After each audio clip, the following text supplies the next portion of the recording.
She was the esteemed daughter of the Chizhen Dynasty, yet she fell victim to treachery, framed by her younger sister. Betrayed and subjected to a cruel fate, she met her end in the depths of despair. Little did she expect that a master of Western medicine from the 21st century would traverse through time and space. With vengeance in her heart, she would repay all grievances, possessing unparalleled treasures and a marvelous realm, along with her exquisite medical skills. In the dead of night, as the winds howled, the ghost cry cliff echoed with eerie wails. The chilling night breeze swept through the jagged cliffs, twisting and turning like tormented spirits, instilling a sense of dread in all who beheld it.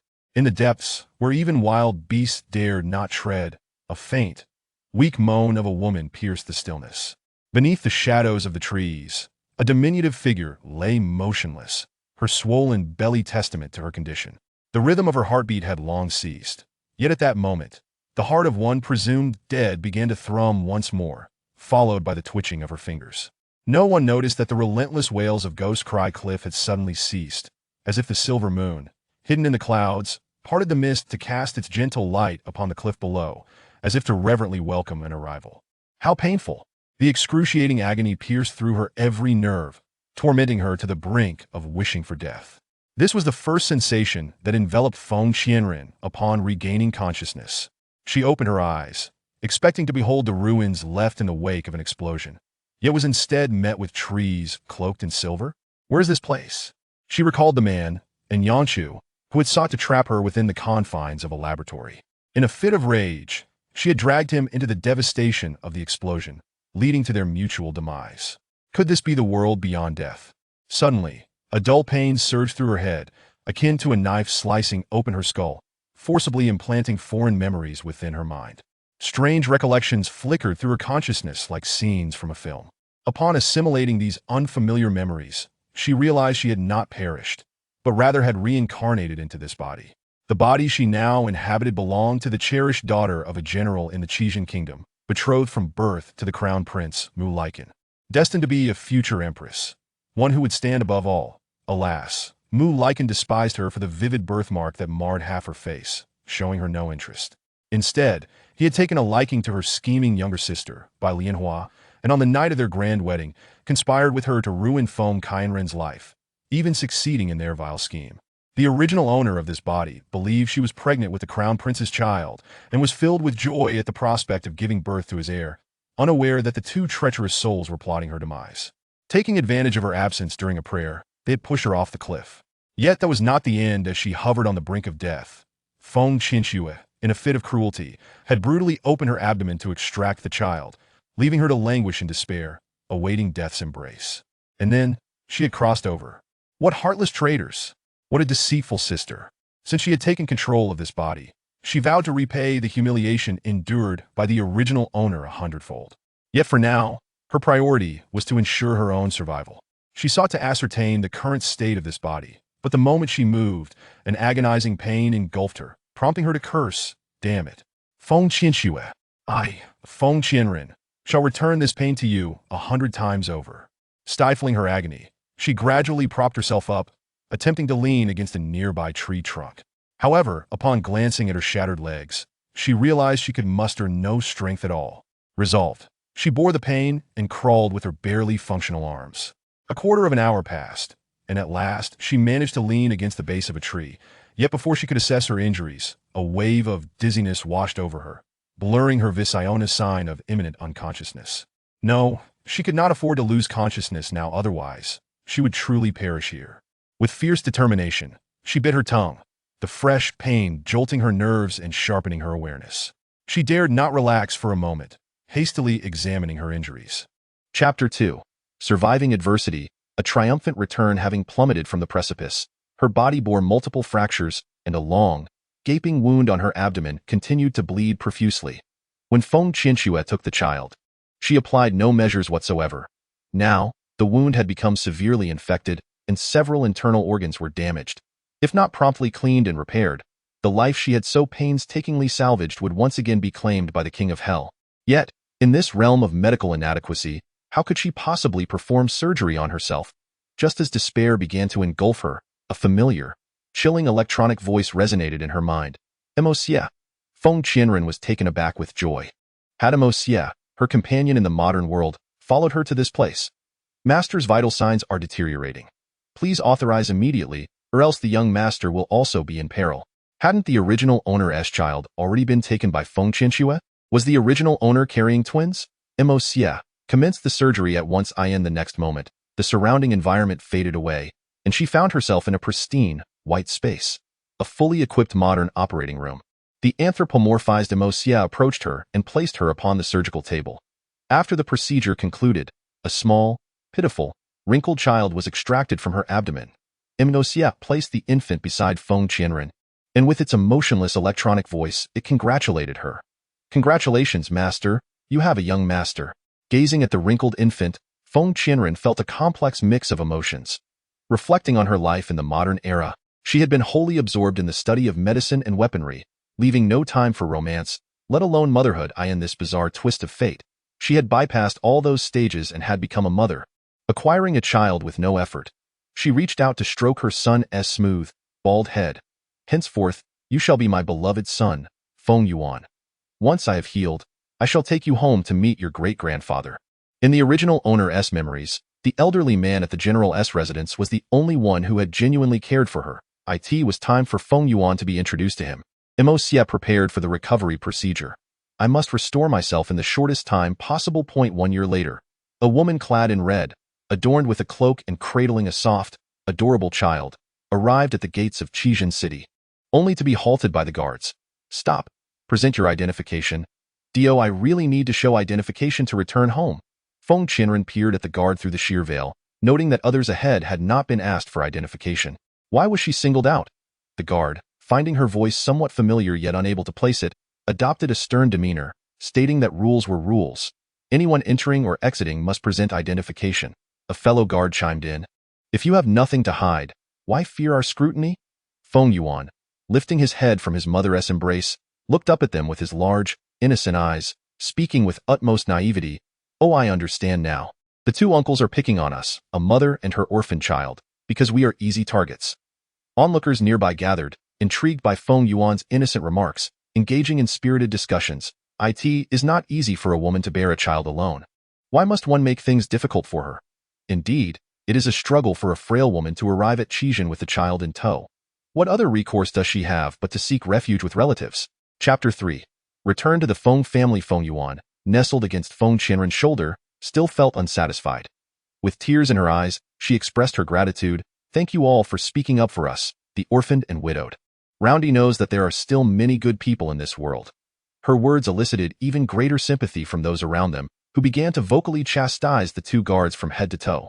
The guards, reddened with embarrassment from the onlookers' scorn, ultimately had no choice but to relent and allow passage.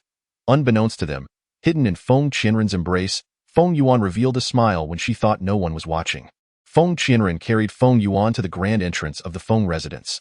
The imposing gate, magnificently adorned, bore a golden plaque that read General's Residence, signifying the family's illustrious heritage. Mother, is this our home? Feng Yuan inquired. Yes, we shall reside here from now on, her mother replied. The guards, overhearing the exchange between mother and child, mocked them. Do you think the General's Residence is a place where just anyone can wander in? This is the Feng General's estate. People like you will never set foot here, let alone dream of living within its walls. What a joke! Feng Qianren raised her hand to adjust the hood of her cloak, relishing in the blessings earned through her parents' sacrifice, while those same individuals regarded their only daughter as mere livestock. What audacity granted them such shamelessness? As her face emerged from the shadows of the cloak, a vivid and grotesque birthmark marred half of it. Anyone who had encountered her visage would find it unforgettable. This face was so distinctive that the guards could not fail to recognize her.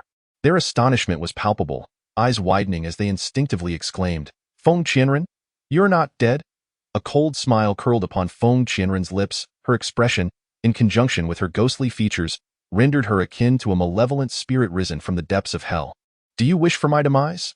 During the years she had spent recuperating and caring for her child, she had kept an ear to the ground regarding the outside world.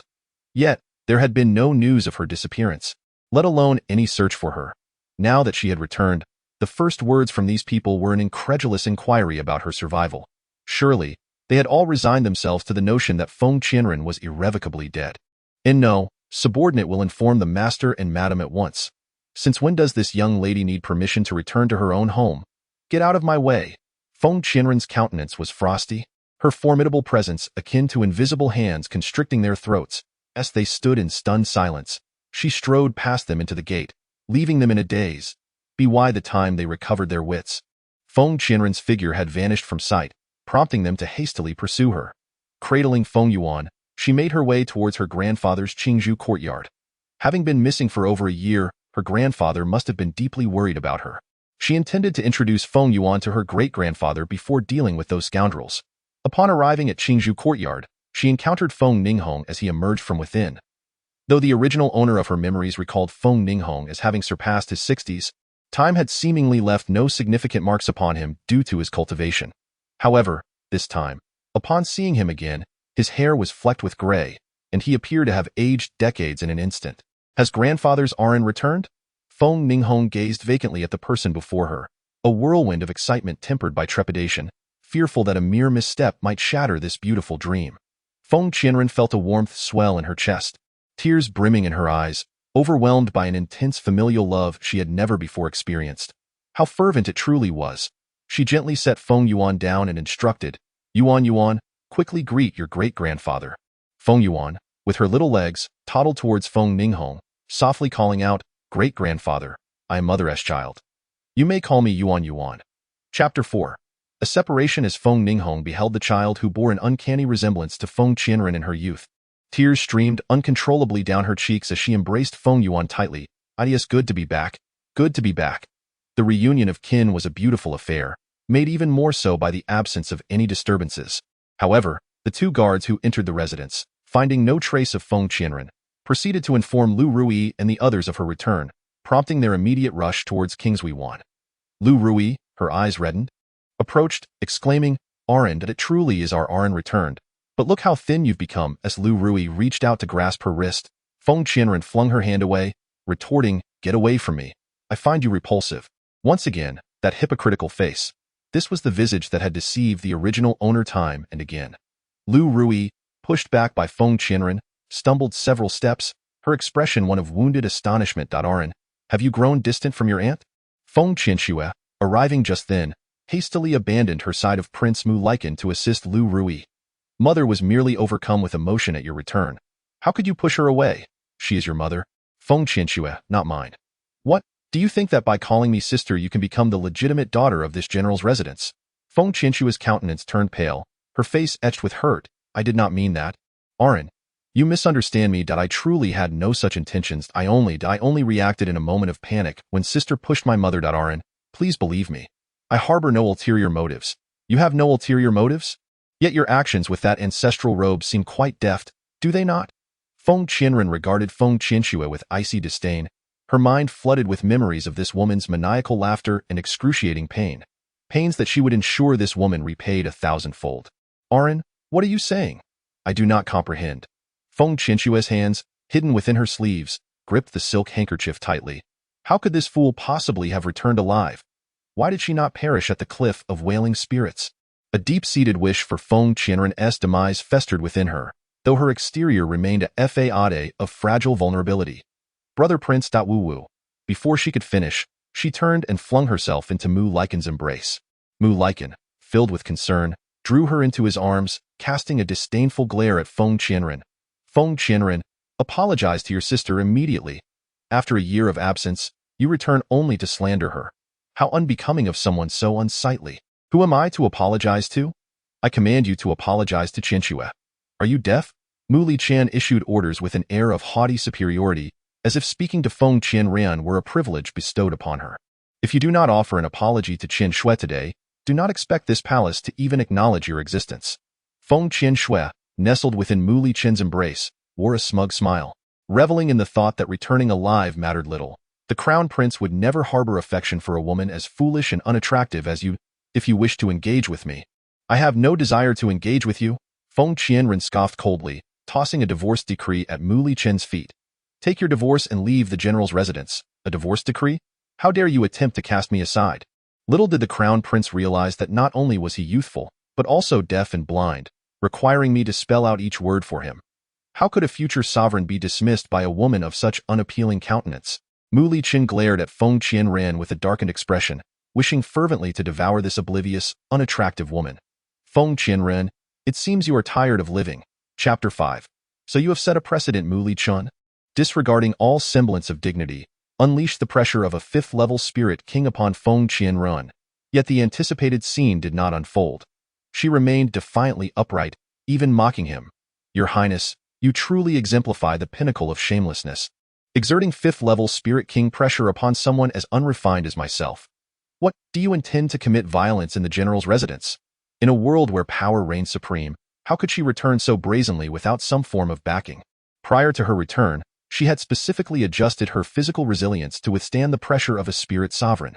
Thus, the mere pressure of a fifth-level spirit king held no terror for her.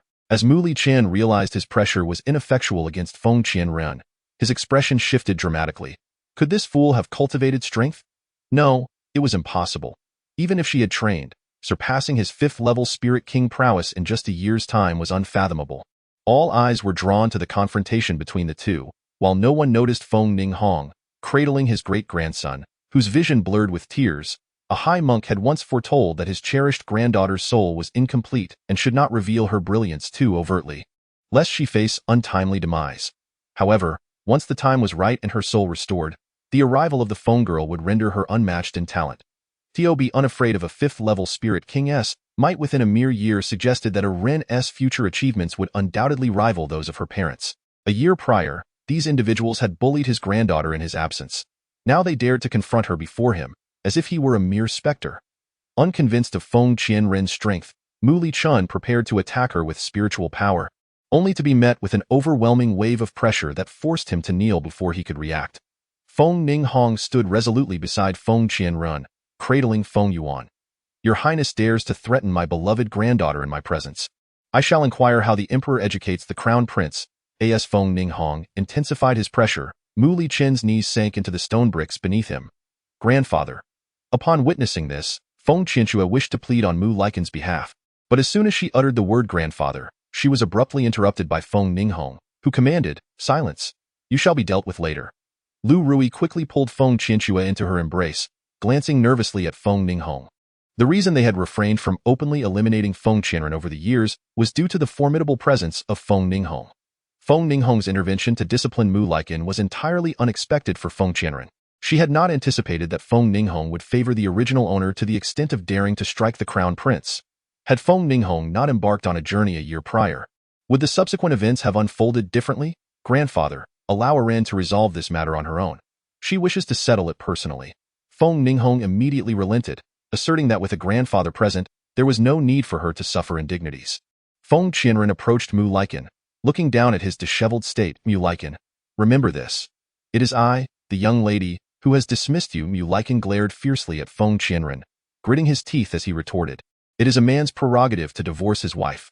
A woman divorcing her husband is utterly preposterous. Then you have set a precedent. Feng Qianren, do you dare? Mu Liqin's eyes bulged in disbelief, unable to fathom that Feng Qianren would truly go through with it. I do not consent. Feng Qianren leaned closer, lowering her voice conspiratorially. You have no say in this matter. Just moments ago, I dispatched the divorce letter to the palace. The contents of that letter are quite detailed, mentioning you and Feng Qianxue, as well as your clandestine dealings with. You dare? Chapter 6. The arrival of that woman, if you were swift about it, the divorce letter should not have reached the imperial study yet. Upon hearing that the divorce letter had not yet arrived at the imperial study, Mu Liqin sprang to his feet, hastily departing to retrieve it. Observing Mu Liqin's frantic exit, Feng Qianxue emerged from Lu Rui's embrace, intending to follow, but the cold voice of Feng Qianren halted her in her tracks. Why the urgency to leave? We have yet to settle our scores. Feng Qianxue turned, her delicate features painted with innocence. Sister, what are you saying? Are we not the best of sisters? As she spoke, she instinctively reached out to take Feng Qianren's arm.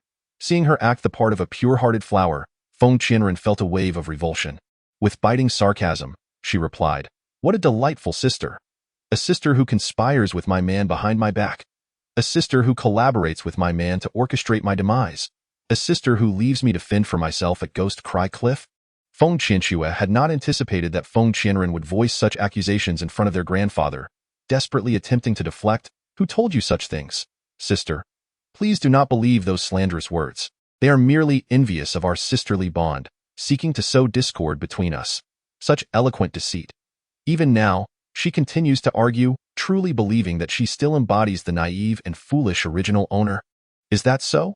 Since you claim you have not engaged in such actions, would you dare to wager your innate talent against me, under the witness of the heavenly Tao? You assert that you have not shared a bed with Mu Lycan, that you have not conspired with him to end my life. Do you dare? On this continent, oaths are destined to be fulfilled. The one whom Feng Qianxue cherishes most is Feng Qianren, who possesses a water affinity spirit root. She is acutely aware that Feng Qianxue would not dare to gamble with this. Sister, how can you harbor such doubts about me? Feng Qianxue, heartbroken, clutched her chest as if she might faint at any moment. Lu Rui, filled with maternal concern, enveloped her daughter in an embrace and reproached Feng Qianren. Feng Qianren, do you not possess a shred of conscience? Who does not know that your sister is kind-hearted and has always devoted herself to caring for you? How could you maliciously slander her in such a manner? Mother, please do not say that. It must be that I have done something wrong to provoke my sister's anger. If you have done nothing wrong, then why fear an oath? Surely you are not so guilty as to be afraid. I have not. Sister, do not wrongfully accuse me. Observing Feng Qianxue's hesitance to swear an oath, Feng Ninghong's patience waned. If I ask you to swear, then simply swear. What need is there for so many words? Startled, Feng Qianxue trembled, and even Lu Rui was taken aback by Feng Ninghong's sudden outburst. Father, this matter concerns the younger generation. Perhaps you should not involve yourself. You may interfere, yet I cannot.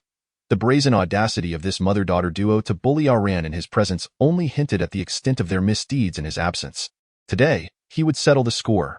Bring this mother and daughter to the ancestral hall. I shall personally interrogate them. As Feng Ninghong questioned them, Lu Rui and Feng Qianxue attempted to defend themselves, which displeased Feng Yuan, who had been quietly nestled in Feng Qianren's arms.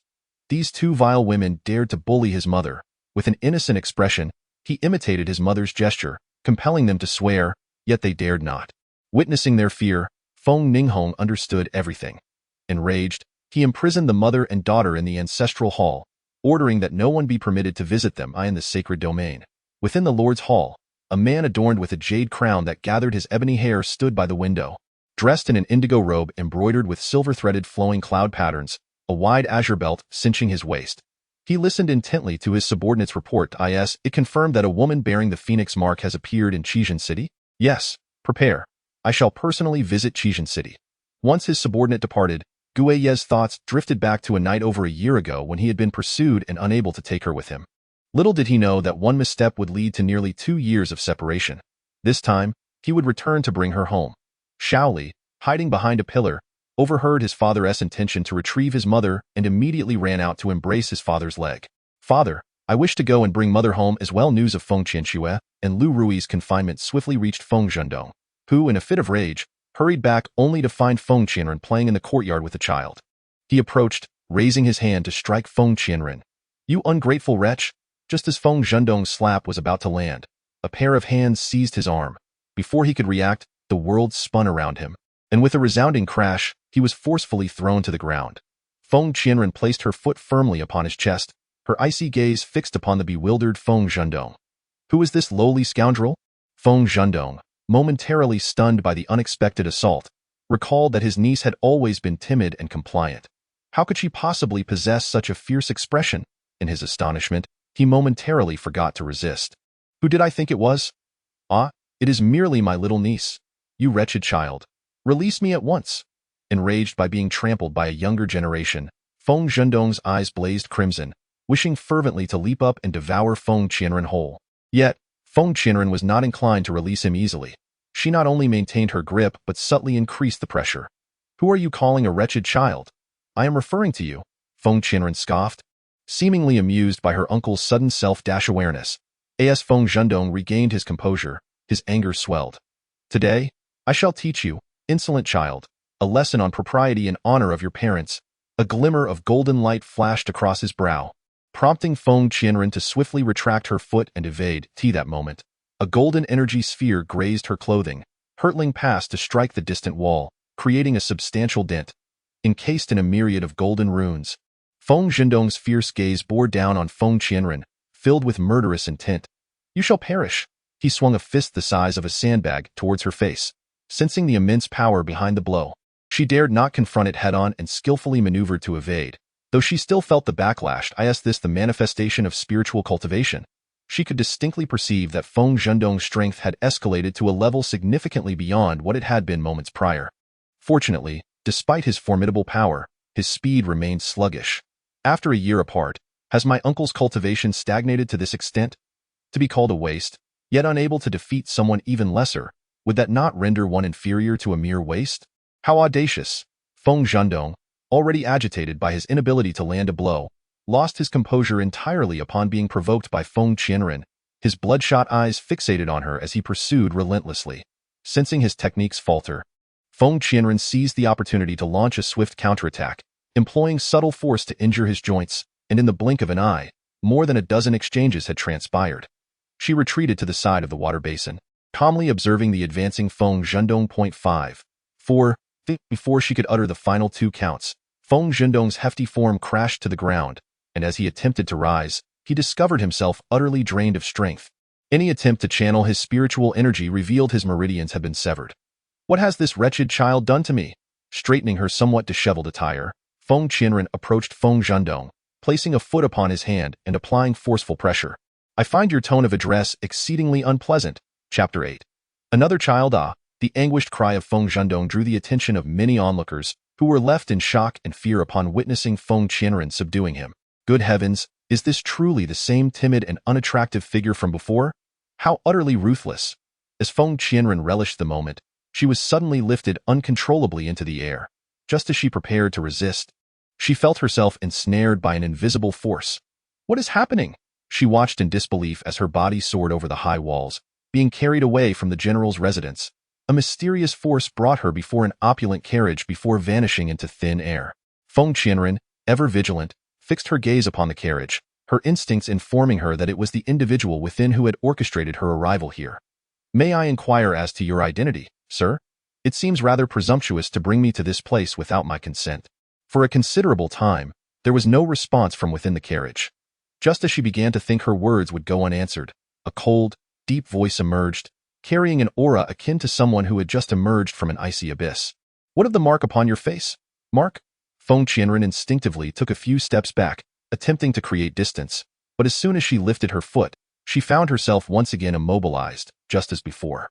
The occupant of the carriage, sensing her intent to flee, spoke with a hint of displeasure. Are you attempting to escape? Feng Qianren steadied herself. The power of her adversary far surpassed her own, and a direct confrontation would be futile. She needed to rely on her wits. I assure you, I bear no mark upon my face. You must have mistaken me for someone else. Is that so? Guiyi rose and lifted the carriage curtain, his gaze capturing the sly glimmer that flickered in her eyes. This woman was deceiving him. His subordinates could not have erred. The only possibility was that she had concealed the mark as the curtain was drawn wide. Feng Qianren beheld the man's striking visage. Exquisite in beauty, particularly his violet eyes, which sparkled as though they contained the very essence of the stars. We have no prior acquaintance, and whether or not I bear a mark is of no concern to you. I presume. I shall not ask the same question thrice. I was born with a birthmark, not a mark. You have indeed mistaken me. After consuming a genetic serum beneath the Ghost Cry Cliff, her birthmark had vanished, revealing a mark. To avoid drawing attention, she had deliberately added a layer of protection when removing the birthmark. As long as her emotions remained in check, the mark would not reveal itself. This man, who had come seeking her, was shrouded in mystery. She could not afford to expose herself recklessly. I know not what mark you seek. Guiyi's brow furrowed in irritation as he lost patience. With a swift motion, he pulled Feng Qianren into his embrace, denying her any chance to struggle, while one hand grasped her chin, inspecting her from side to side. His face loomed suddenly before her, catching her off guard, his warm breath brushing against her skin, leaving her feeling quite uncomfortable. Hey, you. Raising her gaze, she met his scrutinizing stare, akin to that of a butcher assessing meat. A flush of heat surged to her head. Without thought, she bit down hard on his hand. The man did not cry out in pain. Instead, he gripped her jaw, forcing her to release her hold. Woman, are you seeking death? Suddenly, a child's wailing erupted from within the carriage, the sound piercing and heart-wrenching, tugging at the very strings of compassion. Guiyi relinquished his hold on Feng Qianren and turned to face Xiaoli, his eyes still harboring remnants of ire. What is the matter now? Xiaoli paid him no mind, continuing to weep unabated. The cacophony of sobs caused Gaiye's head to throb, prompting him to disregard Xiaoli altogether. Feng Qianren, initially intending to seize the opportunity to escape, found herself unable to resist the anguished cries of the child. Without a second thought, she reached out, cradling the child in her arms and murmuring gentle reassurances. Chapter 9. A mind full of yellow waste. Do not cry, do not cry. Tell auntie what you desire. Xiaoli, ever so obedient, nestled in her embrace, secretly winking and smiling at her, showing no signs of distress from his earlier tears. Was he perhaps trying to assist her in dealing with those who bullied him? He truly resembled her own Feng Yuan, clever and endearing. As she brushed aside the child's hair, she noticed that his eyes were also a striking shade of purple. She gazed at the child in astonishment, then shifted her gaze to the man seated nearby. Initially, she had given it little thought, but now she could not help but ponder the implications, for this child's eyes were almost identical to Feng Yuan's. Could this child be the one Feng Qianxue had taken away? If the child was indeed hers, she needed to devise a method to discreetly abscond with him.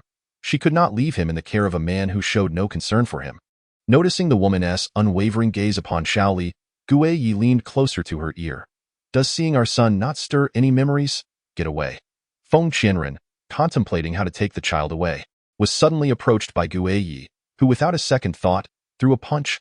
Ouch! Guiyi shielded his injured eye, seething with the desire to eliminate this woman who had so brazenly offended him. She struck this man? Feng Qianren felt a sudden chill at her neck, and without uttering a word, hastily set the child aside, preparing to leap from the vehicle and flee. As her hand extended, a force unexpectedly yanked her back, causing her to stumble. Oh no, the child is still behind her. She quickly rolled over, attempting to shift aside. Falling to the ground was preferable to landing atop the child. Guiyi, taken aback by her abrupt descent, hurriedly pushed Xiaoli away, reaching out to catch Feng Qianren. Thus, they collided face to face. As she felt a soft touch upon her lips, Feng Qianren's eyes widened in astonishment. Her heart racing, the phoenix mark, long concealed, revealed itself, almost engulfing half her face, its color deepening gradually. Truly, she was that woman. Guiyi could not help but recall that tumultuous night. Realizing that this man had taken advantage of her, Feng Qianren, blushing with indignation, retaliated with a punch and promptly turned to flee before he could react. Guiyi, nursing his injured eye, glared coldly in the direction of her escape. When Feng Hufa approached and saw the injury on Guiyi's face, a murderous intent enveloped him. Shall I eliminate that audacious woman? No need. Feng Hufa, taken aback, glanced up at his master, only to find her not angry but rather displaying a peculiar smile. What was happening? Feng Qianren, panting, rushed back to the general's residence, only to encounter Feng Qianxue. Upon hearing that Feng Qianren had been abruptly taken away by a mysterious figure, she concluded that this person intended to eliminate that fool. Emerging gleefully from the ancestral hall, she was met with the sight of a completely unharmed Feng Qianren, a sense of foreboding welling up within her, compelling her to act in order to alleviate her unease. Sister truly cannot remain idle for a moment. Having just divorced his Highness, she has already run off to mingle with other men. Feng Qianren's disheveled attire indeed left much to the imagination. Do those who admire you realize that this genius girl is filled with nothing but frivolous thoughts?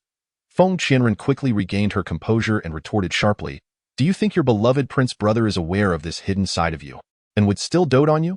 Feng Qianxue instinctively glanced around, ensuring no one was present before she felt at ease, huffing, Do you really believe anyone would take your word for it?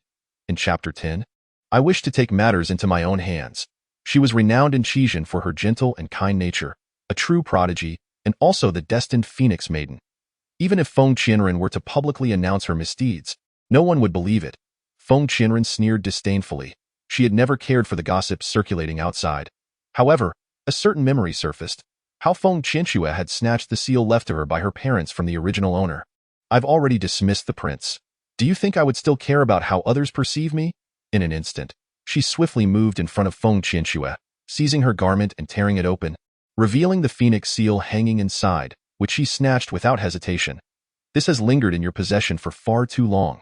It is time for it to return to its rightful owner. Feng Qianxue, taken aback, let out a startled scream, hastily covering herself, only to see Feng Qianren attempting to reclaim the seal. Suddenly, a surge of red light erupted, and Feng Qianxue was flung away by the power of the phoenix seal. Feng Qianren was equally astonished that the seal, now in her grasp, would instinctively protect its master. She felt the mark of the phoenix on her face subtly warming, as if beckoning to the phoenix seal in her hand. However, this sensation was fleeting, vanishing before she could grasp it. After several failed attempts to recapture that feeling, she ultimately returned the phoenix seal to her pocket and turned to the disheveled Feng Qianxue, exclaiming, "I never imagined my sister harbored a penchant for nudity. How utterly unflattering!" Nearby, passing maidservants and attendants craned their necks to witness the spectacle. Feng Qianxue was not entirely mistaken. She had meticulously maintained her image, and even if her true nature were exposed, few would believe it.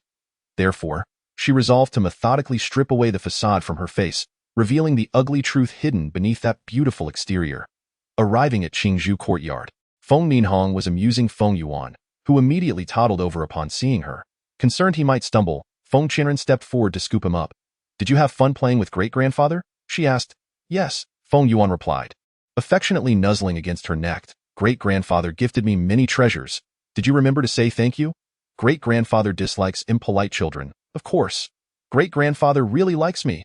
Feng Ninhong watched the tender interaction between mother and son, tears streaming down his face. His precious Ahin had undoubtedly endured many hardships this past year, raising the child alone. Yuan is such a well-behaved child. Ahin, you have taught him well." He longed to embrace his beloved granddaughter, but upon seeing the child in her arms, he reluctantly withdrew his hands. With a somewhat troubled expression, she looked at her. "Arin, have you truly made up your mind? Are you really going to sever ties with the crown prince?" "Grandfather, the unfortunate incident of my fall from the cliff was orchestrated entirely by Mu Liken and Feng Qianxue. Those two were entangled long before their marriage. She decided to conceal the matter of the cesarean and, once she returned with the child, she would reveal the truth to her grandfather." Upon learning the truth behind Feng Qianren's fall, Feng Ninghong was enraged. "How could Feng Qianxue, that heartless wretch, dare to treat you this way? Aram, do not worry.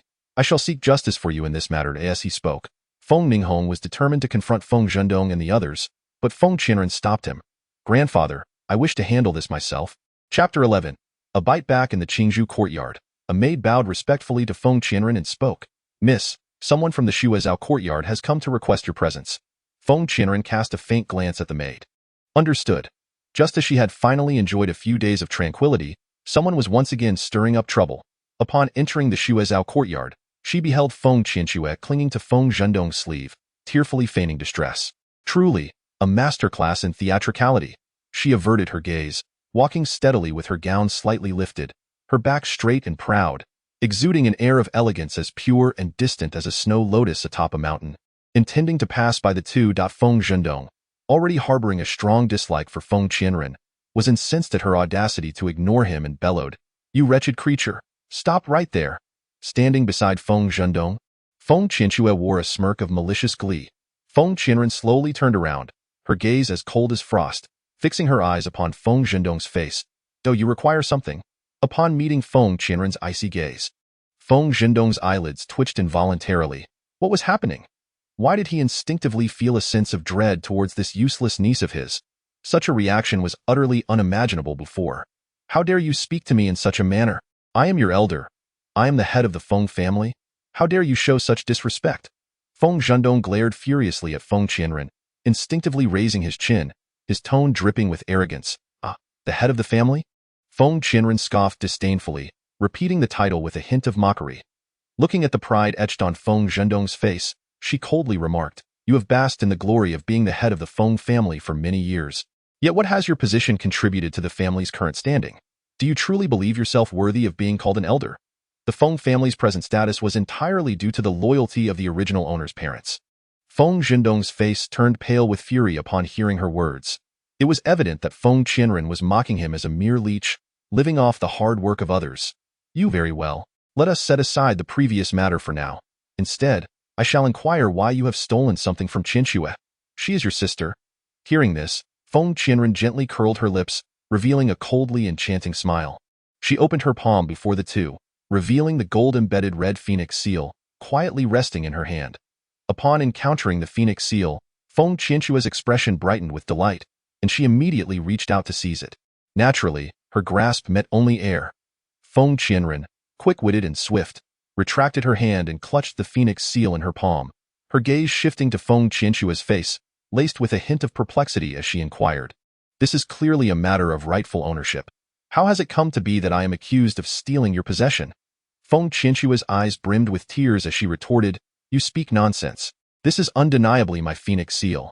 You have stolen it from me with that. She tugged at Feng Zhendong's sleeve, softening her tone to feign grievance. Father, you must stand up for me. Upon hearing this, Feng Zhendong, unable to ignore her plight, donned a stern countenance and declared, Such flagrant lies. Bring forth that phoenix seal from her hands at once, and should this continue, she shall receive 20 lashes. The servants, unwilling to defy the head of the household, approached to forcibly seize Feng Qianren. However, Feng Qianren cast a cold glance at them, raising her voice to admonish, I am the eldest daughter of the general's residence. Who among you dares to approach me recklessly? Chapter 12. Astonishing revelations. The servants were taken aback by her authoritative tone, exchanging glances, paralyzed by hesitation. Witnessing their reluctance, Feng Zhendong's fury intensified. Just as he prepared to speak, Feng Qianren interjected, The true purveyor of deceit is none other than Feng Qianxue. Feng Qianxue, startled by this accusation, felt a shiver run down her spine. Meeting Feng Qianren's icy gaze, she steadied her nerves inwardly. There was no time for panic. As long as she firmly asserted that Feng Qianren had pilfered her phoenix seal, all would remain in her favor. Her complexion pale as parchment, tears glistening in her eyes, she adopted a woeful demeanor, exclaiming, Sister, I never anticipated that you would slander me in such a manner. Feng Qianxue purposefully paused, feigning a sob, her eyes reddening as she choked out, If you truly desire my phoenix seal, I would gladly gift it to you. Why resort to stealing and then accuse me of wrongdoing? Feng Qianren, though begrudgingly admiring her talent for inverting truth and falsehood, understood the depth of the original owner's plight. Yet she was not the original owner and would not suffer in silence. This phoenix seal was a cherished gift from her parents. Feng Zhendong scoffed derisively. Ha! Mere words without proof. Where is your evidence? Feng Qianren furrowed her brow slightly. Indeed, the absence of evidence posed a significant dilemma. Master, the phoenix seal is your rightful possession, an exceedingly precious spiritual artifact capable of forming a bond with you. The cold, mechanical voice resonated within Feng Qianren's mind as Empress reappeared. How could it bond with her? A single drop of your blood will suffice. After a silent exchange with Empress, Feng Qianren realized that only the true owner could forge a bond with the phoenix seal. Evidence, was this not fortuitous? Feng Qianren raised her arm, her palm grasping a red string. Under the crystalline sunlight, the phoenix seal glimmered with a lustrous sheen, radiating a dazzling brilliance. Spiritual entities recognize their masters and will only form a bond with the one they deem worthy. Do you not seek proof? I shall offer a drop of blood and unveil the true owner of this artifact. Feng Qianren paused momentarily, casting a glance at Feng Zhendong, her lips curving into a graceful arc, tinged with a hint of cruelty, silently hoping that this master would not forget the words he had just spoken. Before either of them could utter a word, Feng Qianren drew a short blade from her waist. The sharp edge sliced through her delicate fingers, 2 drops of crimson blood dripping onto the surface of the phoenix seal. Yet in the next instant, the seal levitated in midair, and the blood vanished without a trace. Simultaneously, the seal transformed into a deep red hue, emanating a blinding light that coalesced into a magnificent and grand phoenix design in the air. Instinctively, Feng Qianren reached out to touch the scarlet phoenix formation as if she had found her direction. The crimson radiance swiftly enveloped her, gradually fading until tranquility returned. The phoenix seal quietly settled back into the palm of her hand. How could this be? Feng Qianxue stared wide-eyed. Incredulity etched across her face as she witnessed the unfolding spectacle. She tugged at Feng Zhendong's arm. Father, what was that just now? Feng Qianxue had witnessed spiritual entities forming bonds before, yet the scene she had just witnessed was utterly astonishing. The phoenix seal has indeed recognized its master. It rightfully belongs to her. Feng Zhendong's voice was somewhat hoarse. The phoenix seal was no ordinary spirit. Only its designated master could forge a connection with it. Upon hearing this, Feng Qianxue's emotions surged, and she exclaimed in a high-pitched voice, How can this be? That is clearly my possession. The surrounding servants had never seen Feng Qianxue in such a state, their faces betraying expressions of astonishment. Feng Zhendong hastily grasped her arm, lowering his voice in anger. Stop this nonsense at once. Only then did Feng Qianxue realize her loss of composure in front of everyone. She quickly tightened her grip on the embroidered handkerchief, coughed lightly, and offered a face full of apologies to Feng Qianren. Sister, it was the younger sister who wronged you. It is all my fault. The phoenix seal indeed belongs to you. Feng Qianren returned the phoenix seal to her pocket, her gaze cold as she regarded the woman before her, who feigned innocence. How could my sister have wronged me? You have clearly repaid kindness with malice. This phoenix seal was stolen from me for over a year, and only recently did I reclaim it from your grasp. I kindly covered up this disgrace for you. Yet you turned the tables and accused me of theft. Look at your face, devoid of any shame. One can only marvel at your audacity. Enough. Do not speak of this matter any further. Your half-sister is simply naive, so do not lower yourself to her level. Feng Zhendong interrupted sharply, cutting off Feng Qianren's words. If she continues to speak in such a manner, will not his daughter be utterly humiliated? Must we refrain from discussing it any further? When Feng Qianxue accused me of theft, my uncle was quick to impose 20 lashes. Now that it is her turn, why should I be advised to remain silent? Feng Qianren furrowed her brows as she cast a glance at Feng Zhentong, her tone lightly laced with sarcasm. She had already stated that Feng Zhentong ought to remember the words he had uttered.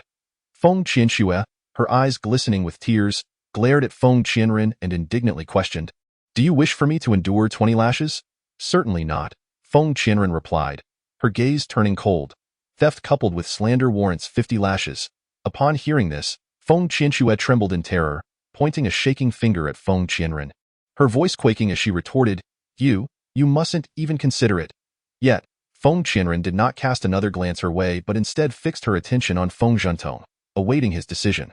Simultaneously, Feng Qianxue turned to her father, clutching his sleeve. "Father, you cannot strike me. If those 50 lashes were truly delivered, her lower body would undoubtedly be left in tatters, bloodied and mangled, perhaps even resulting in a lifelong disability. Moreover, everyone was aware that she was the most virtuous and gentle prodigy of the entire realm, the chosen daughter of destiny. Should the tale of her receiving 50 lashes spread, her reputation would undoubtedly suffer irreparable damage." As if grappling with an excruciatingly difficult decision, Feng Zhentong's brow furrowed deeply. He then extended his arm, shielding Feng Qianxue behind him, clearly unwilling to allow her to be punished. Feng Qianxue, seeing her father's protective stance, felt a surge of covert triumph. Chapter 14. A fool's dream. Her father was the head of the Feng family, and naturally, others would not dare to act against her. Just as Feng Qianxue reveled in her silent delight, a voice of authority resonated from behind. Asked the head of the family, how could one be so biased and partial? Feng Ninhong entered the courtyard with his hands clasped behind his back, stopping beside Feng Qianren, his gaze coldly surveying the pair of father and daughter before him. "Father, dear father," Feng Zhentong uttered in despair. The appearance of Feng Ninhong at this juncture surely signified support for Feng Qianren, rendering any protection he might wish to extend to Shuer futile. "Grandfather, what brings you here?" Feng Qianren inquired, puzzled. Feng Ninhong turned to her, his eyes softening with evident affection. "I heard from the servants in your courtyard that you were summoned by the head of the family. Naturally, I had to come and see for myself." Having received reports from the household staff, he rushed to the Suizhou courtyard to bolster his beloved granddaughter. With him present, no one would dare to bully his precious granddaughter. "Father, I acknowledge that Shuer has erred, but surely she cannot be subjected to 50 lashes, Feng Zhentong implored, his face taut with concern as he discreetly conveyed a message to Feng Qianxue through a glance. After all, his daughter was also Feng Ninhong's granddaughter. Feng Qianxue naturally comprehended the profound meaning in her father's gaze. She raised her handkerchief to wipe away the tears at the corners of her eyes, casting a pitiful glance toward Feng Ninhong. "Grandfather, Shuer acknowledges her mistake," she implored, taking a couple of steps forward in an attempt to grasp Feng Qianren's hand. "Sister, I am truly sorry. I was in the wrong. Will you forgive me?" However, Feng Qianren disdainfully recoiled from Feng Qianxue's touch. Observing the feigned sorrow on Feng Qianxue's face, a cold snort escaped from her nostrils. How could Feng Qianren be oblivious to the insincerity of Feng Qianxue's repentance? It was evidently a calculated act of softness, while in her heart, she must have been berating her in the harshest of terms. The pain of 50 lashes paled in comparison to the agony of being forcibly cut open for childbirth. Nevertheless, since Feng Qianxue was so fervently performing her act and seeking forgiveness, she could not appear entirely heartless. She ought to provide others with a semblance of choice. "Since you fear the punishment so greatly, I have another proposition I accept. I will accept anything. As long as I am spared the 50 lashes, I will do anything." Upon hearing that she might evade the punishment, Feng Qianxue immediately acquiesced to Feng Qianren's suggestion without a hint of hesitation, completely oblivious to the gleeful expression on Feng Qianren's face. "Very well, this is what you have chosen. A chilling smile curved Feng Qianren's lips. Someone, strip her of all her garments. What? Stripped of her clothing? Feng Qianxue gasped, her eyes wide with disbelief as she looked at Feng Qianren. No, I refuse. She clutched her collar tightly, attempting to flee the inner courtyard. Observing her actions, Feng Qianren swiftly seized her left shoulder. The sudden surge of pain elicited a cry from Feng Qianxue. Ah, it hurts. Feng Zhendong, having previously encountered Feng Qianren, was aware that this girl was now anything but ordinary. He quietly gathered a golden orb of light in his hand. Intending to launch a surprise attack, however, before he could act, an overwhelming and potent pressure emanating from a higher authority bore down upon him, rendering his legs weak, nearly forcing him to his knees. Father. Feng Zhendong struggled to maintain his composure, his face a mask of despair as he looked toward Feng Ninghong, who remained utterly indifferent. To dare lay hands on his precious granddaughter beneath his very nose was nothing short of a fool's errand. Meanwhile, Feng Qianren seized Feng Qianxue's garment, exerting all her strength to tear it apart. In an instant, the shredded fabric cascaded to the ground like autumn leaves. The delicate pink bodice clung to her snow-like skin, accentuating her captivating waistline. Yet, the most striking feature was the crimson mark that should not have been present on Feng Qianxue's waist. The exquisite whiteness of her skin rendered the scarlet mark all the more conspicuous, searing itself into the eyes of all who beheld it. Feng Zhendong's gaze was fixated on Feng Qianxue's midriff, his expression a tempest of fury, nearly rendering him breathless. This is the Hahuan mark, a sign that can only be left after a union of man and woman, and yet, Shuer is not even betrothed. Such a mark should not exist upon her. Confronted by the bewildered and contemptuous gazes of the crowd, Feng Qianxue felt her mind descend into chaos, a veritable quagmire of confusion. Instinctively, she reached to obscure the Hahuan mark adorning her waist.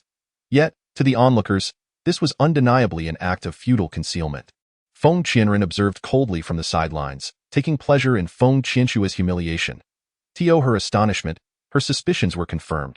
Feng Qianxue had indeed lost her purity long before marriage. To lose one's chastity prior to wedlock was a scandal of monumental proportions. Meanwhile, Feng Ninghong was equally taken aback by the revelation that the usually demure and gentle Feng Qianxue had engaged in such disgraceful conduct, leaving him utterly disillusioned.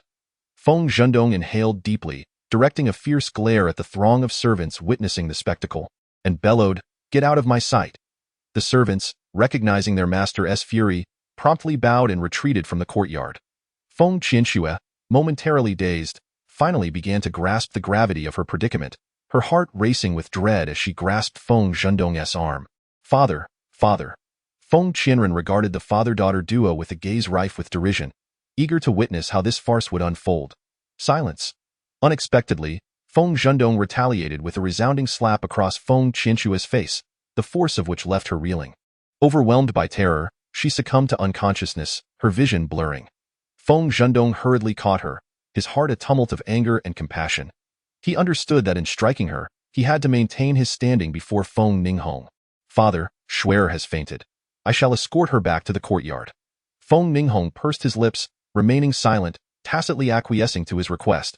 As they exited the Shuazhao courtyard, Feng Ninghong turned to his beloved granddaughter and could no longer restrain his curiosity. You knew all along that Feng Qianxue was not pure, which is why you proposed to strip her, intending to humiliate her deliberately, is it not? The once untarnished reputation of Feng Qianxue had been thoroughly sullied by this revelation, a grievous affront to what she cherished most. Did grandfather truly believe that evading the consequences of such scandal would be a simple feat? Feng Qianxue, unwilling to endure physical pain, sought an alternative means for her reckoning. And who do you believe was her clandestine partner? Feng Qianren halted her steps, playfully winking at Feng Zhendong. Grandfather knows full well, there's no need for further inquiry. Feng Zhendong, gazing into Feng Qianren's cunning eyes, felt a tremor of recognition within him. Her cleverness mirrored that of his late mother. He nodded, his eyes glistening with a mixture of pride and sorrow. His dear Arin had finally grasped the art of self-preservation. Chapter 16. The theft of jewels. The news of Feng Qianxue's Hahuan mark spread throughout the general's residence overnight. After all, Feng Qianxue had long been perceived as the epitome of grace and poise. No one could have fathomed that she would engage in such sordid affairs. Feng Qianren sat before the dressing table, having never been particularly fond of makeup in her former world. Now, having arrived in this realm with a face marked by a birthmark, her aversion to cosmetics had only deepened. Gazing into the bronze mirror, Despite having been here for some time, the sight of her own face still startled her. To put it frankly, her features were not lacking in finesse. In fact, they were quite exquisite and beautiful. With raven hair and snow-white skin, her visage resembled the classic beauty of ancient times, a perfect oval face, yet marred by that unsightly birthmark, which overshadowed all her brilliance.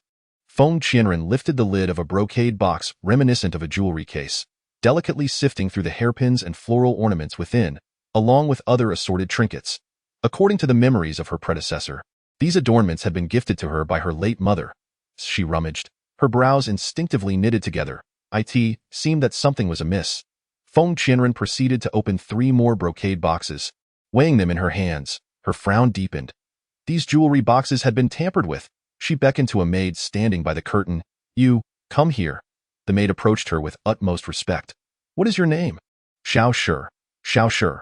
According to the memories of her predecessor, this Xiao Shi had been specially purchased by her deceased mother to serve as her personal maid in the general's estate, and was utterly loyal to her. However, the true nature of the others in the courtyard remained unclear to her, especially those maids sent by Lu Rui under the guise of goodwill. "Summon all the servants from the Qingzhou courtyard to my room. Not one shall be missed." Xiao Shi immediately grasped the underlying intent of her mistress's words, retreating to seal the entrance to Qingzhou courtyard before gathering everyone into Feng Qianren's chamber. The servants, having finally recognized Feng Qianren's formidable nature, knelt in unison upon the floor. "Are the ones who clean my dressing table typically among you?" The maids responsible for the upkeep of the dressing table hesitantly shuffled forward. 3 in total. Feng Qianren, her expression devoid of emotion, cast a glance at Xiao Shi and, suppressing her fury, commanded, "Search each of them thoroughly." One slightly plump maid turned pale at these words, her body trembling uncontrollably. Feng Qianren immediately sensed something amiss, and Xiao Shi uncovered a pearl hairpin and a pair of ear pendants from the maid. "Where are the other jewels?" Feng Qianren's voice was as cold as frost, imbued with an icy chill. The plump maid shuddered violently, weeping as she grasped Feng Qianren's feet, stammering, "Miss, I was wrong. I see my mistake." The sound of her cries did nothing to stir Feng Qianren's heart. In disgust, she kicked the maid away. "I am asking you a question. Where are the other jewels? Where have they gone?" These jewels were of profound significance, having been bequeathed to her by her mother. Moreover, the disdain that Feng Qianren harbored for this maid was not merely due to her theft of jewels. Chapter 17. Schemes. It stemmed more from her utter astonishment at the audacity of this maid, who dared to flaunt the stolen ornaments so brazenly, without even attempting to conceal them. Such behavior was a blatant affront, as if she regarded her mistress as a fool. The plump maid stammered softly, I sold them." Upon hearing this, Feng Qianren's fury ignited, and she let out a cold, sardonic laugh. "Drag her away and strike her across the face until her visage is utterly ruined." The plump maid was instantly gripped by terror at these words, and she hastily attempted to crawl to Feng Qianren's feet, only to be swiftly restrained by Xiao Shi's quick hand. "Miss, please spare me. Miss, have mercy." The other servants knelt with utmost reverence, their backs already soaked with cold sweat, not daring to breathe a word. Xiao Shi exchanged glances with 2 kneeling attendants, and they promptly rose to drag the plump maid away. The resounding slaps echoed within the room, accompanied by the maid's pitiful cries that were unrelenting. As the screams gradually subsided, Feng Qianren's icy gaze swept across the kneeling servants. "You need not remain on your knees. All of you, stand." Upon hearing her words, the servants hastily rose, not daring to linger for a moment. You, and you, henceforth, you shall no longer serve in the Qingzhou courtyard." Feng Qianren pointed at several individuals, who were none other than those whom Lu Rui had kindly sent to her courtyard on the day of her return. The selected servants obediently exited the room. They had secretly conspired under Lu Rui's instigation to harm Feng Qianren, but upon witnessing the resolute intensity in her eyes, they were utterly paralyzed by fear. The prospect of further malicious deeds was now inconceivable. Let me make myself abundantly clear. I am a person who distinguishes between love and hate. I repay kindness with gratitude and vendettas with vengeance. If you remain steadfastly loyal to me, I shall treat you with utmost kindness. However, should anyone harbor treacherous intentions, your fate will be 100-fold worse than that of the one outside. Feng Qianren's demeanor was as cold as ice, her words resonating with a palpable authority, each syllable pronounced with clarity. "Xiao Shi, distribute the rewards." Feng Qianren gestured towards an ornately carved box on the wooden table, indicating for Xiao Shi to fetch it. Xiao Shi presented the box, and upon opening it, she discovered it brimming with gleaming silver ingots. She distributed the silver evenly among the servants. Regardless of the world she hailed from or the one she currently inhabited, silver was universally treasured. Anyone could weave elaborate tales, but only when silver was tangibly in hand would these individuals truly pledge their loyalty. "Thank you, miss. Thank you, miss." The servants cherished the silver they received, eagerly stuffing it into their pockets, their faces betraying varying degrees of joy now. "Go attend to your own affairs." Feng Qianren rubbed her temples, a hint of weariness etched upon her features. After those individuals had departed, it seemed that after a prolonged contemplation, Xiao Shi finally mustered the courage to speak. "Miss, that girl outside." She hesitated, her words hanging in the air. Feng Qianren gently lowered her long eyelashes, concealing the brilliance within her eyes. She secretly sought out a physician to tend to the girl's injuries, ensuring her face would not be irreparably damaged. The severity of her punishment for the girl stemmed from a desire to set an example. A mere smile of forgiveness would not suffice in instilling fear in those who sent individuals into her courtyard. Upon receiving her orders, Xiao Shi stepped outside, but then seemingly recalled something, prompting Feng Qianren to add, "Inquire thoroughly about where she sold those jewels and ensure they are all retrieved." "Yes, Mississippi." Xiao Shi turned back, gazing at Feng Qianren with deep admiration before exiting the room. Chapter 18. Creating mischief. Have you heard? The one from Shuazhao courtyard is causing a scene about suicide. And it's said that even His Highness the Crown Prince has come. How peculiar. Why would His Highness be so concerned about the second Miss's attempt at self-harm? Are you really only just realizing this? However, I must say, the elder Miss has truly been ruthless. The second Miss is now too ashamed to face anyone. What are you two discussing? A cool, clear voice interrupted the conversation between the two maidservants. Feng Qianren narrowed her eyes, having overheard words like suicide and Crown Prince from a distance. "Greetings, Mississippi." The two maidservants hurriedly bowed their heads in respect, their faces paling upon seeing Feng Qianren, particularly the one who had previously remarked on Feng Qianren's ruthlessness, whose forehead was now beaded with fine cold sweat. "Yes, it is the second Miss who is threatening suicide, and His Highness the Crown Prince has arrived as well." Feng Qianren nodded, feigning indifference, yet inwardly she was already stifling laughter. She had never anticipated that Feng Qianxue would be foolish enough to contemplate such an act. Such a gratifying occurrence was one she felt compelled to witness firsthand.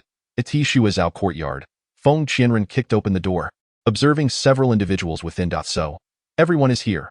Upon seeing Feng Qianren, Feng Qianxue immediately burst into tears. Mulikin directed a fiery glare at Feng Qianren, his countenance so repulsive that it made him want to retch at the mere sight of her. "Feng Qianren, you finally arrived.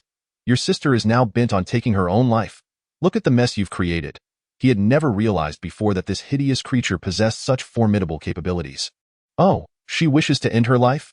Feng Qianren coldly scrutinized Mulikin before shifting her gaze to Feng Qianxue, who stood on a stool, clutching a white silk cloth with both hands, her eyes brimming with tears, appearing pitiful as though she might hang herself at any moment. However, Feng Qianren was well aware that Feng Qianxue did not truly wish to die. If she had genuinely wanted to end her life, she would have done so in the dead of night, rather than making such a grand spectacle of it now. "How did I not realize you wished to die?" Feng Qianren curled her lips in a cold smile, her tone laced with provocation. "Sister, oh dear, that I am aware that you harbor disdain for me. Since you so fervently wish for my demise, perhaps it would be best if I were to simply perish." As her words fell, Feng Qianxue made to loop a white silk around her neck. In a moment of alarm, Mulikin and Feng Zhendong cried out, "Schwer, don't!" In the blink of an eye, upon witnessing her neck ensnared by the silk, Feng Qianren swiftly kicked the stool from beneath Feng Qianxue. Without the support of the stool, Feng Qianxue's body plummeted, the silk tightening around her throat, her legs flailing helplessly in the air. Desperately, she clutched at the silk and called out to Mulikin, "Crown Prince, save me!" Mulikin propelled himself off the ground, soaring upward, and with a swift motion, he concentrated his spiritual energy into a blade of light that severed the silk cleanly. He then extended his arms to catch the descending Feng Qianxue. Once he confirmed her safety, he glared fiercely at Feng Qianren, his gaze sharp as a blade, as if he wished to rend her asunder. "Feng Qianren, I never anticipated you could be so malevolent. You repugnant creature." Feng Qianxue steadied herself, grasping Mulikin's sleeve, her voice softening as tears brimmed in her eyes. "Crown Prince, please do not blame my sister. It is not her fault." In Chapter 19, titled Suicide, Feng Qianren observed the two before her engaging in their theatrical exchange, her eyes filled with disdain. These two scoundrels were indeed a perfect match. Their union was a travesty of nature. Was it not she who proclaimed her desire for death? I merely sought to assist her. It had only been a few days since we last met, yet your ability to slander has reached new heights. Feng Qianren, look at what you have become. Schwer at least calls you sister. How could you genuinely wish for her life? Heaven above, where has my once gentle and obedient Aran vanished? Lu Rui gazed at Feng Qianren with a face full of sorrow, her body trembling as if she were on the brink of collapse, heartbroken to the utmost. Standing beside her, Feng Zhendong supported her frail form, his own expression mirroring profound disappointment as he addressed Feng Qianren. Look at the state you have put your aunt in. Oh, you truly feel better knowing you have driven Schwer to despair. Feng Qianren regarded the melodramatic display before her with icy indifference, her countenance as frigid as winter frost. The former Aran? You dare to mention her name. Even if I have traversed time, unburdened by the trials faced by the original host, the mere recollections of her past are sufficient for me to wish ill upon these hypocrites before me. The former Aran has long since been extinguished by these vile wretches. Feng Qianren narrowed her eyes, lifting her chin with an air of superiority, casting a menacing glance at Feng Qianxue. If you seek death, I shall graciously oblige, but your earlier cries for help reveal your true desire to live. If you intend to play the martyr, at least do so with a modicum of skill. Such a base and wretched tactic is an affront to my intelligence. Moreover, Feng Qianren cast a sidelong glance at Lu Rui, exclaiming, You claim that I wish to bring about Feng Qianxue's demise. Pray tell, am I the one who forcibly submerges her head, compelling her to clandestinely consort with men? A woman's loss of virtue is not merely to be met with the destruction of her spiritual roots or a simple drowning in a pig's cage. It is far more grave than that. Upon hearing the words destroy her spiritual roots and drowning in a pig's cage, Feng Qianxue's countenance turned as pale as paper, her entire form trembling like a leaf in the wind. No, please, no. She hurriedly dashed forward, collapsing into Lu Rui's embrace, her hair in disarray across her face. Mother, I do not wish to be subjected to such a fate. Lu Rui gazed at her beloved daughter with a heart full of compassion, soothingly replying, Fear not, my dear, for your mother shall not allow such a thing to happen. Feng Qianxue then turned her gaze towards Feng Zhendong, her eyes brimming with pleading. What commotion is unfolding here? Feng Ninghong strode into the room with unwavering steps, his hair speckled with gray, his eyes sparkling with authority and fierce intensity. Upon noticing the scattered remnants of white silk upon the floor, Feng Ninghong's brow furrowed in displeasure. After all, she is a member of the Feng family. What manner of conduct is this, to court death so recklessly? Hearing this, Feng Zhendong hastily bowed to Feng Ninghong, his tone earnest as he implored, Father, Schwer is but a child, naive and ignorant. She has erred in her folly, yet she now recognizes her mistake. As you have said, she is still of the Feng family. Her reputation is already tarnished. If it were to come to her demise, it would indeed be a tremendous disgrace for our family. Feng Ninghong cast a sidelong glance at Feng Zhendong, a cold smirk escaping his lips as he retorted. So, you are aware that this is a disgrace. Feng Zhendong, feeling the weight of his guilt, shrank back slightly, gritting his teeth as he continued, However, the deed has been done. We cannot truly take Schwer's life. If you truly desire her death, then it would be better to take my life instead. Feng Ninghong's steely gaze swept over Feng Qianxue, who dared not meet his eyes, cowering timidly behind Lu Rui. At this moment, there existed but one solution, one that could preserve her life while safeguarding her honor. Feng Ninghong's attention shifted to Mu Liken's face. Due to previous encounters, Feng Ninghong's regard for Mu Liken had only diminished, if he had ever held him in esteem at all. His prior congeniality had solely been a reflection of Feng Qianren's profound affection for him. Under the scrutiny of Feng Ninghong's gaze, Mu Liken felt a prickling unease, stuttering, What solution? Quite simple, you shall wed Schwer. Feng Ninghong stated with a dispassionate tone, as if discussing an inconsequential matter. After all, these two had been secretly entangled for some time. It was unlikely they would object, upon hearing that he was to marry Feng Qianxue. Mu Liken's mind went blank, his instinctive reaction being to refuse. His gaze fell upon Feng Qianren's face. But your Highness, what nonsense are you spouting? The decree of divorce has long been presented before the court. My ties with you have been irrevocably severed. Feng Qianren's cold voice interrupted Mu Liken's words, laced with a sharpness that forbade any attempt to use her as a shield. Feng Qianren, Mu Liken's eyes widened in disbelief as he glared at Feng Qianren. Initially, he thought she had become more astute, employing tactics of feigned vulnerability against him. Yet, it now appeared that this woman had indeed undergone a transformation, showing him no interest whatsoever. Had it been the former Feng Qianren, she would have stood up to defend him at this very moment. Feng Qianren raised an eyebrow, her tone dripping with sarcasm. What of it? Just moments ago, you were fervently protecting Feng Qianxue, were you not? How is it that now, when it comes to marrying her, you suddenly find yourself reluctant? Mu Liken's heart quivered in confusion at her words. I am not unwilling, it's just, a dazzling smile graced Feng Qianren's lips as she interjected. Feng Qianxue, even if Mu Liken does not wish to marry, he must do so now. Since you are so inclined, I shall extend my early congratulations to both of you for a love that may flourish eternally, and for a union that may last a century. Her mocking blessing undoubtedly ignited a flame of fury within Mu Liken. How had he come to be led by the nose by this hideous woman? The sentiment left an unpleasant ache in his heart. Feng Qianxue rushed to Mu Liken's side, her tear-streaked face grasping his hand, disregarding any semblance of dignity. Elder brother, please marry me. I have already given you my body. If you abandon me now, I shall truly have no face left to meet anyone. As Mu Liken gazed upon her weeping, flower-like visage, his heart ached with compassion. Yet, he was the crown prince of a realm, destined to rely upon the Feng family's power, which was the very reason he had once endured the distaste of marrying Feng Qianren. However, Feng Qianxue was not the legitimate daughter of the Feng family.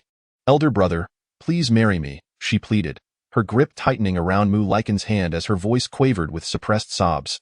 Finally, Mu Liken, enchanted by her soft voice, reciprocated her grasp, silently acquiescing to her request. At the very least, Feng Qianxue's beauty far surpassed that of Feng Qianren, ensuring he would not be repulsed at the sight of her. Chapter 21. Warm heart in the Qingzhou courtyard, Xiao Shi entered the room, holding a bowl of sour plum soup. Miss, are you thirsty? Would you care for some sour plum soup? Feng Qianren, engrossed in a chess manual, was arranging the black and white pieces on the board. The unsettling quietude surrounding her had become exceedingly peculiar, and in her boredom, she had resorted to perusing a chess manual to pass the time. I am not thirsty. You may drink it yourself, she replied without even glancing at Xiao Shi. Noticing Xiao Shi still standing there in a stupor, Feng Qianren looked up with irritation. Why are you just standing there? You resemble a block of stone. I was named Xiao Shi for a reason, Xiao Shi replied, remaining motionless, her gaze fixed on Feng Qianren. Why do you keep staring at me? Feng Qianren tossed aside the chess manual, furrowing her brow as she regarded the young girl before her. If her visage were truly one of unparalleled beauty, it might be forgivable. However, with such a prominent birthmark, what is there to admire? Xiao Shi placed the sour plum soup upon the intricately carved wooden table, offering a bashful smile as she sincerely remarked, I simply feel that you, miss, appear far more radiant than before. Feng Qianren was unexpectedly caught off guard by the compliment, her expression momentarily frozen in surprise before she regained her composure. Am I truly much more beautiful than before? Is that so? She mused, perplexed by her own lack of awareness. Noticing Feng Qianren's skepticism, Xiao Shi hastily added, in any case, it feels as though you are quite different now.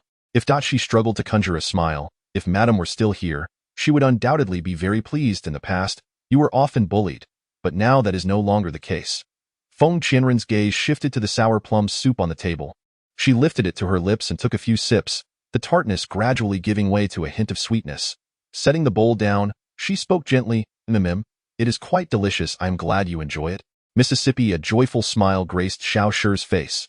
Feng Qianren then turned her attention to the meticulously arranged chessboard, suddenly feeling a wave of disinterest wash over her. An unbidden thought sprang to mind, and she abruptly stood, brushing off her clothes as she declared, let us venture out to gather some herbs for fun. Xiao Shi, taken aback by this statement, widened her eyes in astonishment, but wasted no time in trailing closely behind Feng Qianren. Confused, she pondered, when did the miss develop an interest in herbs? Tongji Hall is renowned throughout Chizhen as the most prestigious apothecary, where one can find any notable herb, albeit at a considerable price. As Feng Qianren entered Tongji Hall, the shopkeeper greeted her, inquiring if she sought any particular herbs. I shall browse myself.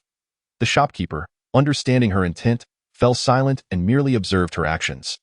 The rich aroma of medicinal herbs filled the air, causing Xiao Shi to wrinkle her nose, disliking the scent.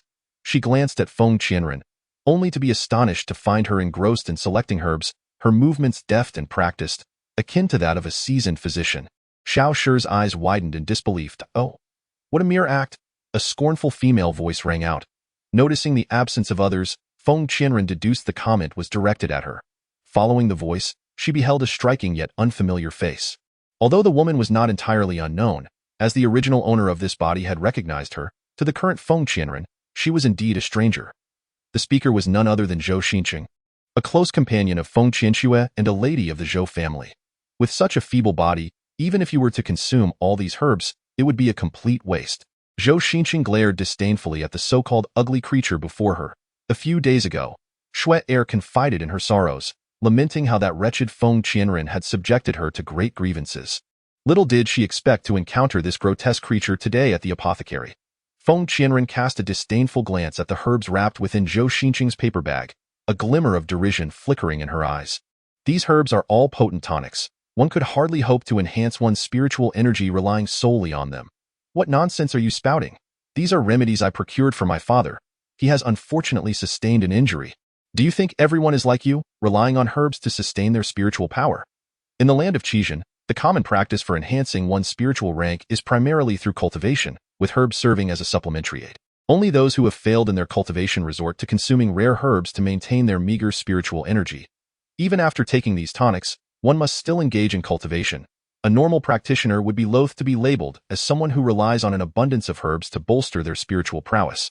Such an insinuation is profoundly insulting.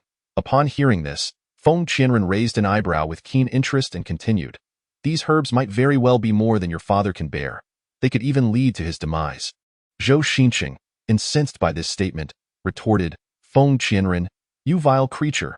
How dare you curse my father? I shall make you pay for this. With a swift motion, she swung her arm to deliver a slap to that hideous visage, only to have Feng Qianren deftly grasp her wrist, preventing the blow from landing. Feng Qianren then pushed Zhou Xinqing aside, looking down upon her with an air of superiority. I was merely attempting to warn you that these herbs may be problematic. Yet you accuse me of maliciously cursing your father and seek to strike me. It seems you and Feng Qianxue are indeed kindred spirits.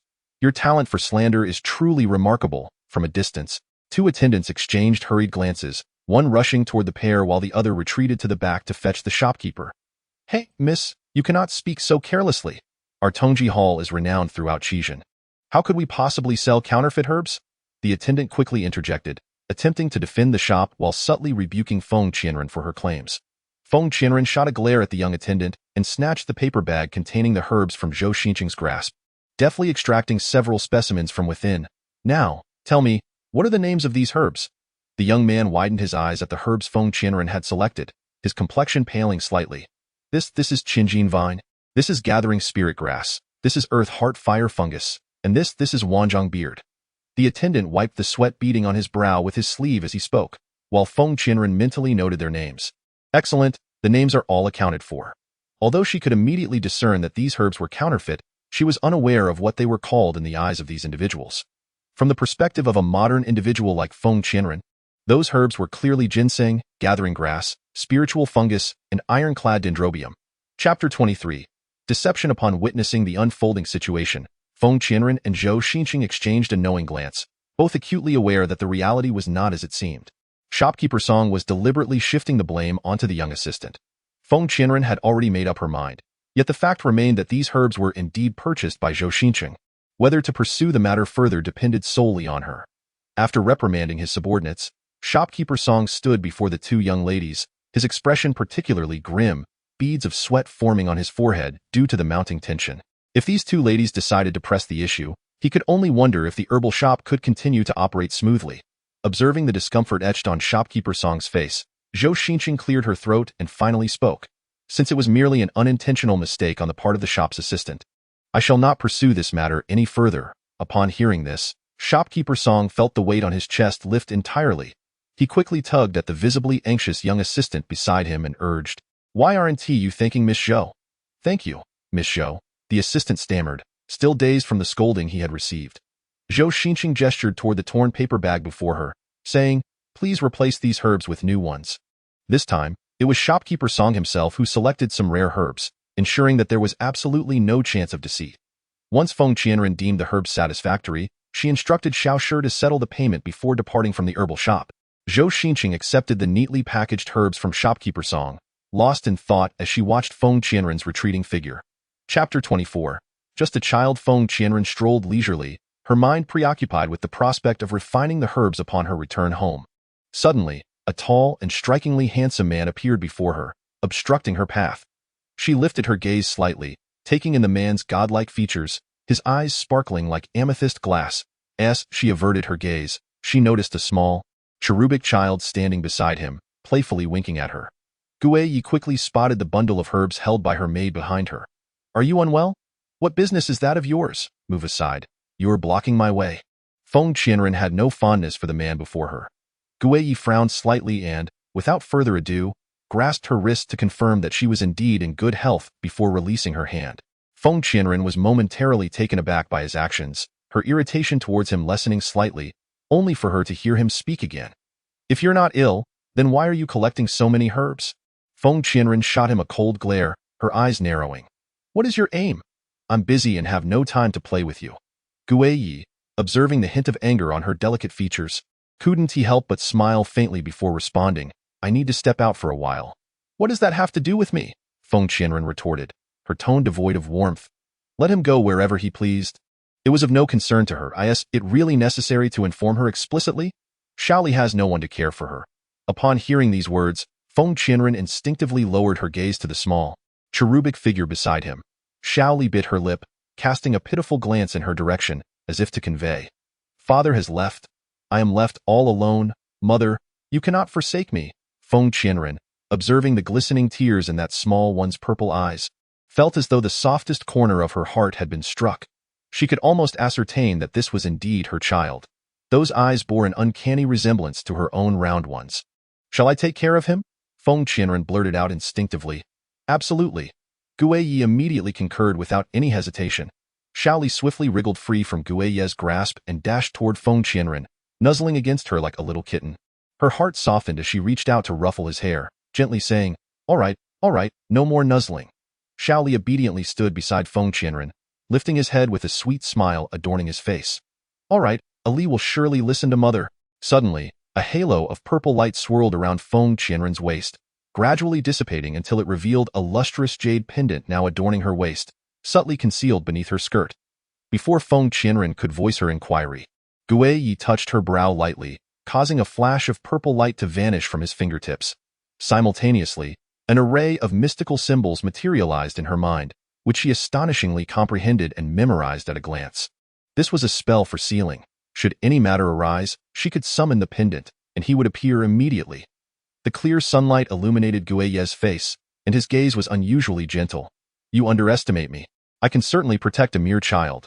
Feng Qianren scoffed, her expression laced with disdain. In her view, Guiyi had simply bestowed her the jade pendant out of fear that she might not safeguard the small one properly. Guiyi's countenance darkened at her words. This woman truly lacked appreciation. "Do as you wish." With that, he waved his sleeve and departed. Chapter 25. The illegitimate child. Miss, who was that person just now? Xiao Shi, having remained silent for a considerable time, finally seized the opportunity to speak. An acquaintance. Feng Qianren replied coldly. An acquaintance? Yet you help him care for a child? This child. Could he possibly be yours? Xiao Shi inquired, gazing at the small cherub clinging tightly to Feng Qianren, growing increasingly enamored and unable to resist reaching out to touch his face. Feng Qianren pursed her lips in silence, neither confirming nor denying, unaware that a fleeting glimmer of disillusionment, unbefitting his tender age, had passed through the child's eyes before he clung even tighter to her. Feng Qianren, hand in hand with Shaoli, confidently entered the general's residence, oblivious to the astonished and suspicious glances cast by the servants within. In the study, is what you said truly the case? Did she truly bring a child back? Feng Zhendong rose to his feet, his face alight with excitement. It was indeed certain, and moreover, the child appeared to share a close bond with her. The servants of the manor reported the situation to Feng Zhendong. Excellent, splendid.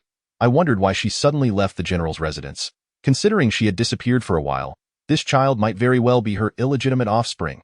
In his heart, Feng Zhendong had already condemned Feng Qianren and even felt that an opportunity for vengeance for his beloved Shuer had finally arrived. In the Qingzhou courtyard, Feng Zhendong forcefully barged in with a group of servants, while at that moment, Feng Qianren was seated in a stone pavilion with Shaoli, enjoying pastries. Yuan had gone to play with her great-grandfather and had yet to return. Hand over that illegitimate child, and let us beat him to death. Upon witnessing such a commotion, Feng Qianren initially thought something had occurred in the courtyard during her brief absence to procure medicinal herbs.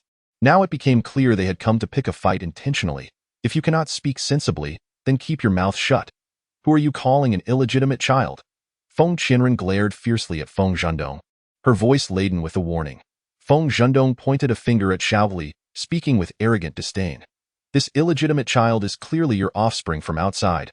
Feng Qianren, unable to contain her fury, slammed her palm down on the stone table before her, rising abruptly with eyes as frigid as ice. The terms illegitimate child and bastard stirred an inexplicable irritation within her, a vexation that surged without reason. Xiaoli tugged at Feng Qianren's skirt, remnants of the pastries still clinging to the corners of his mouth. Auntie, who is this person? He looks so fierce and frightening. His voice was youthful and clear, and although he spoke of fear, his gaze towards Feng Zhendong remained remarkably calm, devoid of any trace of trepidation. Auntie. This child dares to address Feng Qianren as auntie. Feng Zhendong's heart raced, but he quickly regained his composure, glaring at the pair before him with a sneer. Do you think that having this child call you auntie will allow you to deceive the world? How naive! Before her disappearance, Feng Qianren had devoted herself entirely to Mu Liken, having no true confidants. Even if there were, who would entrust their child to such a good-for-nothing?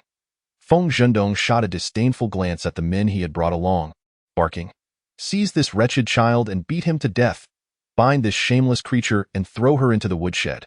His resentment towards Feng Qianren was already deep, and now with this evidence in hand, he was determined to torment her mercilessly.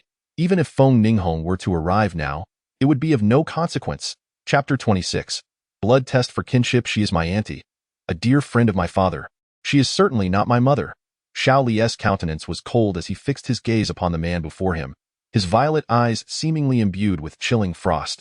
Feng Zhendong felt a shiver run down his spine under the weight of that murderous stare. His pupils quivered, and he grew increasingly infuriated. To think he could be intimidated by the gaze of a young child was indeed the most absurd joke of all. Stubborn, are we? Then we shall conduct a blood test for kinship. Let us ascertain whether you are truly her child. Since Feng Zhendong had brought people along, he had already devised a comprehensive plan. Words alone cannot suffice. The result of a blood test is infallible. Let the test commence. Xiaoli was undeterred by him. The servants, having received Feng Zhendong's signal, presented the vessel and silver needle for the blood test.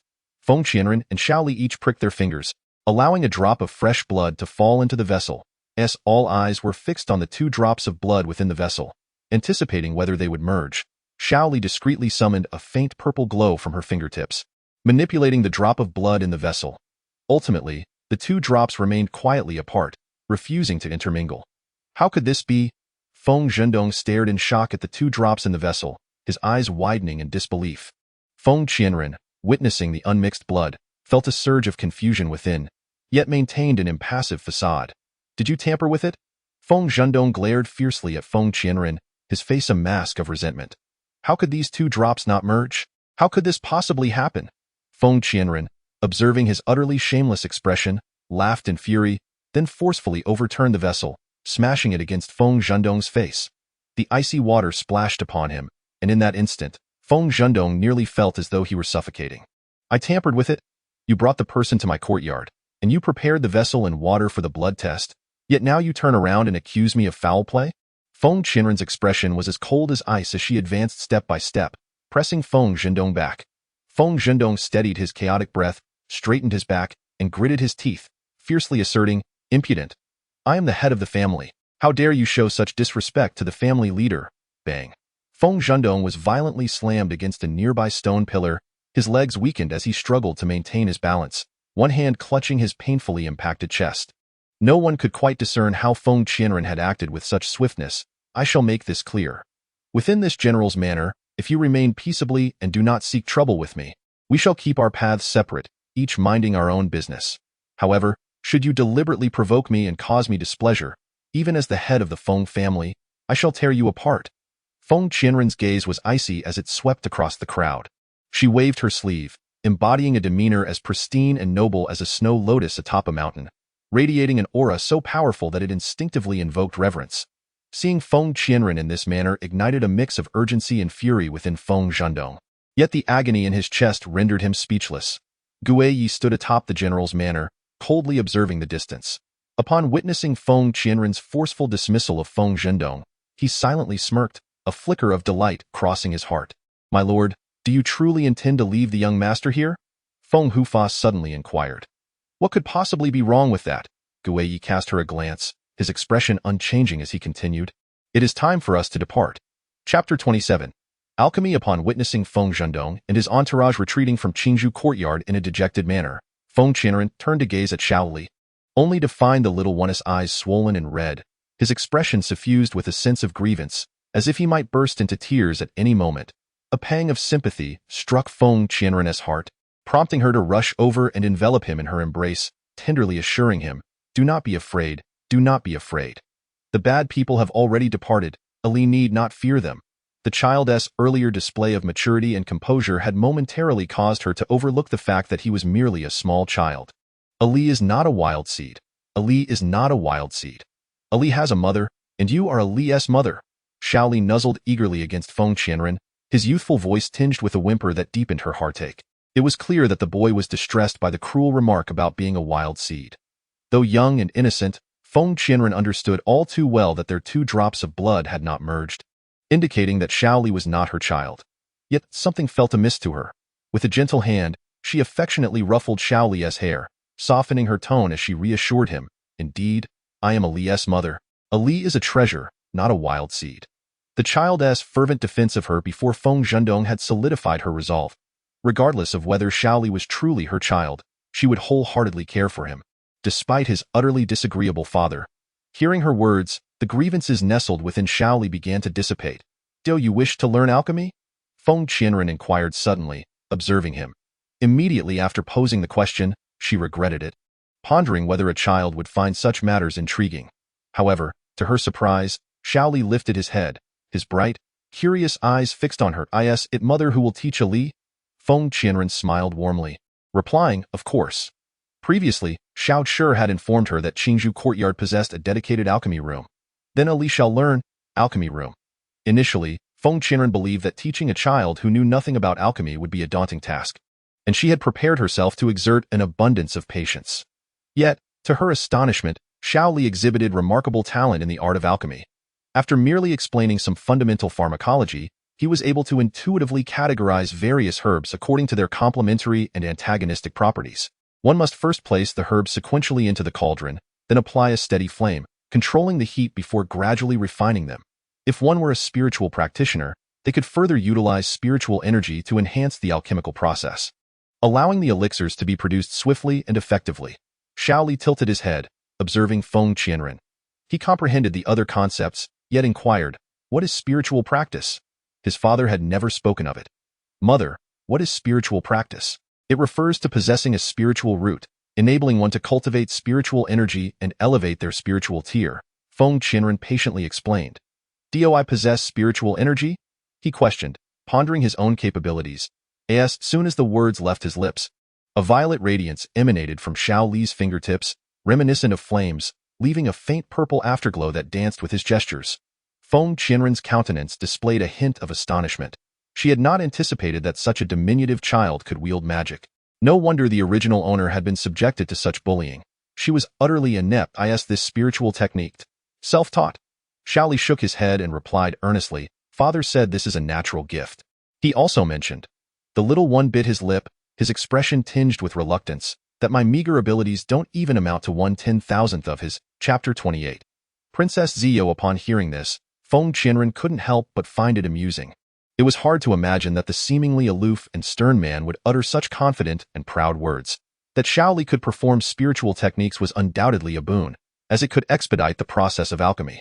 Feng Qianren recounted the alchemical methods she had learned from Empress with great seriousness, and Shaoli swiftly memorized them, successfully invoking the techniques to hasten the alchemical process. "Miss, you must hurry to the back garden. The young master is being bullied." Little Shi rushed into the alchemy room, his expression fraught with anxiety. Upon hearing this, Feng Qianren abandoned her materials and hurried towards the back garden, with Shaoli solemnly trailing behind her. In the back garden, a girl clad in a striking red embroidered dress, with a leaden skirt trailing behind her, stood arrogantly before Feng Yuan. "Either compensate me with an identical flower, or kneel and apologize." The girl placed her hands on her hips, looking down at Feng Yuan with disdain. Dream on. I shall not apologize. Feng Yuan glared defiantly at the girl. It was evident that the one causing the ruckus was this very person. He had merely plucked a flower at random, and she had approached him demanding it, claiming she had seen it first. After the two had tussled, the flower was torn, prompting the girl to insist he kneel and apologize.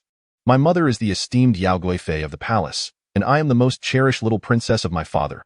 Oh, you dare offend me? Are you not afraid that I might ask my father to take your head? Princess Zio, as always, invoked her mother's name to bolster her position. I'd like to see who would dare take my son's head. Feng Qianren's voice was as cold as a mountain spring. Upon seeing her, Princess Zio revealed no fear. After all, within the confines of Chizhen City, Feng Qianren's ineptitude was common knowledge. He damaged my flower, and he should apologize. Princess Zio raised her chin, her tone still domineering.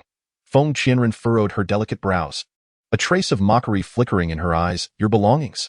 This is the back garden of the Feng family. What here belongs to you? You. Princess Zio was infuriated by her retort and stamped her foot in frustration. She glared at Feng Yuan and indignantly declared, I shall take you to the palace as my child husband. Feng Qianren pulled Feng Yuan behind her and coldly stated, This is the general's manor, the territory of the Feng family. I ask you to leave. Upon hearing these words, Princess Xiao's eyes widened in astonishment, her countenance revealing her disbelief. It was truly incredible that the renowned wasteful young lady of the Feng family would utter such brazen remarks. Anger etched across her face. Princess Xiao sharply retorted, I have come to the Feng residence as a guest. How dare you attempt to expel me? Feng Qianren regarded the audacious girl before her with a cold chuckle, stating, The Feng family does not welcome ill-mannered individuals as guests. Her gaze then shifted to Feng Yuan's face, softening noticeably. Yuan, come here to your mother. Shaoli also approached, taking hold of his hand, and the two little cherubs stood on either side of Feng Qianren, confronting Princess Xiao. Oh, what a delightful commotion we have here. The enchanting voice of Feng Qianxue floated into everyone's ears. Feng Qianren frowned in displeasure, while Princess Xiao cast a sidelong glance in her direction. Chapter 29. Favoritism. Feng Qianxue narrowed her eyes slightly, observing the sullen expression on Princess Xiao's face. A mocking smile graced her lips as she half-jokingly remarked, It is quite a rare occasion for the princess to visit the general's residence. How could my sister treat her guest in such a manner? Upon hearing this, Princess Xiao's face brightened with a hint of joy, believing Feng Qianxue to be advocating for her. Finally, there was a sensible person in the entire general's residence. Well said. How dare you all slight this princess? You shall all accompany me to the palace to confess your wrongdoings to my father. Princess Xiao fixed her piercing gaze upon Feng Qianren, especially targeting the ungrateful Feng Qianren. Feng Qianxue felt a surge of satisfaction at these words, her lips curving upward in a barely suppressed smile. She feigned concern, saying, Princess, please calm your anger. If we have erred, we shall naturally accept our punishment. The implication was clear. Feng Qianren had made a mistake and must be punished. However, Feng Qianxue strategically paused, her expression betraying a sense of difficulty, piquing Princess Xiao's curiosity. Feng Qianren, meanwhile, observed Feng Qianxue's theatrical performance with a cold, discerning gaze. But what? Princess Xiao pressed. Feng Qianxue smiled once more and continued, But Yuan is still young and does not understand. Please do not hold it against him, princess. Absolutely not. Princess Xiao immediately disagreed. She insisted that the young boy accompany her to the palace, asked for whether they would face their father to admit their faults. That would depend on her mood. Feng Qianxue, how shameless can you be? The icy words slipped from Feng Qianren's lips like precious pearls. Feng Qianxue trembled slightly, her heart filled with seething hatred. She could not fathom how someone who had once been as dull as a pig could now seem so transformed. It was indeed her own carelessness that had allowed Feng Qianren to outmaneuver her previously. Sister Run, why do you speak to me in such a manner? I only wish what is best for you. To prevent you from offending the princess, Feng Qianxue said, clutching her embroidered handkerchief, tears welling in her eyes. What constituted an offense? Wasn't it Princess Xiao who had initiated this disturbance? As soon as Feng Qianxue finished speaking, the voice of Feng Ninghong resounded, completely dismissing her words. Princess Xiao, upon seeing Feng Ninghong, felt a slight tremor in her pupils, but her expression quickly regained its composure. She cleared her throat and remarked, General Feng, do you also intend to side with them against me? Side with them? Aran is my granddaughter, and Yuan is my great-granddaughter. Should I not support my own kin, but rather assist you, an outsider? As he spoke, his gaze subtly swept over Feng Qianxue's face. Feng Qianxue understood the underlying implication of his words and hurriedly interjected, Grandfather, You misunderstand. I merely wish to ensure that Aran does not offend the princess. Feng Ninghong shot a fierce glare at Feng Qianxue, his voice laced with anger. Silence. Go aside. Feng Qianren, witnessing Feng Ninghong's staunch defense of her, felt a rush of warmth to her eyes, her heart a tumult of mixed emotions. Confronted with the favored Princess Xiyao, Feng Qianren had anticipated that Feng Ninghong would at least utter some grandiloquent phrases, but was taken aback by his blunt support. Feng Qianxue, chastised by Feng Ninghong's rebuke, dared not utter another word. He then turned his attention to Princess Xiyao. Though this is the back garden of the Feng family, considering your fondness for flowers, it would be unwise to remain here and spoil your enjoyment. Before his words had fully settled, Feng Ninghong glanced at the standing Feng Qianren, his tone noticeably softened. Aran, Yuan, let us depart. The group exited the garden, with Feng Qianxue discreetly following behind, leaving Princess Xiyao alone, disheveled in the wind. She gazed at the swaying flowers before her, furiously plucking one and crushing it beneath her foot, her eyes ablaze with intense hatred. It was utterly infuriating. She vowed to make them aware of her formidable presence. Chapter 30. Feigning illness. Miss, there is someone from the palace. Someone has come to summon you. Xiao Shi hurried into the room, finding the miss engaged in play with two small cherubic children. Feng Qianren lifted her head to regard Xiao Shi, her brows slightly furrowed. From the palace? They wish to summon me. She had never had much acquaintance with those in the palace, so why the sudden request? Xiao Shi's face bore a thin veil of indignation as she retorted. I do not know who has been spreading rumors, but it seems everyone in the palace believes you to be quite knowledgeable in medicine. Upon hearing this, Feng Qianren began to piece together the circumstances. However, to have me enter the palace to treat someone? Xiao Shi nodded, her eyes slightly reddening. Yes, the emperor specifically requested for you to enter the palace to attend to concubine Yao. She bit her lip and added, Miss, concubine Yao is the birth mother of Princess Xiyao and has always been most fond of her daughter. Feng Qianren sighed softly within. This ploy to draw her into a trap was indeed compelling. The imperial palace, from a distance, appeared to be shrouded in a delicate mist, rendering it indistinct. Only upon closer inspection could one appreciate its resplendent glory. The eaves of the ornate roofs arched skyward like the wings of a swallow, adorned with crimson tiles and vermilion lacquer, exuding an indescribable antiquity. This is indeed the chamber of the esteemed consort. Young lady, please proceed to diagnose and treat her. The maidservant gracefully bowed to Feng Qianren before withdrawing. As Feng Qianren entered the inner sanctum, she was enveloped by the fragrant tendrils of high-quality incense wafting from the censer at the center of the hall, a scent that was both soothing and intoxicating. The close maid of consort Yao hurriedly approached her, anxiety etched upon her face, and implored, The consort is afflicted with a sudden ailment and remains in a deep stupor. You must devise a remedy. Understood. You may leave now, Feng Qianren replied, and the maid discreetly exited. Feng Qianren delicately grasped the pouch of silver needles in her hand and moved to the bedside of consort Yao. With such a rosy complexion, it was difficult to believe she was unwell. Feng Qianren gently felt the consort's wrist, a faint smile gracing her lips as she remarked, Your condition, dear consort, proves rather challenging to remedy. She unfurled the cloth pouch containing the silver needles, her demeanor calm as she selected one. At least 10 needles would be required to rouse her from this state. As her words fell, she identified a pressure point on consort Yao's arm and deftly inserted the needle.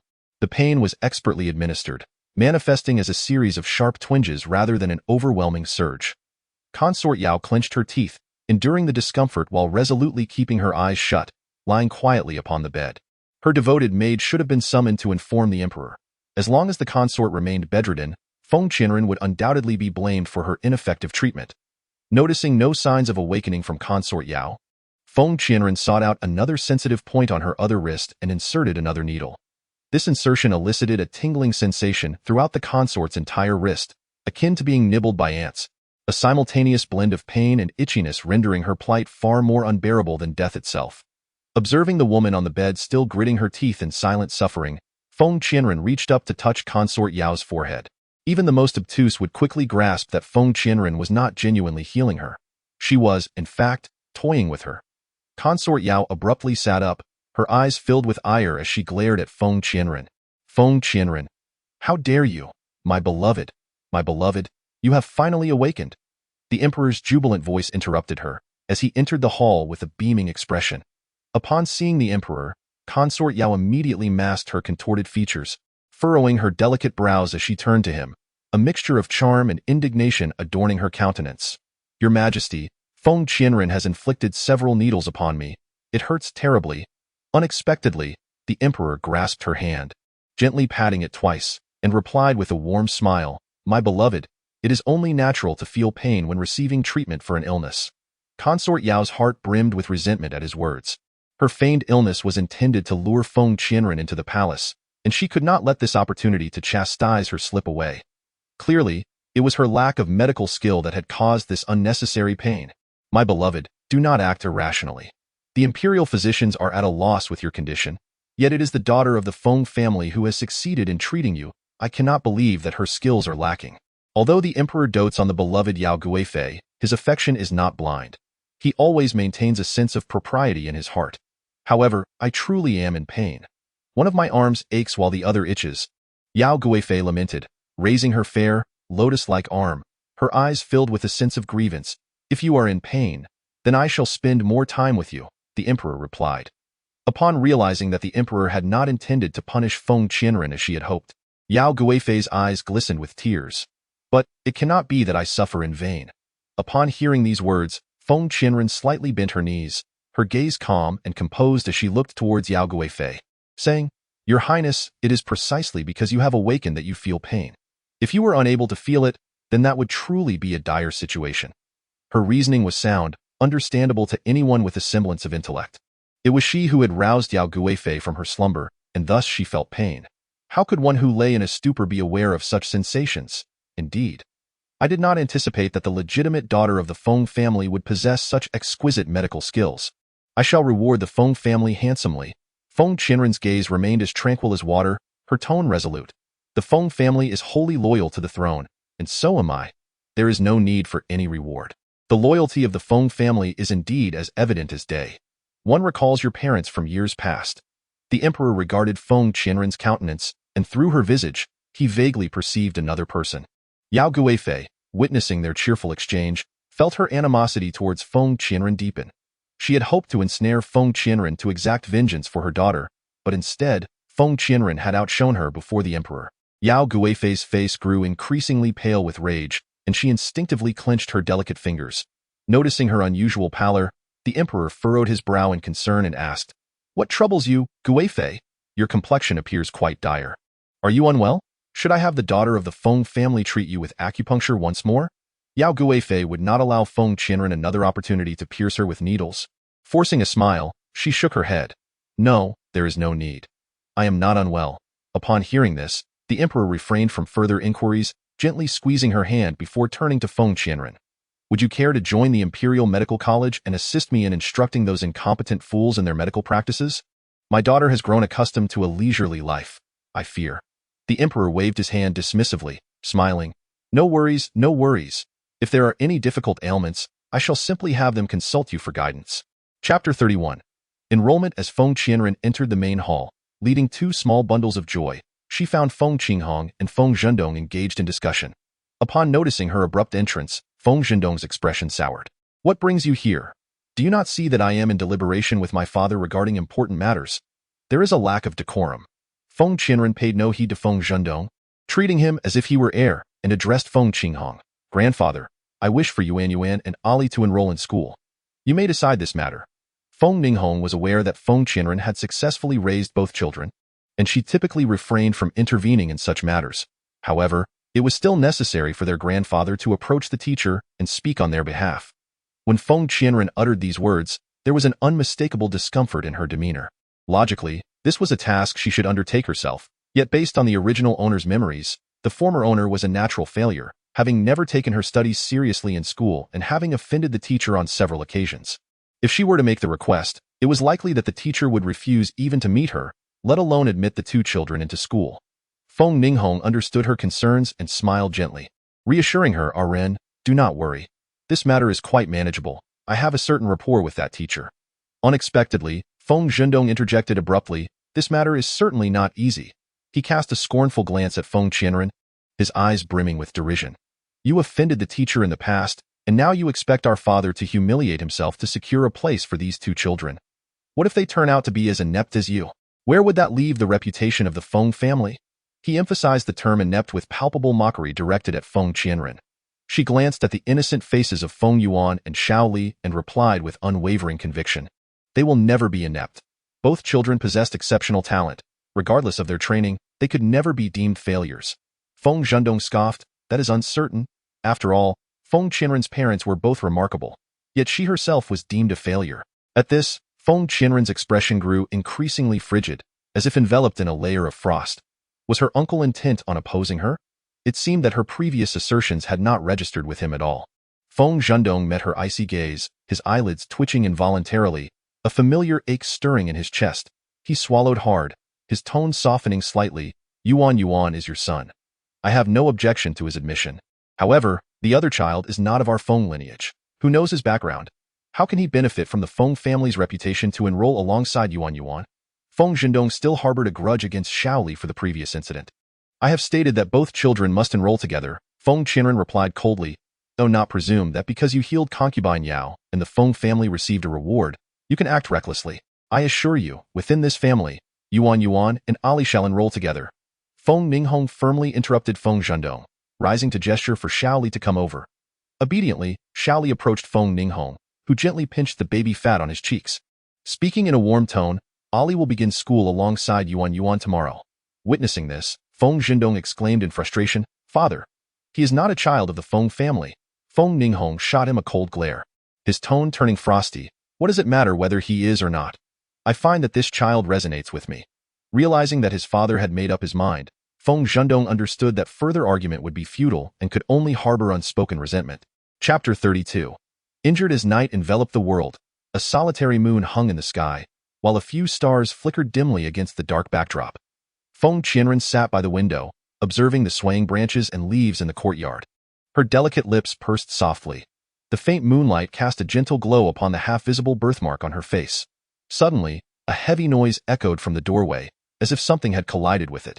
Feng Qianren instinctively furrowed her brow and rose to approach the door, only for it to be forcefully burst open. What are you? Before she could finish her sentence, a figure, towering over her by a considerable height, collapsed onto her. A mix of shock and anger surged within her, and she raised her wrist, intent on throwing him away, only to be struck by the overwhelming scent of blood emanating from him. Instinctively, she groped his body, her hand coming away stained with alarming crimson. It was then that Feng Qianren recognized the handsome face before her. It was Gu Yi. The moonlight streaming in rendered his visage pale as a ghost, and his once vibrant amber eyes were now tightly shut. In a flurry, she helped him onto the bed. After a brief examination of his injuries, a wave of dread washed over her. Thankfully, she had refrained from casting him away, for his life would have been in grave jeopardy otherwise. What on earth had he done to sustain such wounds? Memories of the moment Gu Yi had gifted her the jade pendant resurfaced, stirring an unfamiliar emotion within her. She gazed at his face, realizing that he had failed to protect himself and had come to her in such a grievous state, all while claiming he would safeguard her. Indeed, one could never trust a man's words. Those who do are destined for misfortune. As she rose, her foot barely taking a step, his hand gripped hers with unexpected intensity. Don't go. Gu Yi's typically cool voice now bore a hint of fragility, almost pleading that a shiver ran through Feng Qianren's heart, prompting her to sit back down beside him, gently smoothing the furrowed lines on his brow. I sit that you wish for me to witness your demise upon my bed, holding your hand while you fade away. What nightmare has plagued your slumber? Could someone like him truly experience nightmares? Was it possible for him to dream of things that terrified him? Surely, it was others who feared him. Feng Qianren studied the man's features, well aware of his strikingly handsome visage, accentuated by a beguiling charm. Upon closer inspection, he appeared even more captivating. Gradually, Gu Yi's furrowed brow relaxed, and the grip on her hand lessened. She freed herself and moved to the vanity, retrieving a box containing several recently concocted pills. To her surprise, they would be put to use so soon. Returning to the bedside, she inquired, Do you truly have such faith that I will save you? As she spoke, she placed 2 pills into Gu Yi's mouth and deftly inserted a silver needle into his acupoint, the gentleness of her movements surprising even herself, contrasting starkly with the roughness she had exhibited when treating concubine Yao. Suddenly, Gu Yi's brow tightened once more, a metallic sweetness rising in his throat, and he involuntarily coughed up 2 mouthfuls of bright red blood. Feng Qianren hurriedly wiped the blood from his lips. In the early morning, Feng Qianren was startled awake by a commotion. Grandfather, I witnessed a man enter Sister Ren's room last night. Chapter 33. The Search. Feng Qianxue's melodious voice resounded clearly in Feng Qianren's ears, prompting her to open her bleary eyes and realize she was already lying in bed. Yesterday, her bed had been occupied by Guiyi, forcing her to sit at the edge and doze off in a daze. Ah, Guiyi! She sat up, her eyes wide open, scanning the room, but there was no trace of Guiyi. It seemed he had departed early. His injuries must have healed significantly. Miss is still asleep. You cannot enter. Xiao Shi extended his hand to block the doorway, preventing the intruders from entering. Get out of my way!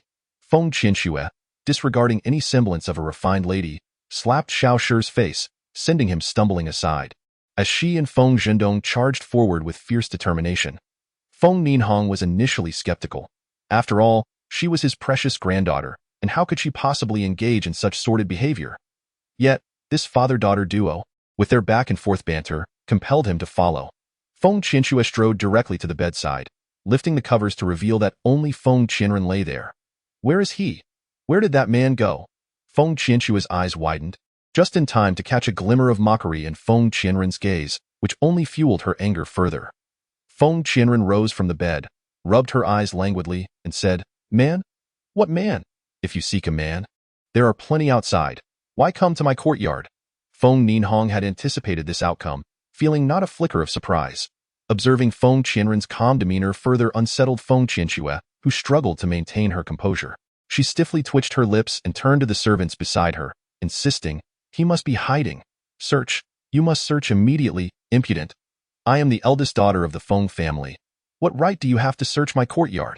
As Feng Qianren noted Feng Qianxue's increasingly brazen attitude, her own ire began to rise. I must search. That man is certainly hiding. Feng Qianxue's tone was as resolute as iron.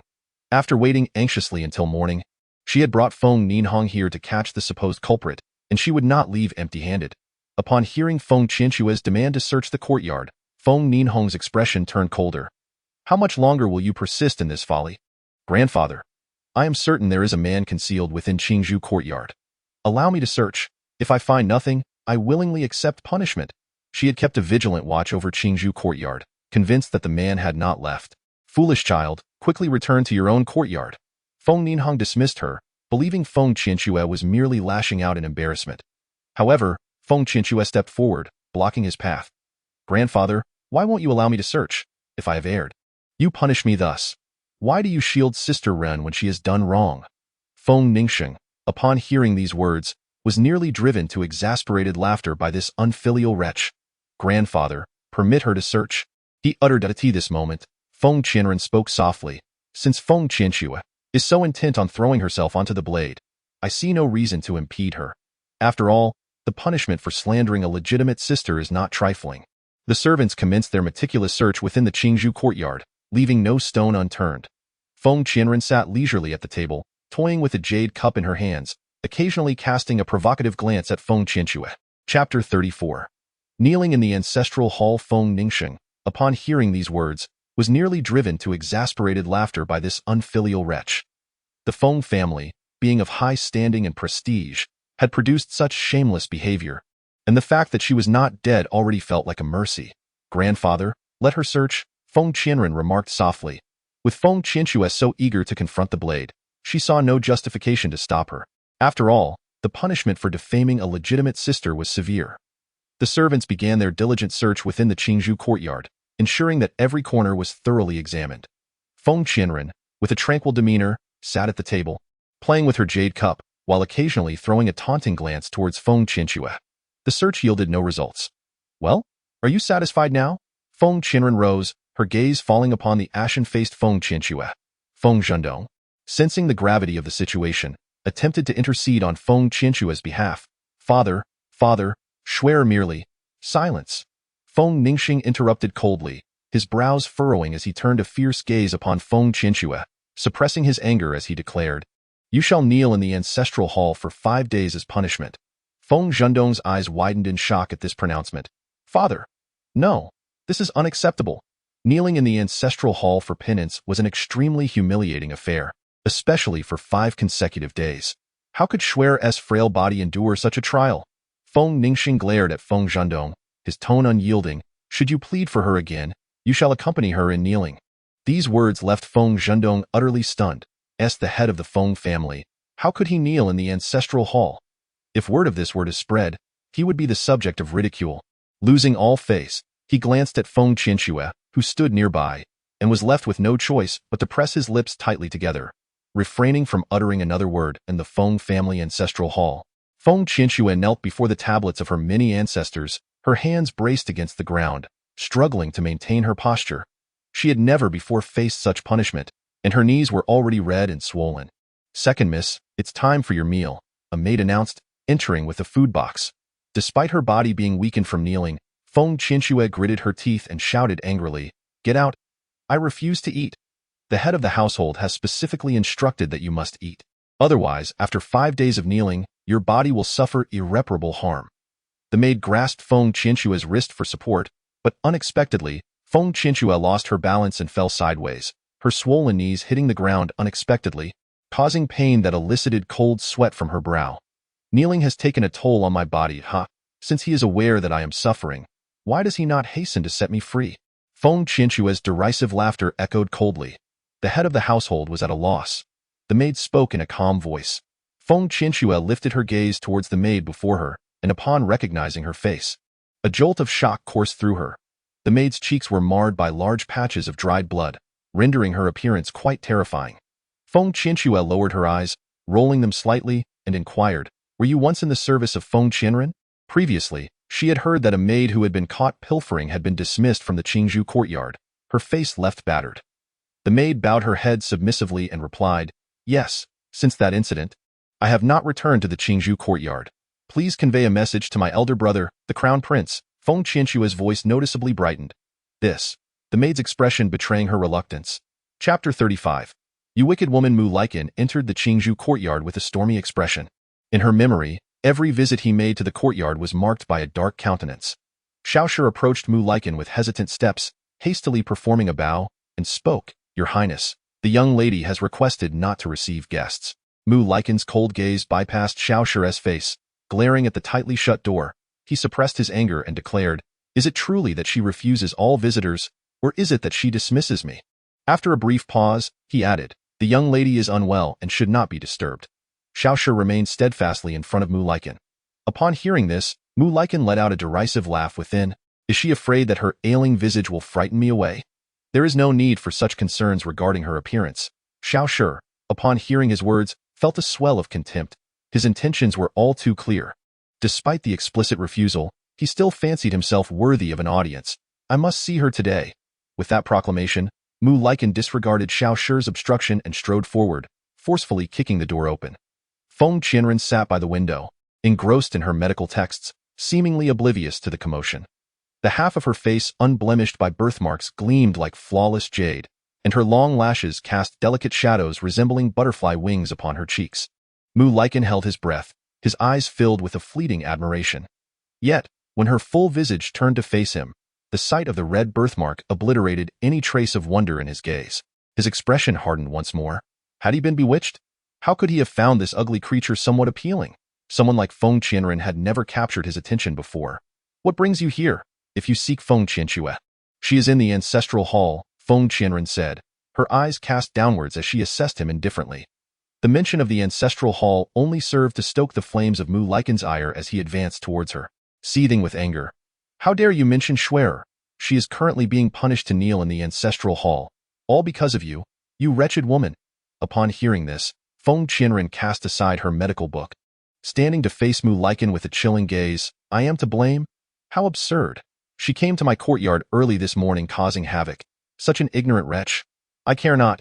You must accompany me before Feng Zhendong and compel him to release Schwerer. Mu Laikin has come today with the sole intention of rescuing Feng Qianxue. You shall not succeed." The moment Feng Qianren's words fell, Mu Laikin unceremoniously seized her wrist, forcefully dragging her towards the exit. "Mu Laikin, do you not comprehend human speech? If you wish for Feng Qianxue to be freed, then go speak to my grandfather yourself." Feng Qianren wrenched her arm free from his grip, her demeanor as frigid as a winter frost. The two remained locked in a standoff when suddenly, Xiaoshi rushed into the room, his expression fraught with urgency. "Miss, the old general requests your presence in the front hall. I shall go shortly." "No, the old general insists you go immediately." Xiaoshi's tone involuntarily escalated. Feng Qianren furrowed her brow, already sensing that something was amiss. But what could have transpired? The second young lady has been poisoned. Someone has tainted her food. The servant who delivers her meals has confessed that you instigated the poisoning.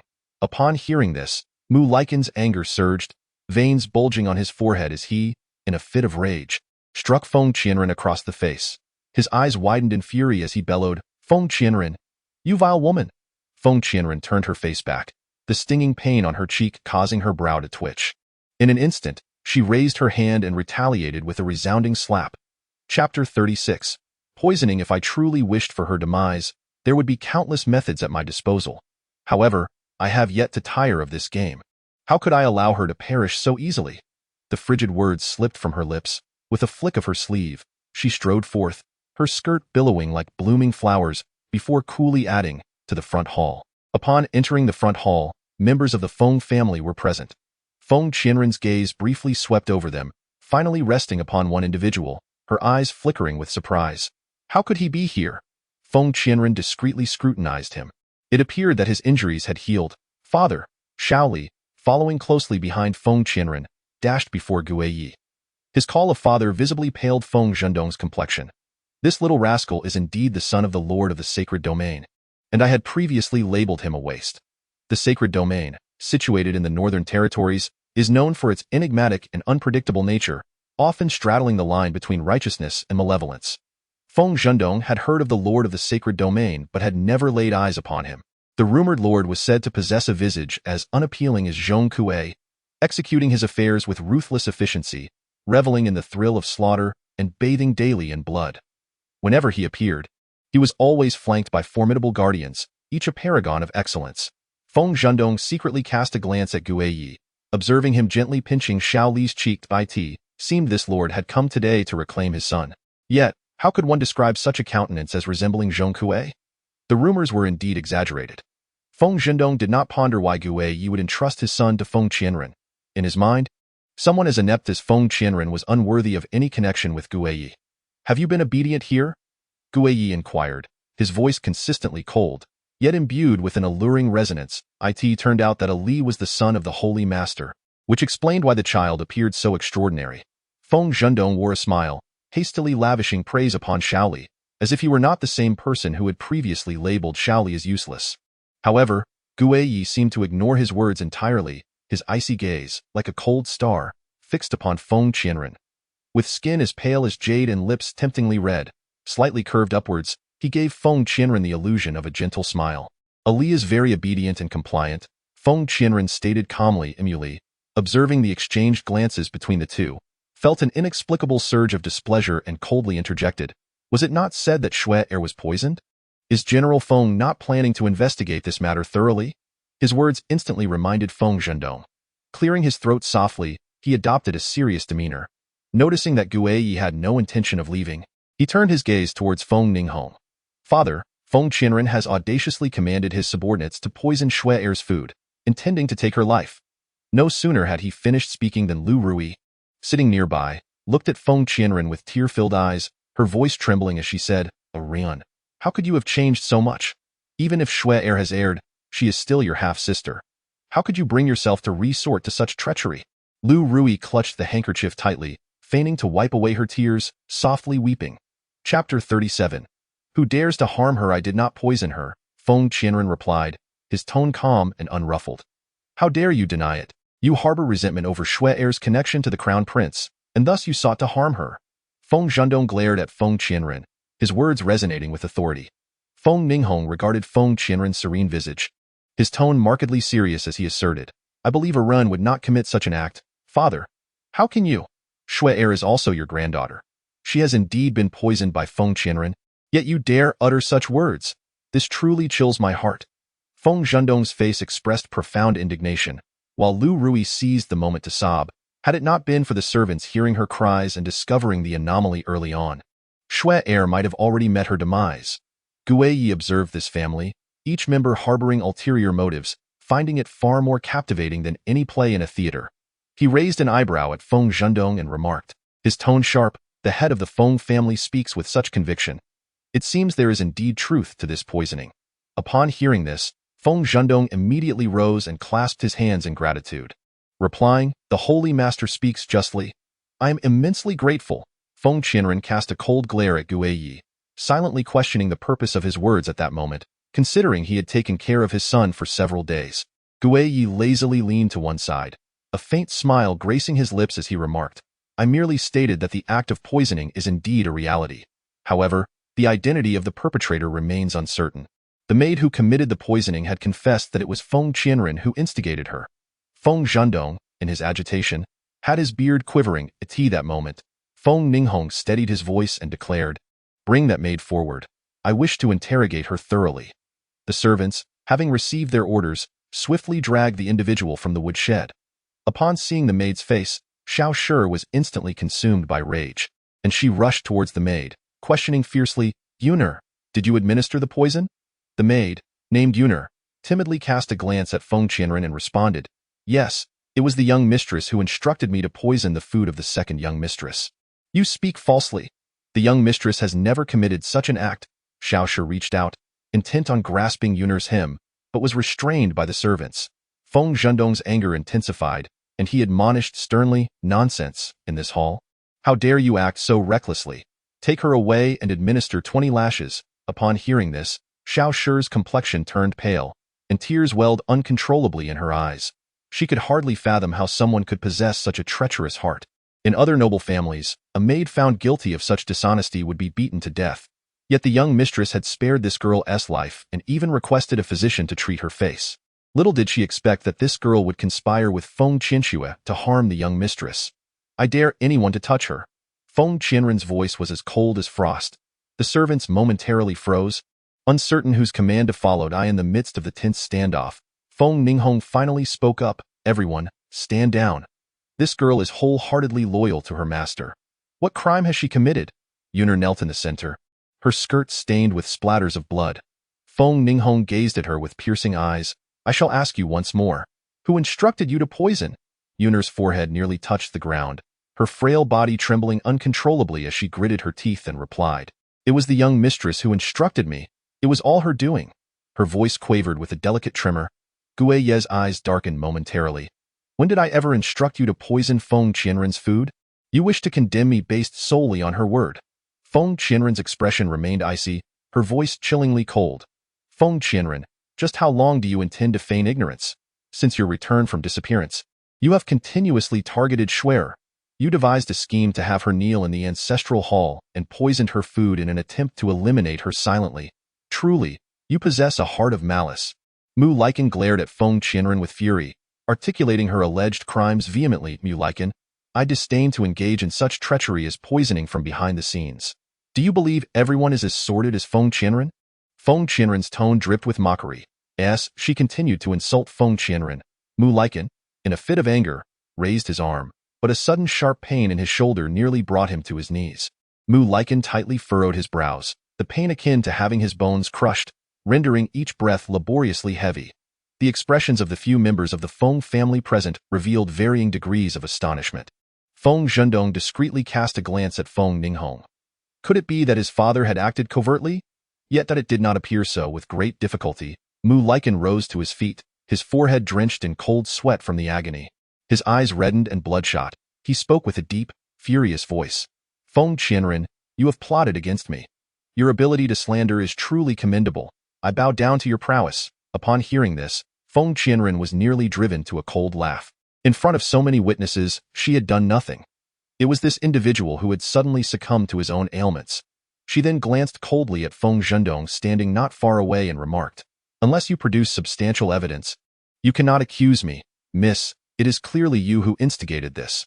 Why do you now shy away from acknowledgement?"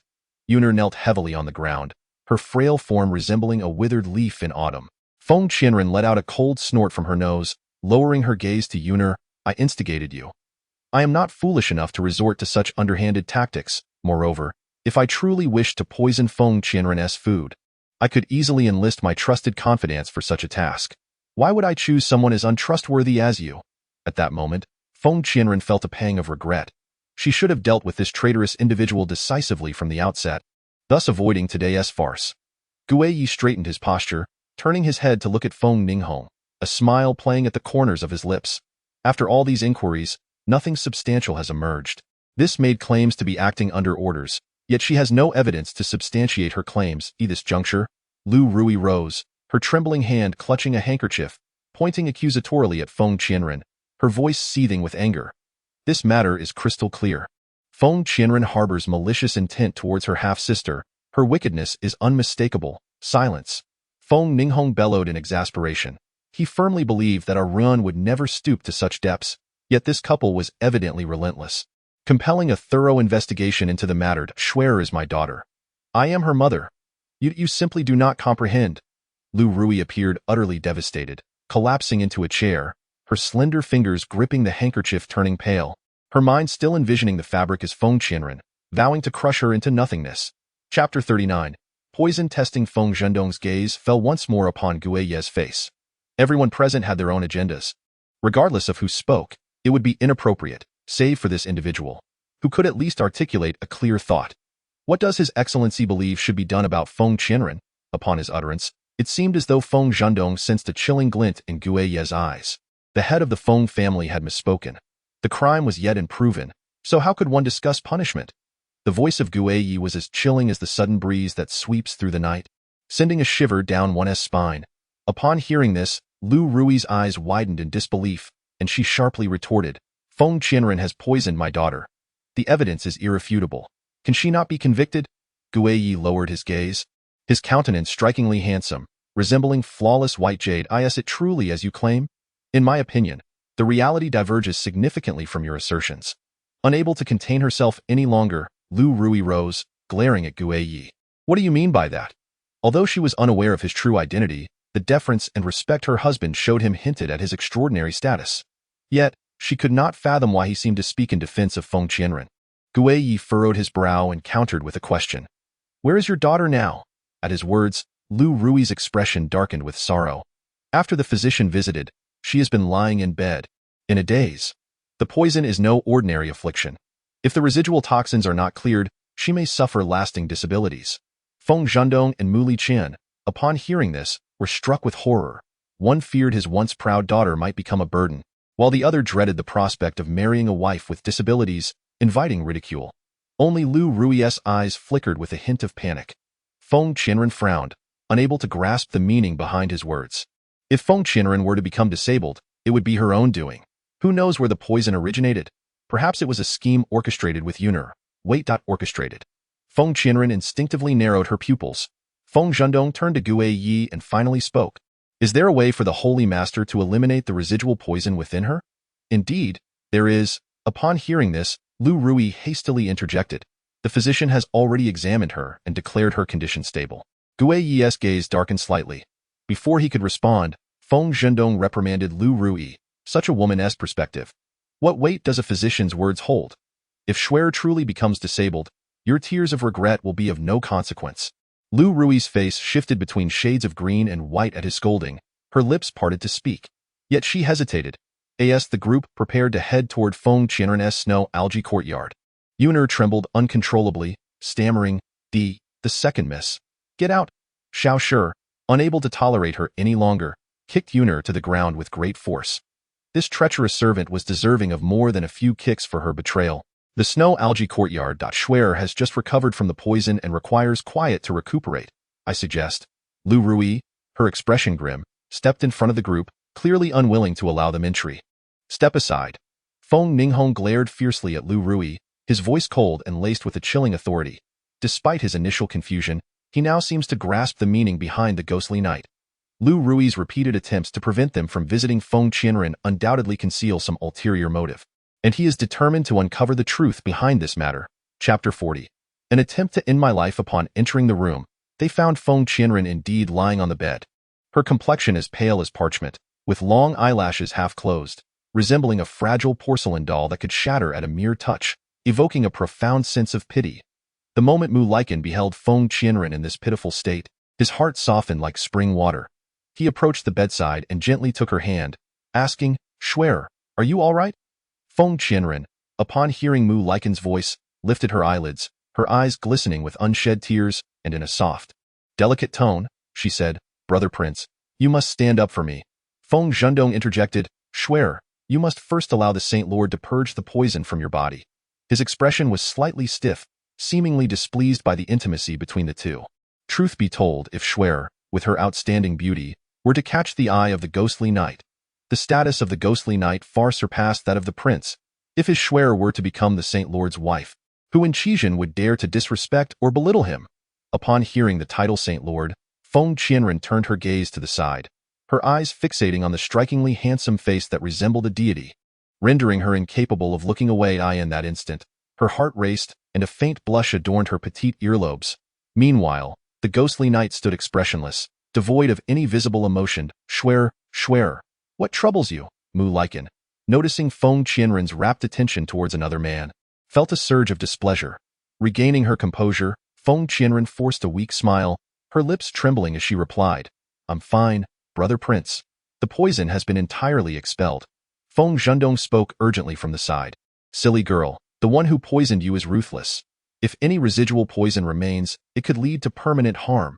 Indeed, let him examine you thoroughly. Otherwise, any future afflictions will fall upon me.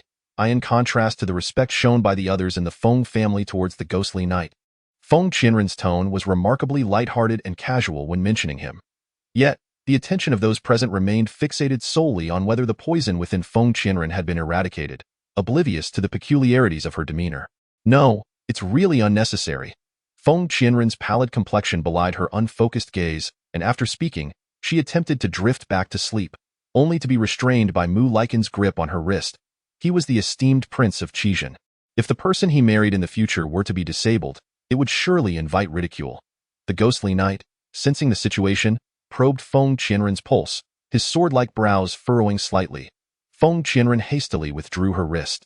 Seeing this, both Feng Zhendong and Mu Liken felt their hearts plummet into an icy abyss. Could it be that the poison had penetrated to her very marrow? What is the situation? Mu Liken's voice trembled. There are no signs of poisoning. What? Both Mu Liken and Feng Zhendong turned to stare at Feng Qianren in shocked. No signs of poisoning. How could this be possible? In that moment, the tension in the minds of the two individuals reached a breaking point, followed by an unsettling chill down their spines.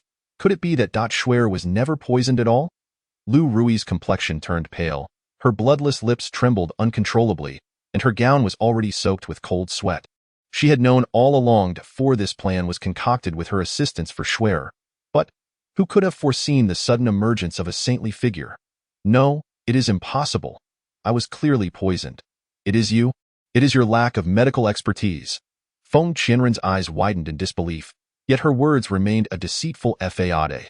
Upon hearing this, Feng Qianren let out a derisive laugh, fixing her gaze upon Lu Rui and saying, Is that so? I too have some knowledge of medicine. Perhaps I should take a look at you? No. I refuse your help. You would bring me harm. With tears welling in her eyes, Feng Qianren turned to Mu Liken, stammering, Brother Crown Prince, you must make them leave. Feng Qianren wishes to harm me. She poisoned me, intending to take my life. Chapter 41. Disguise. If you do not trust me, then it would be better to summon the imperial physician for a thorough examination. Coincidentally, I have become well acquainted with them in recent days. Feng Qianren spoke these words with an air of nonchalance. It was not her intention to intimidate Lu Rui. Rather, since she had successfully treated the rare ailment of Consort Yao, the palace physicians often consulted with her regarding complex medical cases. Absolutely not. Without a moment's hesitation, Mu Liken dismissed the notion. Should the palace physician be summoned, it would inevitably reach the ears of the emperor. Such an embarrassing matter must never be disclosed to him. Could it be that the poison has already been purged? Hence, the remainder of his thoughts faltered. Even if the poison were to be immediately neutralized, there would still be discernible signs of its presence, and the saintly figure has declared that there are no indications of poisoning. Feng Ninhong's lips pressed tightly together in silence, her demeanor as frigid as ice, exuding a terrifying chill that struck fear into the hearts of those around her. Feng Zhendong turned his gaze back to Lu Rui, and upon observing her complexion, a realization dawned upon him. He grasped her collar and exclaimed, You knew all along? Lu Rui's legs buckled beneath her, collapsing to the ground as she wept. I had no choice. If you did not devise a way to save your daughter, I had to think of something. It was she who secretly informed Yuner about poisoning the food. Initially, she contemplated whether to allow Schwer to consume the meal, but ultimately, she dared not proceed, for this poison was no ordinary toxin. What if it harmed Schwer? Since she aimed to frame Feng Qianren for this incident, She would undoubtedly not resort to a common poison. No wonder she uttered such words. Anger and regret surged within Feng Zhendong. Had he known earlier, he would never have brought Guiyi here. Father, they died at that moment. Feng Zhendong found himself at a loss for words to plead for leniency. Someone, take these two away and administer 30 strokes of the rod each. Feng Ninhong's voice was as cold and unyielding as iron, carrying an undeniable resolve. Yu Liken urgently called out, General Feng. Feng Ninhong raised an eyebrow and regarded him with a cold gaze, inquiring icily. These two individuals have stirred chaos throughout the Feng residence. What further words does His Highness have to say? Mu Liken's expression had darkened to an extreme. He had not anticipated that Schwer was feigning poison. Feng Qianren hastily grasped Mu Liken's sleeve, her eyes brimming with tears as she implored, No. Brother Taizi, save me. Brother Taizi, please save me. Meanwhile, Lu Rui clutched her husband's sleeve, only to be forcefully shaken off by Feng Zhendong. Truly an incompetent lot. It would have sufficed for them to obediently kneel at the ancestral hall for 5 days. Yet now they must endure 30 strokes of the rod. Seeing this predicament, Feng Ninhong felt a splitting headache and commanded sharply, Why are you not hastening to drag them away? The servants, upon witnessing Feng Ninhong's fury, did not dare delay for a moment and promptly dragged the two away. Feng Zhendong watched helplessly as his wife and daughter were forcibly taken, feeling an unsettling turmoil within. Ultimately, he could only blame himself. Had he not insisted on bringing these individuals to Shuezhao courtyard, this matter would not have been exposed. Father, while those two may be at fault, is it not too severe to punish them with 30 strokes? Feng Ninhong pursed his lips, choosing not to engage with his words.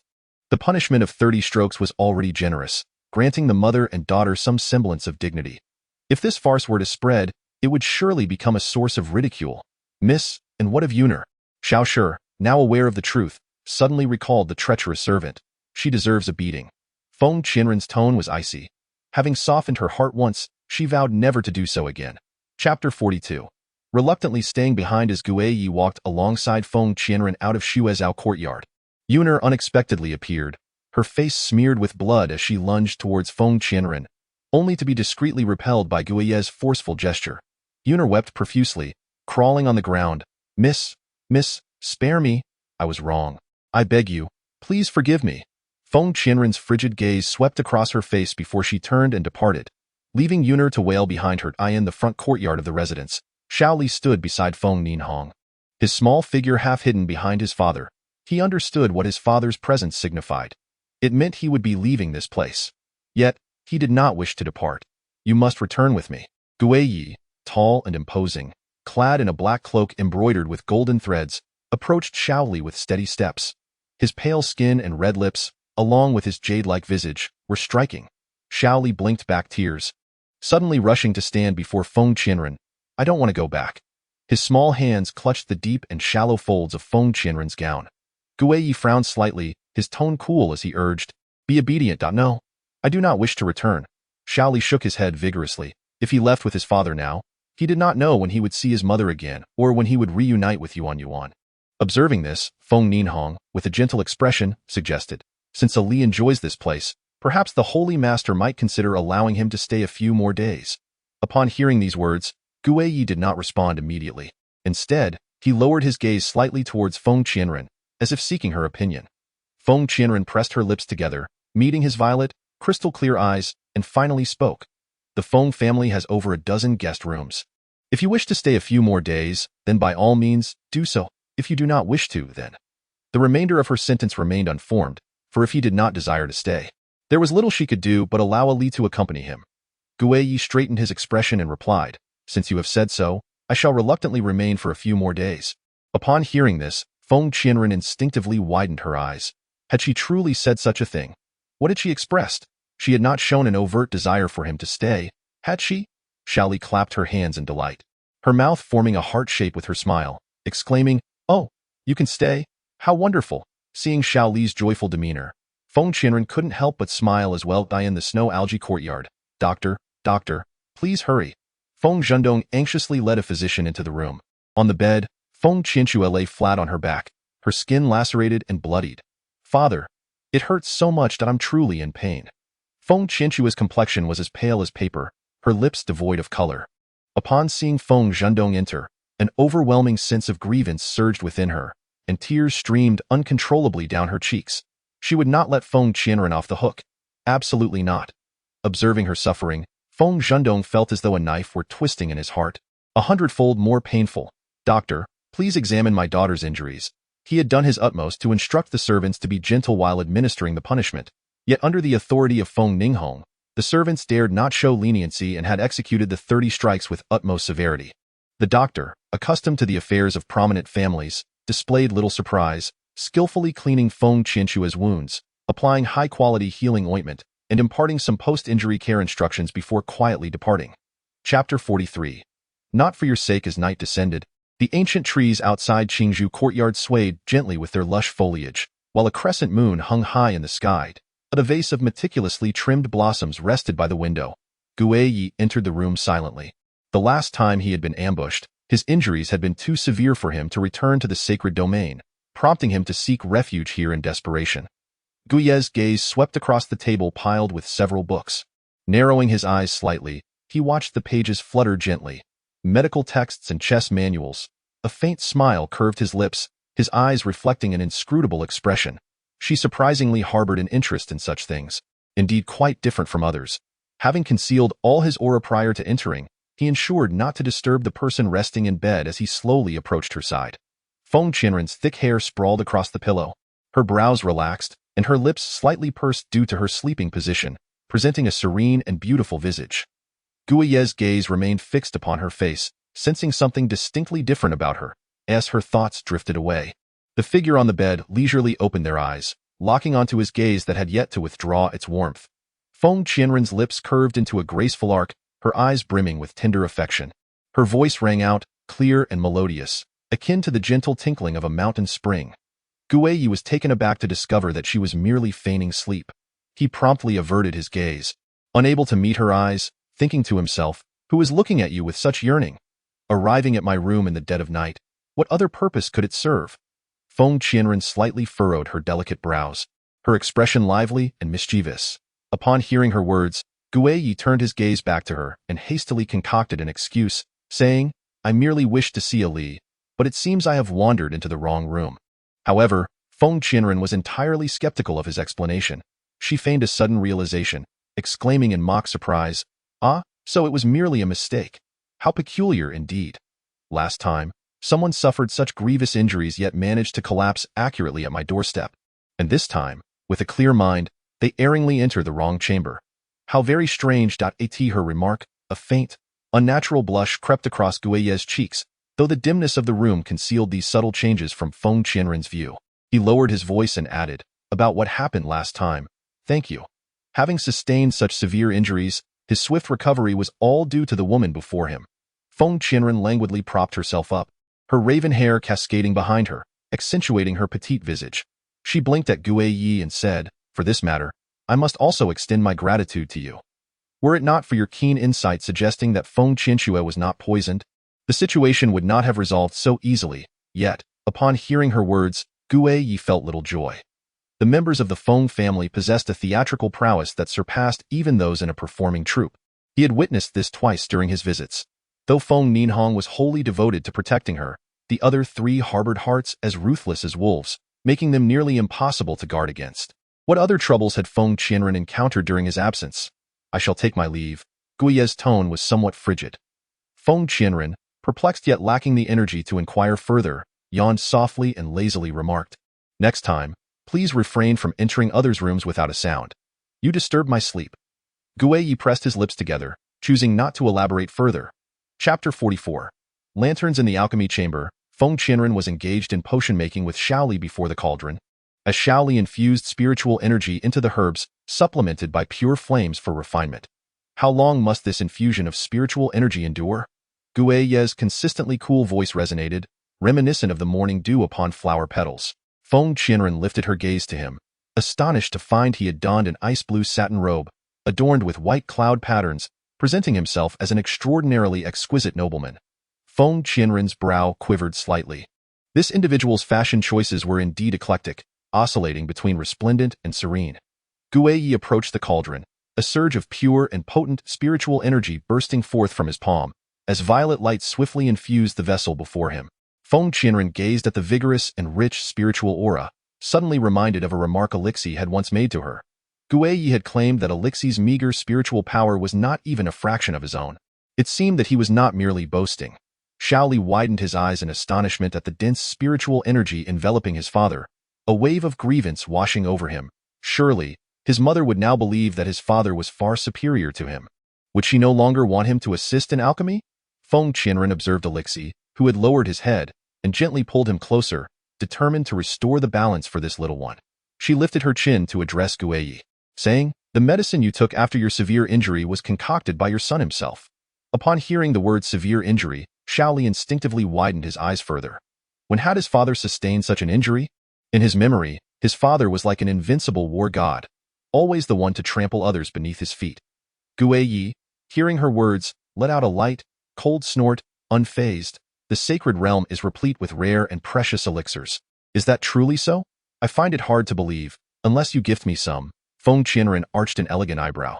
Shaoli, however, accepted his words as truth. Having grown up by Guiyi's side, he had indeed witnessed some of the wonders within the sacred realm. With a flick of his sleeve, a brocade box embroidered with intricate patterns appeared in midair, and he spoke in a serene tone. I seldom incur injuries. Thus, I rarely require such things. I have only brought one with me. This particular elixir was one he had kept on hand only after that severe injury. Typically, he was accompanied by protectors, making it unlikely for him to be harmed. As for that instance, it had been an accident. Since he had already produced it, Feng Qianren felt no hesitation in accepting the brocade box with grace. She intended to keep it safe, for it could prove life-saving in a critical moment. The cauldron had absorbed Guiyi's rich spiritual energy and required no further attention for the time being. Shaoli tugged at Feng Qianren's skirt, his tone soft and sweet. "Mother, I wish to join Sister Xiao Shi in the backyard to make lanterns." While he accompanied his mother in alchemy, Yuan was in the backyard crafting lanterns with Sister Xiao Shi. Feng Qianren looked at his adorably chubby face, her heart melting with tenderness. She reached out to gently pat his head, smiling, "Off you go, but be careful not to injure your hands." Guiyi watched as Shaoli skipped away, a hint of confusion stirring within him. "Why the need to make lanterns?" Feng Qianren replied. "Today is the Lantern Festival. We will release lanterns by the river this evening to pray for blessings." Initially, she had been unaware, only learning from Xiao Shi earlier. The lanterns were typically crafted by hand, as it demonstrated sincerity. Upon hearing this, Guiyi's gaze dimmed momentarily. Humanity is often like this, believing that heartfelt wishes can earn the favor of the divine. Chapter 45.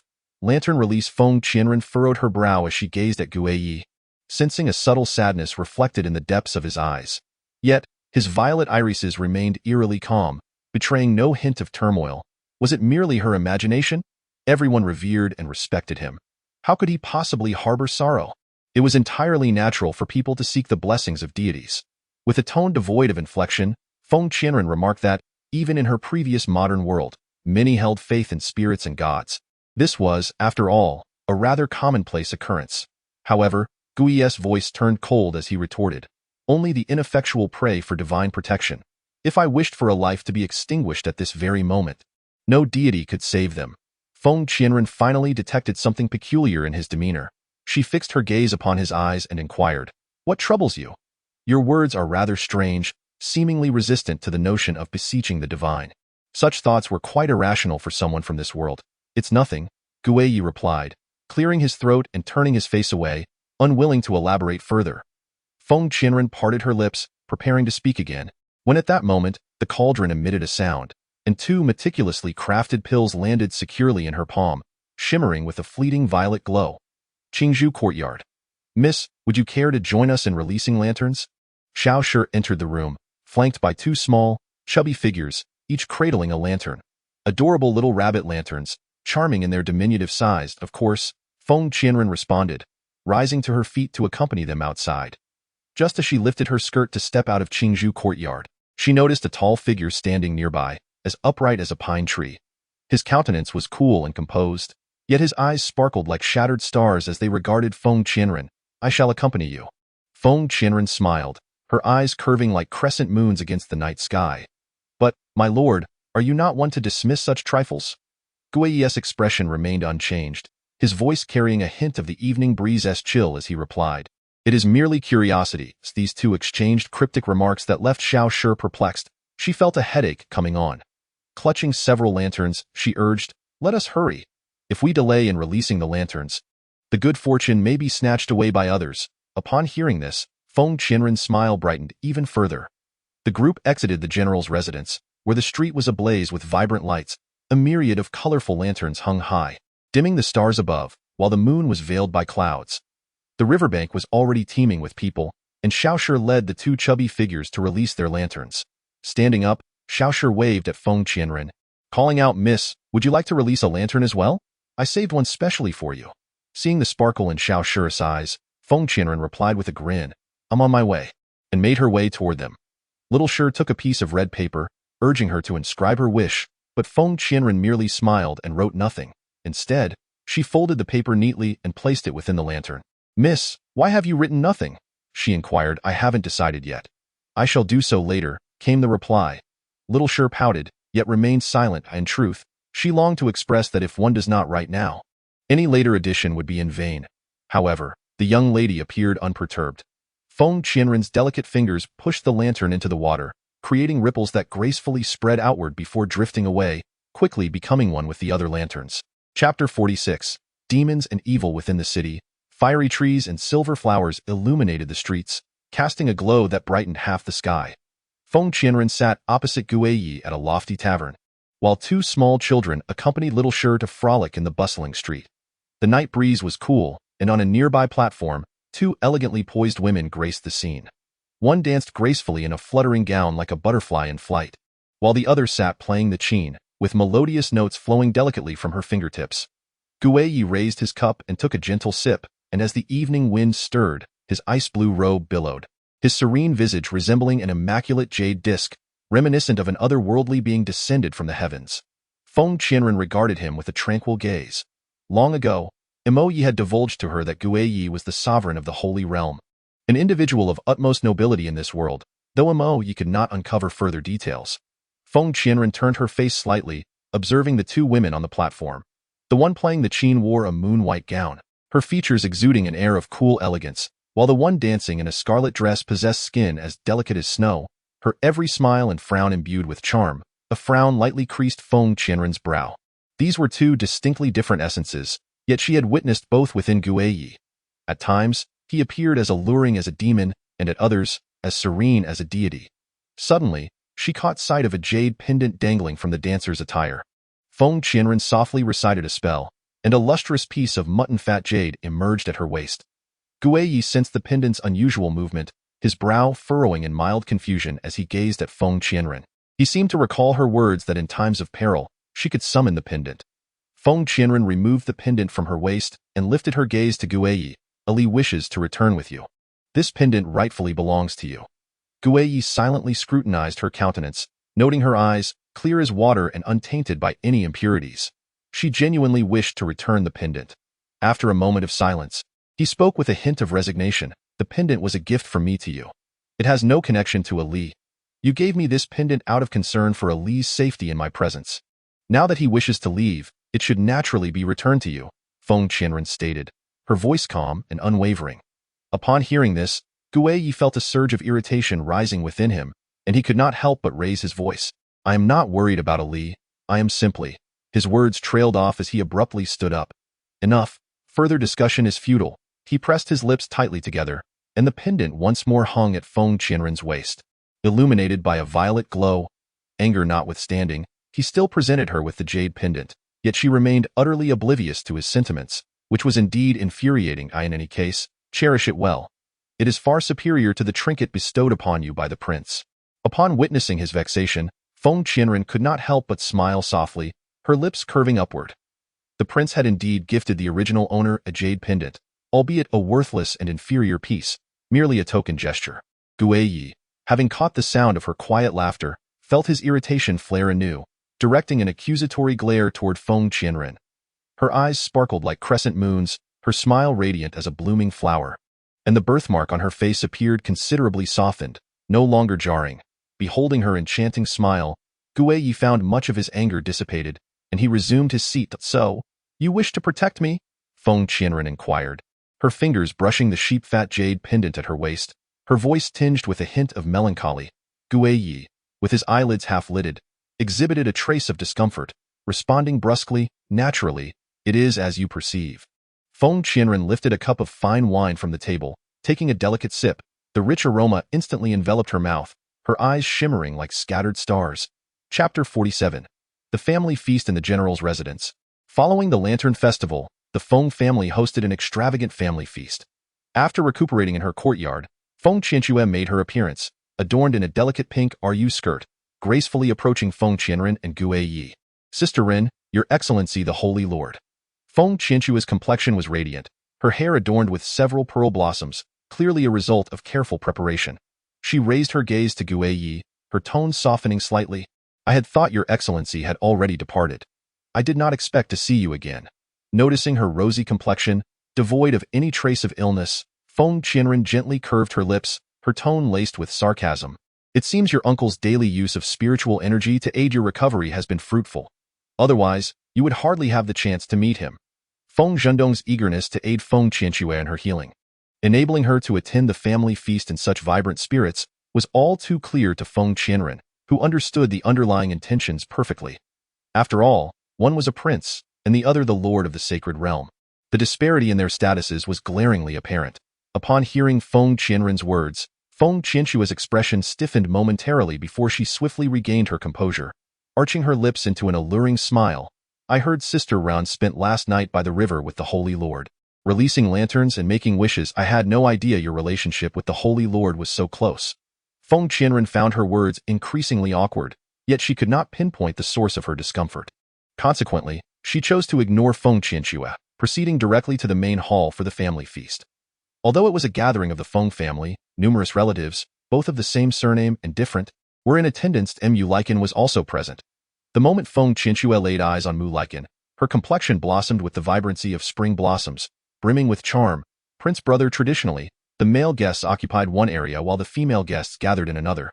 Yet Feng Qianxue disregarded this custom, seating herself beside Mu Laikan.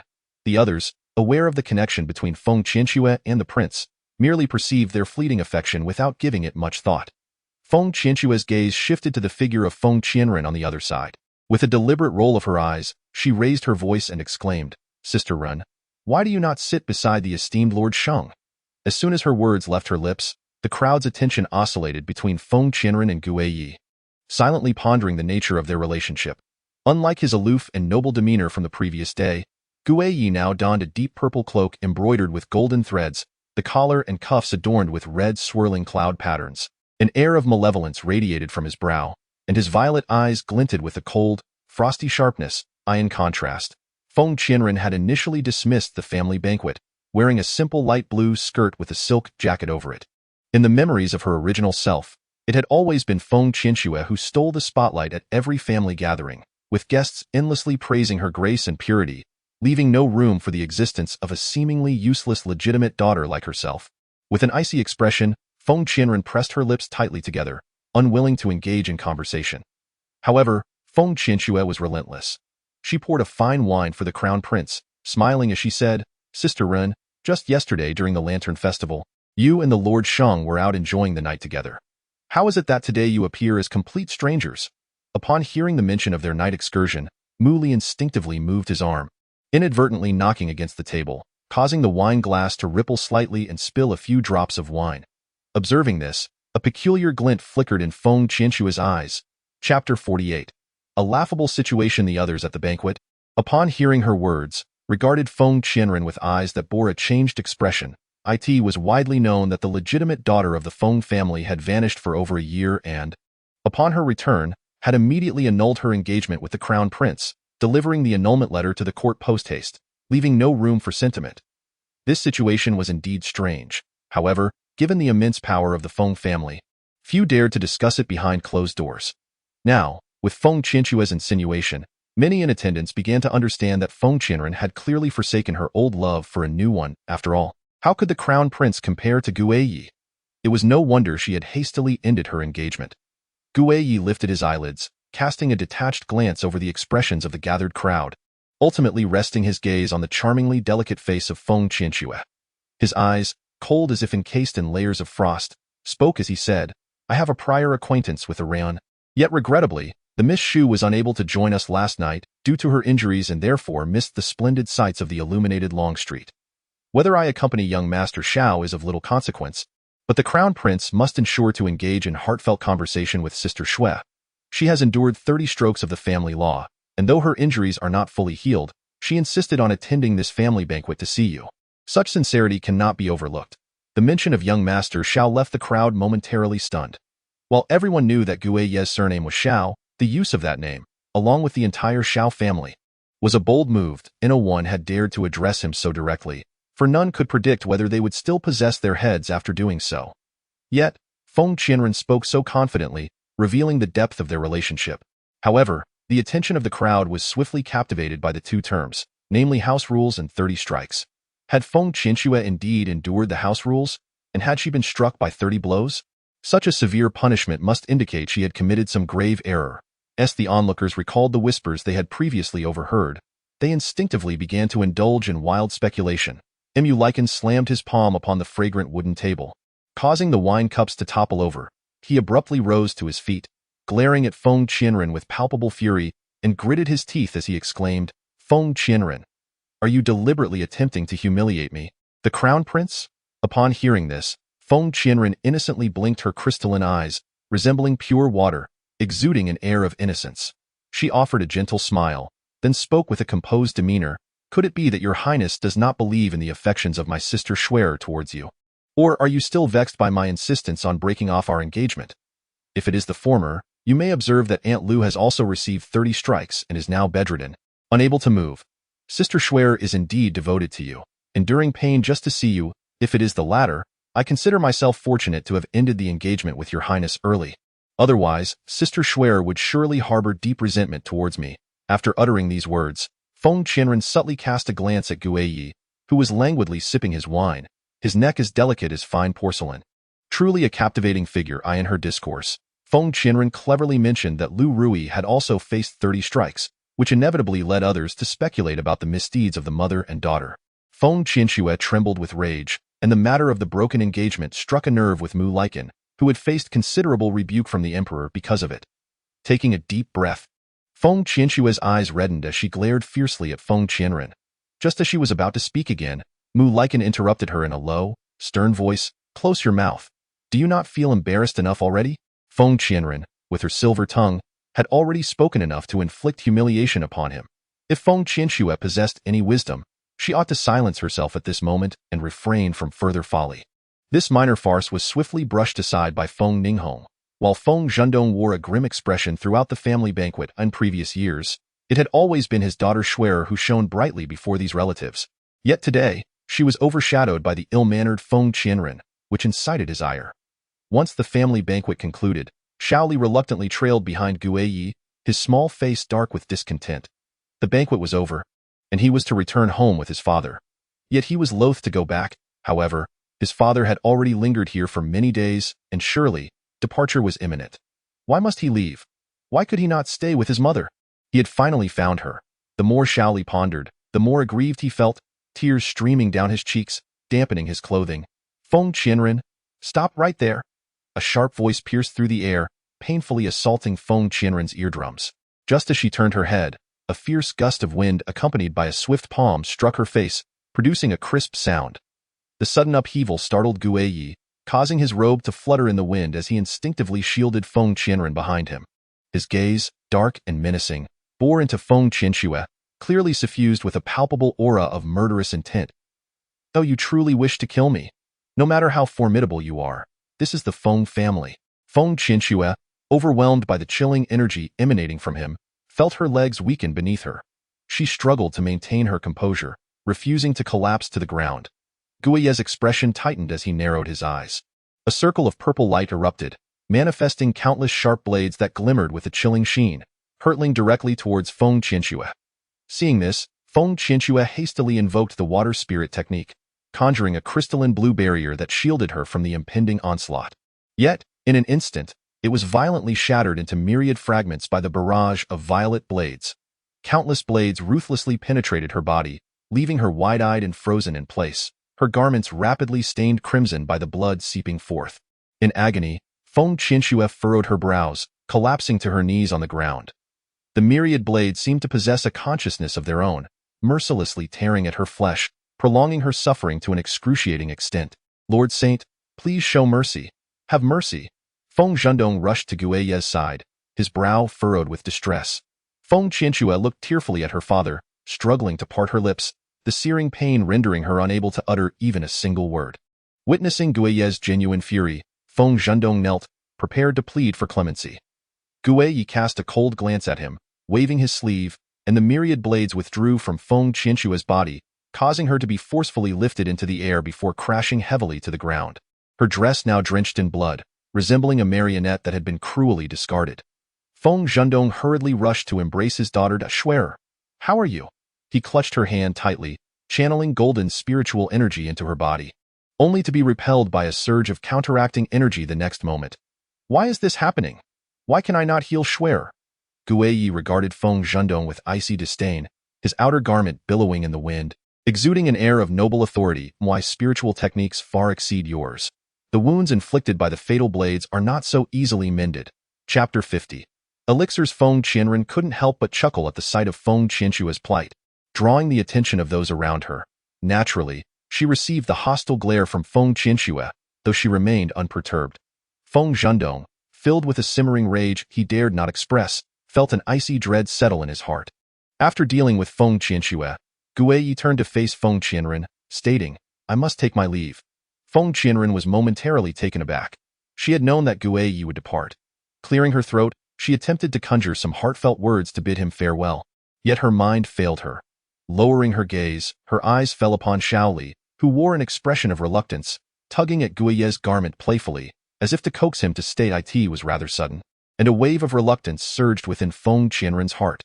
She stood leisurely alongside Guiye, accompanied by two adorable little ones.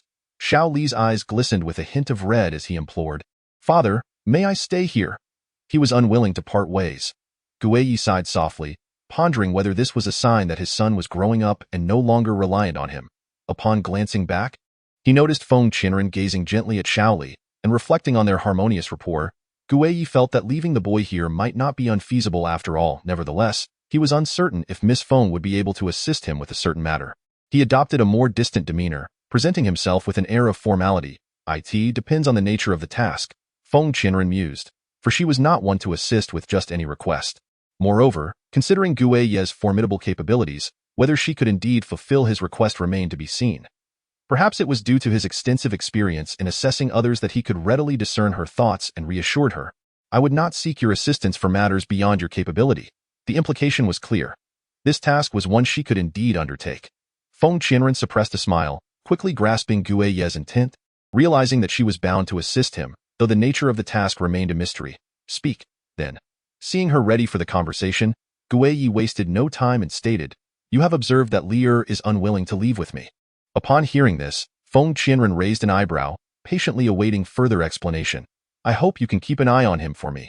Before he could finish his sentence, she extended her hand in confusion, unsure of its significance, and remained silent. Finding amusement in his seemingly oblivious demeanor, Feng Qianren maintained a serious facade as she remarked, Since you are departing, should you not provide me with some form of foster care fee for Lier remaining with me? Guiye contemplated for a moment and conceded, promptly asking, What would you like? I believe a high-grade elixir would suffice, she replied. She had long desired such a treasure, and it was indeed Guiye's elixir that intrigued her, rather than any offered by others. Observing him readily produce a precious elixir, Feng Qianren accepted it without hesitation.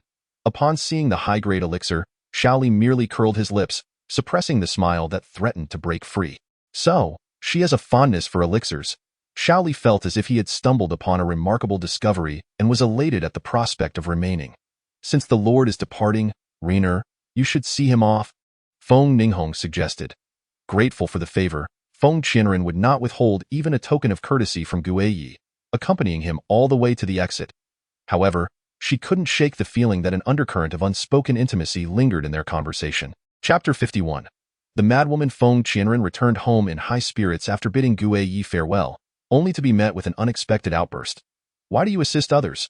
Why not help me? Lier, how could you be so selfish? Feng Qianxue fumed. Although she bore no poison, She had suffered ill consequences from Guiye's earlier strike. If only Shaoli were present, he need only utter a single word, and I would undoubtedly be spared from the harm inflicted by Guiye. Yet here I stand, barely able to rise, still acutely aware of the searing pain from that strike upon my body. All of this torment stems solely from Feng Qianren. She gazes coldly at Shaoli, wishing fervently to bring about his demise. But what stirs her jealousy even more is the fact that Shaoli is of Feng Qianren's bloodline.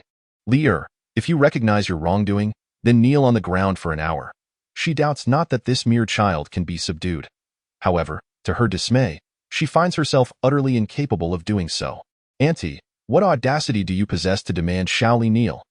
It isn't as if one might elevate their pillow so high while napping in broad daylight. Yuan's sharp tongue unleashed.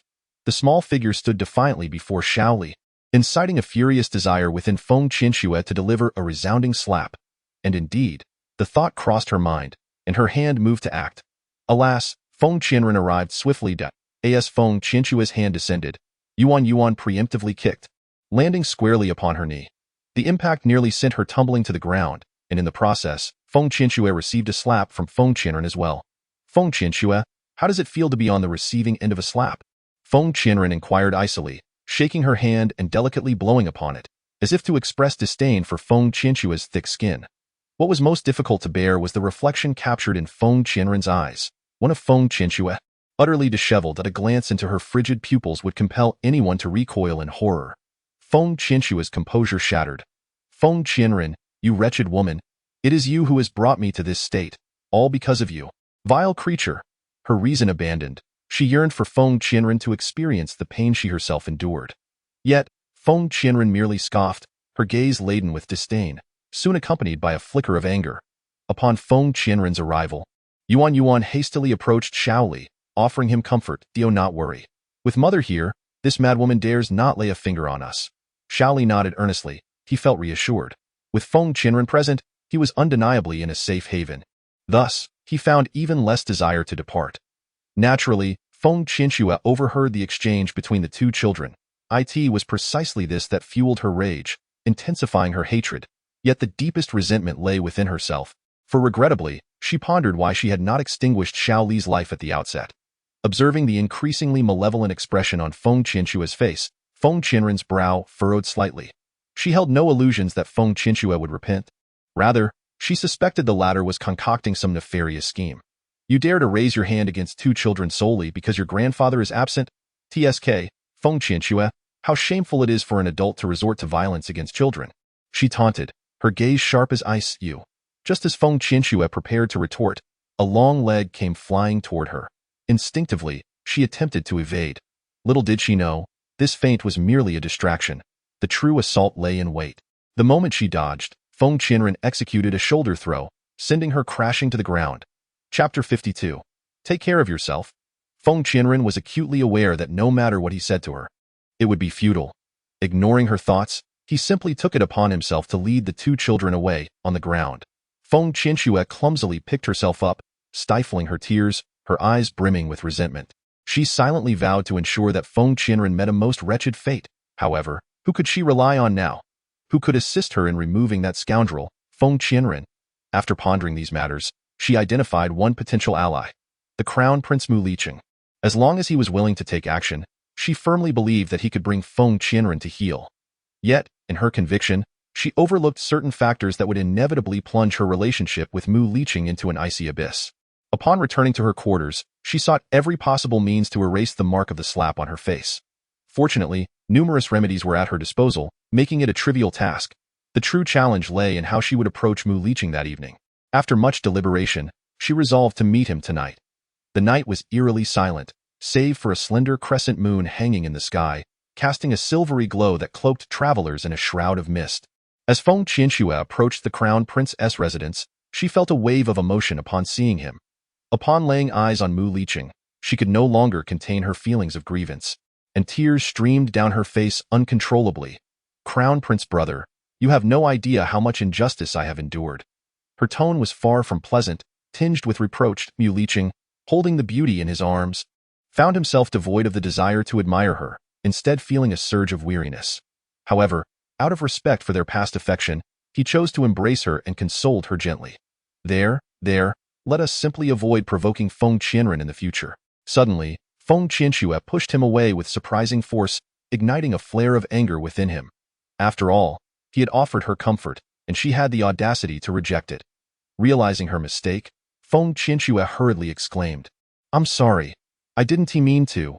But, Crown Prince brother, could you perhaps be a little more sympathetic towards me?"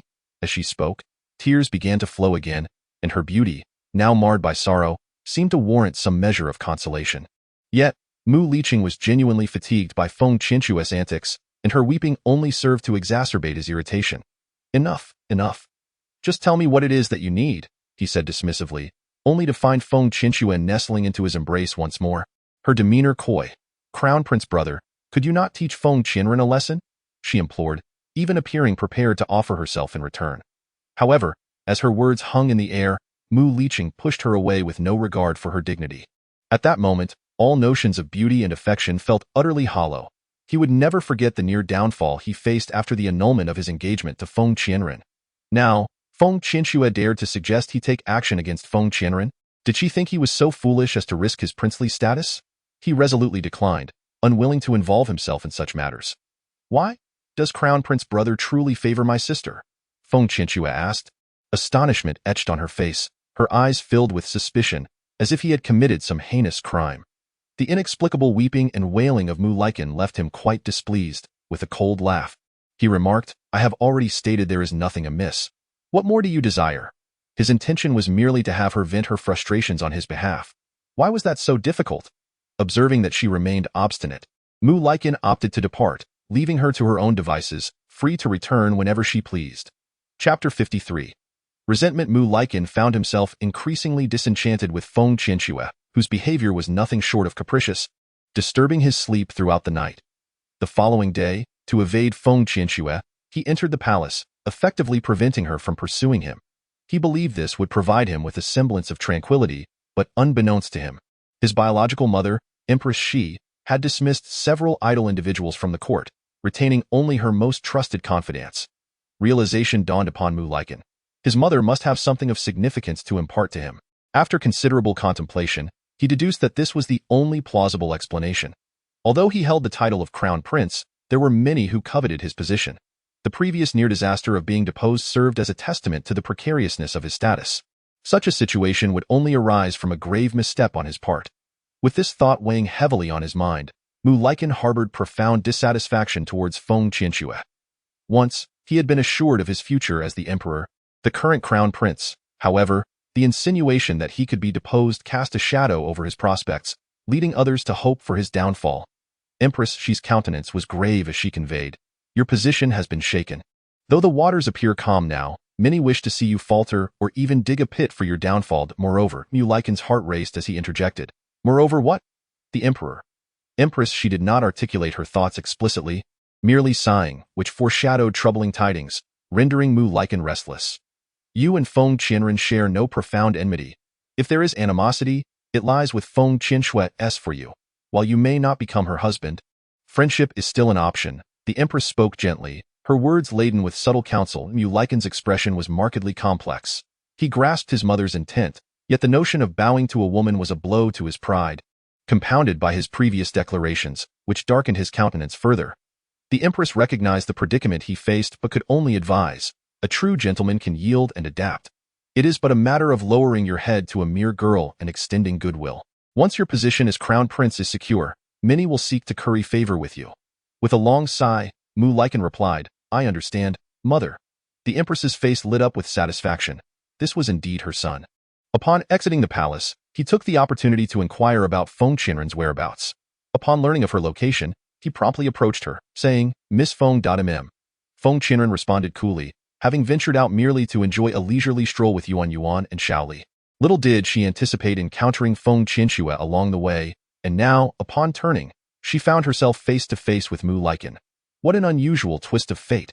After she finished her whispered musings, she heard Mu Liqing's gentle voice say, "Today is indeed a splendid occasion. Taiwei Lake in the city is also a delightful place. I wonder if Miss Feng would be willing to accompany this prince for a lakeside excursion?" "A lakeside excursion?" she murmured in confusion, instantly grasping his intent. "No. You may take your time to enjoy the lake alone, she replied. After all, she had come out with her 2 children. What merit was there in playing by herself? As she was about to voice her thoughts, Feng Qianren spoke first, saying, Sister Shuer is also here. I believe you both have much to discuss. Why not enjoy the lake together? I shall not intrude. With that, Feng Qianren followed her son without a second thought, though her son spent the entire time frolicking with Xiaoli, leaving her behind. A fleeting sense of frustration washed over her. Yet she overlooked the approaching Mu Laikan and the jealousy and resentment brimming in Feng Qinshue's mind. Chapter 54. Unfamiliar, she accompanied her son to the lakeside, where unique lotus flowers floated above the water, and the air was infused with a delightful fragrance, presenting a rather picturesque scene. Behind her, Mu Laikan disregarded Feng Qianshue, even feeling a tinge of dissatisfaction towards her. He shot her a glance, hoping she would take the hint and refrain from obstructing his view at this moment. Unfortunately, having already deciphered his gaze, Feng Qianshue was unwilling to leave, even harboring grievances against him. Feng Qianren glanced back at the two of them, observing their sudden change of demeanor with a silent scoff. Truly, they were a pair of scoundrels. Their ability to shift expressions rivaled that of seasoned actors. Mother, shall we go play on the boat? Feng Yuan eagerly tugged at Xiao Li's hand. She smiled gently, her gaze inadvertently falling upon Xiao Li, whose eyes sparkled with longing. The mere sight of his violet pupils, identical to Feng Yuan's, softened her heart, not to mention the fact that he got along so well with Feng Yuan. Runner, children are always filled with curiosity towards new experiences. Instead of stifling their inquisitiveness, it's better to join them on the boat for some fun.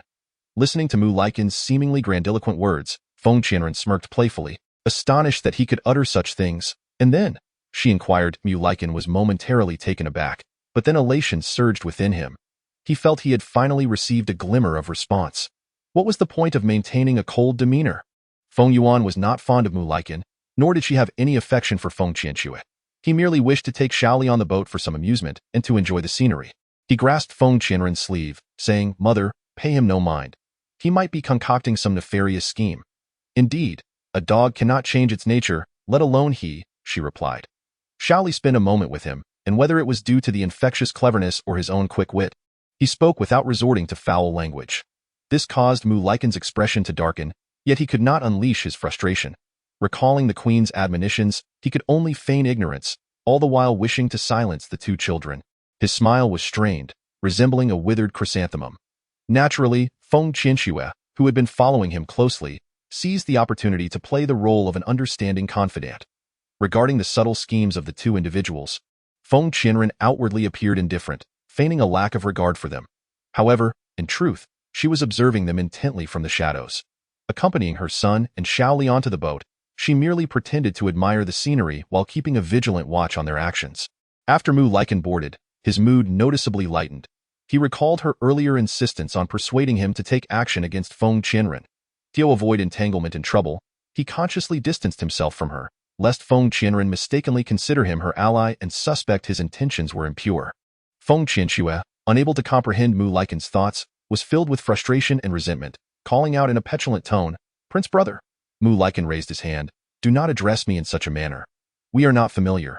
With those words, he turned and departed, his steps directed toward Feng Qianren's position. In that fleeting moment, Feng Qianshue lost her composure, gazing into the lake below, then at the woman standing at the boat's edge, her eyes instantly reddening.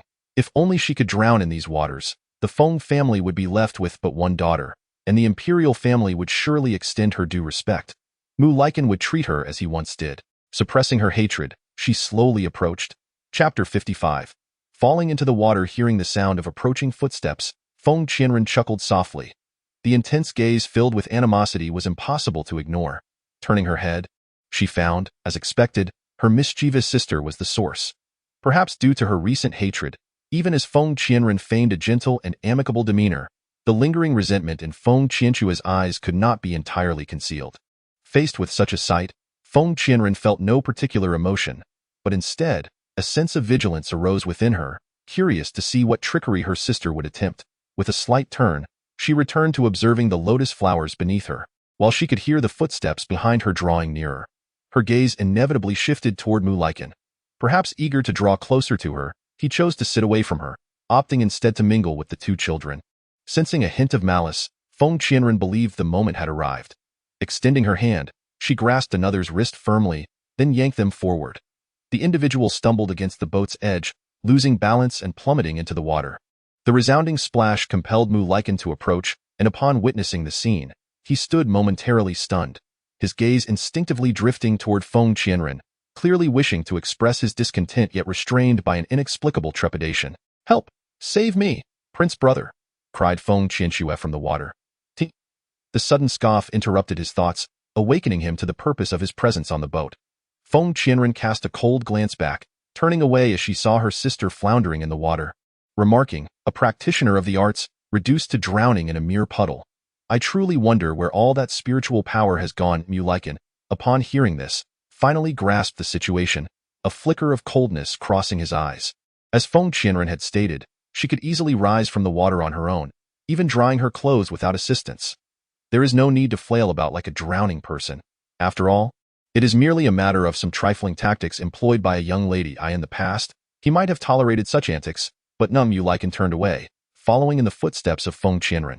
At that moment, Feng Qianxue, submerged in the water, naturally caught wind of her sarcasm. Struggling momentarily, she suppressed the jealousy swelling within her and, harnessing her spiritual power, ascended from the water to the boat.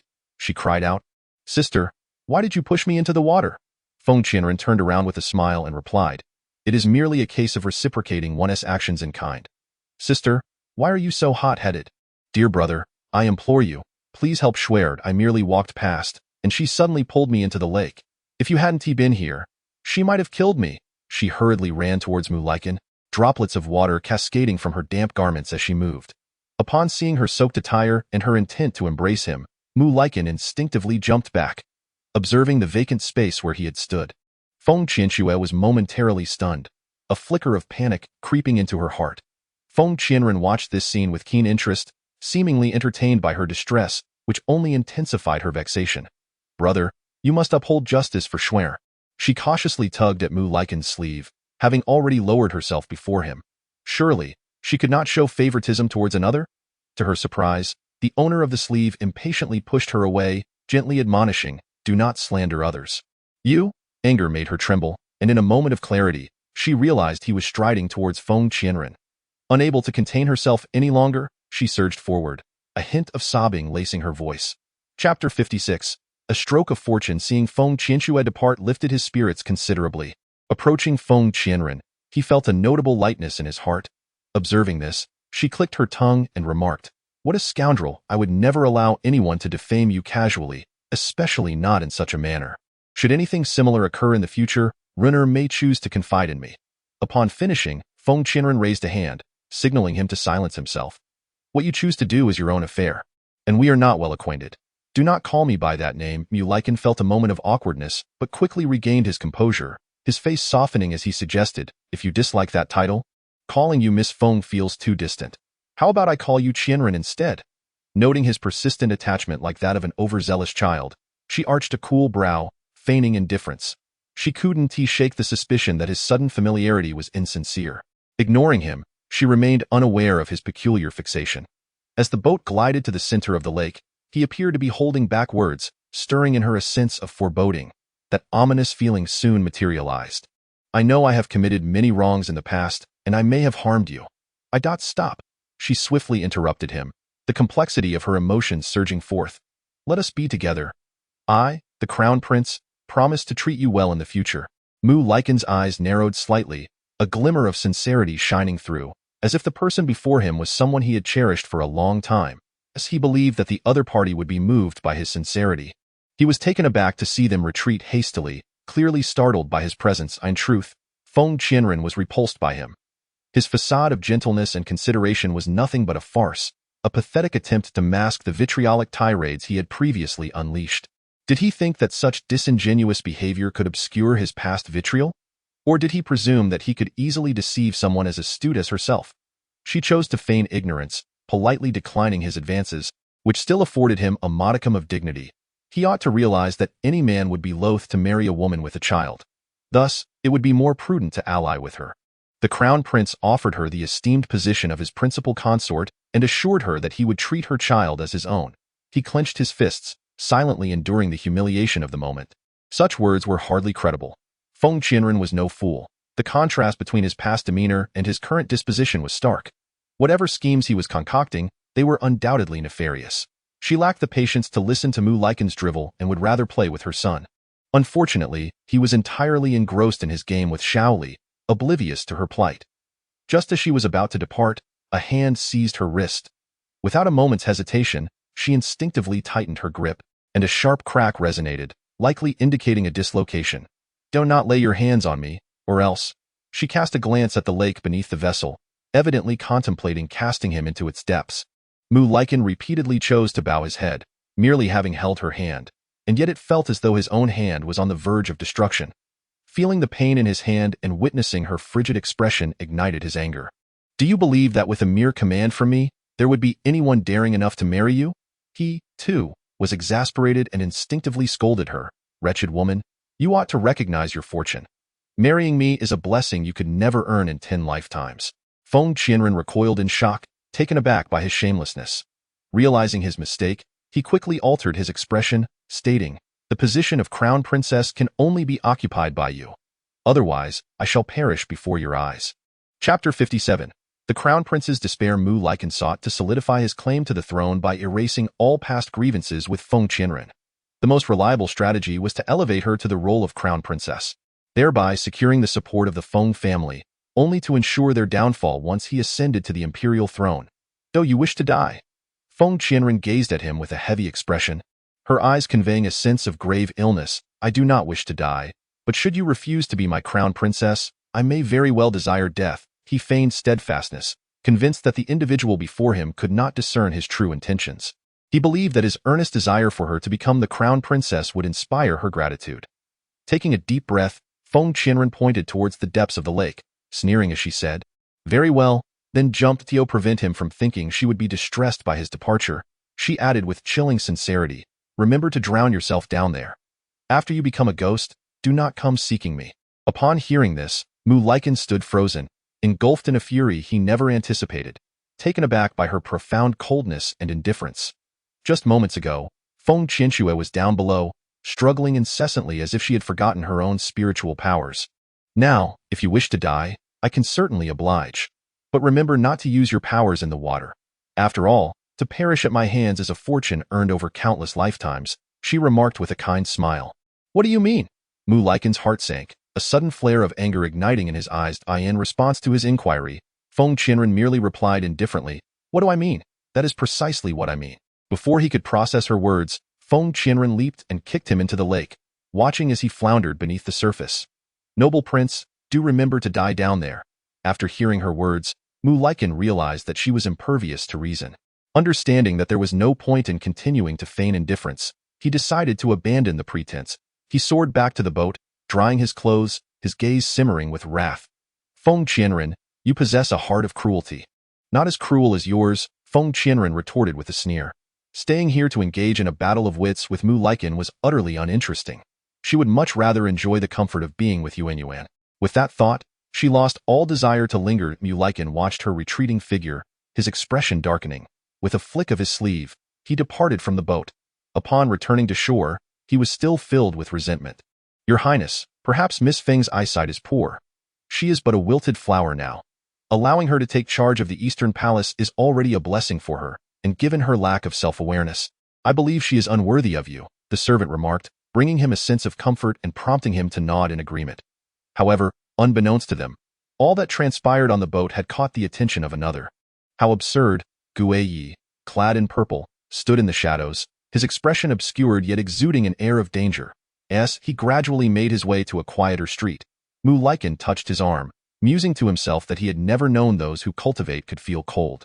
With each step, a sense of unease crept over him. In the next moment, he was met with an overwhelming pressure, a sudden thud at the back of his head, and before he could even discern the figures before him, he was bound. Those around him fell unconscious, collapsing to the ground. "Who are you?" Mu Lycan bellowed in fury. He found himself unable to loosen the ropes. The more he struggled or attempted to use his powers, the tighter they constricted. Subsequently, the group of cloaked figures stuffed him into a sack, bound it securely, and then suspended him from a tree. He was left in bewilderment. Chapter 58. Not a good person. Mu Lycan could not comprehend how he had offended these individuals to such an extent that they would risk everything to humiliate him. He hoped they would not reveal their identities, for if they did, he would seek vengeance upon their entire family. You had best release me. Otherwise, this prince shall not let you go unpunished, he shouted, his gaze scanning for the mastermind among them. Unfortunately, they were not fools. They valued efficiency. To prolong his captivity, they stuffed a handkerchief in his mouth to prevent him from calling for help. The Mu Lycan glared, shaking his head defiantly against the handkerchief, yet his resistance proved futile as it was forcibly lodged within his mouth. Gui departed with satisfaction, heading towards the Feng residence. As night fell, Feng Qianren had just finished entertaining Yuan Yuan and Shaoli, and now found herself alone in her chamber, engrossed in a tome detailing the intricacies of medicinal elixirs.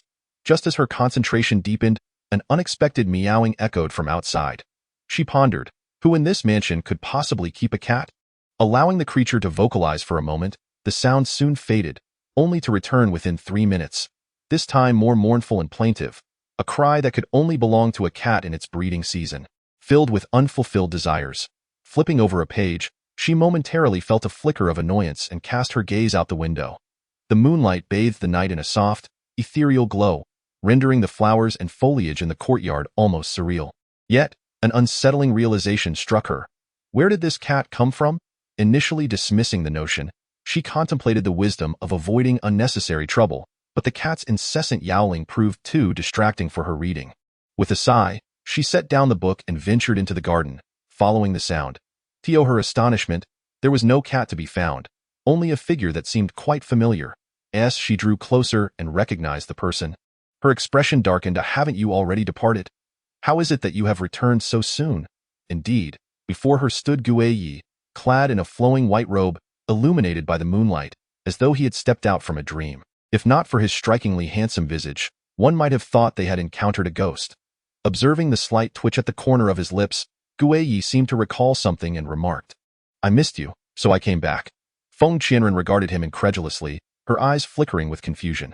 Given that he was Xiao Li's father and the child was currently under her care, it was only natural for her to feel a twinge of concern. However, to claim he missed her felt less credible than the notion of him worrying for Xiao Li. With that thought, she instinctively rolled her eyes. Gue Yi chuckled, suggesting she should keep her distance from the crown prince and other men. Why should I? She retorted, her gaze scrutinizing him from head to toe. What do you mean by that? Gue Yi was momentarily taken aback, at a loss for words, as Feng Qianren noticed his silence. She reminded herself to remain patient. Yet, as he stood there, hesitating to speak, her composure began to fray. If you have something to say, then say it. She was quite capable of caring for children. There was no need for such a waste of time. A sense of irritation simmered within her. People like the crown prince are not to be trusted. Keep your distance from them. He endeavored to soften his tone. Hearing his concern, a ripple of emotion stirred within Feng Qianren's heart. Chapter 59. Pride. After exchanging a few words with Gue Yi, Feng Qianren returned to her chamber and lay down, falling into a deep slumber until dawn. The following day, she proceeded to the main hall for breakfast as usual. At that moment, Feng Qianxue, adorned in exquisite attire, and Lu Rui appeared before her, the two women linked arm in arm, exuding an affectionate camaraderie that truly reflected their mother-daughter bond. Lu Rui approached her without acknowledging her presence, a flicker of discontent stirring within her. Yet, recalling the formidable strength Rui now possessed, she decided to dismiss her discomfort. Is Xiao Li adapting well at home? Lu Rui inquired. Rest assured, the child is thriving, Feng Qianren replied, her demeanor exuding a palpable annoyance, indicating her reluctance to engage in conversation. Feng Qianxue, equally incensed, found her anger intensifying at the thought of the recent mishap, her teeth clenched in frustration. She yearned to confront her adversary, yet felt utterly powerless, leaving her engulfed in despair. Understanding her daughter's sentiments, Lu Rui reached out to gently pat her hand, signaling her to remain composed. With her mother's comforting presence and strategic counsel, Feng Qianxue managed to suppress her grievances, though a lingering resentment towards Feng Qianren remained. This subtle animosity did not escape Feng Qianren's notice. However, given her current restraint, she refrained from retaliating. It was evident that Feng Qianxue remained oblivious to this tension. As she declared, Sister, I wish to accompany Mother to the temple to seek blessings. Upon uttering these words, she hoped for a flicker of emotion from Feng Qianren, yet was met with indifference, which deepened her disappointment. Her fingertips pressed harshly into her palm, the intensity nearly causing her to yelp in pain. Frowning, she noted Feng Qianren's lack of awareness, which sparked a fleeting sense of triumph within her. Unbeknownst to them, their peculiar behavior had already aroused suspicion, yet the absence of any overt actions made it difficult to voice her concerns. Feng Qianren's dismissal of Feng Qianxue left the latter feeling quite awkward, prompting her to exit with a forced smile. After satisfying her hunger, Feng Qianren recalled another matter. She had yet to gather medicinal herbs. During her days spent idly at home, she had occasionally ventured out to practice alchemy. Yet the meager supply of herbs was insufficient for her needs. Thus, she resolved to procure more from the wild. With this thought in mind, she set off towards the direction of Ghost Cry Cliff. Ghost Cry Cliff, though its name sounded ominous, was not truly frightening. She gathered herbs swiftly, amassing a considerable amount within just an hour, enough to indulge herself for several days upon her return home. However, as she entered her dwelling, she was met with a furious voice. "You wretch, you dare to return!" The speaker was Feng Zhendong, his face flushed with rage. Feng Qianren nonchalantly cleaned her ears and queried, "What's with the temper?" She was certain that something amiss had transpired. "You unfilial wretch, how vile and treacherous you are, taking advantage of Rui and Shuer's absence at the temple to send assassins after them. You?" Feng Zhendong seethed, his gaze fixed upon Feng Qianren as if she were a sworn enemy. Startled by the revelation, Feng Qianren retorted, "Don't place the blame on me.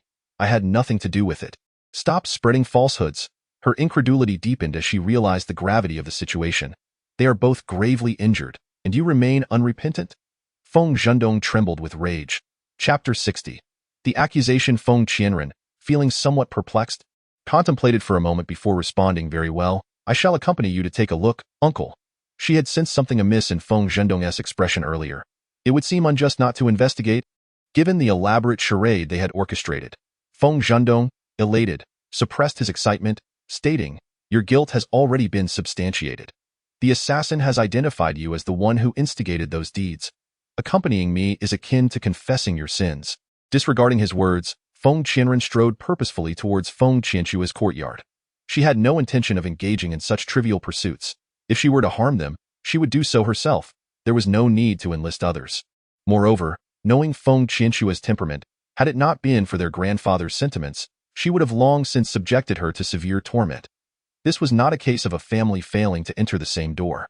It was likely a testament to their flawed strategy. Before she could cross the threshold, the exaggerated moans of Feng Qianxue and Lu Rui reached her ears. Both were lamenting their pain and clamoring for Feng Zhendong to deliver justice. "Mother, this time Feng Qianren has gone too far. Father must severely punish her. Just look at my arm, marred by that assassin." Feng Qianxue exclaimed in indignation, to which Lu Rui nodded vigorously in agreement.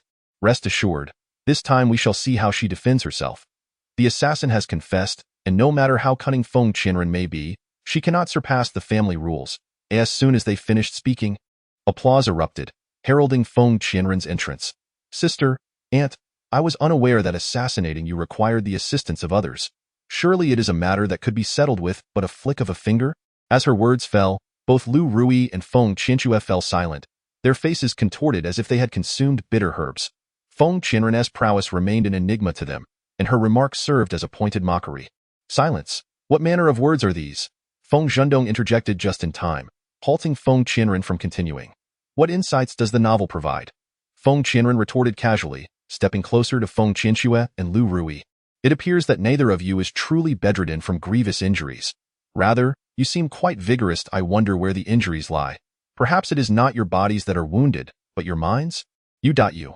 Lu Rui stammered, unable to articulate her thoughts, while Feng Qianxue seethed with frustration. "Feng Qianren, you are intolerable." After a prolonged silence, Feng Qianxue finally managed to utter those words. Without allowing further discourse, Feng Qianren seized Feng Qianxue's hand to examine her wounds, then turned to scrutinize Lu Rui before rising. "Uncle, I have just conducted a brief investigation, and it appears that both sister and aunt have indeed sustained only minor injuries." She spoke with utmost seriousness, prompting Feng Qianxue to interject hastily, "That does not alter the fact that you hired someone to assassinate us." She insisted vehemently that Feng Qianren was the mastermind behind the Black Hand. "How can you be so certain that I am the one responsible for this affair?" Feng Qianren replied with a cold smirk, displaying not a trace of panic. Realizing that Feng Qianren had seen through her, Feng Qianxue resolved to abandon her pretense and sat up. Abandon any thoughts of sophistry. The assassin has already been apprehended by us, and moreover, he has confessed that he acted under your orders. As she spoke, Feng Qianxue finally experienced the exhilaration of gaining the upper hand. What if I were to extract a different outcome during the interrogation? Feng Qianren's words provoked a reaction from Feng Qianxue. Impossible. Very well. Then kindly lead me to the place where the assassin is detained. Chapter 61. The assassin's demise. In a moment of heated impulse, Feng Zhendong acquiesced to Feng Qianren. To him, it was evident that the assassin had been sent by Feng Qianren to eliminate his daughter. No matter how she interrogated him, the answer would remain unchanged. A pang of anxiety struck Feng Qianxue, for when she had devised this scheme with Lu Rui, she hadn't disclosed to Feng Zhendong the possibility of the assassin revealing their plot. Instinctively, she glanced at Lu Rui, who offered her a reassuring look. Feng Qianren, having noticed their subtle exchange, followed them out without revealing his thoughts. The place where the assassin was imprisoned was the underground dungeon of the general's residence. Designated for those servants who had erred, upon encountering the assassin, he was barely alive, impaled on an iron frame and in considerable agony from the onset. Feng Qianren sensed something was amiss with his aura. His spiritual energy and meridians lay in ruin, indicating he had endured severe torture. From where did my uncle capture this assassin? Feng Zhendong could not provide an answer. When Feng Qianxue and Lu Rui returned, they had brought the man back, claiming that he had appeared en route but was subdued by Feng Qianxue. Although he found it somewhat peculiar, he refrained from probing further, yet now felt that this explanation was inadequate. He fell silent, and Feng Qianren approached the assassin to commence the interrogation. There is no need for further inquiry, employer. Do you not recall the deeds you committed yesterday? You are still here, feigning innocence. Despite his frailty, the assassin stubbornly insisted that it was Feng Qianren who had commissioned him to kill Feng Qianxue and her mother. A mocking smile graced Feng Qianren's lips. Oh, why would I seek your assistance to eliminate them? Your abilities are inferior to those of Feng Qianxue. How would I know? I only know that you offered me a substantial sum of silver to assist in this endeavor. After speaking, the assassin spat contemptuously. It appears you are quite familiar with me. Then tell me, what attire was I wearing when I instructed you yesterday? Feng Qianren gazed into the assassin's eyes, her expression laced with seduction. The assassin momentarily lost his focus, unwittingly responding, I do not know. When he regained his wits, it was too late. As your employer, is it not rather unprofessional of you to be unaware of what I wore yesterday? Feng Qianren then turned to Feng Zhendong. Uncle, do you not agree? Before Feng Zhendong could reply, Feng Ninghong entered the room. Having heard that his precious granddaughter was being wrongfully accused by that inept son of his, he rushed in to defend her, fearing he might be too late. Well, Feng Zhendong, how dare you engage in such actions behind my back? The authoritative voice of the old man resonated, causing Feng Zhendong to shudder involuntarily. Father, I have not. He performed a bow and spoke with utmost seriousness.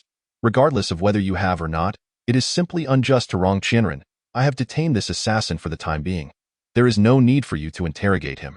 Upon finishing his words, Feng Ninghong cast a glance at the assassin, his eyes imbued with a sense of intimidation.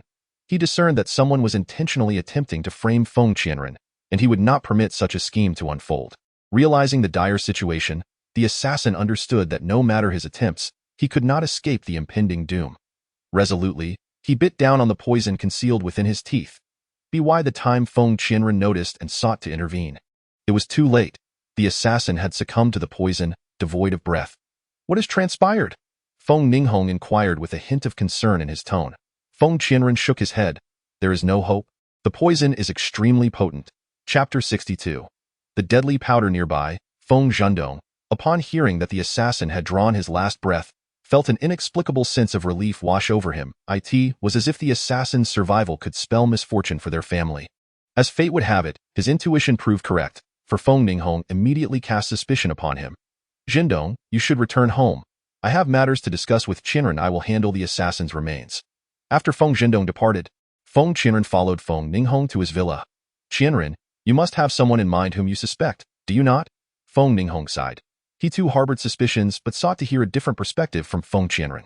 Indeed, Feng Qianren refrained from revealing the name that lingered in her thoughts. If her grandfather were unwilling to act, she would take matters into her own hands. It must be Qianxue and her mother, correct? Yes.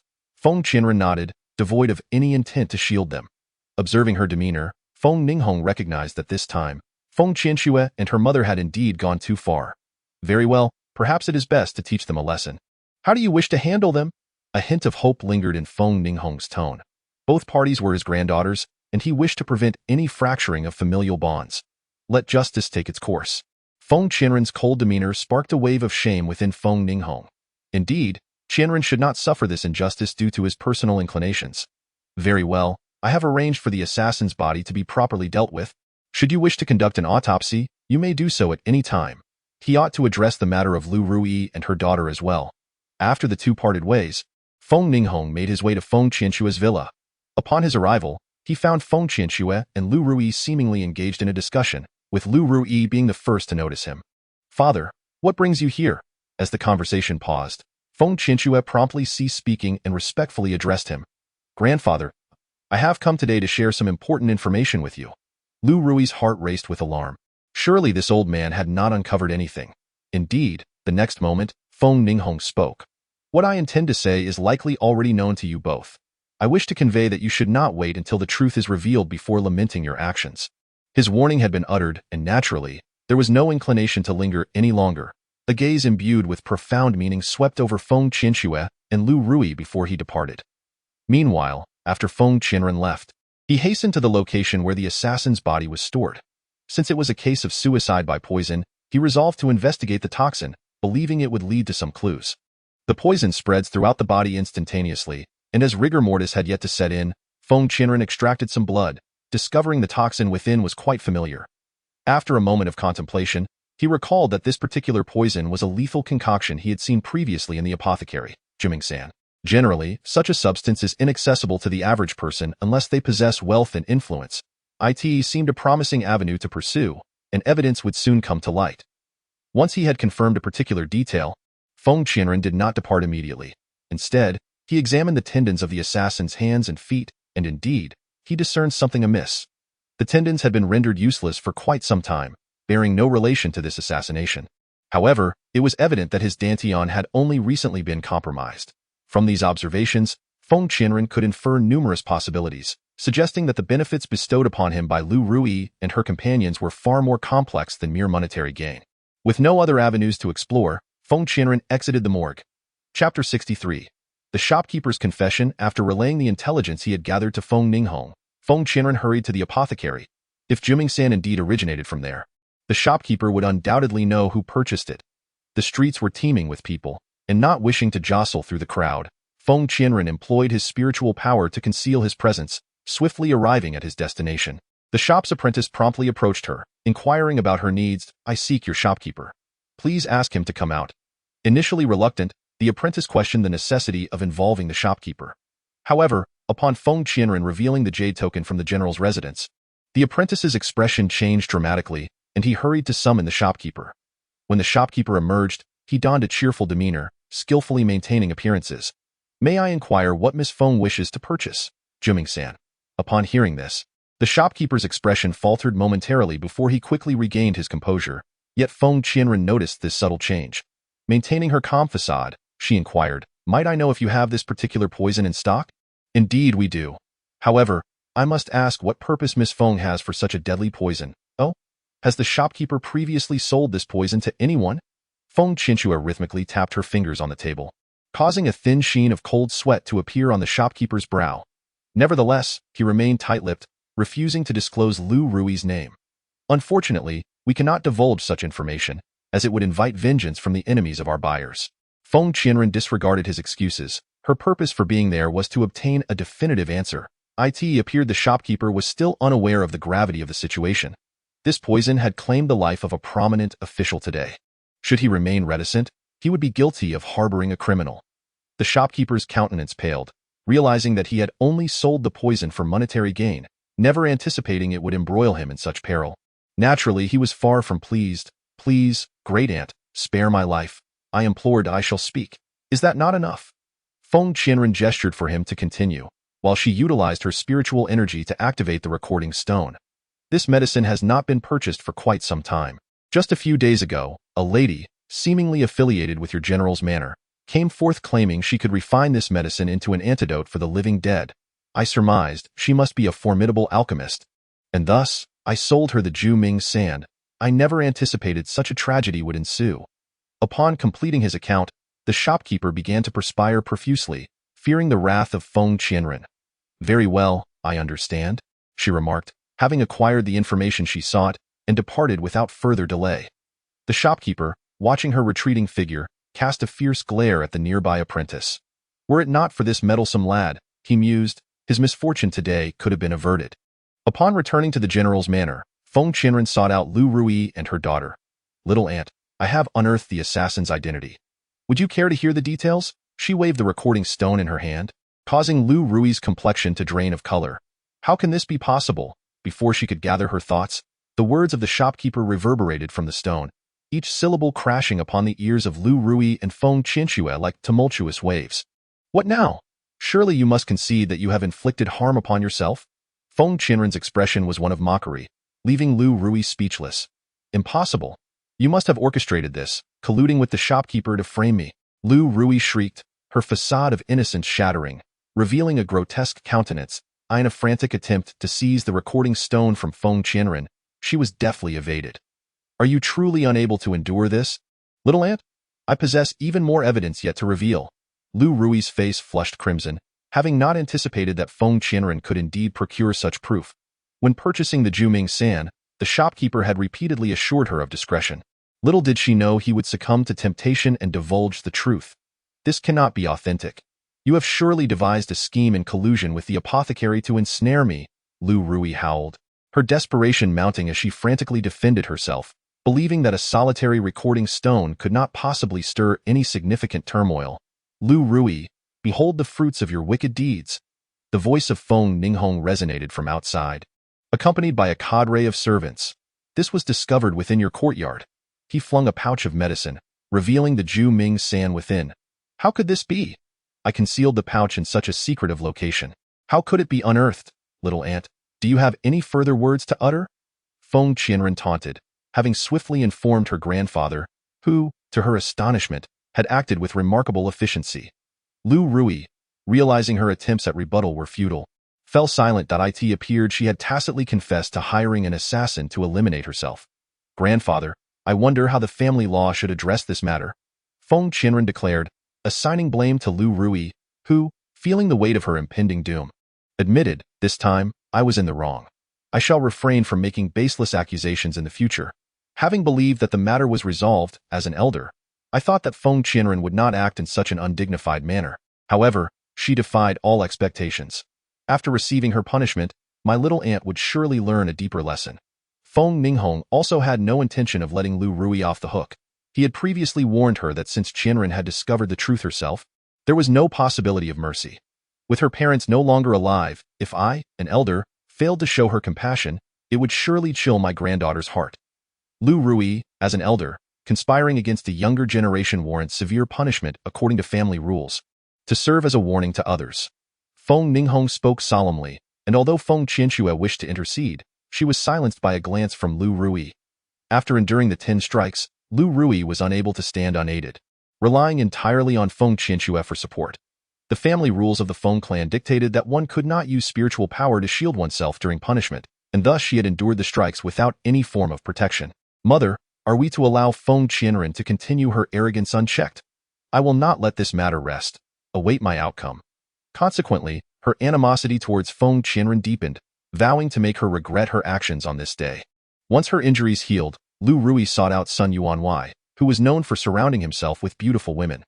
Sun Yuanwei, with his rotund figure and large ears, was reputed to fill his courtyard with various beauties, and he harbored peculiar tastes, deriving pleasure from tormenting them. Countless beauties had met their tragic ends at his hands. If she could deliver Feng Qianren to Sun Yuanwei, she was confident that he would not be able to stir up any further trouble. "Very well, it is settled." The two reached an agreement determining Feng Qianren's fate. Lu Rui hurried home, eager to expedite Feng Qianren's departure. This time, success was the only option. Failure was not an option. Chapter 65. Turning the tables the following day. As Feng Qianren rose from her slumber, a knock at the door interrupted her peace. Slightly irked by the disturbance, she wondered who it could be so early in the morning. Upon seeing Lu Rui and her daughter at the threshold, her expression darkened. What an ill omen! What business could her aunt and sister have with her so early? Had the lessons from a few days prior not sufficed? "What is it?" Feng Qianren retorted curtly, while Lu Rui showed no signs of offense. "Qianren, it was wrong of us, and today, having healed, we are here to sincerely apologize," hoping to earn your forgiveness." Her insincere tone made Feng Qianren feel nauseated. Observing Feng Qinshua's expression, it was evident they harbored ill intentions. "Why feign concern now?" "No need," she replied, attempting to close the door, but Lu Rui suddenly knelt down with Feng Qianshua. "Qianren, if you do not forgive us, we mother and daughter will remain here in prostration." Tears flowed freely from Lu Rui's eyes, and Feng Qianren marveled at her acting skills. Yet, she did not overlook the fact that Lu Rui had pinched Feng Qianshua as she knelt. This performance was becoming quite intriguing. If she did not play along, it would lack any excitement. "Fine, I forgive you," she said casually, preparing to close the door once more. Lu Rui felt a surge of joy in her heart and quickly stood up. "Qianren, my dear aunt knows you wouldn't be petty with me. I have prepared some exquisite tea and would like to invite you to savor it together." Feng Qianren detected something amiss but decided to play along. The intentions of this mother-daughter duo were alarmingly transparent. Only a fool would easily fall for their nonsensical chatter. The aroma of the tea was anything but ordinary, laced with a hint of a drug. Under the hopeful gazes of Lu Rui and her daughter, Feng Qianren drank the tea. She had already set up a barrier of spiritual energy within her, forcing the effects of the drug out before it could take hold. "Why do I feel a bit dizzy?" Lu Rui couldn't contain her smile, surprised at how effective the drug was. Feng Qianren had barely swallowed it when she seemed to be succumbing. Evidently, that person had not deceived her. "Sister, are you feeling unwell? Let me help you to rest," Feng Qianshua volunteered, stepping forward. Feng Qianren conveniently collapsed onto her, subtly increasing her weight, leaving Feng Qianshua nearly unable to support her. "Mother, it seems she has truly fainted." "Thankfully, I haven't been crushed with that." Feng Qianshua disdainfully discarded Feng Qianren's body. Feng Qianren adjusted her position slightly, reclining on the chair. After all the trouble she caused me, I must ensure she never rises again." Lu Rui said fiercely, "I will take her to Master Sunday. You stay at home and avoid drawing your grandfather's attention." Lu Rui lifted Feng Qianren from the chair, since she was to be given away. She could not mistreat her, and no worries. Once she is in Master Sun's hands, who would worry about her receiving enough torment? With this thought, Lu Rui moved with haste, oblivious to the fleeting fierceness in Feng Qianren's expression. This mother-daughter pair was truly ruthless. Intending to hand her over to Master Sunday, she had certainly heard of his notorious reputation. No woman emerged unscathed from his estate. Thus, if she didn't present them with a grand gesture, it would be a disservice to their elaborate scheme. Unimpeded, they arrived at Master Sun's residence, where he awaited their arrival. Chapter 66. A severe beating for Master Sun. "Master Sun, do you see how I have fulfilled my promise? Are you satisfied?" The woman, with her eyes closed, possessed an enchanting beauty and flawless skin, instantly captivating Master Sun's gaze. "Absolutely, I couldn't be more pleased. Why wasn't such a fine specimen delivered to me before?" Master Sun's eyes, filled with desire, fixated on Feng Qianren, as if he wished to strip her bare right then and there. This was not available before. "Now that it is, I've brought her to you," Lu Rui said, presenting Feng Qianren to Master Sunday. Feng Qianren felt the unsettling attention upon her, but refrained from making any rash movements. Once Lu Rui and Feng Qianshua had departed, Master Sun could no longer contain himself. He was eager to envelop this enchanting beauty in his embrace. "And why, lovely beauty, here I come." He hastily shed his outer garment, intent on lunging toward Feng Qianren. Suddenly, Feng Qianren opened her eyes and sat up. "Master Sun, it appears you have quite an affection for me." "Naturally, my little beauty," he replied. "As long as you agree to be with me, I guarantee you shall indulge in all the delights life has to offer." He prided himself on the allure of his proposition. Such enchanting beauties were generally without support and could easily become dependent on him. Just moments ago, he had been vexed by the fact that this beauty was in a daze, hindering his advances. Now that she was awake, he felt emboldened to pursue his desires. "Well, let us see if you possess the capability." Feng Qianren's countenance suddenly grew stern, sending a shiver down Master Sun's spine. "Of course I do. In a 10-mile radius, my power is unparalleled. Do not even think of escaping." Casting aside the fear that had briefly gripped him, Master Sun focused entirely on the beauty before him. He stepped forward, intent on taking liberties with Feng Qianren. His desire for this fiery beauty only intensified. However, Feng Qianren unleashed her spiritual energy, repelling him with great force. Caught off guard, he was thrown back a considerable distance, blood spewing from his mouth. Yet, Feng Qianren was not yet finished with him. An uncountable barrage of spiritual techniques rained down upon him. "You claim to adore beauties, do you still feel the same now?" Her strikes were precise, ensuring he remained conscious while inflicting excruciating pain. Unable to bear the torment, he writhed on the ground, pleading for mercy. "Please, my lady, spare me. I shall never dare to offend again." After thoroughly satisfying her wrath, Feng Qianren took flight, leaving Master Sun in a state of near death on the ground. By the time the servants discovered him, it was already quite late. After consuming medicine to aid his recovery, Master Sun harbored a profound hatred for Lu Rui and her daughter. Lu Rui had previously presented herself so charmingly, yet she was nothing but a worthless fool. However, the individual sent to him was far from ordinary, possessing a strength that could rival the most formidable in the realm of Chizhen. The sensation of his own spiritual energy being utterly suppressed by Feng Qianren lingered in his mind. He attributed the lesson he had learned entirely to Lu Rui and her daughter, vowing to make them compensate him. The following day, Master Sun stormed into the Feng residence. "Lu Rui, come out here." Upon seeing Master Sun, Lu Rui assumed the situation had turned in her favor and hastily approached him with a flattering demeanor, only to be met with a resounding slap. "Who is the woman you sent to me yesterday? She has escaped." Hearing the word escaped, Lu Rui's heart sank. Where could that little vixen have fled? "Master Sun, what nonsense is this? Surely you must be jesting. How could she possibly escape?" Lu Rui was well aware of the effects of the drug. Feng Qianren would not awaken for at least 3 days and nights. If she has indeed fled, then you must contemplate how to compensate me.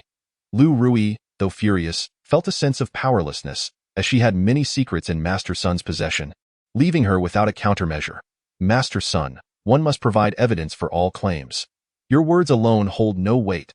Lu Rui spoke with a demeanor that was neither servile nor arrogant, insisting that Sun Yuanwei produce evidence, as she could certainly affirm that Feng Qianren was still within the confines of the Yuanwei residence.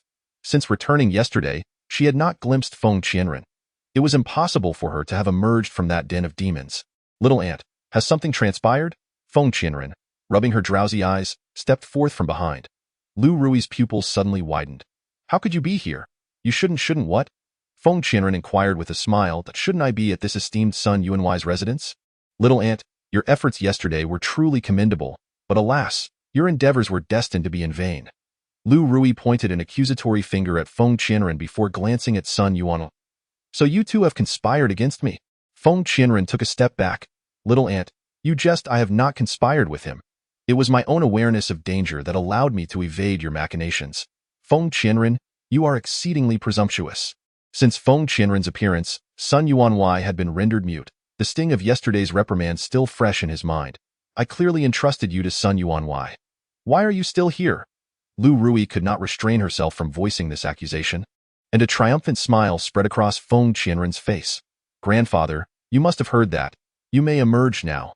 Feng Ninhong stepped forth, his countenance darkened, and Lu Rui sensed that matters had taken a dire turn. "Father, it was all Feng Qianren's slander against me. I have done nothing wrong and no need for further explanations. I have heard enough. Lu Rui, you possess great audacity to dare frame the legitimate daughter of the Feng family." Upon discovering that Lu Rui and her daughter had delivered Feng Qianren to Sun Yuanwei, Feng Ninhong felt not only anger but also guilt. Had his granddaughter lacked the means to protect herself, she would have undoubtedly suffered immeasurably by now. "It seems I have been too lenient with you. You remain unaware of the gravity of the situation." Feng Zhendong unleashed his spiritual power, compelling Lu Rui to kneel. When Feng Zhendong and Feng Qinshui arrived, they were met with this scene. "Grandfather, please spare my mother. She is innocent." Feng Qinshui knelt, pleading for Lu Rui, but to her surprise, Feng Ninhong's fury intensified. "You too shall face punishment for colluding with your mother to harm your elder sister. You are unworthy to be a member of the Feng family." Upon hearing this, Feng Zhendong realized that the old master was indeed serious. He turned and knelt before Feng Qianren. "Qianren, this matter is entirely my younger brother's fault. Qinshui is still young and naive. If blame must be assigned, let it fall upon me. I shall ensure proper discipline for my niece." Feng Zhendong had completely shed his previous arrogance, presenting himself like a bereaved dog. Feng Qianren's expression grew cold. If my uncle had foreseen today's predicament, he should have disciplined his daughter beforehand, rather than weeping here now. She bore no intention of forgiving Feng Qinshui and her mother, turning on her heel to leave. The rest would be left to her grandfather to handle. She understood his predicament and wished to spare him further embarrassment. Chapter 68. The discovery of the spiritual spring. "My dear mother, it has been an eternity since we last ventured outside. Shall we indulge in a day of merriment today?" Upon returning to the courtyard, Feng Yuan dashed towards Feng Qianren, clinging to him in a playful manner. Feng Qianren gently lifted him off, If you wish to go out, allow me to assess your progress in spiritual cultivation. I have been remiss in my supervision of late, and I hope you have not made no advancements whatsoever." At the mention of this, Feng Yuan's lips pursed in a sulky pout, a hint of guilt creeping in. With his mother away recently, he had succumbed to mischief, dragging Shaoli to play pranks on the servants of the Feng residence. And now he found himself at a loss for entertainment, hence his plea for Feng Qianren to take him out. "Mother, just one day of fun, please. Brother has not improved either. Do you truly wish for him to languish within the confines of this modest general's estate?" He tugged at her hand, on the verge of tears. "Mother, I have elevated my abilities by one rank." Shaoli showcased his prowess as a third-tier spiritual king, causing Feng Yuan to leap back in astonishment. "How is that possible? We were supposed to be playing together." His eyes wide with disbelief, he inadvertently amused Shaoli. "While you were asleep, I felt it unwise to squander my daily training. I aspire to grow stronger to protect you and mother." Upon hearing his words, Feng Qianren's expression softened with pride.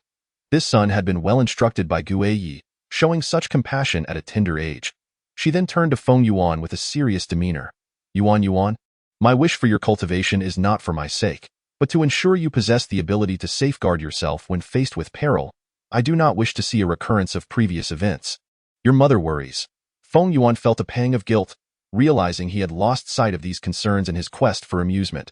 Sensing his despondency, Feng Qianren recognized his understanding of his misstep. "Very well.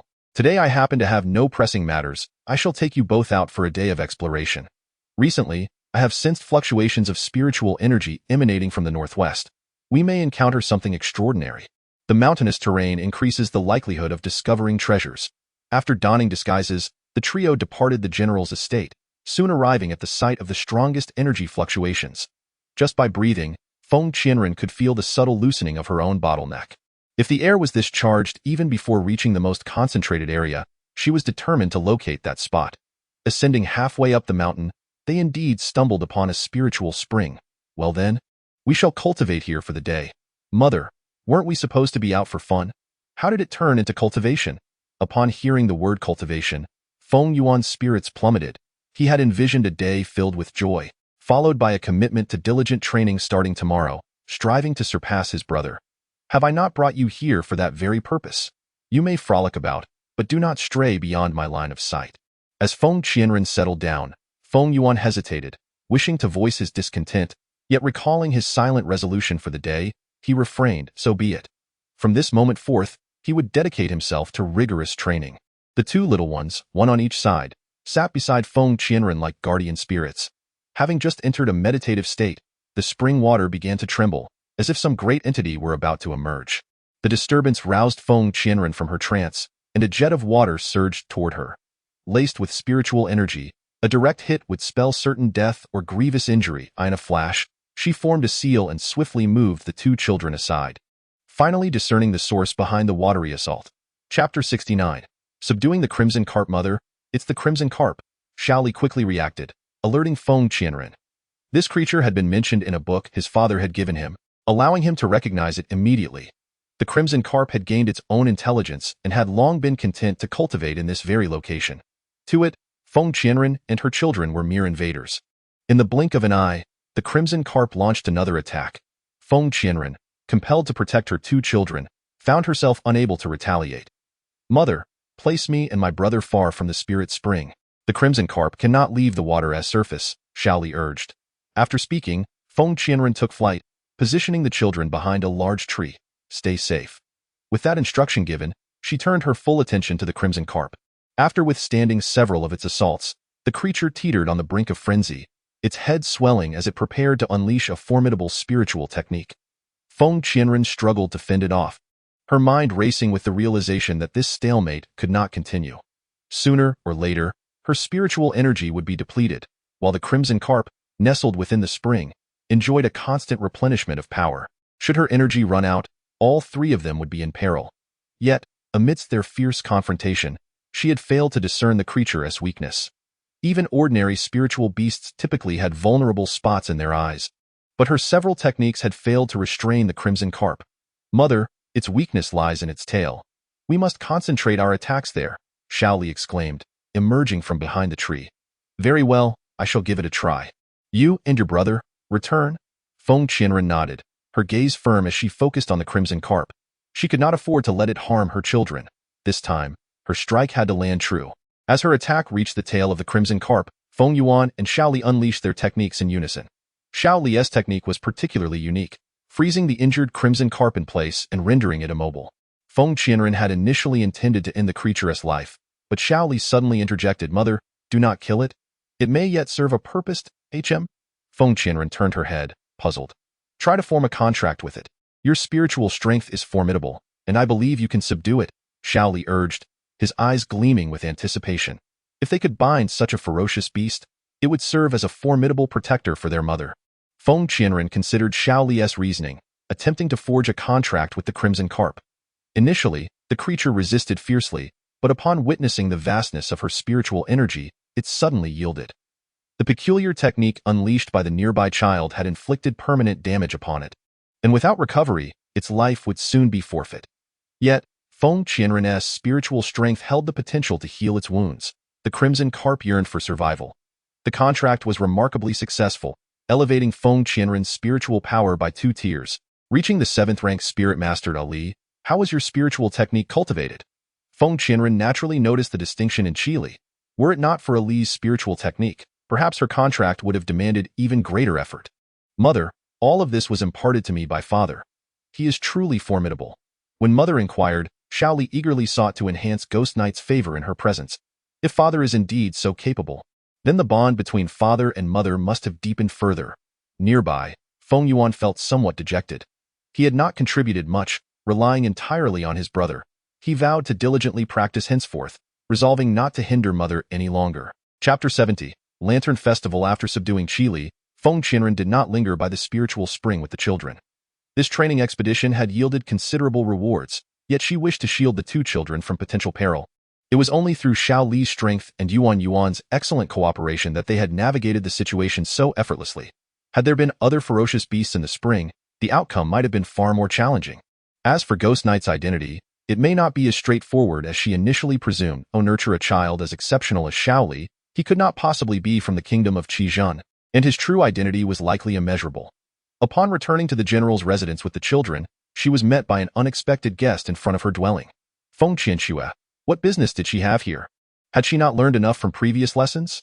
Feng Qianren intended to disregard her and enter directly, yet to her surprise, Feng Qianxue approached her proactively. "Sister, you have finally returned. Your sister has been waiting for you for quite some time. The sun is rather intense. What have you been doing with the children?" Feng Qianxue spoke weakly, her words laced with inquiry. Feng Qianren raised an eyebrow. How amusing it was that Feng Qianxue had come without seeking trouble, seemingly harboring some grand scheme. "Is there something you wish to discuss?" A hint of impatience colored her tone, causing Feng Qianxue to clench her teeth momentarily before relaxing. Not forgetting her purpose for visiting, Feng Qianxue's face blossomed into a bright smile.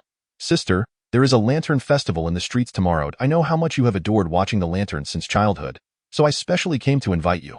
Observing her disingenuous smile, Feng Qianren felt a wave of revulsion. Before she could respond, Yuan suddenly interjected. "Aunt, who are you? Are you so close to Mother that I, as her beloved little cotton-padded jacket, am unaware?" Following that, he bombarded Feng Qianxue with a rapid fire of inquiries, leaving her face shifting from blue to white in frustration. Xiao Li, watching Yuan's performance, refrained from adding anything but nodded in satisfaction. Feng Qianxue pointed at Feng Yuan, struggling to find words. Noticing that Feng Qianren showed no intention of silencing him, she could only leave with a parting remark. "I have already invited my sister. Whether she attends or not is her own decision." She could scarcely contain the fury in her eyes. Lingering any longer might reveal her hidden motives. Little did she know, Feng Qianren was fully aware of her schemes. Although she understood that further plots awaited her, she resolutely decided to attend the Lantern Festival the following day. "Mother, is there truly a Lantern Festival tomorrow?" Yuan wishes to go as well. Xiao Li echoed Feng Yuan's sentiment.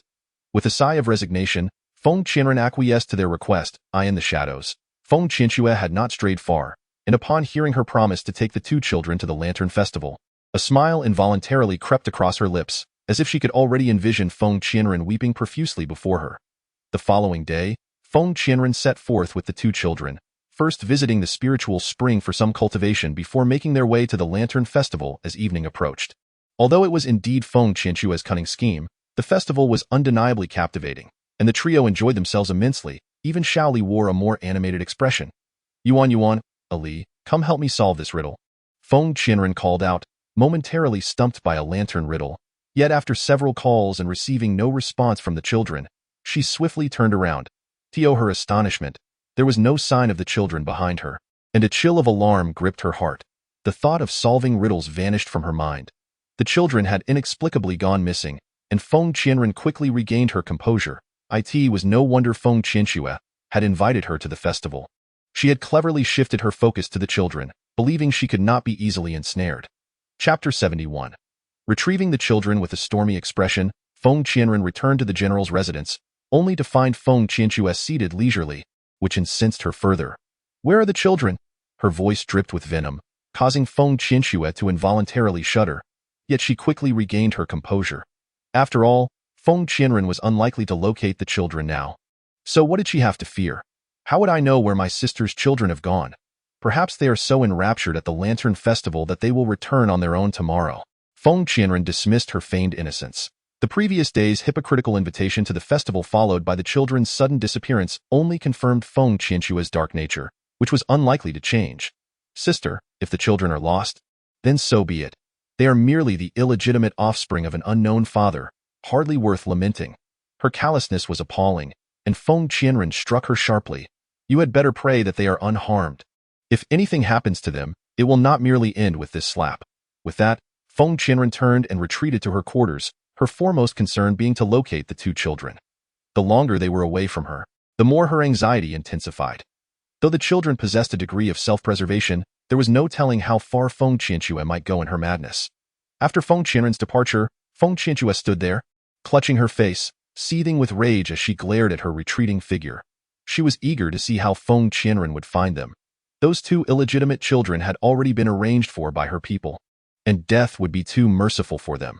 She intended to send them to the filthiest places to perform the most arduous tasks, subjected to relentless exploitation. Upon returning to her own estate, Feng Qianren immediately instructed her subordinates to investigate the whereabouts of the two children. She was well aware that this entire affair was orchestrated by Feng Qianxue. It was merely a matter of time before she located the children. However, should anything happen to them, she would not let Feng Qianxue escape unscathed. Master, Feng Qianxue has sent the two young masters to a gang in the western part of the city. Our men are already keeping watch. The report from her subordinate brought a sigh of relief from Feng Qianren. Had Shaoli gone missing under her care, it would have been difficult to explain to Guiyi. Thankfully, Feng Qianxue had not descended into madness to the extent of erasing all evidence. Lead the way. Feng Qianren stepped out of the door, harboring no intention of letting Feng Qianxue off the hook.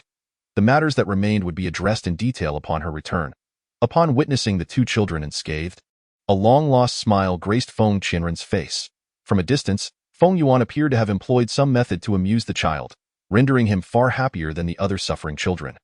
Though the two had the capability to leave on their own, they were mindful of their many peers in similar predicaments. The two little ones could not rescue so many, so they opted to keep the child calm until their mother arrived.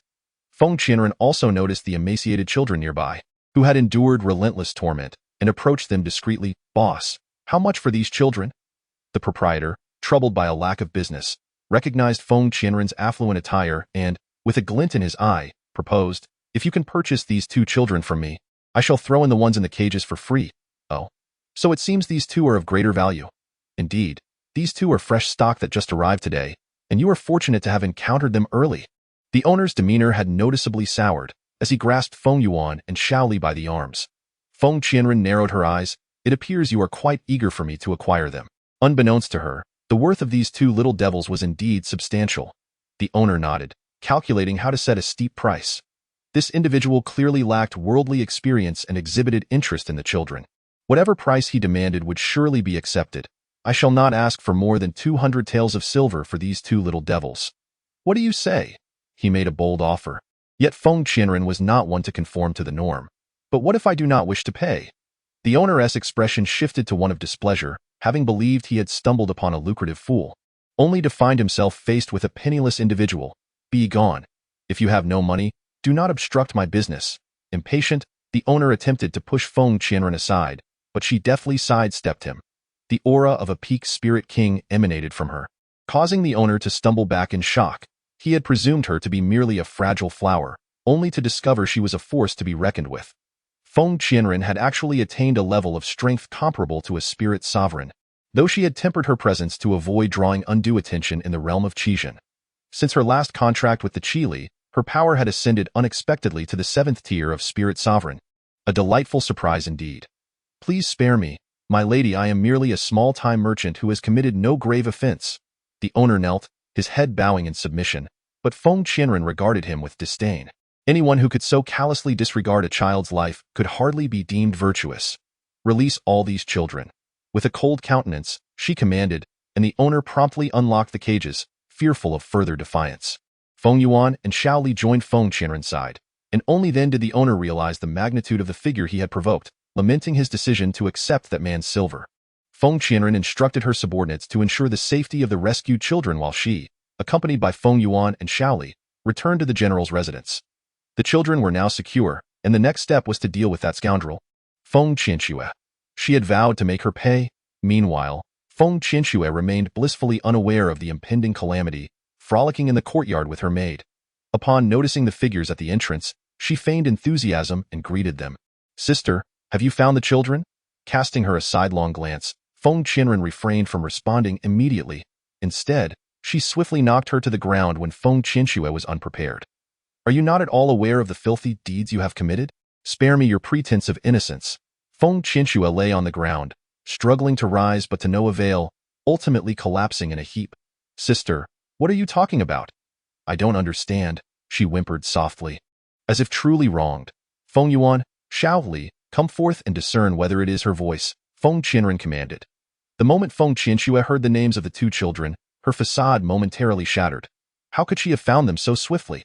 She had arranged everything meticulously, and now the children had inexplicably returned. "Mother, it is this wicked woman. You must drive her away." Feng Yuan was the first to speak up, with Xiao Li nodding in agreement. "What nonsense are you spouting? When have I ever harmed you?" Feng Qianxue exclaimed in a fluster, unwilling to admit her culpability. Seeing her obstinacy, Feng Qianren lost her patience and unleashed her spiritual energy. "Rest assured, you will soon confess the truth." With that, she unleashed a spiritual technique upon her.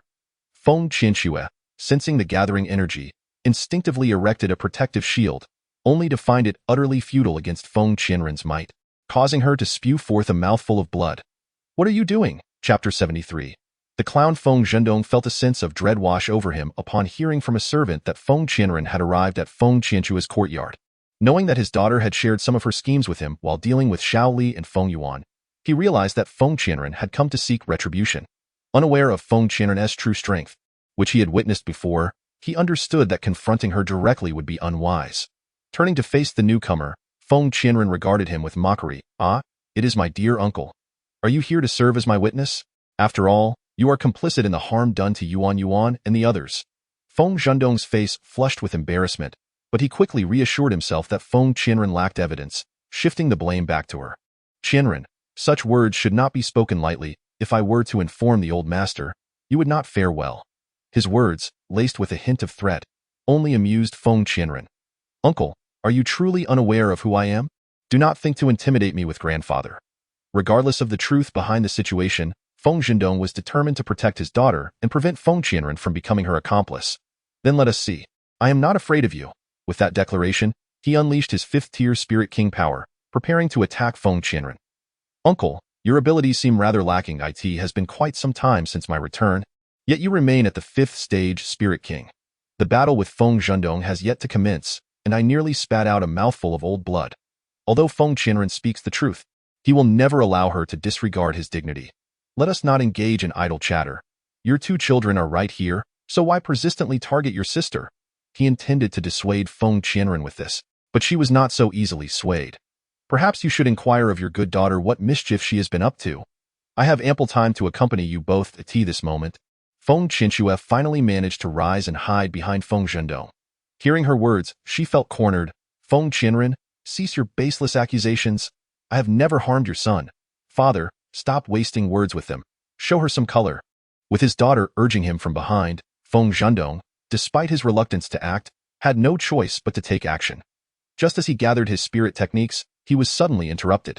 Feng Zhendong was unable to retract in time. and all the energy he had amassed rebounded upon himself. "Who is it?" Gue Yi appeared from an unknown location, his expression grim as he fixed his gaze on Feng Zhendong and his daughter. "You truly possess a remarkable audacity." Feng Zhendong sensed the man's formidable power and took several steps back. Feng Qianxue, undeterred by danger, boldly declared, "Father, do not be afraid. Feng Qianren is merely a worthless fool. And this is just her pampered pretty boy." While she was oblivious to the peril, Feng Zhendong was acutely aware. This man could not possibly be the plaything of Feng Qianren. In fact, he felt a greater strength emanating from him than from Feng Qianren herself. "Ah, now you choose to reveal yourself? Your son has already been bullied by them." Feng Qianren, reveling in the unfolding drama, had previously bested Feng Zhendong and his daughter but was reluctant to engage further. However, with Gue Ye's arrival, her amusement was heightened.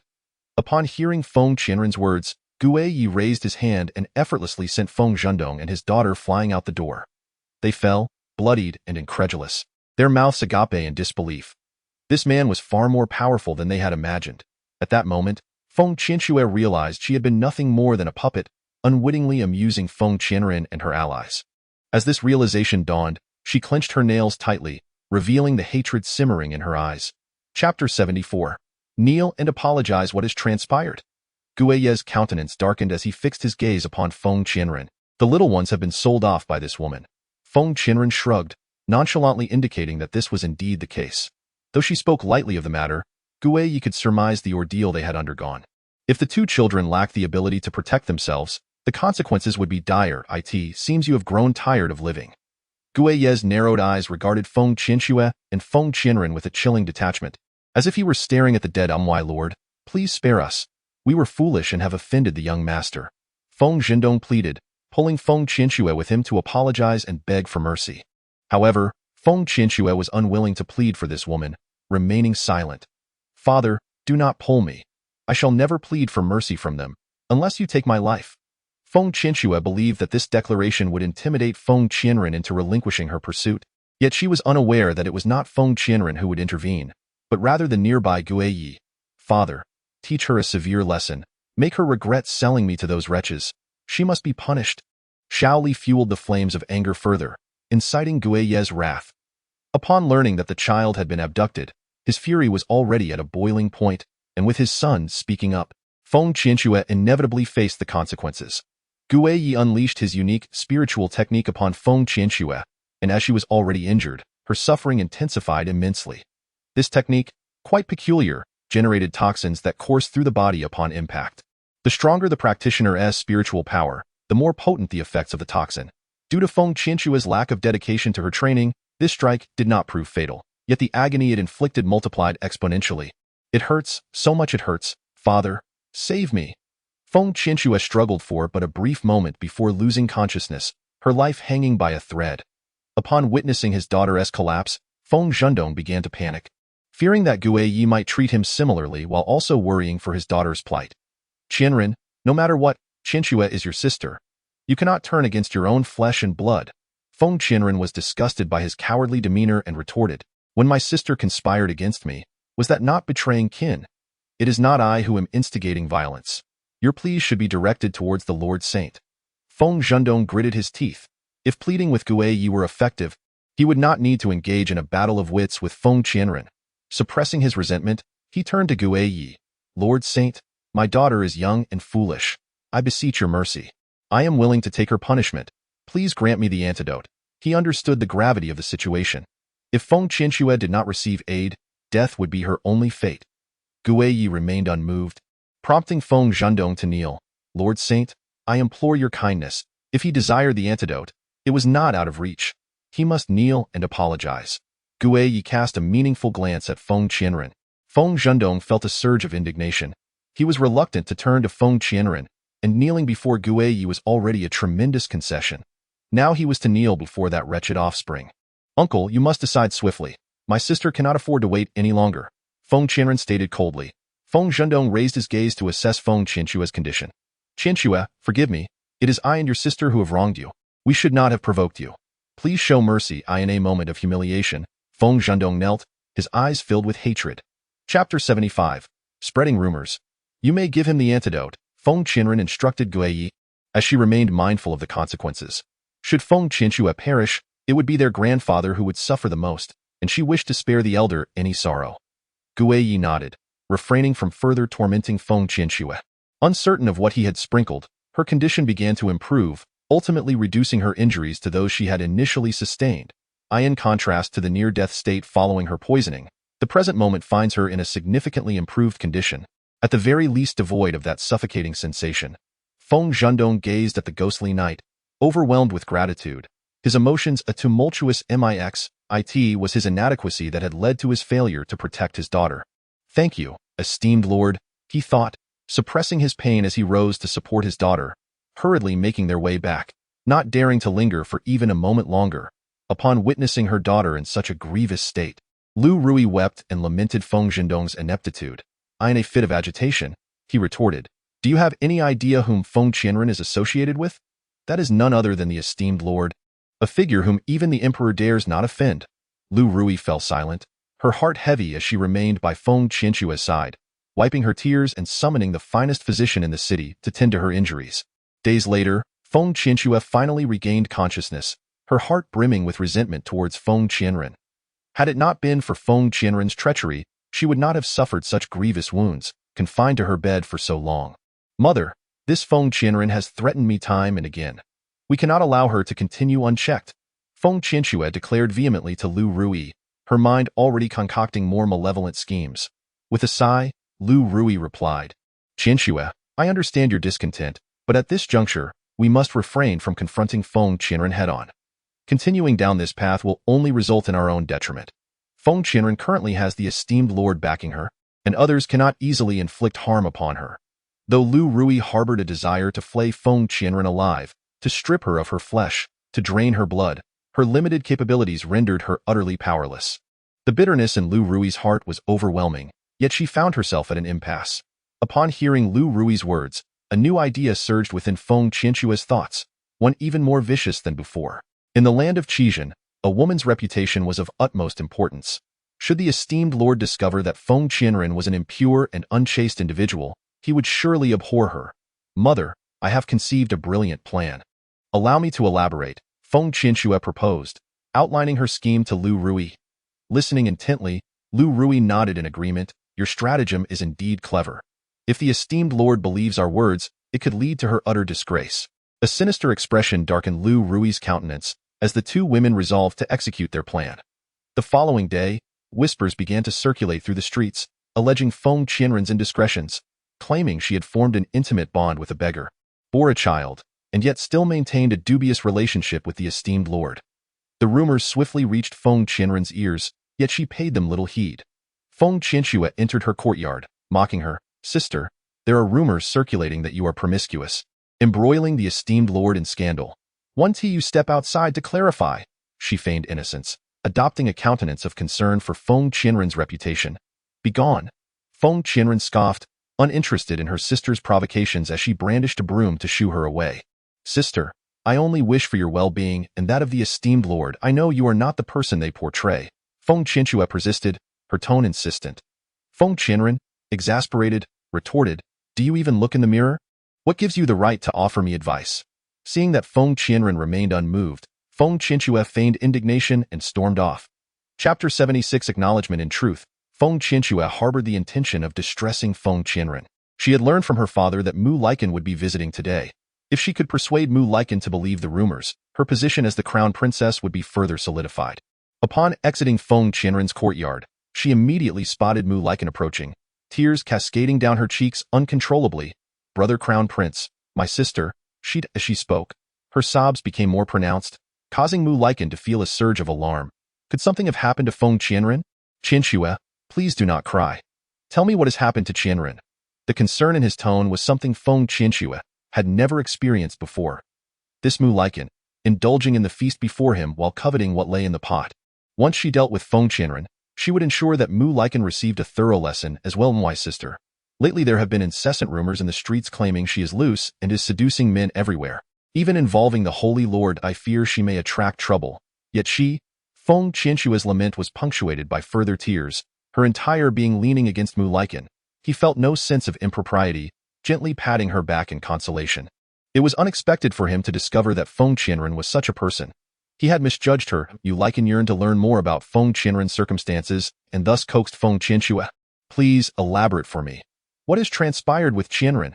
Seeing that she had baited him, a slight smile graced her lips. Indeed, Mu Liken appeared eager to enjoy the benefits of both women. He was deluded if he thought he would have such an opportunity. She would ensure he would not. Everyone says my sister is promiscuous, luring men everywhere. I wish for her to clarify the matter publicly, yet she remains taciturn, and Yu Liken furrowed his brow as he listened. Come, I shall accompany you to confront her. He was reluctant to believe that Feng Qianren could commit such an act, yet the scales in his heart had begun to tip in favor of Feng Qianxue. However, he was still unwilling to relinquish Feng Qianren, for the advantages she offered far outweighed those of Feng Qianxue. Upon reaching the entrance of Feng Qianren's courtyard, they encountered her as she was about to step outside, accompanied by two children. Qianren, where are you headed? Mu Liken spoke first, his emotions somewhat tangled. Deep down, he harbored a dislike for Feng Yuan, as that child was not his own. The thought of being with Feng Qianren in the future while wearing such an obvious green hat was disheartening. What, do I need to report my whereabouts to you? Feng Qianren retorted, clearly unimpressed. It seemed the lessons Mu Liken had learned previously were insufficient. Mu Liken, believing that Feng Qianren had been behind his earlier humiliation, felt his face flush with anger, rendered speechless. Meanwhile, Feng Qianren was preoccupied with the memory of having pushed him into the lake. Noticing the silence between the two, Feng Qianxue grew anxious and quickly interjected.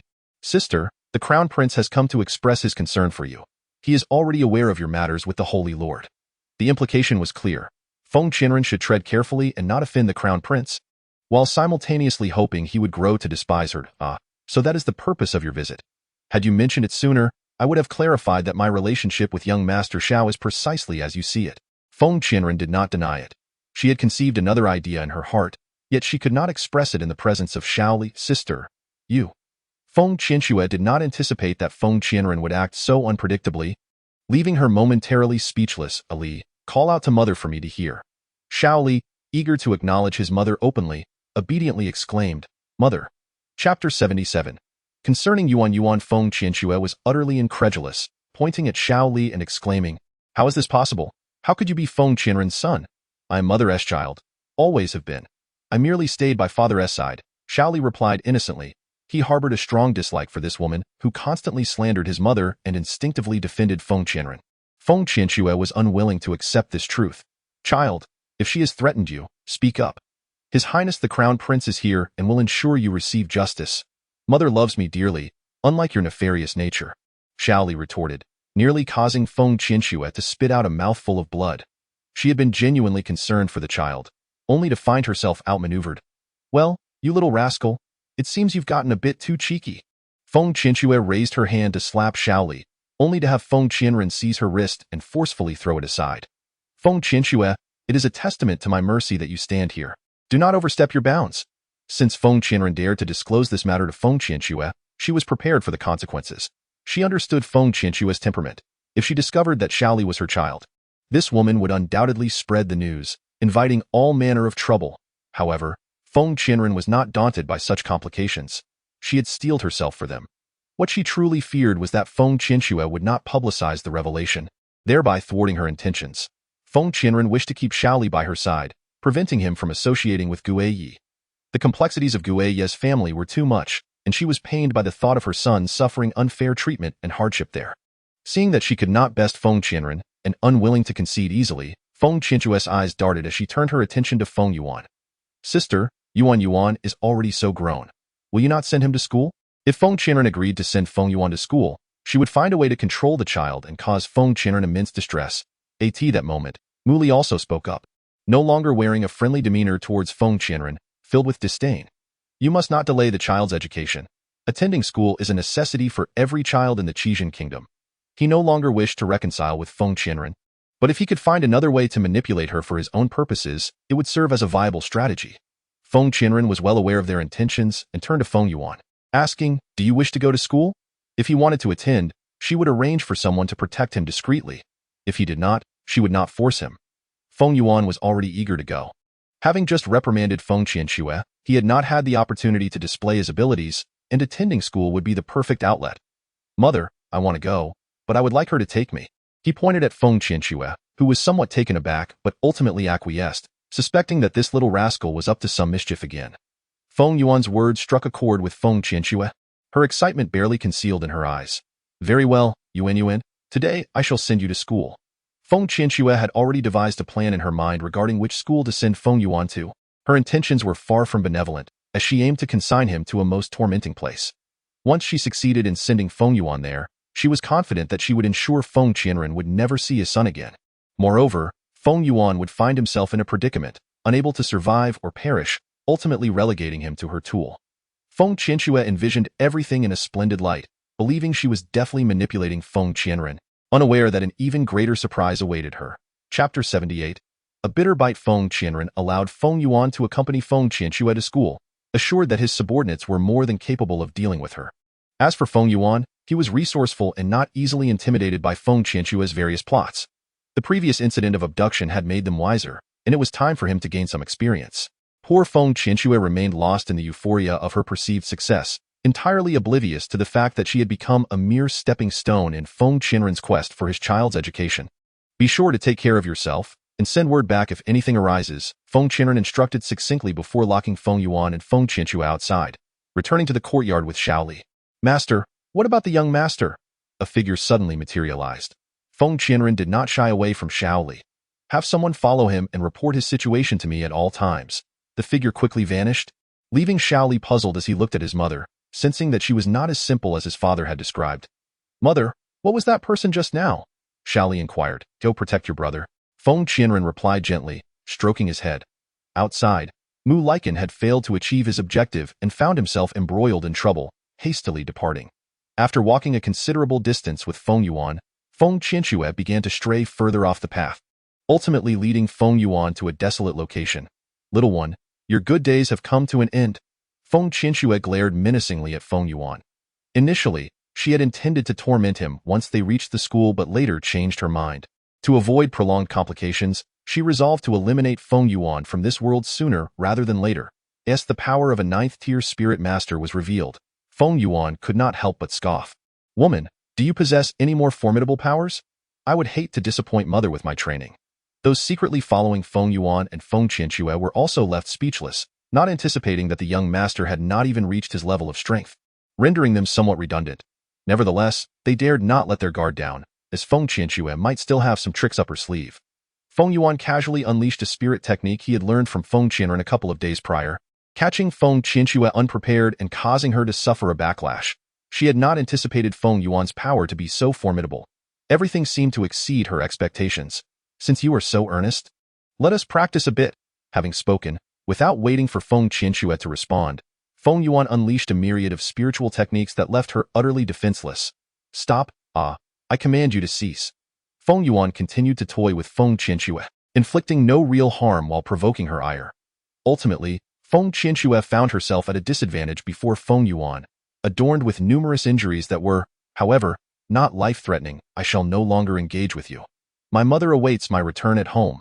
Feng Yuan, having relished the amusement, benevolently reminded Feng Qianxue of her obligations. Shortly after returning to the Feng residence, Feng Qianxue also made her appearance. Sister, I kindly accompanied Yuanyu and to the academy, only to have him rebuff my goodwill and leave me in such a state. You must discipline him accordingly. Feng Qianxue, the accuser, painted Feng Yuan in a most unfavorable light. Hey, must you truly twist the narrative? I have not even laid eyes on the academy. Feng Yuan perched upon a beam, swinging her legs with an expression of disdain. Although their mother would undoubtedly believe her, she had no desire to endure the nonsensical complaints of this woman, who had initiated the altercation. Illegitimate child, cease your prattling. Were it not for you, could I ever have found myself in this predicament? Feng Qianxue seethed with a loathing for Feng Yuan, her current appearance resembling that of a beggar on the streets, enduring the scrutinizing gazes of passers-by upon her return. She was, after all, a favored daughter of heaven. When had she ever presented herself in such a disheveled manner? Who are you calling an illegitimate child? Feng Qianren's gaze sharpened, allowing Feng Qianxue to redirect her ire at her, but any intention to harm Feng Yuan was unacceptable. Who else could it be but him? Feng Qianxue pointed at Feng Yuan, only to realize moments later, Feng Qianren, you seek your own demise. Her retort inadvertently included herself in the insult. This is your own admission. It bears no relation to me, Feng Qianren asserted, grasping Feng Yuan as they prepared to depart. Halt! Did I grant you permission to leave? Feng Qinshue shrieked, obstructing their path. Feng Qianren paused. What? Have you not yet had your fill of punishment? Feng Qinshue found herself at a loss for words. She dared not truly confront Feng Qianren, as doing so would yield no favorable outcome. No, she could not allow herself to be so easily manipulated by Feng Qianren. With a flicker of inspiration, Feng Qinshue declared, I shall seek out father for justice.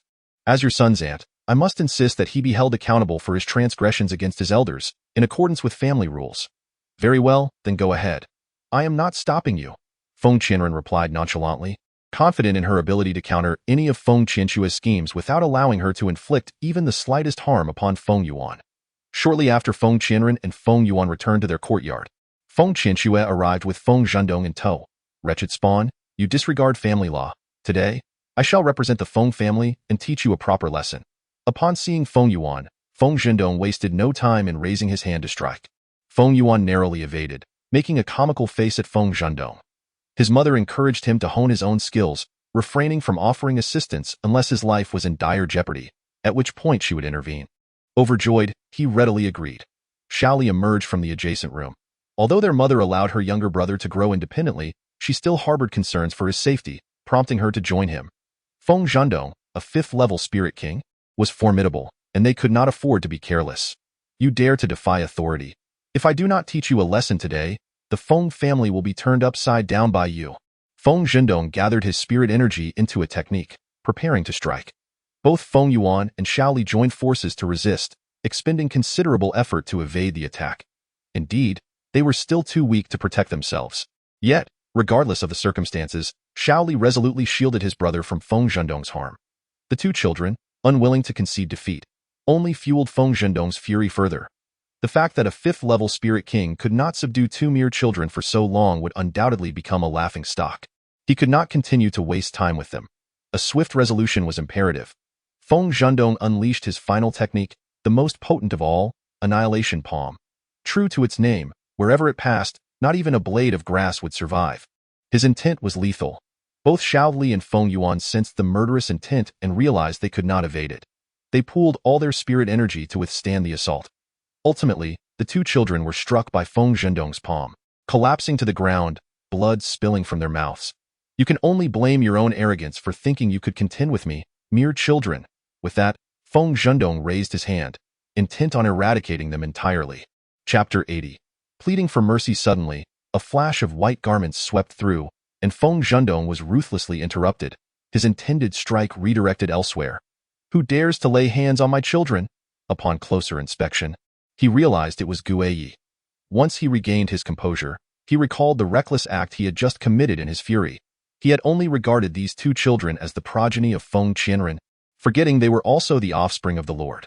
The fact that he had raised his hand against them had been discovered by the Lord, and he would certainly face dire consequences. A torrent of thoughts raced through Feng Zhendong's mind, all of which he quickly dismissed. How could he extricate himself from this predicament? Cold sweat beaded on his forehead as he struggled to devise a better plan.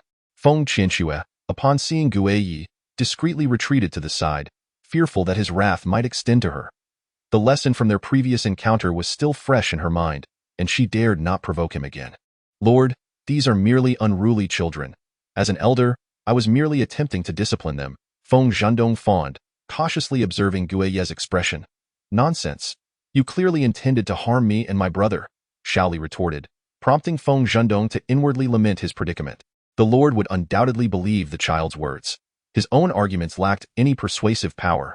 Before he could formulate a response, Guiyi's attack arrived, sending him hurtling away. Do you think I can be easily deceived? Guiyi stated coldly, showing no concern for Feng Zhendong's fate. As my son has grown, he has yet to suffer harm at the hands of anyone other than himself. However, this Feng Zhendong has now encroached upon his limits. My lord, I implore your mercy. I truly did not intend for this to happen. It was these two children who first inflicted harm upon my daughter.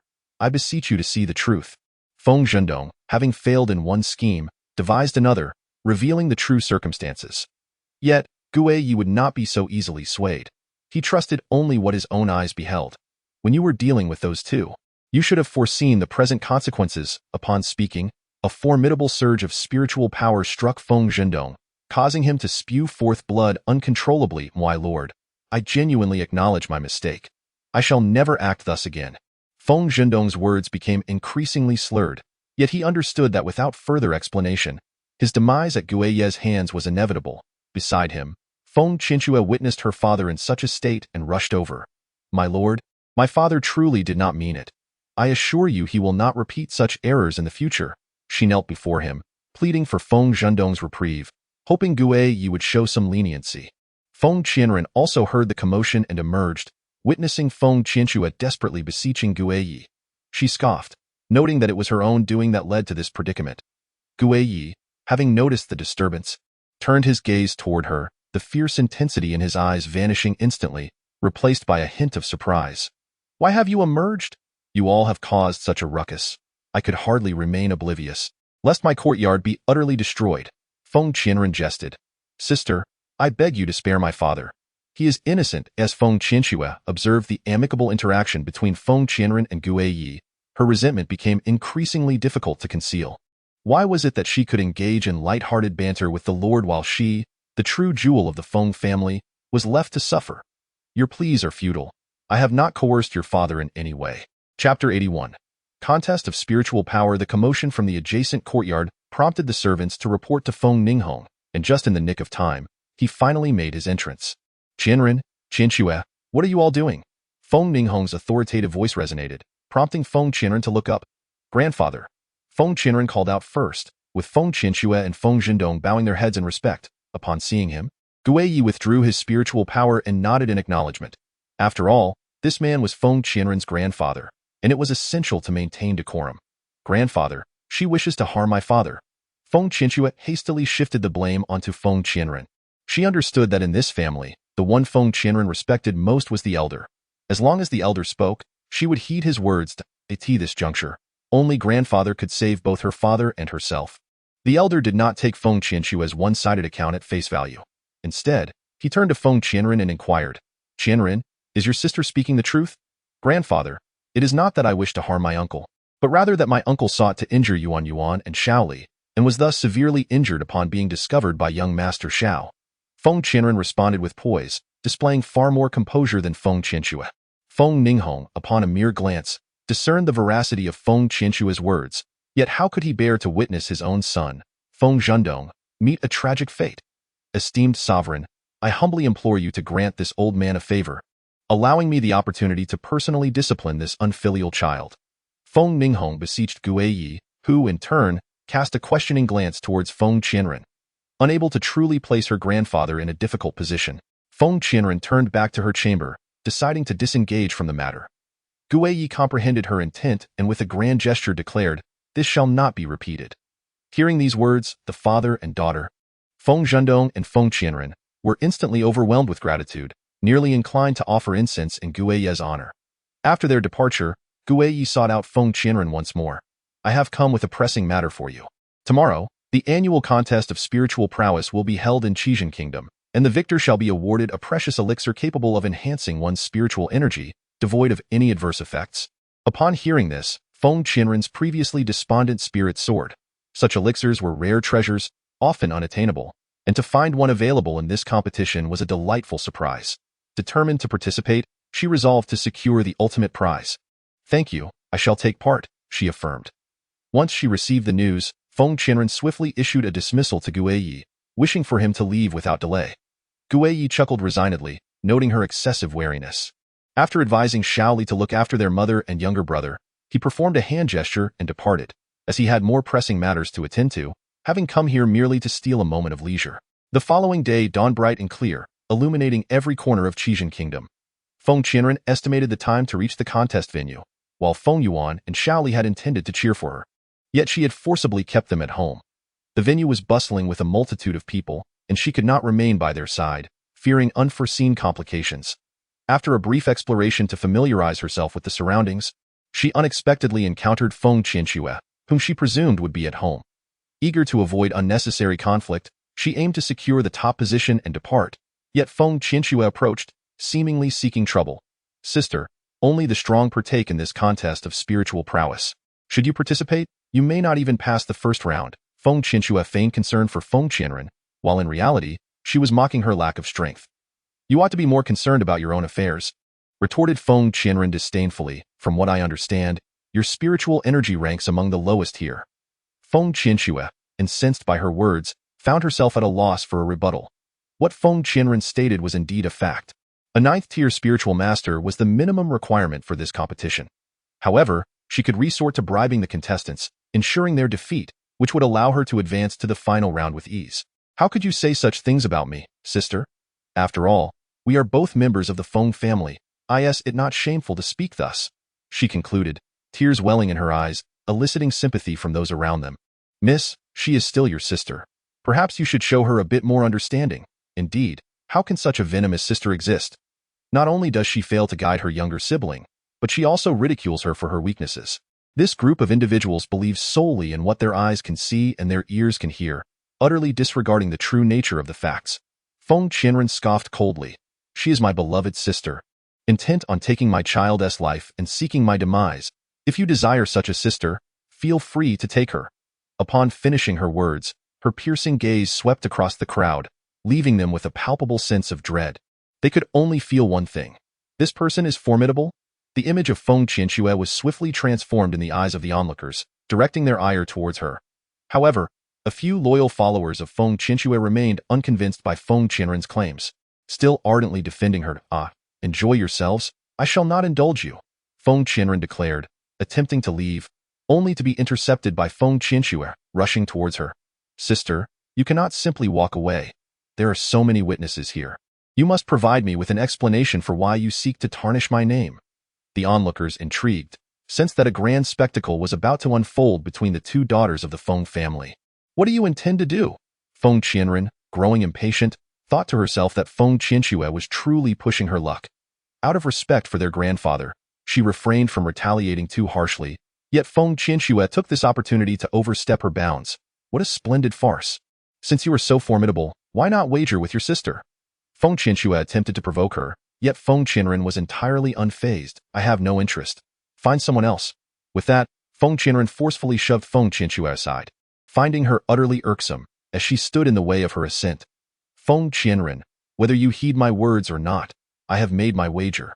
Should you triumph in this contest of spiritual prowess, I will perform in the Yanhua lane for 3 days. Feng Qianxue blustered, but Feng Qianren chose to ignore her, continuing on her path, which only fueled Feng Qianxue's frustration as she stomped her foot in anger.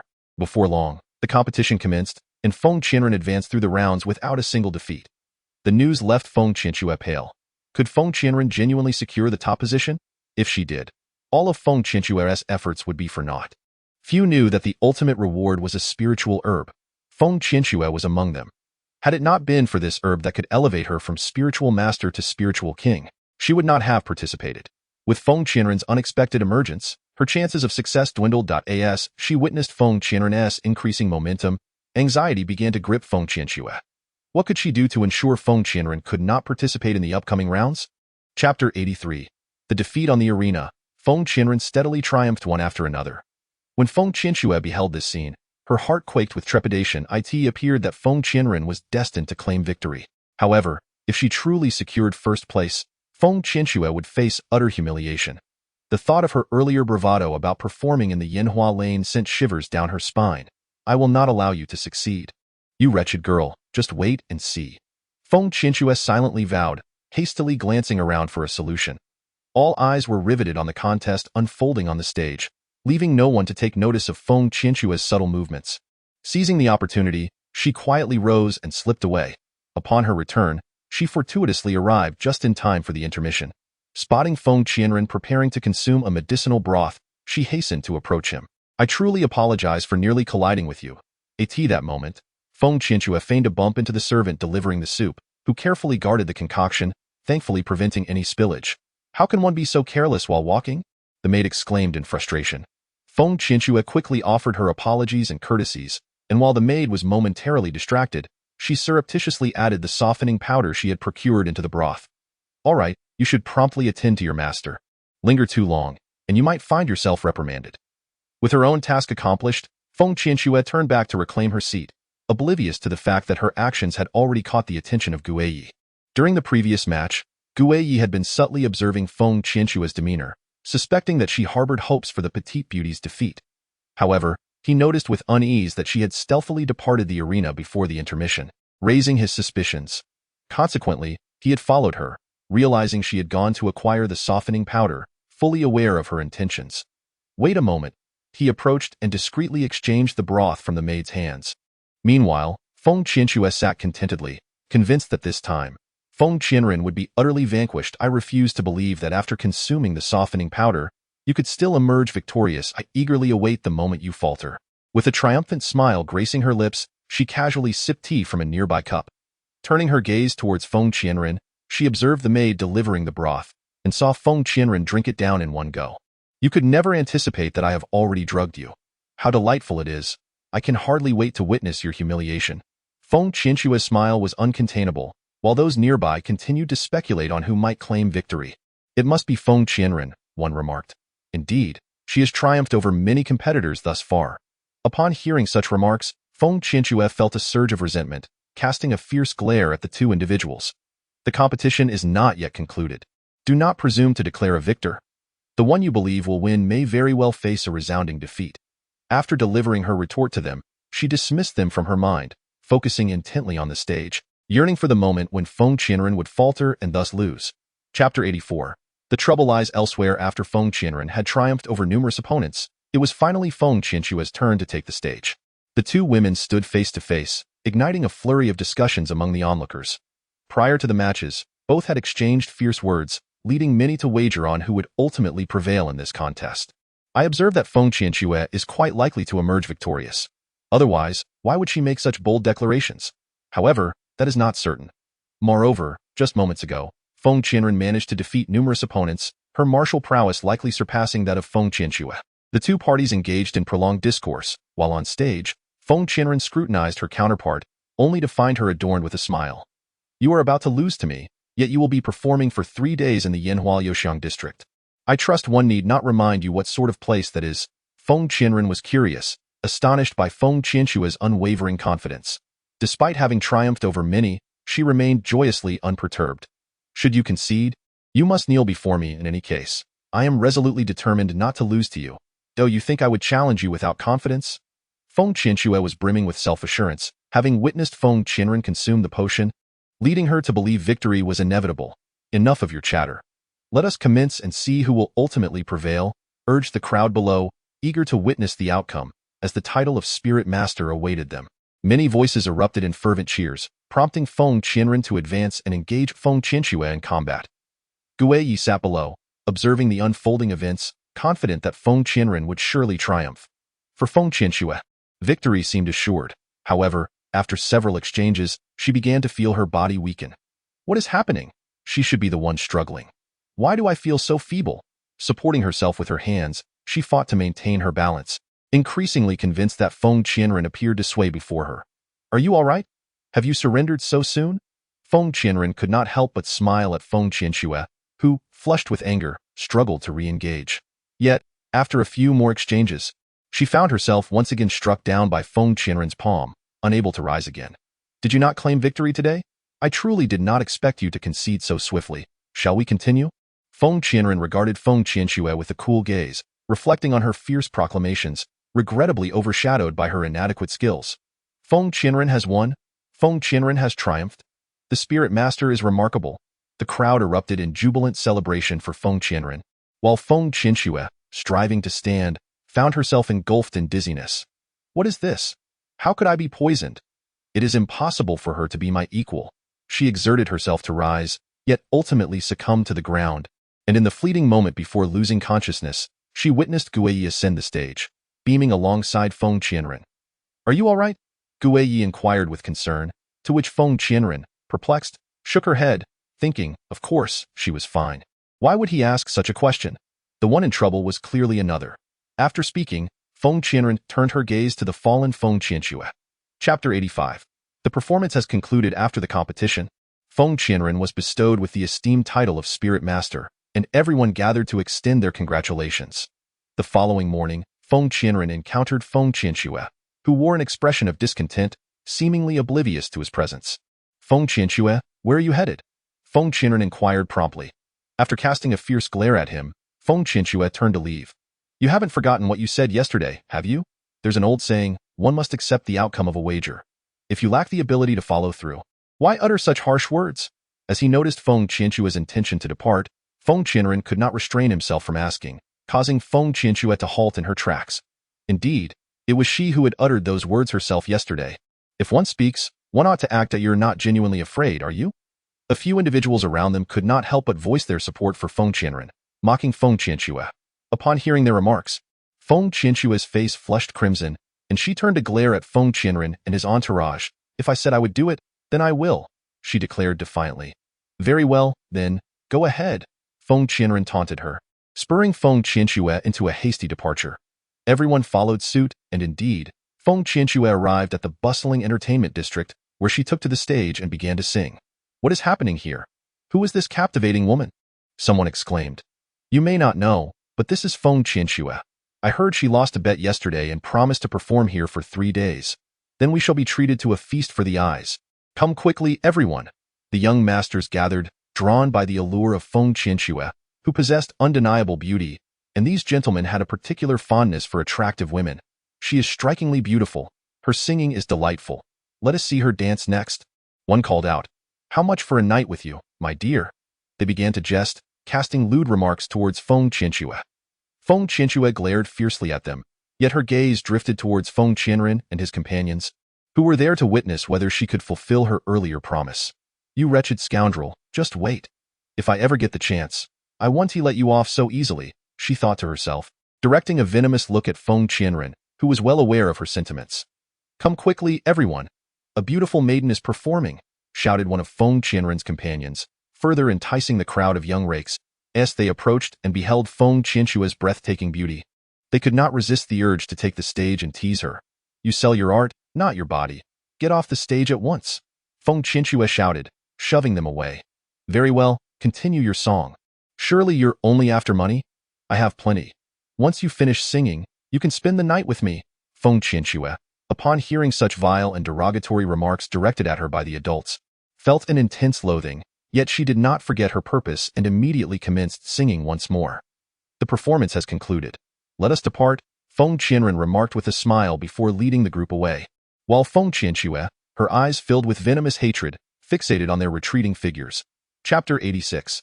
The children. As the 3-day period expired, Feng Qianxue descended from the stage and promptly returned to her chamber to bathe and change her attire. Once she was refreshed and groomed, she seated herself at the vanity, gazing into the mirror at her reflection, her anger intensifying. Over the past 3 days, she had endured relentless humiliation, and the thought that all of this was orchestrated by Feng Qianren made her wish for that woman's demise. Surely, Gu Yi must have discovered my subtle maneuvers, leading to this exchange. Otherwise, how could I have felt so weakened? I was clearly affected by the softening powder. Gu Yi is perpetually protective of Feng Qianren, rendering it impossible for me to take action against her. After much contemplation, Feng Qianxue realized she could not contend with Feng Qianren directly, yet the resentment within her remained unquenched. Thus, she promptly considered the 2 children. If I cannot teach Feng Qianren a lesson, I still have those 2 children at my disposal. Upon this revelation, Feng Qianxue burst into laughter. Ha, Feng Qianren, you too have vulnerabilities. I refuse to believe you can safeguard those children at all times. With this thought in mind, Feng Qianxue rose and set out to deceive others into bringing the children to her. Remember, do not let anyone discover your intentions. Simply bring them to me according to the portrait, and you shall not be without your reward. Having orchestrated her plan, she awaited eagerly, hoping to deliver a well-deserved retribution to Feng Qianren. Meanwhile, Feng Qianren and Gu Yi were engaged in conversation, both seething with anger at the mention of Feng Qianxue. If you hadn't discovered that Feng Qianxue had drugged me with the softening powder that day, I would have surely lost at that moment. Feng Qianren became aware of Feng Qianxue's treachery, and Gu Yi also harbored a strong desire to reprimand her. Yet they lacked direct evidence and could only bide their time. You must exercise utmost caution henceforth. While we can defend against overt threats, we cannot be certain of hidden dangers. After all, Feng Qianxue harbors a malicious mind and may strike at any moment. Gu Yi warned carefully. He was eager to protect Feng Qianren at all times. Though occasional oversights were inevitable, I understand that while arrows in plain sight are easily dodged, concealed daggers are much more treacherous. Should Feng Qianxue attempt to harm us again, we shall ensure she receives a thorough lesson. Feng Qianren nodded in agreement, fully aware that Feng Qianxue had always regarded her with disdain and would undoubtedly seek to create trouble. Unbeknownst to them, Feng Qianxue had already set her sights on Yuan Yuan. During a break at the academy, Yuan Yuan was taken away by someone, the little one lifting her head to confirm the identity of the person before her. Is it truly my mother who has sent you to fetch me? Why has she not come herself? Your mother mentioned she was preparing a surprise for you, so there is no need for concern. We shall soon meet her. Upon hearing this, Yuan Yuan nodded, yet her small face was etched with confusion. Today, I must thoroughly observe what sort of surprise mother has in store for me. Why are you so anxious? Could we perhaps walk a little slower? I can't move quickly. School has been exhausting today. After Yuan Yuan spoke, she looked up at the unfamiliar figure before her, sensing a hint of unease in him. Chapter 87. A lesson learned. Gu Yi was on his way to the school to collect the child when, just as he turned the corner nearing the institution, he spotted a stranger leading Yuan Yuan down another alley. Stop! He shouted furiously, rushing forward to snatch the child away. Father, you've come to get me. Didn't mother say she was preparing a surprise for me? Yuan Yuan ran towards Gu Yi, while the stranger turned and fled. Gu Yi set the child aside and immediately pursued the fleeing figure.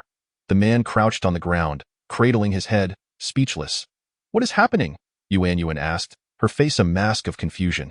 You needn't concern yourself with this. Wait here for me, he instructed her. After ensuring Yuan Yuan was safe, he approached the corner where the man stood, delivering a merciless beating. No more, please. I was wrong. I want to do it again, the man pleaded, kneeling before Gu Yi. However, that was not the outcome Gu Yi sought. He was certain the man had not come to the child of his own volition. Tell me who sent you to find the child. And be honest, if you do not speak, I shall end your life today. Gu Yi demanded, his voice cold and unyielding. He could tolerate much, but he would never allow anyone to harm the woman and child he adored. The man raised his head, panic evident in his eyes, but upon seeing Gu Yi's fierce demeanor, he realized that his life depended on his words. You refuse to speak, do you? Then I shall break one of your legs. Gu Yi threatened, preparing to strike. The man quickly confessed, you mean Feng Qianxue sent you? If you utter even a single lie and attempt to flee, I will ensure your demise. I did not lie. It was indeed Feng Qianxue who sent me, offering a substantial sum of silver and many benefits, the man admitted, laying bare the truth. Upon hearing this, Gu Yi turned to confront Feng Qianxue. Feng Qianxue, come forth, he bellowed upon his return. At that moment, Feng Qianxue, who was awaiting the child, was left in shock. Could it be that he has discovered everything? How is it that Gu Yi always seems to uncover my actions? She pondered, utterly baffled, despite her efforts to remain discreet and employing another to retrieve the child. Originally, the intention was merely to deal with Feng Qianren by exploiting the child, yet one could never have anticipated being discovered once again. If you do not reveal yourself, when I eventually locate you, it will not bode well for you. Upon hearing these words, Feng Qianxue dared not remain hidden any longer, and thus cautiously made her way out. At that moment, Gu Yi advanced and struck her with a single palm, causing Feng Qianxue to spit blood and collapse to the ground. This act drew the attention of those around, prompting everyone to rush out. What has transpired? What exactly happened? How did she end up bleeding? Feng Zhendong, witnessing Feng Qianxue in such a state, hurried over to assist her. After failing to harm Feng Qianren previously, now daring to inflict pain upon the child. What are your true intentions? I shall not grant you another opportunity to harm others. Today, I shall sever your spiritual veins and ensure you face the consequences you deserve. Gu Yi glared furiously at Feng Qianxue. The mere thought that Yuan Yuan had nearly come to harm ignited a desire within him to strike this woman dead with a single blow. Chapter 88. As Feng Zhendong observed the situation escalating, he realized that only Feng Qianren could persuade Gu Yi to reconsider at this juncture. Thus, setting aside his pride, he knelt down and earnestly implored Feng Qianren. Feng Qianren, please save Qianxue. She truly acted out of momentary folly, driven by excessive competitiveness, and did not genuinely wish to harm you. Feng Qianren cast a composed glance in his direction. Is that so? She did not truly intend to harm me? Let us not dwell on this occasion. Consider the previous incident. I had no intention of holding it against her, yet have you contemplated that if I had been the one to consume the softening powder that day, she would have effortlessly secured first place, and it would have been I who ventured into the alley to dance? Feng Zhendong, aware of Feng Qianren's previous willingness to wager with her, wiped the sweat from his brow, momentarily at a loss for words. Noticing his silence, Feng Qianren continued. If we had been in each other's positions, would you have pleaded for me? If not, then is she not indeed attempting to harm me? Feng Zhendong stammered, though her initial intentions were misguided. But in the end, Qianxue did not succeed, did she? Let us practice mercy where it is possible. Can you not find it in your heart to overlook this? Feng Qianren, with a flick of her sleeve, regarded him coldly. Why should I be magnanimous? It is clear that she has repeatedly sought to entrap me, and this time, she has genuinely crossed my line. I may tolerate a great deal, but when it comes to targeting a child, I have no obligation to spare her. You should depart at once. No words will avail you. I shall not assist her. Villains will ultimately meet their match. Feng Zhendong, tears streaming down his face, pleaded. But at this moment, you are the only one who can assist me. Have pity on me, if only to speak a word on my behalf to Guiyi. It requires little effort. Upon my return, I shall certainly discipline Qianxue, ensuring she does not bother you again. Will you not agree? Feng Qianren pushed him away, remaining unmoved. I advise you not to waste your efforts. I have already granted her an opportunity. Since you have failed to manage her previously, I do not mind if someone else lends you a hand. Now, in stark contrast to Feng Qianren's unwavering resolve, her grandfather, standing nearby, could not help but be swayed by his compassion. He believed that a young lady like Feng Qianren should not be entirely stripped of her spiritual veins due to a minor error. In a world where martial prowess reigns supreme, the absence of spiritual veins could subject her to a lifetime of ridicule and humiliation. With this thought weighing on him, her grandfather sighed and patted Guiyi's arm. You see, since no significant harm has been done, it would be best not to delve too deeply into the matter. After all, it would hardly reflect well on anyone if word got out. While it is true that Feng Qianren has erred, it does not warrant such a severe punishment. If you were to indeed sever her spiritual veins, how would she ever face others in the future? Guiyi furrowed his brow, recalling the recent incident where Yuan had nearly been abducted, and felt an intense urge to punish the audacious woman responsible. Sensing Guiyi's reluctance to relent, her grandfather continued to persuade him. Enough now. Human actions are observed by heaven. If someone consistently commits misdeeds, eventually divine justice will catch up with them. Consider this a one-time act of leniency. Should she repeat her transgressions, I shall not stand in your way. For now, do it for my sake and for your own virtue. Perform a good deed. Reluctantly, Guiyi nodded stiffly, and out of respect for his grandfather, he decided that Feng Qianren would merely be barred from utilizing her spiritual powers for a month, allowing the matter to fade away. Although the month would undoubtedly be challenging, it was a far lighter consequence than the complete severance of her spiritual veins. Meanwhile, the news of Feng Qianren's loss of spiritual power spread like wildfire, transforming her into a figure of ridicule. As she ventured outside, neighbors gossiped about her misfortune, declaring it a case of poetic justice. With her already arrogant demeanor having offended many, sympathy for her was scarce. Seizing the opportunity presented by her diminished powers, those she had previously wronged banded together, eagerly spreading tales. Are you familiar with Feng Qianren? She has lost her spiritual powers. Do you know how it happened? Whenever passers-by exhibited even a hint of curiosity, they were met with a barrage of explanations, each more fantastical than the last. Some claimed that she had committed numerous wrongs, drawing the attention of celestial beings who had come to reclaim her powers. Others insisted she had fallen into a swamp and barely escaped with her life, only to have her spiritual essence devoured by a lurking monster, leaving her to languish in a pitiful existence. Even more outrageous tales circulated, such as her being interrupted while singing in a brothel, resulting in a broken leg and the subsequent loss of her powers. As the stories proliferated, they quickly transformed into a cacophony of rumors, each person adding their own embellishments. Seated in her home, Feng Qianren could do nothing but listen to the whispers that drifted to her ears. Perched on a swing in her courtyard, she felt a heavy gloom settle over her. When two young maidservants approached, engrossed in conversation. Unaware of her presence, one of them, her hair tied with a red ribbon, exclaimed with a laugh, "Hey, did you know? Concerning the esteemed Miss Feng Qianren of our household, the rumors circulating outside are indeed quite diverse and amusing, bringing me to laughter." The maid with the green headband chimed in, saying, "Indeed, people are speculating in various ways. The master insists that our household servants go out to quell these slanders, but what good does that do? Our young lady brings such disgrace upon herself that we cannot help but mock her, let alone the onlookers." The maid with the red headband interjected with a sharper tone. "Pray tell, how did she lose her spiritual power? Could it be that she was truly struck by lightning?" "Ha ha ha." The green headband maid playfully shoved her. "How ridiculous. Do you genuinely believe such things? Our young lady is quite extraordinary. Do you not know? She sought to ensnare others, only to be caught in her own trap. Her cleverness has backfired. Humph. Can one blame others for their own demise? The red headband maid quickly supported her. Indeed, she ought to reflect on her own worth. Lacking intelligence yet attempting to scheme like others. Were she not a young lady, she would have likely met a dire fate long ago. As Feng Qianren listened, her initial anger transformed into heartbreak and resignation. With the incessant mockery surrounding her since her spiritual powers had been sealed, she had become the subject of public ridicule. The weight of such derision left her despondent.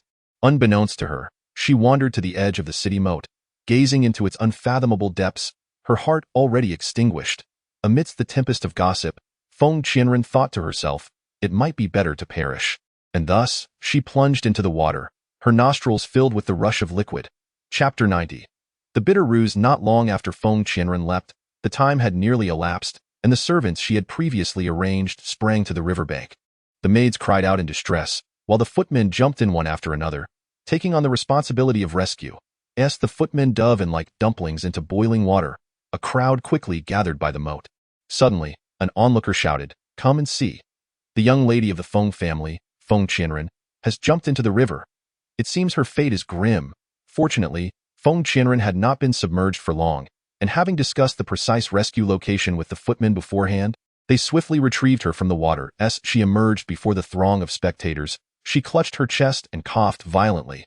The murmurs within the crowd shifted from mockery to pity for the unfortunate woman. After a midday slumber at home, Feng Qianren awoke to find a young maid had entered, whispering the news of her leap into the river. Feng Qianren regarded the maid with surprise. "Is this true?" The young maid nodded, recounting the details with care. As Feng Qianren absorbed the specifics, her brow furrowed deeper, and after a moment, she smirked lightly. "Is it truly as simple as that? What a fuss they make. Do they find her performance amusing?" The young girl paused momentarily, asking, "What do you mean?"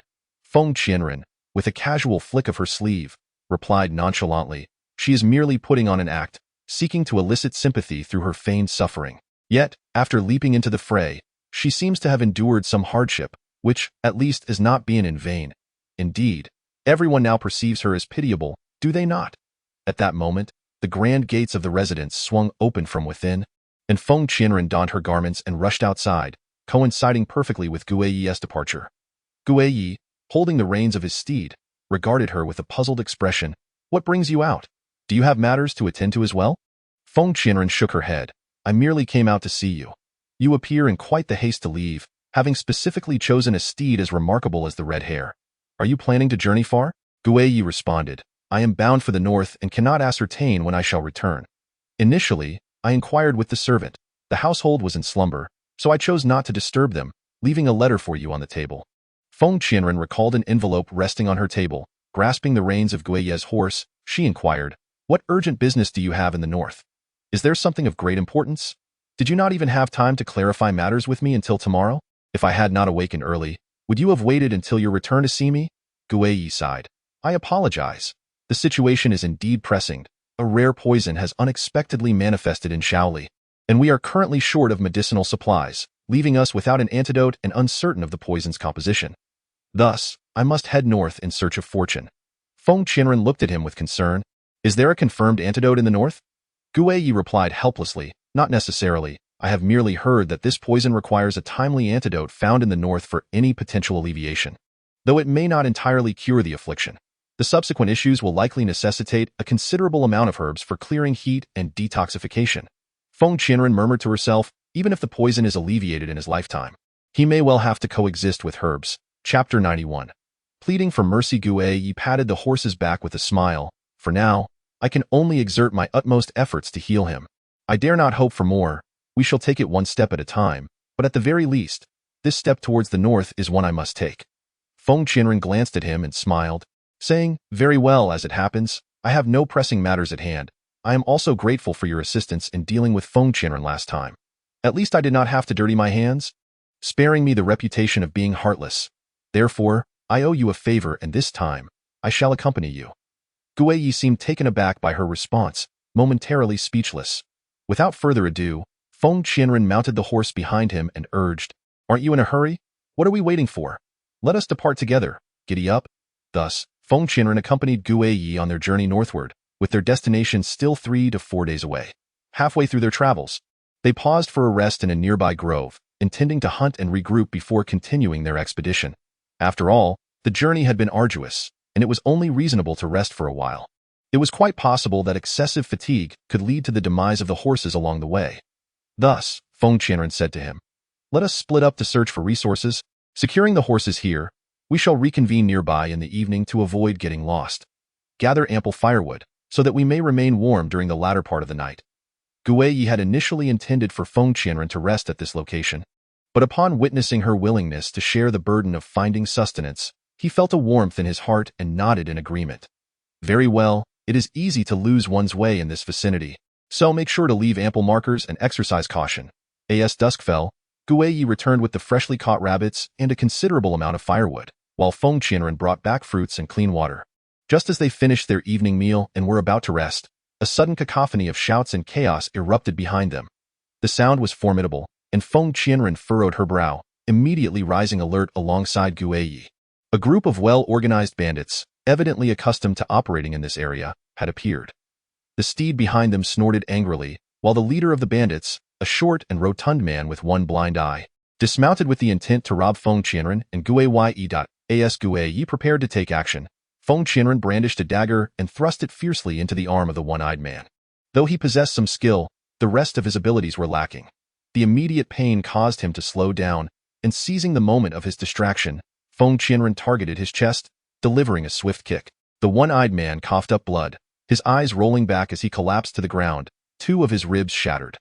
Feng Qianren then lifted her leg, sweeping it across the man's chin with a fierce gust of wind, eliciting a piercing scream as his jaw dislocated, rendering him unable to utter a single word.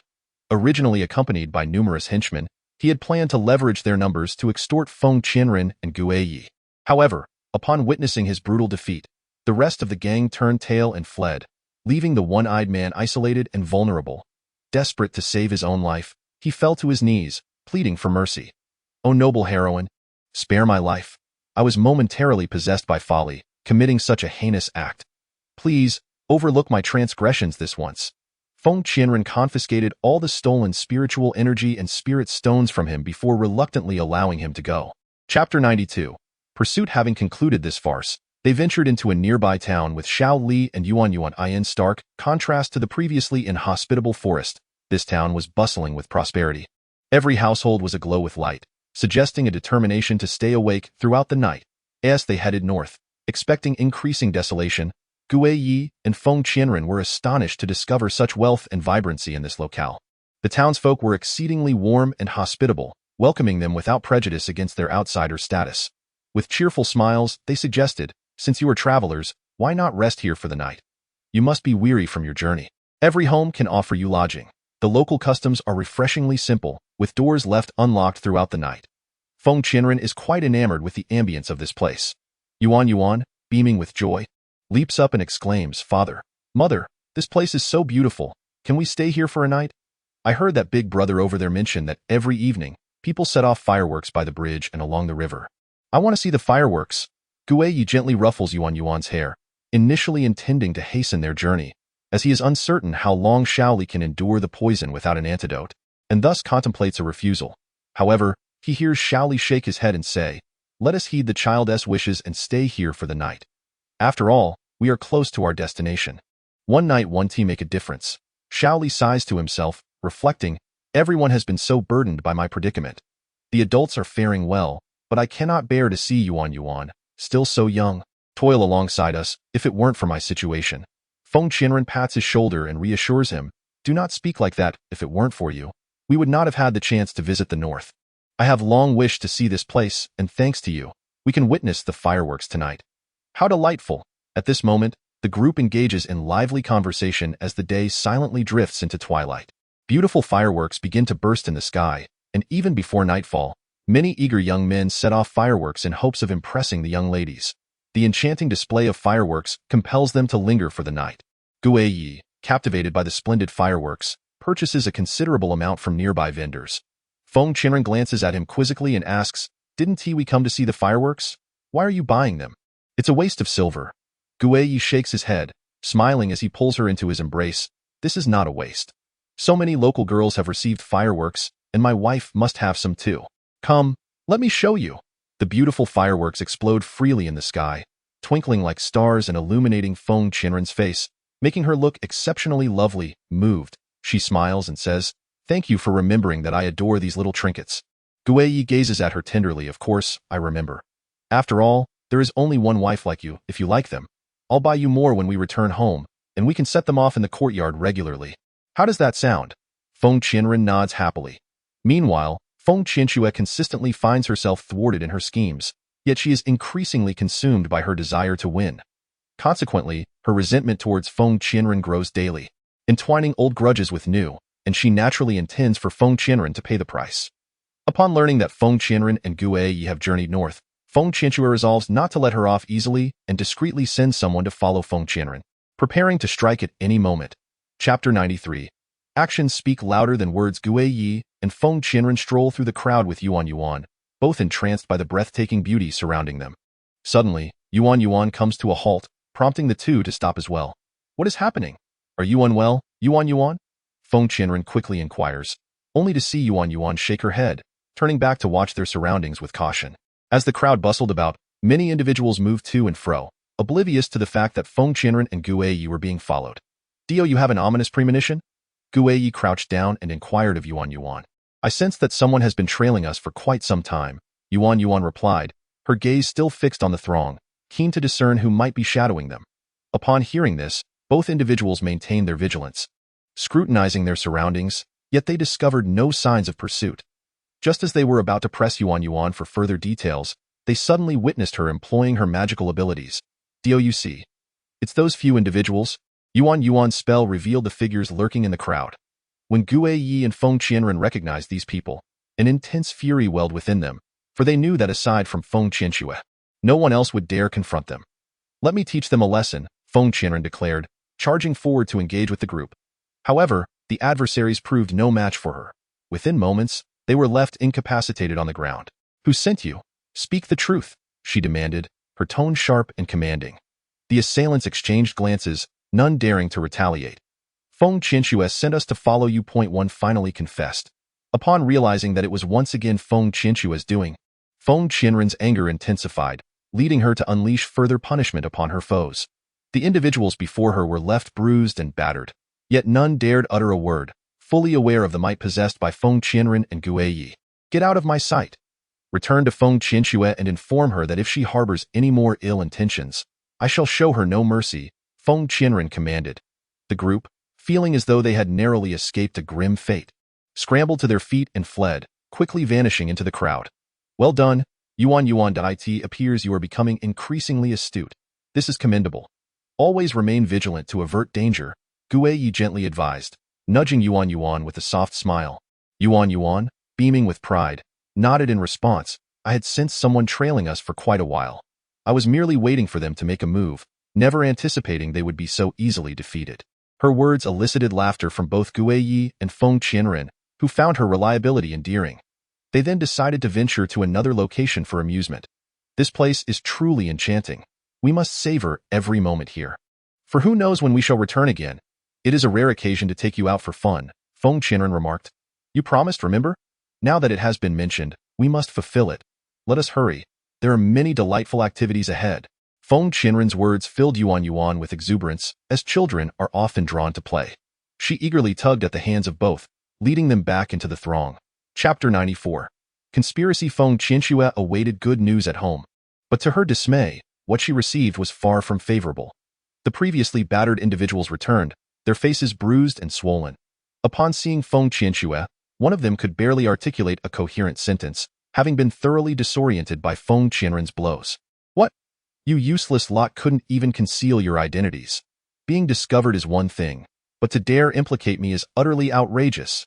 In a fit of exasperation, she unleashed a tirade upon the group before her, who, cowed by the undeniable prowess of Feng Qianren, dared not utter a word further. That moment, Feng Qianxue's father arrived and, upon learning of the incident, offered a suggestion. "Why not seek assistance from the crown prince? If he lends his support, neither Guiyi nor Feng Qianren will stand a chance against you." Upon hearing this, Feng Qianxue felt a flicker of hope. Her repeated attempts to confront Feng Qianren had ended in failure. Why not devise a plan? Indeed, seeking an ally was imperative. Otherwise, she would remain no match for them. With newfound determination, she swiftly departed to find the crown prince. Upon reaching his presence, Feng Qianxue performed a respectful bow and, with a tone of feigned vulnerability, recounted her tribulations at the hands of Guiyi and Feng Qianren. You cannot fathom the sheer arrogance of Feng Qianren. This woman is notoriously domineering, showing little regard even for you. The crown prince, if you do not take decisive action against her, your own dignity may be at stake. Feng Qianxue embellished her tale, insinuating that the crown prince shared her dissatisfaction with Feng Qianren. Very well, since this woman dares to act so brazenly, I shall ensure she learns a lesson. Rest assured, I shall extend my assistance to you. I will not allow Feng Qianren and Guiyi to roam freely. The crown prince's words filled Feng Qianxue with elation, her heart bubbling with anticipation of their impending downfall. When will you arrange for your men to act? This matter requires prompt attention. Otherwise, their influence will only grow. Can it surpass that of the crown prince? I shall have my men set upon them post-haste, he replied. After this assurance, Feng Qianxue lavished praise upon the crown prince, extolling his wisdom and insight, which brought a broad smile to his face. Very well, you may return now and await good news. This time, they shall certainly pay the price. Thank you, Your Highness, for your efforts. Diminishing their arrogance will benefit us all. With that, Feng Qianxue joyfully returned home to share the good news with her father. She was eager to see how these two would continue their arrogance, particularly that wretched Feng Qianren. She was determined to see this woman defeated before her. With the crown prince's intervention, she could hardly believe that they would pose a threat any longer. The more she pondered, the more enraged she became, convinced that she deserved to be more formidable and favored than Feng Qianren. Wait and see, for at this moment, the two of them are outside. If the prince's men decide to confront them, it would be quite effortless. The father of the phoenix is quite pleased with his daughter's actions, as she has always held a strong disdain for both Guiyi and Feng Qianren. Chapter 95. Regrets of the past. The prince's men pursued the whereabouts of Guiyi and Feng Qianren, ultimately locating the trio. The individuals designated by the prince were indeed these two. A few of them conspired to launch a surprise attack. Unbeknownst to them, they were vastly outmatched that evening. Upon observing their preparations to seek an inn, they swiftly took a shortcut and encircled them. Who are you? Who sent you? It can't possibly be Feng Qianxue again, can it? The young beauty, upon seeing such a multitude of masked figures before her, immediately thought of Feng Qianxue, for this woman was exceedingly vicious, having never once considered sparing herself and Guiyi. Enough of the nonsense. The leader proclaimed, stepping forward to engage them in combat. These men had received orders to ensure that Guiyi and Feng Qianren were incapacitated, but they never anticipated that after several exchanges, Guiyi would effortlessly bring them all to the ground. Who sent you? Are you not going to confess the truth? Do you believe I won't take you before the prince, where he will have your heads? Guiyi questioned the masked men before him, deliberately pressuring them, and to his surprise, the truth emerged. Even if you bring us before the prince, we will certainly be unharmed, for we are indeed sent by the prince. The two were taken aback by this revelation, never having imagined that the prince was in collusion with Feng Qianxue, sending his men to ambush them. Had these men seized the opportunity to strike during their slumber, it could have resulted in dire consequences. The thought ignited a profound fury within Guiyi and Feng Qianren, prompting them to advance and deliver another thrashing to their assailants. Daring to defame the prince, how could this possibly be true? Attack. The two unleashed their wrath, leaving their adversaries unable to rise. Once the assailants departed, the duo set off to report to the prince. What on earth is happening? The prince was taken aback upon seeing his men severely injured. Guiyi and Feng Qianren were indeed formidable. There are so many of us, yet we could not prevail against those two. Therefore, the men relayed to the prince. Upon hearing this, the prince's fury ignited, demanding to know if they were aware of his involvement in sending them. The group exchanged glances, none daring to speak, their expressions betraying their guilt. The prince realized that Guiyi had discovered his role in the ambush. These individuals were utterly useless. Not only had they failed to defeat the adversaries, but they also dared to invoke his name. Your Highness, this is all the mischief of Feng Qianxue, she incited. Yet that person directly dragged Feng Qianxue out, for had she not intervened, the crown prince would never have faced humiliation before the ghost knight. You are indeed correct. The blame lies entirely with Feng Qianxue. Someone, punish the Feng family for me. In a fit of anger, the crown prince promptly bestowed a hefty sum of wealth upon Feng Qianxue's family. When Feng Qianxue learned of this, she was utterly dumbfounded. Why has this happened? Is not the crown prince supposed to be on my side?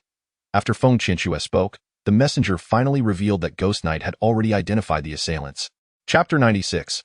Grave injury. Feng Qianxue sat down abruptly, realizing that the crown prince had shifted the blame onto her after his defeat. Now, she deeply regretted her actions, but regret proved futile. Ultimately, her family still presented a substantial amount of gold and silver treasures to the crown prince. Meanwhile, Ghost Knight and Feng Qianren, mindful of the foggy road ahead, hastened northward. Along their journey, they encountered numerous bandits, as well as individuals sent by Feng Qianxue and the crown prince. We cannot afford to meander any longer. You make a valid point. We must set off promptly to seek them out, lest complications arise later. After deliberation, the two resolved to depart early the next morning. They rode swiftly northward, and upon arrival, the group sought a nearby inn to rest for the night. Although inns were available in the vicinity, they required traversing a considerable distance through a dense forest. Everyone, stay vigilant.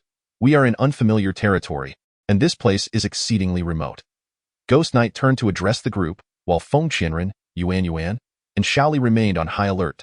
As they passed through the forest, they encountered no troubles, but upon exiting, they were suddenly confronted by a band of robbers. The group before them bore scars, some dressed in tattered rags, yet each gaze was filled with malevolence. Who are you? We are merely passing through and can offer you some passage money. Please let us pass. Ghost Knight, considering himself an outsider, wished to avoid conflict with these individuals, hence he proposed a compromise. However, he was taken aback when they dismissed the meager toll and insisted that Ghost Knight and Feng Qianren surrender all their wealth. If you do not relinquish every last coin on your persons, none of you shall leave here alive. The leader, marked by a prominent scar, charged forward upon seeing Ghost Knight's reluctance to part with his money. A fierce struggle ensued, with Yuan steadfastly guarding Shaoli, unaware that the assailants had identified her as a vulnerable target and charged towards her. Help! Just as Ghost Knight and Feng Qianren were locked in combat with the thieves, they suddenly heard Yuan's desperate cry. Turning around, they beheld Yuan, having fallen to the ground unconscious in her attempt to protect Shaoli. Just as the bandit was about to strike at Shaoli, Guiyi swiftly soared over and dispatched him with a single stroke of his blade. Although the bandits before them possessed commendable skills, they ultimately proved no match for the combined prowess of Guiyi and Feng Qianren. After driving the bandits back, the two hurriedly assisted Shaoli and Yuan to safety. I am truly sorry. It is all my fault. Shaoli expressed his remorse to the two, yet they did not hold it against him. Do not speak that way. We must urgently find a place to take refuge. I wonder how Yuan is faring now, and how she sustained her injuries. The two took turns inquiring of Shaoli, who recounted the earlier events. He recalled that during the scuffle, two of the assailants had approached him and Yuan, wielding a blade that appeared to be coated in poison. That knife was unlike an ordinary one. He was utterly convinced that Yuan had been poisoned, though he remained unaware of the specific toxin involved. Chapter 97. The quest for the antidote. Guiyi and Feng Qianren brought Yuan to a nearby town. Seeking a tavern where they could settle, as Yuan remained in a state of unconsciousness, the two were at a loss regarding the nature of the poison and felt compelled to summon a physician. Upon examining Yuan's pulse, the doctor wore a grave expression, amplifying their anxiety. Please, be candid with us. What type of poison is this, and how can it be neutralized? Feng Qianren implored the physician, desperation evident in his tone. This is a challenging poison to counteract. It is the venom of the demon race, the doctor replied, stroking his graying beard thoughtfully. The two were taken aback, astonished that the bandits possessed such formidable capabilities, including demon poison. Surely, there must be a way to counter any poison. Please, tell us what we must do. We are determined to succeed, Guiyi asserted resolutely to the physician. Upon hearing this, the doctor gradually revealed the method for crafting the antidote. It turned out that this demon poison was exceedingly difficult to neutralize, with ordinary physicians entirely incapable, as the necessary ingredients were rare. You must procure the fur of a wild fire fox to concoct the antidote. Domesticated ones will not suffice, the doctor explained. Are there domesticated fire foxes? Feng Qianren inquired with curiosity. Indeed, some individuals breed wild fire foxes found in the mountains, yielding domesticated offspring. However, these are utterly ineffective, having long lost their medicinal properties. After absorbing the doctor's explanation, the two understood that their foremost priority was to swiftly locate the fur of the fire fox. Remember, it is imperative to act quickly. If you delay any longer, no one will be able to save this child, the doctor cautioned. I see you are not from around here. Allow me to offer some guidance. There is a mountain called Yinshi nearby. Upon ascending it, you may find fire foxes. However, capturing one will not be an easy task. If you succeed in bringing one back, I shall assist you, the doctor concluded. Determined, the two resolved to embark on the quest for the fire fox's fur without delay. After consulting the doctor, the two of them made their way to the front desk, ensuring that everything was in order. Yinzi Mountain, you cannot go there now. It must be during the day if you venture out at night. You risk being ambushed by wild beasts, the innkeeper kindly warned them. During the day, you might still be able to find the fire fox, but it will be exceedingly difficult at night. Upon hearing this, the two were greatly troubled and disregarded their concerns, for the child was still afflicted by poison. Thank you for the warning, kind innkeeper. We entrust the care of our companions upstairs to you. We must head to the mountain immediately and, by all means, retrieve Hu, Feng Qianren said to the innkeeper before departing the inn with Gu Yi, heading west towards Yinzi Mountain. They purchased some provisions along the way, uncertain if they would be able to return from the mountain that night. We will surely succeed. Do not worry, I will not allow you and to come to harm, Gu Yi reassured Feng Qianren, who appeared deeply anxious. If I encounter that band of thieves again, I will not hesitate to sever their heads, Feng Qianren declared, her face a mixture of urgency and indignation, utterly shocked that the thieves had shown no mercy even to a child. Chapter 98. With great interest atop Yinzi Mountain, Gu Yi and Feng Qianren searched for any sign of the fire fox. They had anticipated that their chances of finding it at night were slim. Yet unexpectedly, they caught sight of it. Among the thickets, a fire fox with dark red fur dashed deeper into the woods. There it is, Feng Qianren exclaimed to Gu Yi, and they immediately set off in pursuit. The fire fox was remarkably swift, and after a brief chase, it vanished from sight. Indeed, night made tracking difficult, and the thought of what might happen to Yuan if they failed to find it weighed heavily on Feng Qianren's mind, compelling her to continue searching with Gu Yi, regardless of safety. Their perseverance bore fruit. After nearly an hour of searching, they finally spotted a fire fox sprinting before them. Their own speed was considerable, as Yuan awaited their return for the antidote. After immense effort, they finally captured the fire fox and, upon slaying it, hastened back towards the inn. Upon returning, they wasted no time. They swiftly skinned and prepared the fox according to the doctor's instructions to concoct the antidote. Meanwhile, the two children rested within the room. Yuan felt a great heat coursing through her body, suffering greatly. Just as she writhed in discomfort, Gu Yi and Feng Qianren returned at last. Yuan, wake up and drink the antidote. After consuming this potion, you will be fine, Feng Qianren urged as she handed the medicine to Yuan, anxiously awaiting Gu Yi's assistance. Suddenly, they noticed a slight change in Yuan's complexion. After drinking the antidote, her face lost its flush, and the intense heat subsided, gradually returning to normal. Mother, Yuan whispered weakly upon awakening, her voice barely audible. Yet those two words brought a sense of relief to Feng Qianren's heart. Do not fret, my dear child. I shall remain here by your side. You may rest soundly, for when the dawn breaks, all shall be well. She offered a few comforting words to Yuan, who then closed her eyes and fell into a deep slumber. Guy and Feng Qianren stood vigil by the bedside until the first light of day. Guy managed to doze off for a few moments, yet Feng Qianren remained awake throughout the night. I shall watch over the two children while you venture out to seek the antidote for Shaoli. Since we have come this far, we must hasten to find the remedy. Otherwise, all our toil shall be in vain. He surveyed the unfamiliar surroundings. Despite the strangeness of the place, he felt unafraid, bolstered by his formidable skills, especially for the sake of the children. Exercise caution on your journey. I have noticed that there are indeed many skilled individuals in this area. Even the bandits possess remarkable prowess. You must remain vigilant. After listening to his words, Feng Qianren acquiesced but still offered a warning, for they had only just arrived, and Yuan had already been poisoned. Although the poison had been neutralized, no one could predict what dangers lay ahead. If Guy were to encounter misfortune, the situation for the three of them would become increasingly precarious. Worry not, for I am mindful of my actions. Your sole responsibility is to safeguard the two children. I shall take my leave. With that, he departed the inn in search of the antidote. Feng Qianren remained in the room, tending to the children, and hastily summoned the innkeeper to provide some food and drink, for both children were famished, particularly Yuan, who devoured her meal with great relish. Chapter 99. Teasing Feng Qianren adorned herself with a veil and, witnessing the children eat with such delight, felt a sense of satisfaction. Once the children had satisfied their hunger and thirst, she instructed the innkeeper to clear the dishes and made her way downstairs to settle the bill. This inn, being the largest in the vicinity, hosted a considerable number of guests. Amongst the bustling crowd, many turned their gazes towards Feng Qianren. Although she wore a veil, her exquisite figure and melodious voice captivated those around her, and her striking eyes radiated warmth akin to the gentle embrace of spring.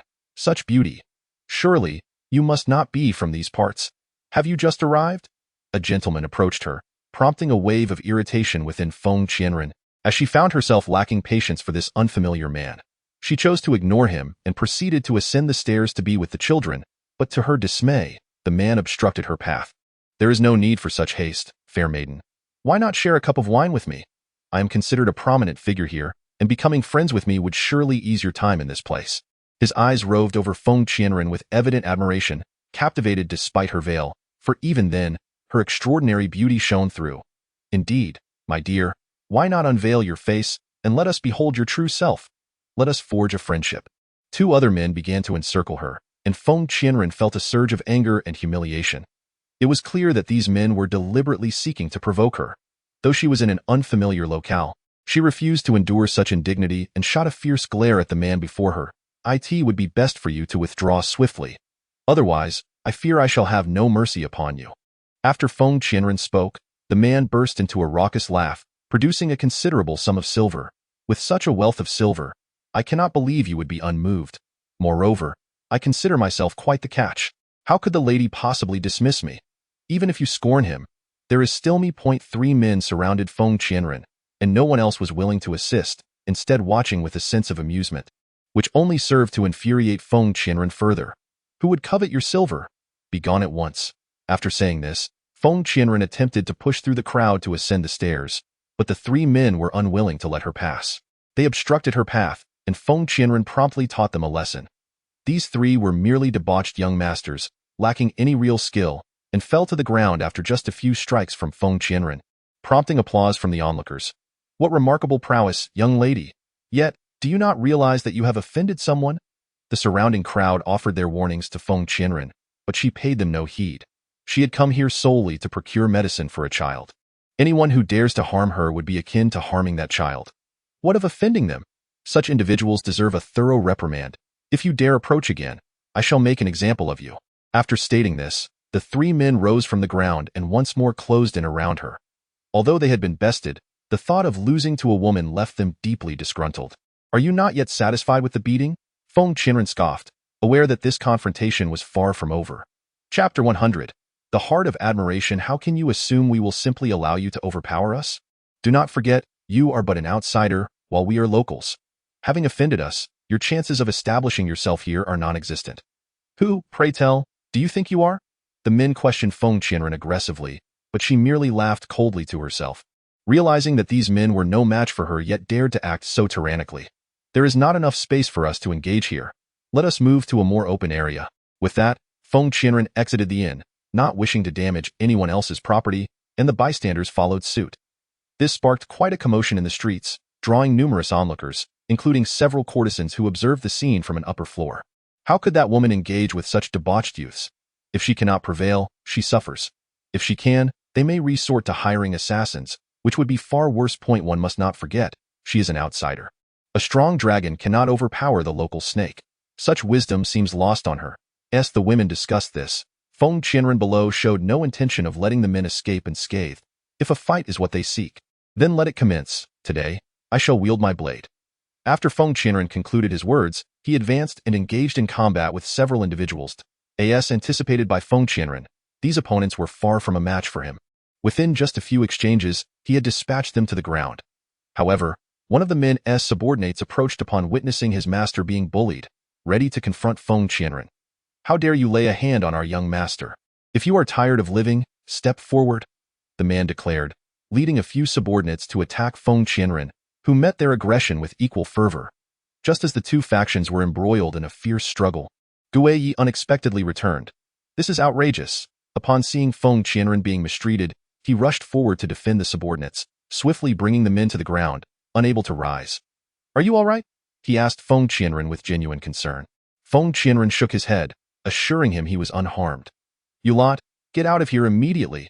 If I see you bullying anyone again, I will break your limbs first, Guiyi commanded, and the men, scrambling to their feet, dared not challenge Feng Qianren any further, supporting each other as they departed. The onlookers erupted in applause, praising Guiyi's martial prowess, while the courtesans in the upper floor cast curious glances. This man is truly formidable, possessing such skill and a sense of justice. He is exactly to my liking. thought the courtesan Xiaohong, captivated by Gui's demeanor. I think you should reconsider, she mused. He already has a wife. Indeed, if it weren't for the need to strike so fiercely, we cannot even be certain those men will return alive, several women advised Xiaohong. Yet, she was utterly enchanted by Gui, oblivious to her friend's warnings. No, I must get to know him. I have to make him fall for me, Xiaohong declared, immediately descending the stairs in search of Gui, calling out to her companions in vain. Upon arriving at the inn, Xiaohong discovered Gui conversing with the attendant, while Feng Qianren had already ascended alone. This young master is quite courteous. She approached Gui and performed a polite bow. Gui turned with curiosity, catching sight of an unfamiliar face. Instantly recognizing her as a courtesan due to her attire and the distinctive fragrance that marked her origin, he felt no interest. Having never frequented such establishments, he dismissed Xiaohong's presence and turned to ascend the stairs. Young master, where are you heading? Xiaohong interjected, blocking his path. I am going to see my 2 children. Please allow me to pass. Gui replied, gently pushing her aside as he continued upstairs. After a brief interval, Gui returned downstairs with his 2 children, while Feng Qianren had instructed the attendant to prepare some food from the kitchen. Today, you must be exhausted from your outing. Do indulge in a meal, as you surely haven't eaten along the way. She felt an overwhelming sense of pity for Guy, thinking how anxious he must be for the sake of the child. These days, he has truly worn himself out. While he had not eaten, it was of little consequence, though it was unfortunate that he had yet to find the antidote.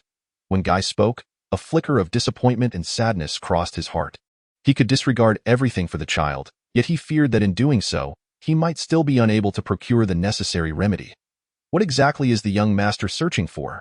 Perhaps I could lend a hand. After all, I am a local. Upon overhearing their conversation, Xiaohong rushed over to sit beside Guy, almost appearing as if she were his wife. Guy cast a disdainful glance at Xiaohong, choosing to ignore her, deliberately shifting his position to sit next to Feng Qianren. Xiaohong was taken aback by Guy's indifference. However, having encountered a man she admired, she was not willing to give up so easily. Oh dear. These 2 children are truly adorable, looking so splendid. Let me serve you some food. After Xiaohong finished speaking, she began to serve dishes to Xiao Li and Yuan, fully aware of her intentions, and thus they naturally declined her kindness. The 2 exchanged knowing glances, fully aware that Xiaohong was deliberately trying to ingratiate herself, so they decided to make things difficult for her. Look, you dropped food on the table while serving. How careless of you. Others might think it was our 2 children who made the mess. You've only served dishes that I dislike. The children's remarks left Xiaohong feeling somewhat embarrassed, and after a few bites of his meal, Guy, along with Feng Qianren and the 2 children, chose to leave. Following this encounter, Xiaohong realized she would come here every day.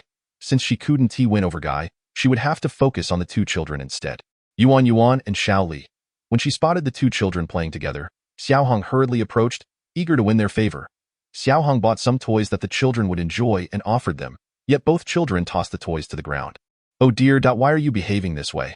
How has your mother raised you? Xiaohong was taken aback by the children's blatant disregard, shattering the toys she had purchased for them. What does it have to do with you? Yuan retorted angrily, pulling Xiao Li away. Chapter 102. Blocking the way. Xiaohong watched the children retreating, her frustration mounting.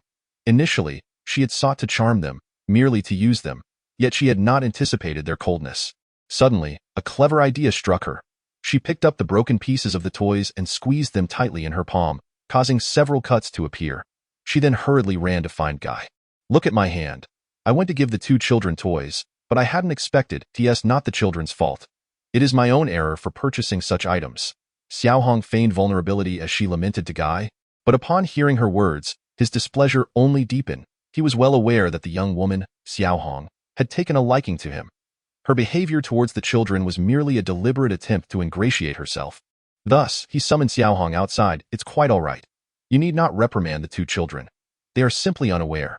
Xiaohong believed that Guy harbored feelings for her, yet she wished to avoid any confrontation with Feng Qianren, which prompted her to step outside, her heart fluttering with joy. Why should I reprimand the 2 children? Even if they are naive, they possess more understanding than you do. After Guy spoke, he turned around and struck her with a palm, causing Xiaohong to spit a mouthful of blood and collapse to the ground. What do you mean by this? Why treat me this way? Xiaohong was perplexed by Guy's coldness towards her. Given her beauty, many men would pay handsomely for her company, yet he, seemingly ungrateful, rejected her advances. Why are you still oblivious? I have a wife and children. How dare you disrupt my life? Consider this a warning. Return and behave yourself. If you dare approach me again, do not blame me for being unkind." After delivering his warning, Guy strode towards the inn's entrance, where Feng Qianren stood with a smile. I thought you were more astute. I never imagined you would resort to such clumsy tactics. You must think him quite foolish.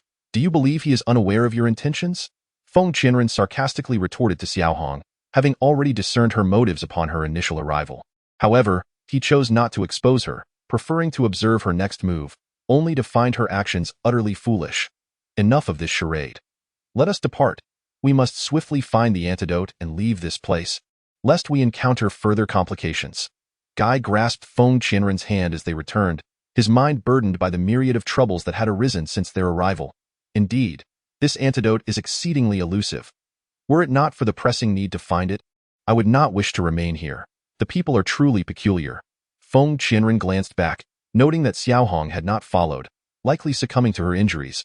Outside, the wounded Xiao Hong struggled to rise, wiping the blood from her lips before making her way back to the brothel. "Remember this, you vile woman. How dare you mock me and obstruct my path? I will ensure you suffer for this. I shall have Guy, and you will be forced to leave with your 2 children." She muttered resentfully, her heart seething with hatred towards Feng Qianren. Chapter 103. Tidying up upon returning to her quarters, Xiao Hong remained troubled, convinced that if she did not take action against Feng Qianren, she would never win Guy's affection. She is merely a woman. I have served men long enough to know how to deal with such matters. Contemplating her next move, Xiao Hong sought out a few of her regular patrons, who shared a close bond with her. "We would be willing to assist you, but what exactly do you require of us? We must not engage in actions that are morally reprehensible, Xiao Hong. We merely harbor affection for you." After hearing the words of a few individuals, Xiao Hong hastily clarified her intentions, hoping they might assist her, which, of course, would also be beneficial for them. "That woman, is as beautiful as a celestial being. If entrusted to you, I am certain you would cherish her immensely, would you not?" Upon hearing this, the crowd grew curious about the woman's appearance. Could there truly be another who surpasses your beauty? We are eager to behold her. Indeed, let us broaden our horizons. Since it is you, Xiao Hong, who is making the introduction, she must be exquisite. The group, captivated, acknowledged that no man is impervious to the allure of a woman. Xiao Hong promptly recounted the details regarding Feng Qianren. "When you go over later, that woman will be entering through the back door." After Xiao Hong finished speaking, several individuals readily agreed and swiftly made their way to the back entrance of the inn. At that moment, Feng Qianren was stepping out, intending to buy some snacks for the 2 children. Sometimes, children do grow hungry in the evening, but Feng Qianren did not wish for them to overindulge before bedtime. Just as she was about to leave, she suddenly noticed a few men approaching her. A flicker of unease crossed her mind, as these individuals did not appear to be of good character, prompting her to stand at the entrance. Truly, she is as beautiful as a celestial being. Indeed. Why not accompany us for a few drinks?" Having matched Xiao Hong's description to Feng Qianren, the men immediately advanced. Surrounding her, "If you wish to avoid losing limbs, I suggest you leave at once." This time, Feng Qianren had no desire to engage in idle chatter with these ruffians. After uttering her words, she swiftly took action against them. These spoiled young masters, accustomed to a life of pampering, were ill-prepared for a confrontation and soon found themselves sprawled on the ground. "With such meager abilities, you dare to challenge me? In the future, avoid crossing my path. Now, be gone." Feng Qianren had little patience for these men. "Just you wait. We shall not let a mere woman who strikes so fiercely escape unscathed. I have heard you are an outsider. Brace yourself. Very well, my dear. I await your arrival. If you possess the capability, come and trouble me again. I am eager to see if you are my match." After finishing her statement, Feng Qianren kicked one of the men beside her, causing them to shout and scramble away. "Humph. It appears this place is indeed tumultuous. Even with a veil concealing my face, I still attract trouble." Feeling somewhat unsettled, Feng Qianren lamented that had she not been unable to find the antidote, she would have long since departed with her companions. Alas, she must now endure the humiliation inflicted by these individuals. Chapter 104. The injury Xiao Hong gazed at the several men before her, their faces bruised and battered, feeling a profound sense of disappointment. These men, who were often eloquent in their speech, proved utterly useless when it mattered most. That woman was simply formidable, her martial prowess beyond their capabilities. Indeed, she was stunning, as beautiful as a celestial being. Yet what good was that if they could not possess her? The men, covering their faces, spoke to Xiao Hong, But upon hearing their words, a cunning plan began to form in her mind. Very well, I shall devise another strategy. You lot, wait for me. I will ensure you have your moment of triumph. She declared that they would take turns enjoying the spoils, determined to make that woman aware of her own strength. After Xiao Hong's proclamation, the men grew increasingly eager. They were taken aback by her unexpected resourcefulness, for she appeared so fragile in her demeanor. Subsequently, Xiao Hong procured some soft muscle powder and stealthily approached the back door of the inn. Disguised for the day, she evaded recognition and began observing the movements of Gue Yi and Feng Qianren. During daylight, Gue Yi ventured out in search of an antidote while Feng Qianren remained to care for the two children. As dusk approached, should Gue Yi fail to return, Feng Qianren would go out to fetch provisions for the kids. It was during this moment that Xiao Hong slipped into Feng Qianren's room to administer the soft muscle powder. That evening, upon returning, Feng Qianren hastily drank some water before preparing to deliver food to her children. Unexpectedly, she felt a sudden wave of weakness wash over her.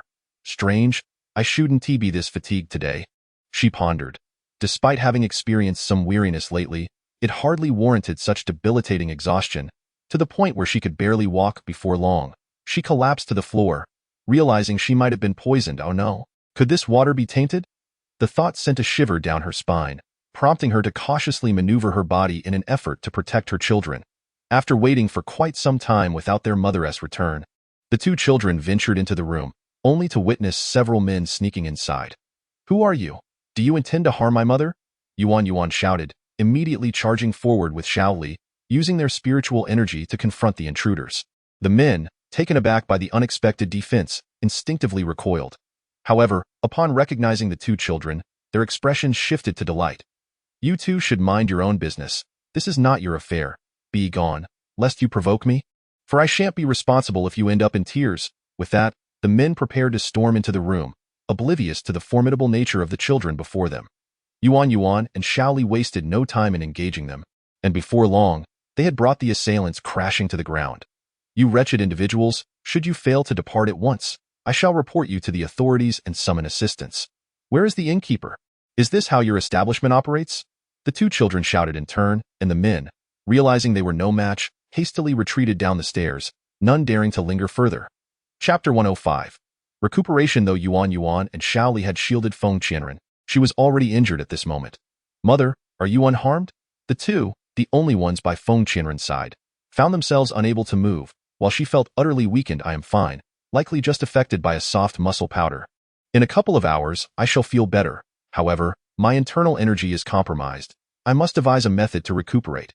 Feng Qianren understood that her adversary had struck with lethal intent. The potency of the poison was alarmingly high. Thus, if she did not tend to her injuries promptly, further assassination attempts were inevitable. What should we do? We have no idea who sent them, Yuan inquired, her face etched with concern for Feng Qianren's safety. Who else could it be but that courtesan? I must admit, I admire her audacity in daring to confront me. It seems I must keep a tally of this debt, to settle it in due course.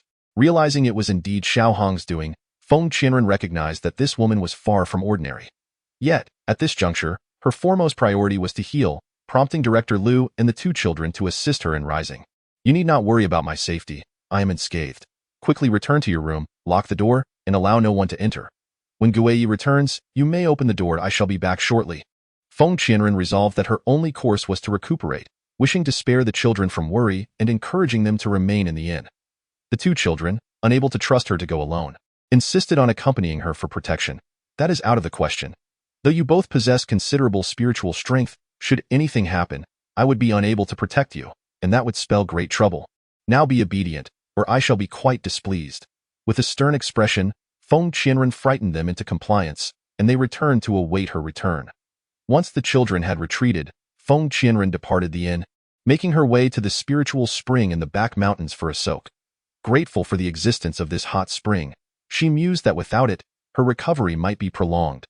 Quietly, she began to disrobe to enter the spring. For this was no ordinary place. It possessed healing properties. Feng Qianren resolved to recuperate swiftly so she could return to protect the children. Uncertain of Gue Ye's whereabouts, she could only focus on her own well-being. As she entered the spring, unbeknownst to her, another figure was approaching from the forest, Gue Yi, who, having failed to find the antidote for Shaoli, felt a pang of regret for his perceived inadequacy. However, these matters cannot be resolved in a short span of time. So he ventures out each day in search of an antidote. At this moment, utterly exhausted, he finds a large stone to rest upon. But just then, he hears the sound of flowing water. How could there be anyone in this deep mountain? There is a nearby hot spring, yet who would come to bathe in it at such a late hour? Perplexed, he rises immediately and heads towards the direction of the spring. When Guiyi arrives beside the hot spring, he stands transfixed, for he sees a woman soaking within. Feng Qianren? Only then does he realize that the person is indeed Feng Qianren. Chapter 106. Affection. Guiyi gazes blankly at Feng Qianren, who is immersed in the hot spring, and his heart begins to race. Ever since he accompanied Feng Qianren on this journey to find the antidote, his feelings for her have deepened, though he has kept them concealed, never having mentioned them to her. Now, witnessing the woman he cherishes so dearly in a state of disarray, his heart stirs, and he feels a loss of self-control. He lifts his foot to approach Feng Qianren, but suddenly he senses something amiss. Soft rustling sounds emerge from the forest, and Guiyi, in a moment of clarity, notices a giant python slithering towards Feng Qianren in the shadows of the night. The sight of the venomous serpent sends a wave of horror through him. Cautiously, he edges aside. After shouting a warning, he rushes towards the massive creature, startling Feng Qianren in the process. She turns to see the familiar silhouette of Guiyi, surprised to find him in the vicinity of the hot spring, having felt nothing moments before. What is happening? Why are you here when you were supposed to be searching for the antidote? In a flurry, Feng Qianren hastily wraps herself in her clothing, though both her garments and her skin are thoroughly soaked. Meanwhile, Guiyi, having battled with the python for some time, finally manages to subdue it. Wiping the blood from his body, he prepares to turn around but suddenly remembers that Feng Qianren is still in the hot spring, and quickly turns his back to her. Are you unharmed? Did you sustain any injuries? Were you frightened? I just passed by and saw the giant python, and upon realizing it was you, I rushed over. Upon hearing Guiyi's words, Feng Qianren begins to comprehend the situation, yet seeing him facing away, embodying the demeanor of a gentleman, stirs feelings within her. Truth be told, throughout their journey, she has not been devoid of feelings. She is well aware that Guiyi has her best interests at heart and has aided her significantly. Had it not been for his protection, they would have encountered countless dangers along the way. Thus, her gratitude towards him grows. Yet, in this moment, witnessing his selfless act of bravery in saving her, a spark of affection ignites within her heart. I am uninjured and quite well. Are you all right? Did the python harm you? It seemed rather large. I hope it did not hurt you. Feng Qianren was also quite concerned about whether he had sustained any injuries. For the giant python that roamed the night was undoubtedly more familiar with this place than the ghost knight itself. I am fine. You should quickly put on your clothes. Allow me to remove my cloak so you can wrap it around yourself, lest you catch a chill. He was unaware that Feng Qianren had come here to recuperate from an injury. He simply wished to prevent the other from becoming cold. Today truly is a case of one wave not yet subsided, and another rising. As Feng Qianren donned the clothing he had thrown over, he could not help but reflect on the events of the day. What does it mean that one wave has not yet subsided while another arises? Did something transpire in my absence? Ghost Knight wore a face of concern but dared not turn back, fearing a breach of decorum. Never mind, I shall tell you all upon our return. After Feng Qianren spoke, he hastily dressed and jumped up, urging him to turn around and accompany him back. Chapter 107. A lesson. As Ghost Knight turned back, he beheld Feng Qianren under the night sky, appearing as beautiful and pure as a lotus emerging from the water, leaving him momentarily spellbound. Are you all right? We must hurry back. The two children remain in the inn. Feng Qianren's cheeks flushed as he lowered his head and reminded him. Very well, but how did you find yourself here? It was then that he recalled to inquire about this matter. Feng Qianren was deeply concerned for the two children and would never ordinarily leave them unattended, hence his surprise at finding him here. Do not mention it. I was ambushed today. Were it not for this hot spring, I might still be poisoned. Feng Qianren then recounted the events of the day, and upon hearing this, Ghost Knight's heart swelled with rage towards the woman known as Xiao Hong, who had repeatedly attempted to seduce him and now sought to trouble Feng Qianren. This Xiao Hong is utterly outrageous, taking advantage of your vulnerability. Upon our return, I shall settle the score with her. Having said this, Ghost Knight departed the forest alongside Feng Qianren, making their way back to the inn. Meanwhile, in the inn, the two children remained in their room, while outside, a voice rang out in anger. You two little bastards, come out here. I refuse to believe you can still overpower me this time.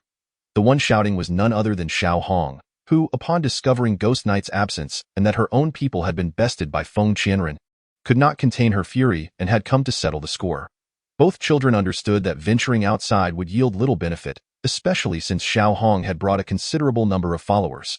Remembering Feng Qianren's prior instructions, unless Ghost Knight returned, they were not to open the door. They covered their ears, pretending not to hear. Just as Xiao Hong was in the throes of her tirade, Feng Qianren and Ghost Knight returned, immediately catching the sound of her vitriol. "How dare you be so audacious, bullying my children in my absence? Today, I shall rectify both new and old grievances. You best come down here." Feng Qianren shouted towards Xiao Hong, who was startled by the sudden outburst and turned to see Ghost Knight and Feng Qianren standing at the entrance below. Come down, who is afraid of whom? Gue Yi, you have no idea. When you were absent, Feng Qianren was nothing short of a fierce woman." Upon seeing Gue Yi, Xiao Hong immediately adopted a pitiful expression, even going so far as to claim that Feng Qianren is a villain. "A fierce woman? You haven't yet witnessed my true ferocity. However, you now have the opportunity to see it." After declaring this, Feng Qianren seized Xiao Hong and brought her outside the inn, delivering slap after slap with abandon. Xiao Hong was utterly taken aback by Feng Qianren's sudden onslaught, caught off guard and left with her cheeks flushed and swollen. "Gue Yi, did you see that? This woman is a madwoman, daring to strike like this. How could you possibly harbor feelings for someone like her?" Xiao Hong struggled and shouted at Gue Yi, desperately hoping he held no affection for Feng Qianren. Little did she know, the bond between Gue Yi and Feng Qianren surpassed her imagination. Especially after the recent events. Gue Yi stood to the side, arms crossed, observing coldly, while Feng Qianren's actions attracted a crowd eager to witness the spectacle. "Do you think you would poison me in my absence and dare to bully my child? A heartless and ruthless woman like you shall be duly dealt with today." As the crowd grew, Feng Qianren decided to expose all of Xiao Hong's misdeeds, prompting whispers of judgment from those around them. Chapter 108. Willing or not seeing the crowd swelling around her, Xiao Hong felt her pride wounded and could only leave in frustration. With Xiao Hong's departure, Feng Qianren felt a surge of satisfaction. Gue Yi did not intervene, allowing Feng Qianren to vent her frustrations. The antidote Gue Yi procured could only provide temporary relief. It was not a lasting solution, yet Feng Qianren had gradually regained her strength during these past few days. Ultimately, they resolved to embark together in search of a more permanent remedy. Accompanied by Yuan Yuan and Shaoli, they traversed the path, seeking useful medicinal herbs. To Feng Qianren's surprise, Xiao Hong had also followed them to this place. After venturing deep into the mountains, Xiao Hong finally approached the group. Feng Qianren cast her a sidelong glance, focusing on explaining the herbs she had found to Yuan Yuan. Gue Yi, however, regarded her with evident displeasure. His tone filled with irritation. "What are you doing here?" Xiao Hong glanced at Feng Qianren, confirming her lack of reaction before feigning softness as she approached Gue Yi, attempting to nestle into his embrace. Only to be rebuffed. "Gue Yi, I am already carrying your child. You cannot abandon me and the baby, can you?" Xiao Hong clutched her abdomen, wearing a blissful expression as if she truly bore a child of hers and Gue Yi's. Although Feng Qianren paid her no mind, she remained alert to the unfolding events, momentarily taken aback by Xiao Hong's proclamation. An indescribable feeling stirred within her. Yuan Yuan and Shaoli, standing nearby, also caught wind of Xiao Hong's words. The crowd fell into stunned silence, astonished that this woman would utter such shocking news. However, none of the four individuals believed a word uttered by the woman. Ever since Xiao Hong became infatuated with Gue Yi, she had been devising ways to approach them, but who would be swayed by such transparent lies? "My dear, you claim to be carrying his child, do you not?" Before Feng Qianren could utter a word, Yuan Yuan stepped forward and countered Xiao Hong's assertion. Upon hearing this, Xiao Hong defiantly nodded her head, asserting that she had long been with Gue Yi. "Let me tell you, that day Gue Yi." Before she could finish her sentence, Yuan Yuan promptly interrupted, deeming the woman utterly shameless. "If that is the case, then we must prove it. If the child truly belongs to him, you may be with him. Indeed, as long as we can validate this, the three of us will depart. Is that agreeable?" Shaoli also approached Xiao Hong, and upon hearing this, Xiao Hong felt a surge of joy, thinking there was no way they could validate such a claim. "Very well, prove it then. How do you intend to do so?" As soon as she spoke, Yuan Yuan and Shaoli exchanged smiles and revealed their plan. The method was exceedingly simple, a cesarean section.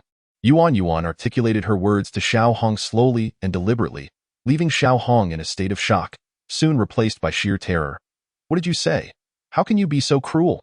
Xiao Hong incredulously retorted to Yuan Yuan, having expected a different means of proof, not the suggestion of cutting open her own belly.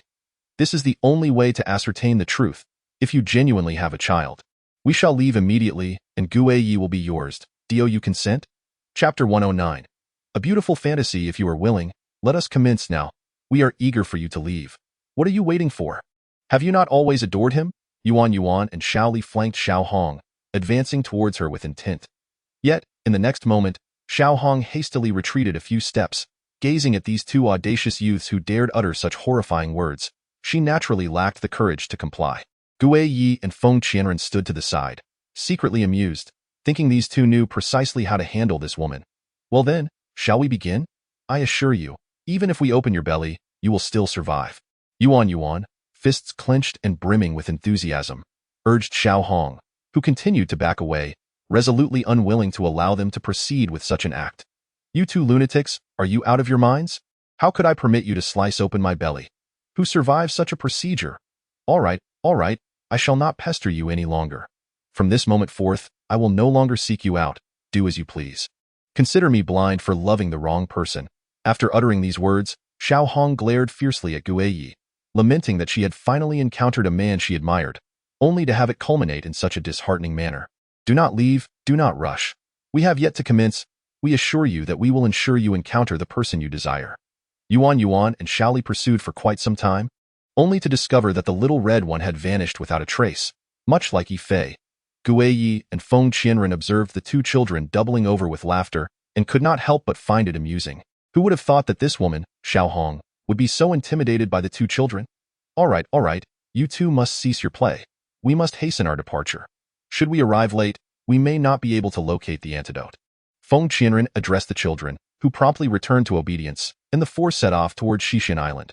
Along the way, they strolled leisurely, and by the time they truly arrived at Chizhen Island, half a month had passed. They were astonished to find the locale so breathtakingly beautiful. I see it magnificent. Truly, our arduous journey has not been in vain. Indeed, this place resembles a fairyland. Might we linger here a few more days? Yuan and Xiaoli, utterly enchanted by the scenery, turned back to Feng Qianren and implored him earnestly. Observing the children's delight brought a sense of comfort to Feng Qianren. As for Xiaoli, his spirits lifted. In truth, the spread of the toxin would not progress so rapidly, thus presenting a silver lining. Since you cherish this place, we shall certainly extend our stay. Upon Feng Qianren's words, Gue Yi had already settled on a location to find an inn. Though accommodations in the vicinity were scarce, there were still options available. Deciding to prolong their visit, that very evening, Gue Yi discovered an inn. And once they secured their rooms, the following day, they ventured out to explore the island.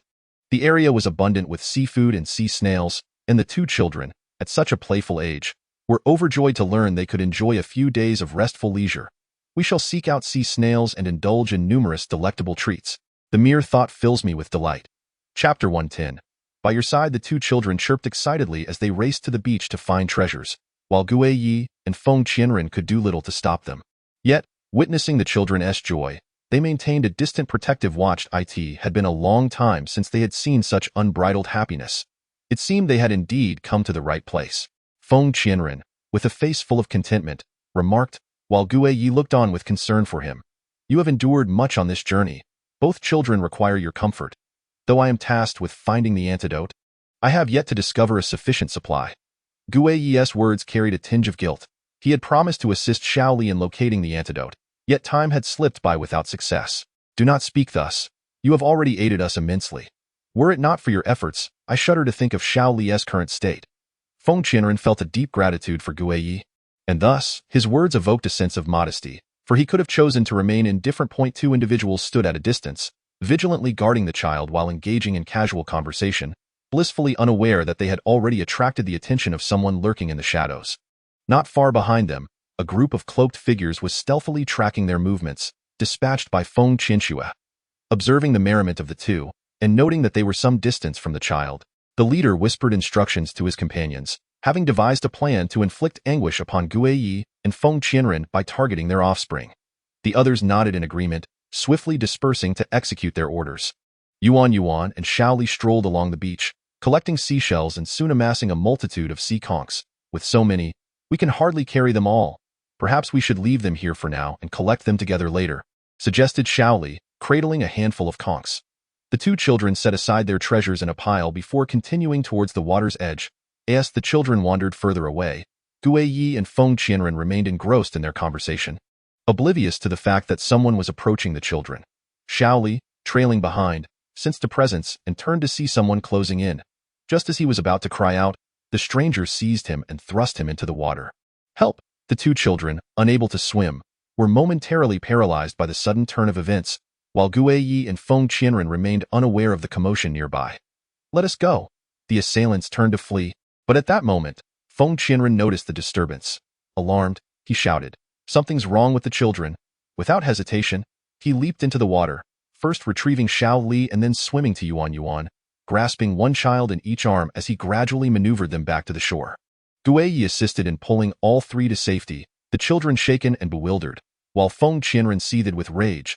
It was evident that their pursuers had been sent by Feng Qianxue, and he was determined to uncover the truth.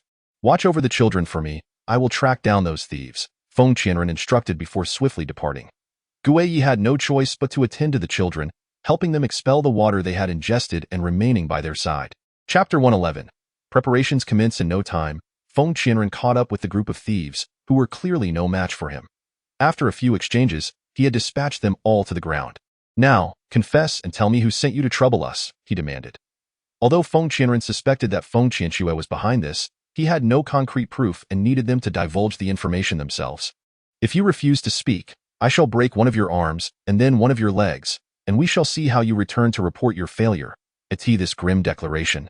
The thieves were struck with terror and hastily confessed that it was indeed Feng Qianxue who had sent them. Feng Qianren stated that if anything were to befall the two children, neither of you would survive.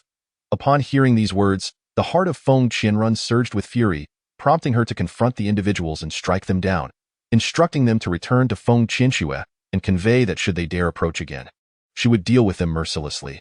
After delivering this lesson, Feng Qianren hastened back to check on the two children, only to find that Xiao Li was already succumbing to the effects of poison. "It hurts, it's unbearable, save me," Xiao Li cried out in agony, yet Guiyi found himself at a loss. Feng Qianren rushed to the child's side, cradling him in her arms. "Just wait for me," Guiyi declared before swiftly departing, fully aware of what Xiao Li required most. As the half-hour mark approached, Xiao Li's suffering intensified, leaving Feng Qianren at a loss as to how to alleviate the child's pain. "I'm so sorry. It's all my fault for not watching over you," she lamented, tears streaming down her face. Holding the child close, her heart ached, while Xiao Li, despite enduring excruciating pain, sought to comfort her. "I'm all right. Really, it's not that painful anymore. Please don't cry." Noticing Feng Qianren in tears, Xiao Li hastily offered reassurances, yet these words were futile. Only an antidote could ease his torment at last. Guiyi returned, bringing herbs for Xiao Li to consume. Feng Qianren discreetly wiped away her tears, and after a considerable time passed, Xiao Li began to feel slightly better. "What shall we do if this continues? I worry that one day he may not endure it," Feng Qianren spoke, her voice thick with emotion. Guiyi instantly grasped her concern, realizing that since arriving here, he sensed that this place held the key to resolving Xiao Li's poisoning. "Since we are already here, let us find a way to concoct an antidote for Xiao Li's affliction. This place is commonly known as the Immortal Island, abundant in various herbs. If we cannot find a remedy, we shall create one ourselves." Upon hearing Guiyi's suggestion, Feng Qianren paused, surprised by this idea. If they could indeed concoct an antidote, it might save Xiao Li, sparing them the need to search far and wide. "Very well, let us proceed with this plan. We cannot allow Xiao Li to suffer any longer. How shall we go about crafting the antidote?" Feng Qianren stated resolutely, understanding that relying on others is less effective than relying on oneself, hoping fervently to produce the antidote swiftly. "All right, now that you have made a decision, let us begin our preparations. First, we need to locate some remedies that can alleviate the pain temporarily, and then it will be up to us," Guiyi concluded, turning to glance at Xiao Li, who appeared slightly improved. After ensuring the child was settled, the two entered a cave, where Guiyi had gathered various items necessary for concocting the antidote. "This is spring water, which can be collected daily. These are the herbs I have found for preparing the antidote. If you feel any discomfort during the process of concoction, be sure to inform me immediately." He meticulously introduced Feng Qianren one by one, and then guided her to observe the situation near the cave. When they were concocting the antidote, it was imperative for them to remain utterly silent. For the two of them, the creation of the antidote was not an insurmountable challenge. The crux of the matter lay in avoiding any disturbances, ensuring that they were not interrupted midway. Once they had familiarized themselves with everything, they commenced the preparation of the antidote, while Yuan Yuan and Xiao Li awaited news in the inn. "Should they fail to resolve my poison this time, I believe it would be futile to pursue the antidote any further. I truly do not wish for them to endure such hardship. Shaoli felt a twinge of guilt within. Had it not been for his words, they would not have traversed mountains and valleys to reach this distant place. Encountering numerous dangers along the way, do not dwell on such thoughts. If something were to happen to you, what would become of my mother and me? He reassured. Moreover, we have already arrived here. There must be a way to save you. Upon hearing Xiao Li's words, Yuan sensed his despondency regarding the situation, and she promptly sought to comfort him. The two leaned on each other for solace in the inn, while within the cave, Gue Yi and Feng Qianren began their endeavor to concoct the antidote. Unexpectedly, Gue Yi discovered that Feng Qianren's strength was not as formidable as it appeared. What is happening? Gue Yi suddenly noticed something amiss with Feng Qianren beside him, as she abruptly collapsed to the ground, losing consciousness. Though Feng Qianren lay unconscious, Gue Yi found himself unable to respond immediately, for he was still channeling his spiritual energy in the preparation of the antidote. Feng Qianren, he called out, but received no response. As she continued to lie there motionless, he understood that this was due to Feng Qianren's insufficient power. At this moment, he was filled with urgency, hastily attempting to retract his spiritual energy to assess her condition. However, before he could withdraw his energy, he suddenly observed several venomous snakes appearing within the cave. This was an unforeseen circumstance for him. It was not unusual for a damp, dark island by the sea to harbor such serpents, and the potency of their venom was formidable.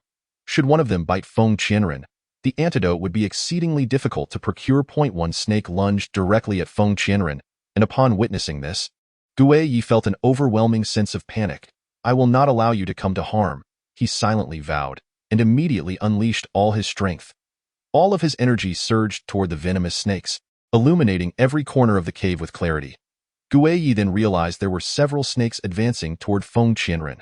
Meanwhile, Feng Qianren remained oblivious, still in a state of unconsciousness, faintly hearing fragmented sounds around her. She longed to open her eyes, yet they felt impossibly heavy. Shaoli, you cannot come to harm. I will surely concoct the antidote for you. I will save you. What is happening? Why can I not awaken? What has transpired? Feng Qianren struggled to move, her mind clear, yet her body felt as though it were weighed down by an immense burden, rendering her utterly immobile. Chapter 113. No need for formalities. She exerted every ounce of willpower to control her body, striving to rise to her feet, yet her efforts proved futile. Suddenly, a blinding light enveloped her vision. Furrowing her brow, she strained to discern the sounds around her, only to sense a sharp intensity emanating from the direction where Gue Yi had stood moments ago. A soft puff echoed, and Feng Qianren felt as though blood had splattered upon her, yet she was powerless to open her eyes and survey her surroundings. After a considerable interval, Feng Qianren managed to force her eyelids apart, and upon witnessing the scene before her, she was overcome with astonishment. Before her, Gue Yi was summoning every ounce of his strength to confront several venomous serpents. His eyes were wide, his visage aglow with fervor, as all his spiritual energy surged forth under his command. The venomous snakes had been vanquished by Gue Yi, and the blood that had splattered onto Feng Qianren was, in fact, that of the slain serpents. Feng Qianren was baffled by the sheer magnitude of Gue Yi's power. She had never before witnessed him unleash such formidable spiritual might. In that moment, she found herself at a loss for words, her mind swirling as she absorbed the spectacle of Gue Yi's strength, simultaneously attempting to rouse herself from her stupor. Feng Qianren, you must awaken. The antidote is nearly prepared. We will surely be able to save Shaoli, he urged, knowing full well that her greatest concern lay with Shaoli's affliction. He hastily spoke the name of her beloved. Really? Feng Qianren's eyes widened in disbelief, astonished to learn that the antidote had indeed been successfully concocted. If that were the case, then Shaoli was saved. Indeed. Allow me to attend to you while you rest here for a moment. Soon we shall have the antidote ready, Gue Yi replied, visibly relieved to see Feng Qianren regain consciousness. Once they had procured the antidote, Feng Qianren gazed at Shaoli's agonized expression, her heart aching for him. As she administered the antidote, she watched as Shaoli gradually calmed, no longer trembling as he had before. Only then did Feng Qianren's anxious heart find solace. Confirming that Shaoli's condition was improving, the group resolved to press onward. Upon reaching a nearby town, they were greeted by the joyful atmosphere, and Shaoli momentarily forgot his past suffering, engaging in playful antics with Yuan. Meanwhile, Feng Qianren, having resolved a significant dilemma, wore a rare smile as she wandered the town with the two children and Gue Yi. Gue Yi, too, felt a surge of happiness at the sight of Feng Qianren's smile. Just as they were reveling in their merriment, a startled horse suddenly bolted forth, accompanied by a panicked man. Several attendants chased after the runaway steed.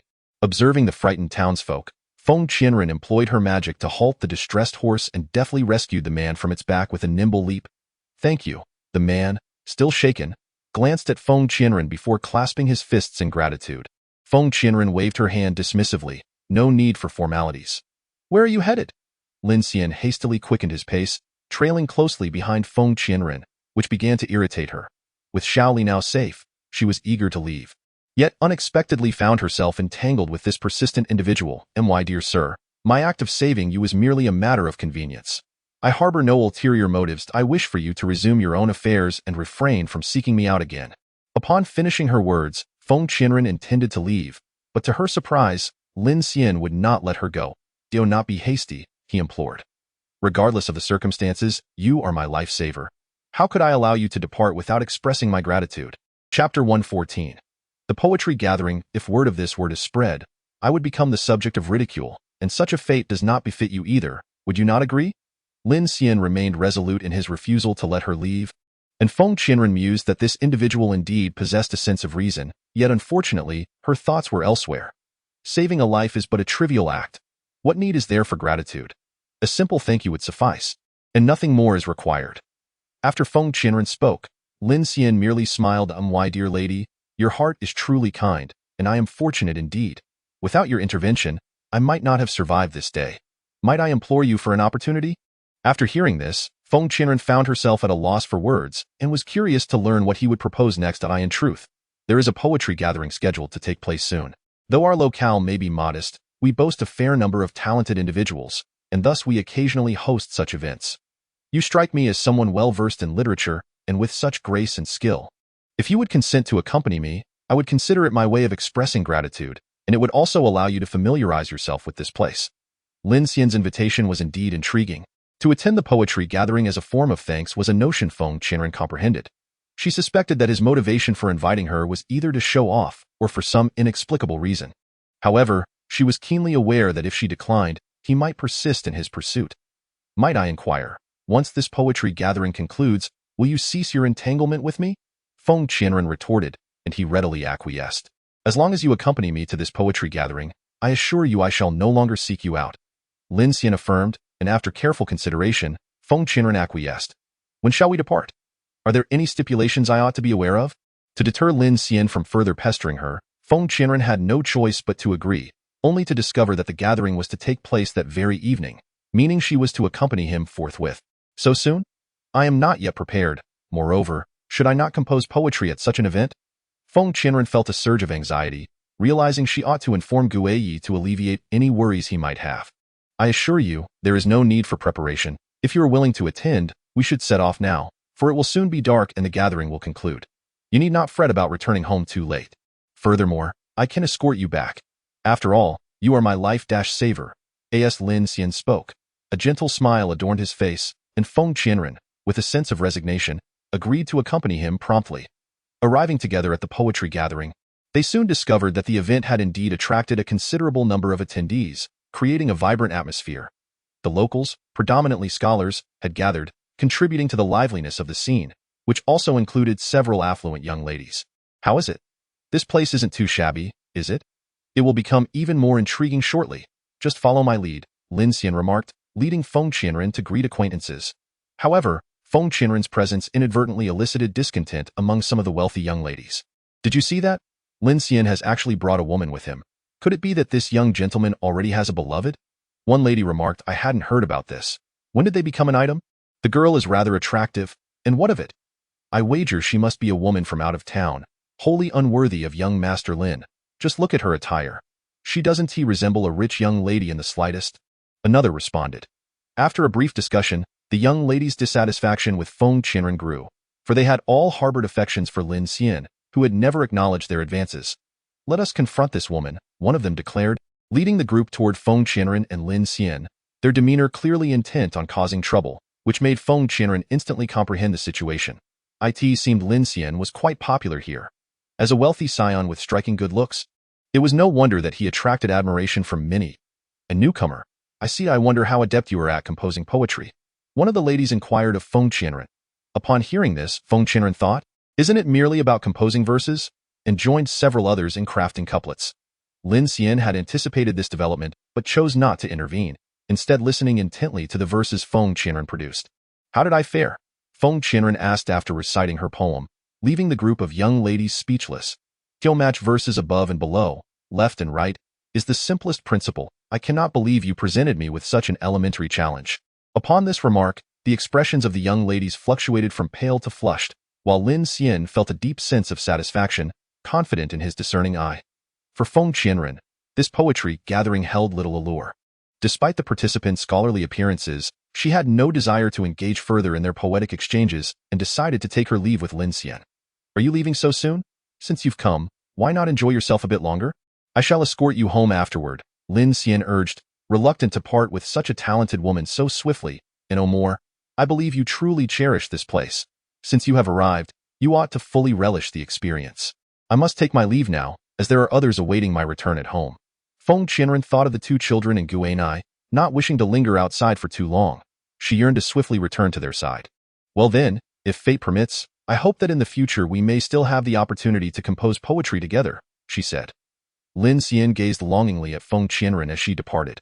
Upon returning, Feng Qianren discovered Guanai pacing anxiously at the entrance of the inn, prompting her to rush over. Surely you are not here waiting for me? She jested, only to see Guinea's face etched with concern. Of course I was waiting for you, it's quite late. I was beginning to worry something had happened. Where on earth have you been? He inquired with palpable anxiety. Listening to his words, Feng Qianren recounted her outing with Lin Xian.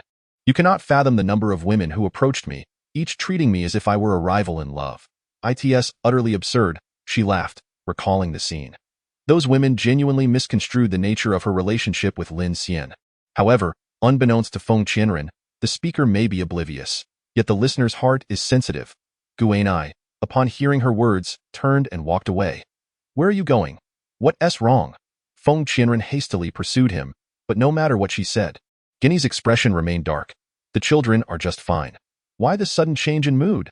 She observed him carefully, sensing that his countenance had shifted the moment she mentioned her outing with Lin Xian. Perhaps he was indeed troubled by her association with another man. Nothing, you carry on with your business.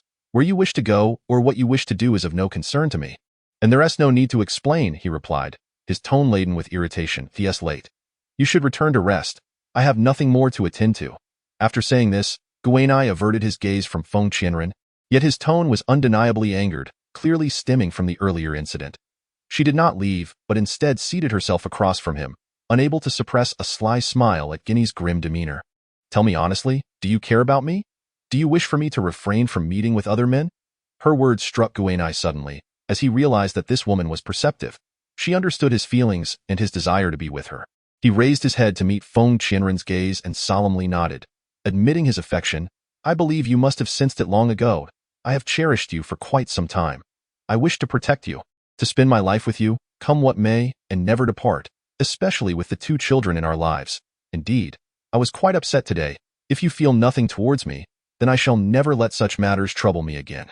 Guinea's words trailed off, leaving him with a sense of unease. But Feng Qianren closed the distance and embraced him tenderly. I am well aware of your affections for me. Previously, I was uncertain myself, which is why I have patiently awaited your declaration. Now, I am finally convinced that our hearts resonate in unison. You mentioned that from now on, we shall never part. I took your words to heart. Regardless of what transpires henceforth, we must remain together. Feng Qianren felt a surge of excitement and joy within, astonished that his sentiments mirrored her own. The journey they had traversed together had indeed been fraught with trials. Now that both had expressed their feelings, it was evident that they had long harbored concerns for one another. Guyi held the woman in his embrace tightly. Indeed, it was I who professed my affection for you. We shall be eternally united. After Guyi uttered these words, a smile broke forth upon his lips, unable to be contained. He had never anticipated that they would arrive at this moment together. Following their heartfelt confessions, Guyi and Feng Qianren exchanged tender words for a while before parting ways to return to their respective chambers. Feng Qianren sat in her room for a considerable time, still harboring doubts about whether Guyi's child was truly hers. Yet, doubts without concrete evidence are insurmountable, and such matters ought not be spoken of lightly, lest unnecessary troubles arise. Chapter 117. A grave illness. It appears I must seek verification. After careful contemplation, Feng Qianren resolved to conduct a thorough examination. If she could ascertain that the child was indeed hers, then the four of them would be inseparable from that moment onward. Very well, let me await a resolution. Having concluded her thoughts, she tidied her room, secured the door, and then entered the space in the realm before her. Feng Qianren gazed upon two dishes containing fresh blood, one collected during Yuan's injury, and the other her own. If she could confirm her suspicions, then everything would be above board. Memories of her interactions with Yuan and Gu Yi flooded her mind, and she fervently hoped that Yuan was indeed her child. Should that be the case, her relationship with Gu Yi would be justified and transparent. Since they had already declared their intentions, confirming the child's parentage would inevitably lead to a shared future. Gu Yi, do not resent me for secretly conducting this examination. My curiosity about the outcome is genuine. I hope for the results to align with my desires, for then I shall fear nothing in this life. I also wish for us to be together harmoniously, including the child. The mere thought of this filled Feng Qianren with anticipation, prompting her to commence the testing. Unbeknownst to her, the blood had already been substituted, and the one responsible for the switch was Feng Qianque's envoy. Feng Qianque's faction remarked, "Our mission is complete. Can we not return now? I no longer wish to linger here. Gu Yi and Feng Qianren are simply too formidable. Who knows when they might capture us for a severe reprimand?" The group harbored a profound fear of Gu Yi and Feng Qianren, fully aware of their formidable prowess. Thus none dared to present themselves before them lightly. The task at hand is to reveal to Feng Qianren that Yuan is not her child. They have painstakingly swapped the blood, and should Feng Qianren discover the truth, the consequences could be dire. It is well known among them that both Feng Qianren and Gu Yi are exceedingly protective of their children. When it comes to matters concerning their offspring, they would not hesitate to resort to extreme measures, rendering the others no match for them. After accomplishing their tasks, those sent by Feng Qianque quickly concealed themselves, for no one dared to return without her explicit command, leaving them to wait in silence. Meanwhile, in the confines of space, Feng Qianren anxiously awaited the results of the paternity test. Sitting alone, her heart racing, her mind flooded with the smiling visage of Yuan and the moment when Gu Yi professed his feelings for her. "I truly wish Yuan were my child," she murmured, her trembling hands betraying her nervousness. As the results gradually came into view, Feng Qianren felt a surge of excitement, rising to her feet. Why? Why is it like this?" she exclaimed in disbelief as she beheld the outcome before her. To her astonishment, it turned out that Yuan was not her child. It was merely her own conjecture. She had always treated Yuan as if she were her own flesh and blood, convinced of the profound emotional bond between them. Yet now, there was no room for doubt, as the evidence lay starkly before her. The truth spoke volumes, and Feng Qianren sat down silently, still perplexed by the depth of understanding she shared with Yuan. A feeling that she was indeed her child. Rising, Feng Qianren exited the space and returned to her room. Although she found the revelation strange, she resolved to continue treating Yuan as her own child. In the days that followed, the two of them wandered nearby with the children, who played joyously. Hearing that they would soon return to the Feng family, they decided to indulge in all the local delicacies, fully aware that such treats would be unavailable upon their return. Yuan and Shaoli were both beaming with delight, and Gu Yi and Feng Qianren were equally gratified, fulfilling any reasonable request the children made. After spending a few more days in that place, they began to pack for their journey home. On the way back, Shaoli was the most jubilant of the bunch. Having been gravely poisoned upon their arrival, he had finally rid himself of the toxins, resulting in a noticeable increase in his vivacity compared to before. As the holidays approached, the two children grew even more elated, eagerly anticipating their return home. "Will we have to start attending school again once we get back?" Yuan inquired, glancing back at Feng Qianren, who nodded in affirmation. However, Gu Yi chuckled beside her. "Surely, you aren't afraid of school, are you? No matter how much fun you have outside. Certain responsibilities must still be fulfilled." It was Gu Yi who truly understood the children, prompting them to playfully stick out their tongues. "We aren't afraid of school. We can learn new things there. We just wonder if anyone will be displeased upon our return." Yuan's words left both Gu Yi and Feng Qianren momentarily stunned. Despite their tender years, the children could discern that Feng Qianren had always been troubled by Feng Qianque within the Feng family. Both children were acutely aware that Feng Qianque would undoubtedly show them no mercy, and they felt an overwhelming sense of helplessness. Although they longed to confront Feng Qianque, there always seemed to be someone within the Feng family to advocate for her. They could only hope that upon their return, Feng Qianque would refrain from tormenting them as she had in the past. However, Feng Qianren sighed, expressing his belief that one's nature is difficult to change. Gu Yi, silent beside him, had already resolved that he would show no leniency to anyone who dared to harm the children. "We're back," the two children exclaimed upon their return, with Feng Qianren hastily following behind, eager to see their grandfather. However, they were met with a visage of deep sorrow. "What's the matter? Has something happened?" Feng Qianren felt a surge of anxiety, fearing that their grandfather might be in peril. Indeed, it turned out that their grandfather was gravely ill. How could he be so ill? What affliction does he suffer from? Where is he now? "Let me go to him." Feng Qianren rushed to visit their grandfather, wanting to bring the other children along, yet he ultimately restrained them. "You two stay here obediently. I will return and inform you after I see grandfather." Without pausing to bid Guiyi farewell, Feng Qianren dashed off, with Guiyi trailing closely behind to visit as well. Chapter 118. A visit. Upon learning of her grandfather's critical condition, Feng Qianren made a special trip to see him. As she entered, a group of individuals bowed respectfully. The steward sighed. "Miss, you have arrived. Please wait a moment. I shall summon my master shortly." Feng Qianren glanced inside and quietly inquired, "I appreciate your assistance.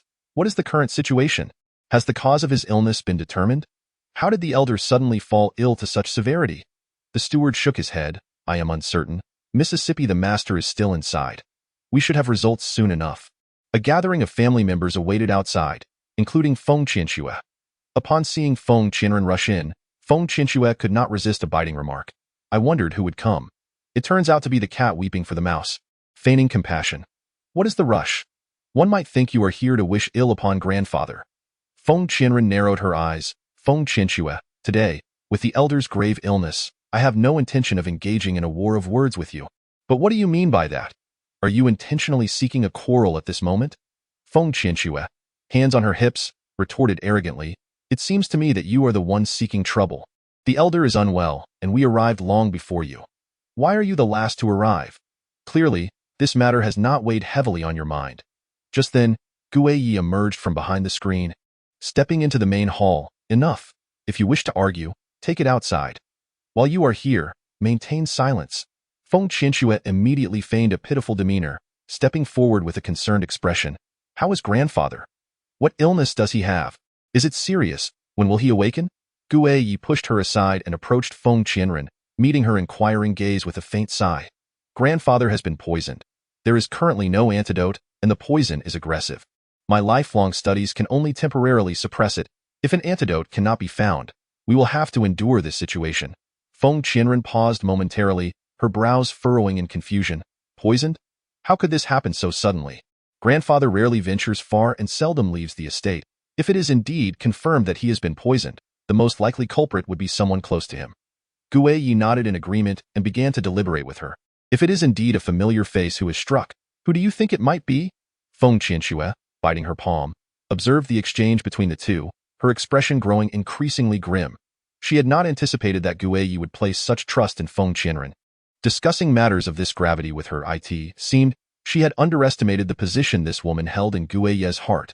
Or perhaps Feng Qianren had rapidly ascended in importance within Guiyi's affections, leaving her no time to probe before she had already risen to a higher status. Feng Qianren took a few steps forward, broaching the topic of the malicious perpetrator. Naturally, her first suspicion fell upon Feng Qianxue and her mother. Thus, Feng Qianren candidly stated, "I believe their suspicion is the greatest, as they have had the most frequent contact with our grandfather during our absence. Furthermore, their comings and goings within the estate would raise little suspicion." Upon hearing this, Feng Qianxue immediately sprang forth to defend herself. "How could it possibly be my mother and me? We seldom go out, and even if we had the chance to visit grandfather, why would we resort to poisoning him? This is nothing but slander. It makes no sense." Chapter 119. A stroke of luck. While everyone congregated in the front hall awaiting results, Yuan stealthily entered Feng Qianxue's courtyard, hoping to uncover a clue. The interior was lavishly decorated, and since she had entered discreetly, she dared not make too much noise. After a brief search, she intended to return everything to its rightful place, striving to remain unnoticed. Fortunately, the crowd outside had dispersed, and at this moment, no one paid attention to the whereabouts of a mere child. However, after rummaging about for quite some time, Yuan found no particularly useful clues. With a sigh, her small face reflected a hint of sorrow. She suspected that the incident was most likely orchestrated by Feng Qianxue and her mother, taking advantage of their absence. Yet, without evidence, she could not accuse them. What was she to do? Feeling a wave of despondency, She lowered her head and suddenly noticed a pile of white powder in the corner near the dressing table and bed, which appeared to have been accidentally spilled from somewhere. During the ghostly night consultation, Yuan vaguely heard Guiyi describe the poison affecting her grandfather. The color and shape of the powder before her matched the description, leaving only the scent to be verified. With this thought in mind, Yuan dipped a handkerchief into the powder and held it over the flame. In an instant, a rich fragrance wafted into the air. Yuan recognized that this aroma was identical to the poison found on her grandfather. Elated, she hurried back to share her discovery with Guiyi and Feng Qianren. Feng Qianren smirked, her lips curling in mockery. It seems my suspicions were correct. They truly are a pair of venomous mother and daughter. Guiyi closed his eyes in contemplation. But how do we bring them to justice now? Can we rely solely on a bag of similarly scented poison? Feng Qianren, perplexed, questioned. We have already discovered the same poison in Feng Qianshua's room. Is that not enough to hold her accountable? I believe we could detain her. Guiyi shook his head. No, we must adhere to the principle of evidence. If someone can attest to witnessing the act of poisoning in its entirety and is willing to testify, then the chain of evidence would be complete. Otherwise, other issues remain mere conjecture. Observing Yuan and Feng Qianren in silence, Guiyi continued. This particular poison, if used appropriately, could even yield beautifying effects. Thus, if such a substance exists in a woman's boudoir, it does not seem particularly extraordinary and is insufficient for conviction. Yuan felt somewhat disheartened. But where are we to find someone who fortuitously witnessed them administering the poison? They are not fools. How could it be so coincidental that someone saw them? Guiyi, with a hint of resignation, replied. Then there is no recourse. As it stands, we lack conclusive evidence, and if we were to convict them now, it would likely be difficult to gain public support. Without further proof, we may have to set this matter aside for the time being. Due to the absence of definitive evidence, Feng Qianshua narrowly escaped punishment, feeling a surge of delight, thinking to herself that she had managed to turn the tide. Now, witnessing Feng Qianren's inability to uncover any evidence to confine her, she felt an unparalleled sense of comfort. Feng Qianren, disinterested in her gloating demeanor, found herself irked by Feng Qianshua's deliberate display of triumph. Sister Feng Qianren, you must thoroughly investigate this matter. Do not unjustly accuse the innocent, especially someone as virtuous as I. Chapter 120. Disgust. Feng Qianren furrowed her brows and glanced over, speaking in a tone devoid of enthusiasm. I advise you not to celebrate too prematurely.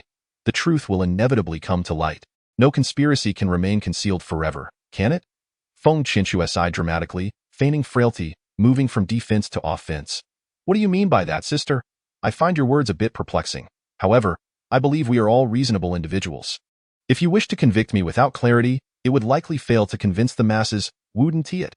Feng Qianren gazed at her impassively. Let me remind you, those who engage in wrongful deeds will ultimately meet their demise. It would be wise for you to refrain from further misdeeds. Otherwise, should evidence arise, we can justly settle both new grievances and old scores. As Feng Qianshua was about to continue her mockery, a voice from outside suddenly called out, Someone, quick! The master has awoken. He is awake? Thanks to Guiyi's diligent care, her grandfather had momentarily regained consciousness. For the past few days, Guiyi had remained steadfastly by his bedside, never straying even a step away. Now that her grandfather had awakened, Guiyi hurriedly helped him sit up. Grandfather, what on earth has happened to you? Do you recall what transpired before? With a sigh and a few coughs, her grandfather weakly replied, I was poisoned, wasn't I? I can sense that though I am awake now, my body is far from what it used to be. If it were not for the treachery of a scoundrel, how could I be in such a dire state? Guiyi paused for a moment, taken aback by this revelation. Grandfather, do you mean to say that you know who poisoned you? Her grandfather patted his hand and whispered, Naturally, I am aware that I am not so muddled as to be sold off and still help count the money. His visage, oh, I remember it distinctly even before I fell into a stupor. Such a conspicuous face. One that I could never forget in this lifetime. Guiyi frowned, feeling increasingly uneasy as he listened. Can you tell me if it was someone from our household who poisoned you? Or what connection does this person have with our family? And why would they wish to harm you? Her grandfather snorted disdainfully. It was not someone from within our family. This time, the one who has wronged me is that notorious figure from the Eastern Palace. Guiyi was struck dumb. Prior to this, he had entertained numerous possibilities, yet due to his earlier deductions, he had almost been led to believe that it was Feng Qianshua and her mother who had orchestrated the scheme. Those who heard this were momentarily stunned. Feng Qianshua and her mother exchanged glances, both seeing a triumphant smile reflected in each other's eyes. Upon hearing the news of her grandfather's awakening, Feng Qianren rushed to visit. "Grandfather, do you feel any better? Is there anywhere that still troubles you?" Her grandfather looked up at Feng Qianren, and his demeanor had shifted a complete 180 degrees compared to before. "No need for your concern. I am perfectly well now. Do not flit about before my eyes daily. It would ease my heart greatly." Feng Qianren froze, unable to decide whether to move forward or retreat. She could only look at Guiyi with a hint of helplessness. Guiyi furrowed his brow, seemingly perplexed by her grandfather's behavior as well. Nevertheless, he chose to comfort Feng Qianren first. "Do not take it to heart. Perhaps your grandfather, having just awakened and learned of the poisoning, is not in the best of spirits. Just give him some time, and maybe in a few days, he will feel better." Feng Qianren nodded. "It's all right. I am fine. I just hope for my grandfather to recover soon." With a sigh, she had initially thought her grandfather's aversion to her was merely a figment of her imagination. But to her dismay, in the days that followed, her grandfather's attitude towards her and her child grew increasingly worse. Not long after, the two children achieved commendable ranks in their school examinations. With a beaming smile, Yuan rushed over to her grandfather, holding the rewards given by the teacher. "Great-grandfather, look, I received an A grade in class today, and the teacher gave me 3 candies." Grandfather did not respond immediately, prompting Yuan to cheerfully run over and boast to him. "Look at the remarkable results we've achieved. What reward do you have for us? In our class, only the 2 of us attained first-class honors this time." Xiaoli followed closely behind Yuan, also holding up her first-class report card, eagerly awaiting grandfather's words of praise. Feng Qianren glanced over, feeling a twinge of anxiety within. She was uncertain of how grandfather would react. Traditionally, he had cherished the younger generation's dedication to their studies, viewing them as the hope of the household. Whenever they received accolades from school, he would generously commend them, always favoring the stars over the moon. However, to her surprise, grandfather was indifferent towards the 2 children this time. When they pressed him for acknowledgement, he merely replied dismissively, "Children should not harbor excessive ambition. Your studies are for your own benefit, not for an old man like me. What need do I have for rewards?"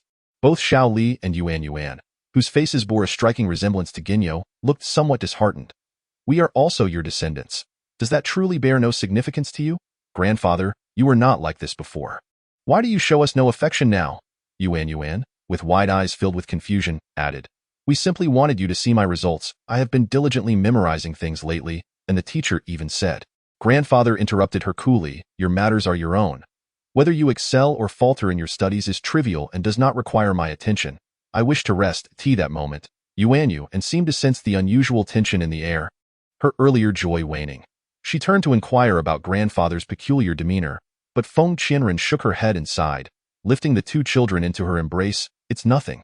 Perhaps grandfather is just feeling a bit under the weather lately. He is genuinely happy for both of you." And no sooner had she spoken than Feng Qianxue, clad in vibrant attire, approached grandfather. "Grandfather, this is the pre-rain Longjing tea I had specially procured from Jiangnan a few days ago.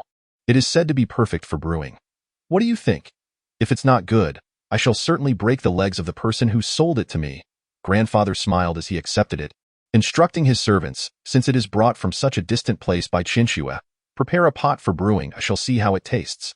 You may take a seat. My dear, it is commendable of you to go to such lengths." Feng Qianxue sat beside grandfather, casting a provocative glance at Feng Qianren. The household servants whispered amongst themselves, leaving Feng Qianren feeling mortified and frozen in place. It was evident to all that following a serious illness, grandfather favored Feng Qianxue, whose reputation was less than savory, over his prospective granddaughter-in-law, Feng Qianren. It was indeed perplexing. Yet the opportunistic Feng Qianxue, now brimming with self-satisfaction, raised her chin and mockingly snatched away the children's first-class papers, tearing them apart and cruelly taunting. "You 2 think you can achieve first-class honors? I suspect you merely copied from others. And even if you did manage to attain first class, what difference does it make? You are still nothing but illegitimate children without a mother." Chapter 122. Counterattack. Xiaoli shot her a fierce glare. "So what? What does it have to do with you?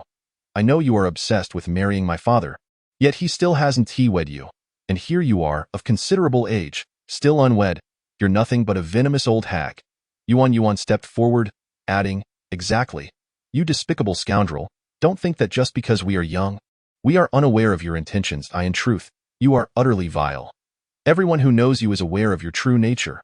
Feng Qianxue, infuriated, stamped her foot and turned to her grandfather. weeping, "Grandfather, please look at these two ungrateful little brats.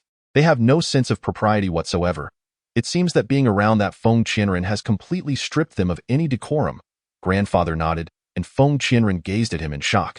She had not anticipated that the two children would choose to retaliate against Feng Qianxue's provocations in kind, only to incur their grandfather's wrath. He set down his teacup and slammed his hand on the table. "All right. It is indeed time to establish some rules. I have tolerated you due to your lineage, but now you dare to speak to your elders with such disrespect. This is utterly unacceptable." Yuan and Shaoli exchanged incredulous glances, each astonished by the other's reaction. Feng Qianren furrowed her brow and stepped in front of the two children. "Grandfather, it is my failure to educate them properly. If you wish to impose punishment, then let it fall upon me." With a sigh, Feng Qianren, maintaining her composure, continued to speak. "In my view, the children have done nothing wrong. However, if you insist on punishing me, you are my elder and the father of my late husband. In either capacity, I have no grounds for objection." Grandfather's gaze was frigid as he regarded her. "Do not think that by standing in front of these children, I will hesitate to punish them. This time I shall overlook it, but if I catch you again, you shall face the same consequences as them." Feng Qianren was taken aback, her expression revealing her shock at her grandfather's drastic change. After returning home, she reflected on the situation and deduced that his transformation was likely a result of the poisoning incident. The once gentle and refined elder was a thing of the past. Such a radical shift in personality in a short span of time seemed implausible without external influence. Thus, Feng Qianren suspected that the poison was responsible for her grandfather's newfound brutality and numbness. In pursuit of a definitive answer, Feng Qianren stealthily entered his room while he slept. To prevent him from awakening prematurely, she had prepared a special incense she had concocted herself. Once she confirmed his steady breathing, she seized the opportunity to check his pulse. The results astonished her. His pulse was entirely different from what she remembered, as though he had become an entirely different person. Feng Qianren furrowed her brow, still grappling with the implications of her findings, when a sudden noise from outside the door startled her. A sound of someone attempting to push the door open. Fearing exposure, she hastily withdrew. However, during her retreat, she sensed that the figure who had entered her grandfather's room bore a striking resemblance to Feng Qianxue, at present. She found herself lacking a place to conceal her presence. Continuing her investigation would only alert the enemy and expose her whereabouts. With this thought in mind, Feng Qianren gritted her teeth and chose to leave discreetly. Chapter 123. The marriage proposal life continued with a semblance of tranquility, yet each step felt as if it could stir up tumultuous waves. The following morning, her grandfather suddenly announced a family meeting, summoning Feng Qianren, Feng Qianxue, and a number of others to gather in the main hall. Feng Qianren discreetly scanned the room but found no trace of Gu Yi, leading her to harbor suspicions. Once everyone had assembled, her grandfather sat at the head of the table and calmly remarked, "Feng Qianren, you are not a young girl anymore. By the standards of ordinary families, women of your age are already mothers of several children, are they not?" Feng Qianren lifted her gaze. Incredulity etched across her face as she stared at the elderly man. "What do you mean by that? Are you trying to cast me out?" Her grandfather regarded her with a placid demeanor. "It is not my intention to expel you. Rather, I believe you have reached a suitable age for marriage. I cannot delay your future by keeping you here. Ultimately, a woman is destined to marry, and I trust you do not wish to remain a spinster for life." Feng Qianren narrowed her eyes, casting a glance at the cunningly smiling faces of Feng Qianxue and her mother. She understood that the current predicament was not easily resolvable, and the Feng mother and daughter must have come prepared. Remaining calm was of paramount importance, she reminded herself repeatedly. Thus, she forced a smile and replied, "So, according to your plan, gathering everyone here today is merely to discuss my lifelong affair? You surely overestimate my significance." Her grandfather continued, "Unfazed at your age. Each day that passes without you being wed weighs heavily on my heart. I imagine you would not wish to see me, at my advanced age, toiling endlessly over your future. Would you?" Silence enveloped the hall, and the elder persisted. "Therefore, you surmised correctly.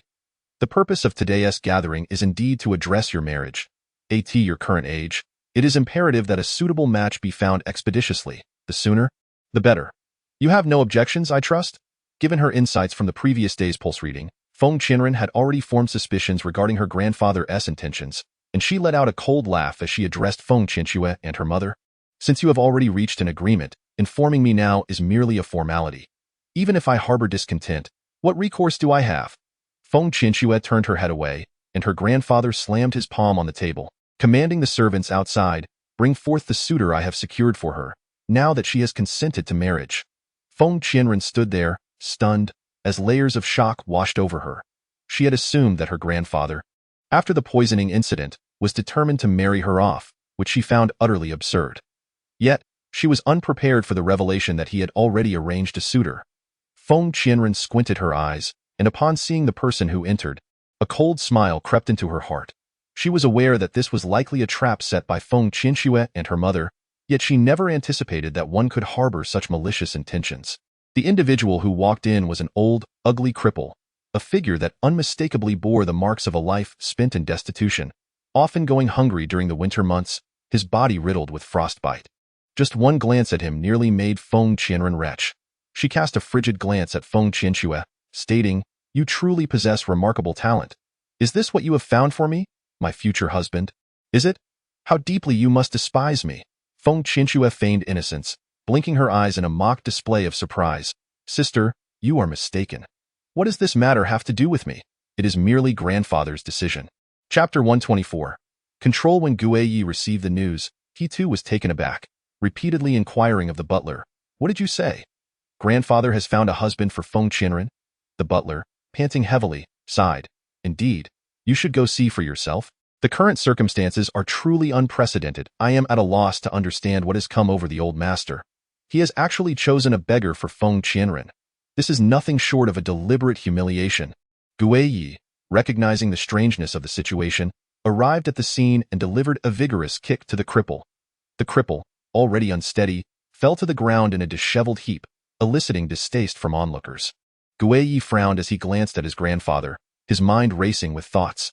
Ever since the poisoning, he had sensed numerous anomalies surrounding his grandfather, and witnessing his attitude towards Feng Qianren transformed what was once a mere suspicion into a clear revelation. Guiyi intended to inquire about his grandfather's condition, but he was discreetly restrained by Feng Qianren's grip on his arm. Pausing, he looked at her in confusion. "What is it? Have you discerned something?" Feng Qianren nodded, cautioning Guiyi, "Have you considered that it is highly plausible that grandfather may not be afflicted by just one type of poison, but potentially several, which could have been insidiously introduced into his system?"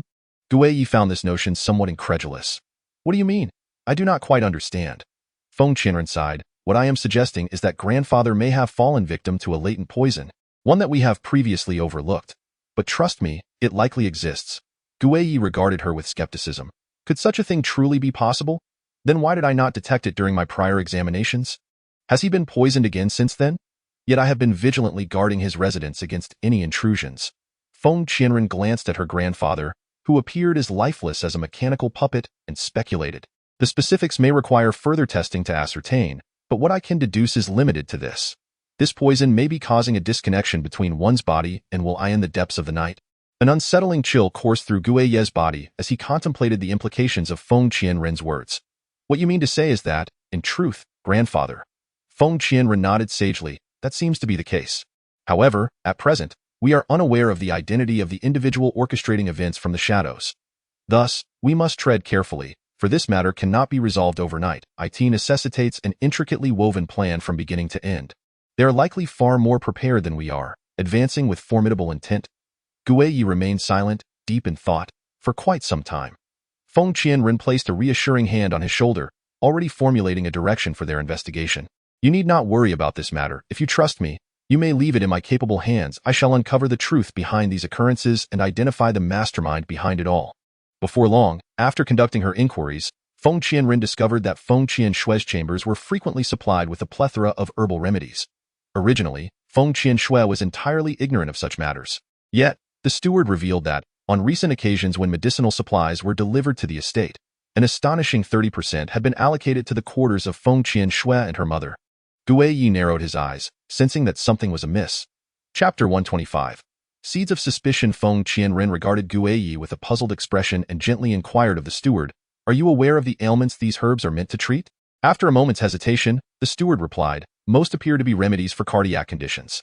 There are also a few rare herbs meant for treating anemia and septicemia, along with a considerable quantity that seems to alleviate common colds." Guiyi furrowed his brow, contemplating, what need could she possibly have for such an abundance of medicine? Could it be related to grandfather's sudden and drastic change? Feng Qianren's gaze sharpened. She was well aware that Feng Qianshui was not ailing. Furthermore, if these herbs were indeed required regularly, they would inevitably be utilized in short order. But if those remedies were not intended for Feng Qianshui, then for whom were they destined? If they were indeed meant for grandfather, why such an extensive collection? After all, combining remedies for cardiac issues and colds could be detrimental to health. If these were truly for grandfather, how is it that he appeared to be in good health? Despite the myriad questions swirling in her mind, the situation surrounding Feng Qianshui and the heap of herbs had ignited a flicker of suspicion within Feng Qianren.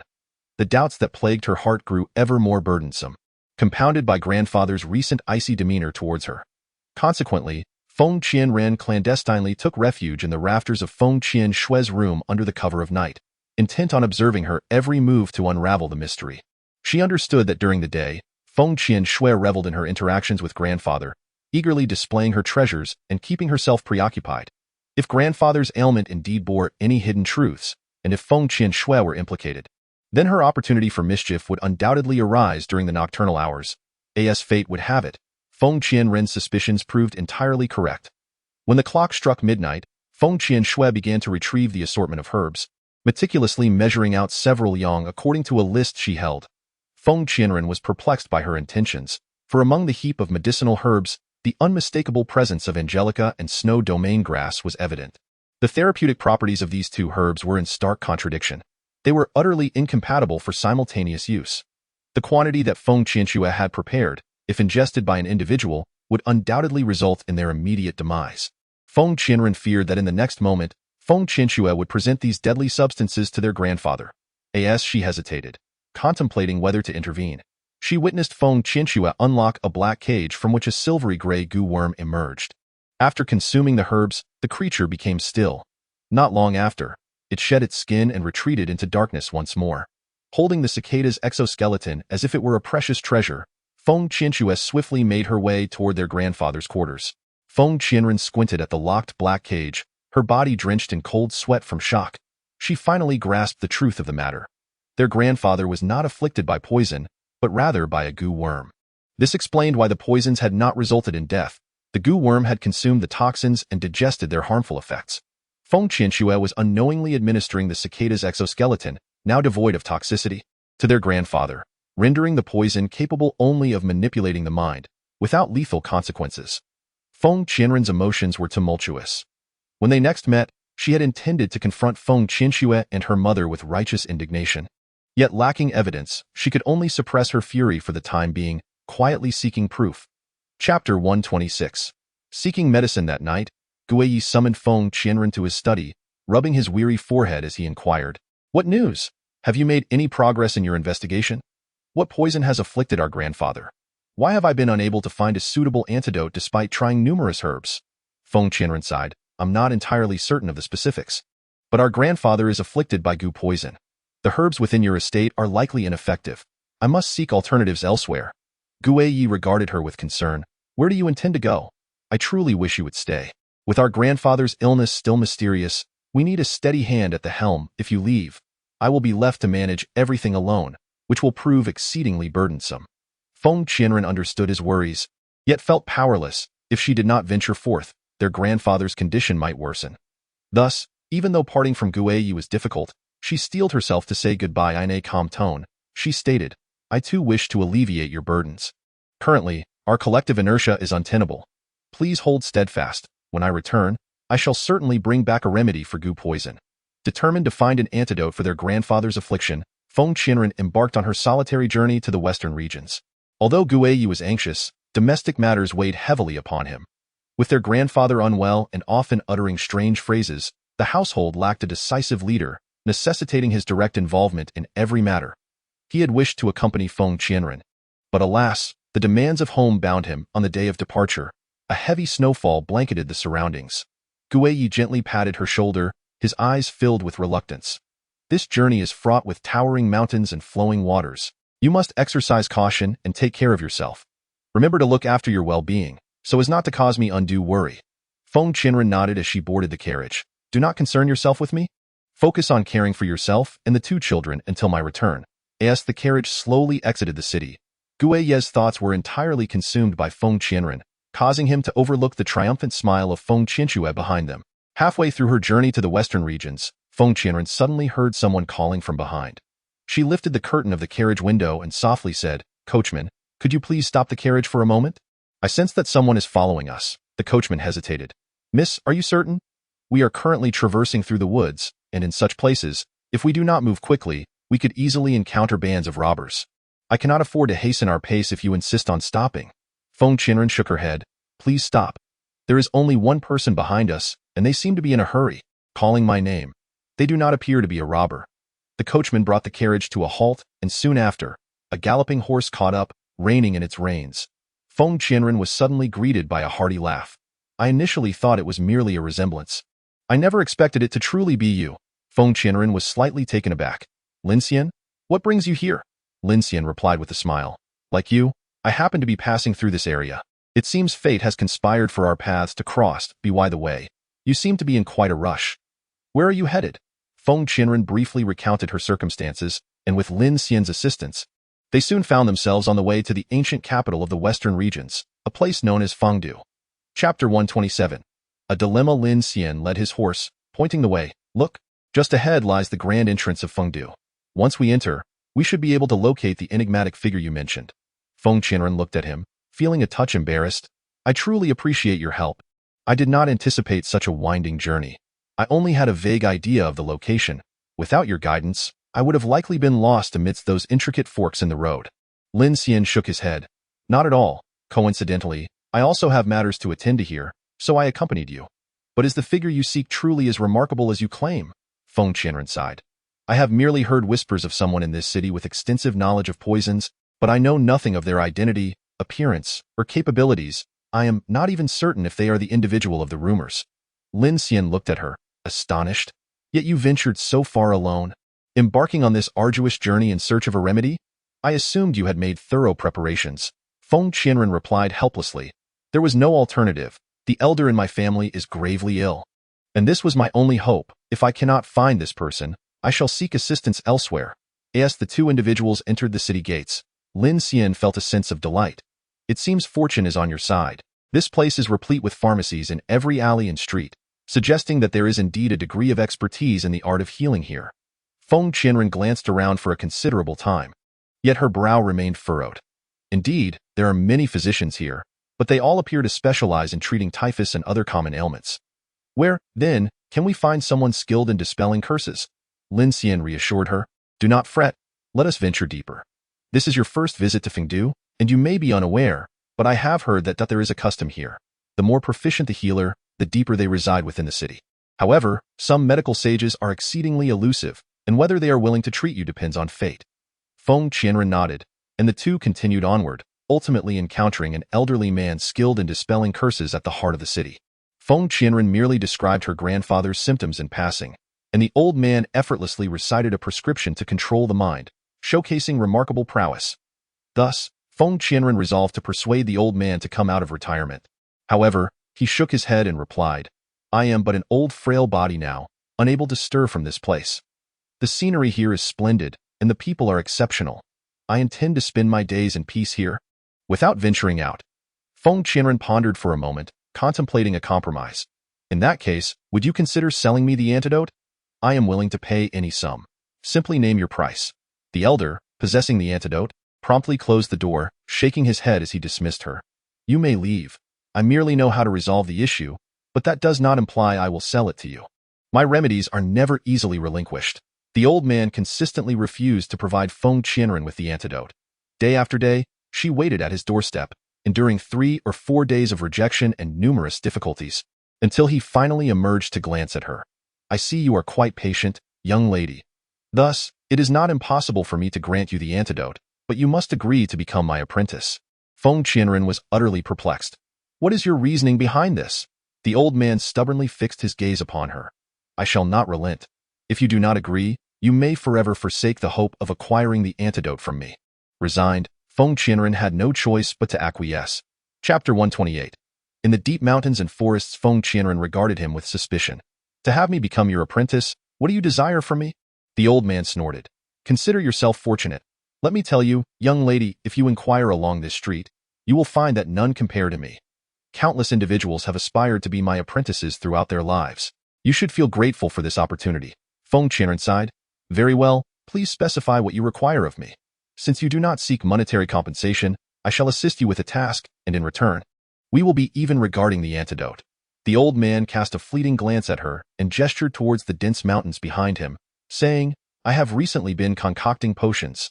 Venture into that mountain and procure for me a red-headed bamboo viper, and in return, I shall willingly grant you the antidote, acknowledging you as my sole disciple, my most cherished apprentice. What say you?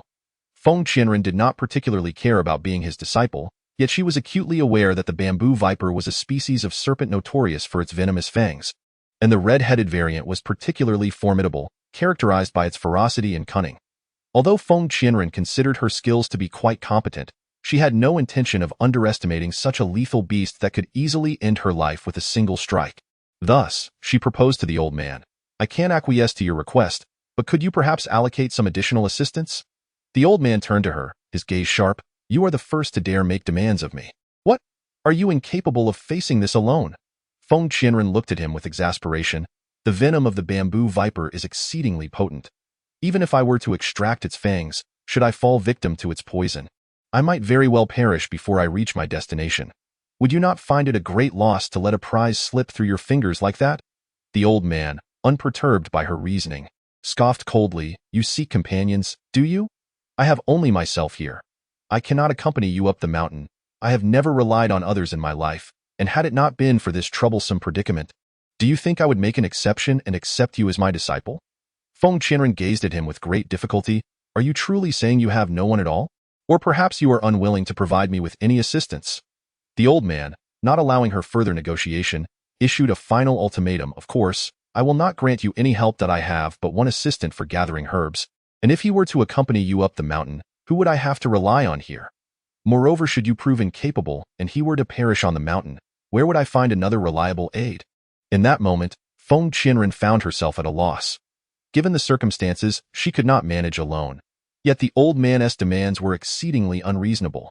Just as she was engulfed in worry, Lin Xian unexpectedly volunteered. Why don't I accompany you?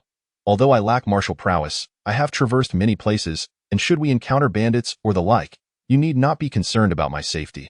I can fend for myself. Feng Qianren hesitated momentarily, but what if we run into danger? Lin Xian smiled reassuringly. You needn't worry about me. Rather, I am more concerned for your safety. If we do encounter peril, I believe 2 heads are better than 1. Don't you? While I may not be particularly formidable, I could fetch a doctor if you were bitten by a snake. I assure you of that. Hearing his words, Feng Qianren felt a sense of relief, and soon the two of them ventured into the mountains together. Chapter 129. Severely wounded after wandering through the mountains for half a day, Lin Xian sighed with a frown. Could it be that the old man is merely toying with us? How could there possibly be a bamboo viper in this desolate place? As I gazed upon the landscape, it seemed to me that the only features were trees, interspersed with an unbroken chain of towering mountains, devoid of any life forms. Just as I was about to articulate my thoughts, Feng Qianren abruptly pulled me behind him. Upon regaining my senses, I realized that the spot where I had been standing was now occupied by a spider no larger than a human palm. Having already felt fatigued from our journey, I was now jolted awake by fear. What on earth is that creature? With a swift and decisive motion, Feng Qianren sliced the spider into pieces with his blade and discarded it onto the ground. He then grasped my arm and continued forward, explaining as he walked, that is a Gale spider. .1 bite, and within the span of a single incense stick, you would be dead, with no antidote available. As the venom directly attacks the heart and lungs, I was left utterly stunned by the revelation. Feng Qianren sighed. Though this place may appear inconspicuous, it is rife with peril, much like that spider which had been lurking above us. Had I been a moment slower, it's likely we both would have met our demise. Fury bubbled within me as I exclaimed, that old man is truly despicable. He must be aware of the dangers here. Yet he refuses to come himself and instead sends you to capture snakes on his behalf. With an impassive expression, Feng Qianren dispatched a venomous mosquito and sighed again. What can I do? He possesses the antidote, and if I wish to obtain it, I must engage in a trade with him. Fortunately, while capturing snakes is indeed perilous, it is a task I am somewhat proficient in. I took a labored breath, and before I could steady myself, I heard Feng Qianren whisper, I see the bamboo viper he desires. Move behind that tree. I will give you a bag. When I drive it back, it should be compelled to enter the bag. I nodded. feeling a twinge of fear, yet I chose to comply. After a fierce struggle with the bamboo viper, Feng Qianren finally managed to secure it within the bag. With a pallid complexion, I handed the bag to him, trembling as I spoke. It's good that we found it. Surely that old man won't continue to make things difficult for you, will he? Feng Qianren, you should leave first. I'm feeling rather fatigued. Do not worry about me. I will take a nap and then descend the mountain. Feng Qianren observed the wounds still bleeding on my body. His emotions turning tumultuous, it dawned on him that my lack of martial prowess had resulted in severe injuries during the capture, with my hands marred by extensive bruising. Furrowing his brow, he felt a pang of discomfort, recognizing that I had sustained these injuries while accompanying him on this snake-catching endeavor. However, unwilling to owe him a debt of gratitude, Feng Qianren resolved to treat me on the spot. He gently patted my face, murmuring, "Wait a moment, do not sleep just yet. If you succumb to slumber now, it will truly be beyond remedy. Rise quickly. Allow me to assist you." While it would have been entirely feasible for Feng Qianren to carry me down the mountain to seek assistance from the elderly man, whose medical skills appeared formidable, he harbored doubts about whether the old man would find it bothersome and refuse to help. Moreover, he was uncertain whether I, lacking martial training, could endure the descent given the severity of my injuries. Upon contemplating this, Feng Qianren sighed deeply, initiating the circulation of her spiritual energy as she tended to the wounds on his body, while simultaneously bestowing upon him a portion of her own life's cultivation. Chapter 130. A meeting with grandfather Lin Xian soon regained consciousness, the two remaining in the forest. Although the antidote had been procured, Lin Xian remained unconscious, and Feng Qianren hesitated to take him away, for her efforts to heal him had already depleted much of her spiritual energy. Should any difficulties arise on their journey, even Feng Qianren might find herself at a loss. Upon seeing Lin Xian awaken, Feng Qianren felt a wave of relief wash over her. Had something unfortunate befallen him due to her, she would likely carry the weight of guilt for eternity. What happened to me? Lin Xian was utterly unaware of his injuries and fainting, and it was only after inquiring that Feng Qianren informed him of the incident. Observing Feng Qianren's slightly fatigued visage, Lin Xian understood that she was his savior and expressed his gratitude. "Thank you." Feng Qianren shook her head, feeling unworthy of his thanks. Lin Xian, who had no martial prowess, had nonetheless chosen to accompany her on this perilous quest for the bamboo leaf green. "Now that we have found the antidote, let us return swiftly," Lin Xian urged as he rose to his feet. Feng Qianren looked at him in confusion. "We? You wish to return with me?" Lin Xian nodded affirmatively. "You saved my life. You are my benefactor. And naturally, I must accompany you." Feng Qianren gazed at Lin Xian for a considerable time before ultimately consenting to his request to return together. The two hurried back home, but unbeknownst to Feng Qianren, numerous upheavals had transpired in her absence. Guiyi, aware of Feng Qianren's return, personally came to greet her. "You are back." Noticing Feng Qianren's hesitation, Guiyi sensed a shift within her. There's something you wish to say?" A sense of foreboding gripped Feng Qianren as she fixed her unwavering gaze upon Guiyi. Guiyi took her hand gently. "Grandfather has passed away." The sound of those words, Feng Qianren's form swayed, but Guiyi's quick reflexes saved her from falling. Lin Xian stood to the side, worry etched upon his face as he observed Feng Qianren. "How could this be?" Feng Qianren murmured, and the antidote slipped from her grasp, falling to the ground. Lin Xian picked it up. "Do not be too sorrowful." He intended to offer her comfort, but, upon seeing her expression, decided to remain silent. Guiyi enveloped her in his embrace, his heart pained by the sight of her tears. Ultimately, he had to render her unconscious to carry her to her room, where Lin Xian learned from him the details of their acquisition of the antidote. When Feng Qianren awoke, she found herself in familiar surroundings, though she was reluctant to rise, staring blankly at the ceiling. It was Guiyi, who entered to check on her, realizing she had regained consciousness. "Grandfather, when did this happen?" Feng Qianren sat up, her eyes burning with determination. She vowed to uncover the identity of her grandfather's assailant and seek vengeance. "It was discovered last night by the servants," Guiyi replied, his throat dry, but upon seeing her resolute demeanor, he felt compelled to share the truth. Feng Qianren has come to learn certain truths, while Guiyi has remained by her side, offering solace. However, it soon dawns upon Feng Qianren that the news of her grandfather's demise is shrouded in mystery. Just days prior, her grandfather had been in robust health. How could he have suddenly passed away in such a brief span? "I wish to see grandfather," she implores, grasping Guiyi's hand, her desire to see him intensifying with urgency. Chapter 131.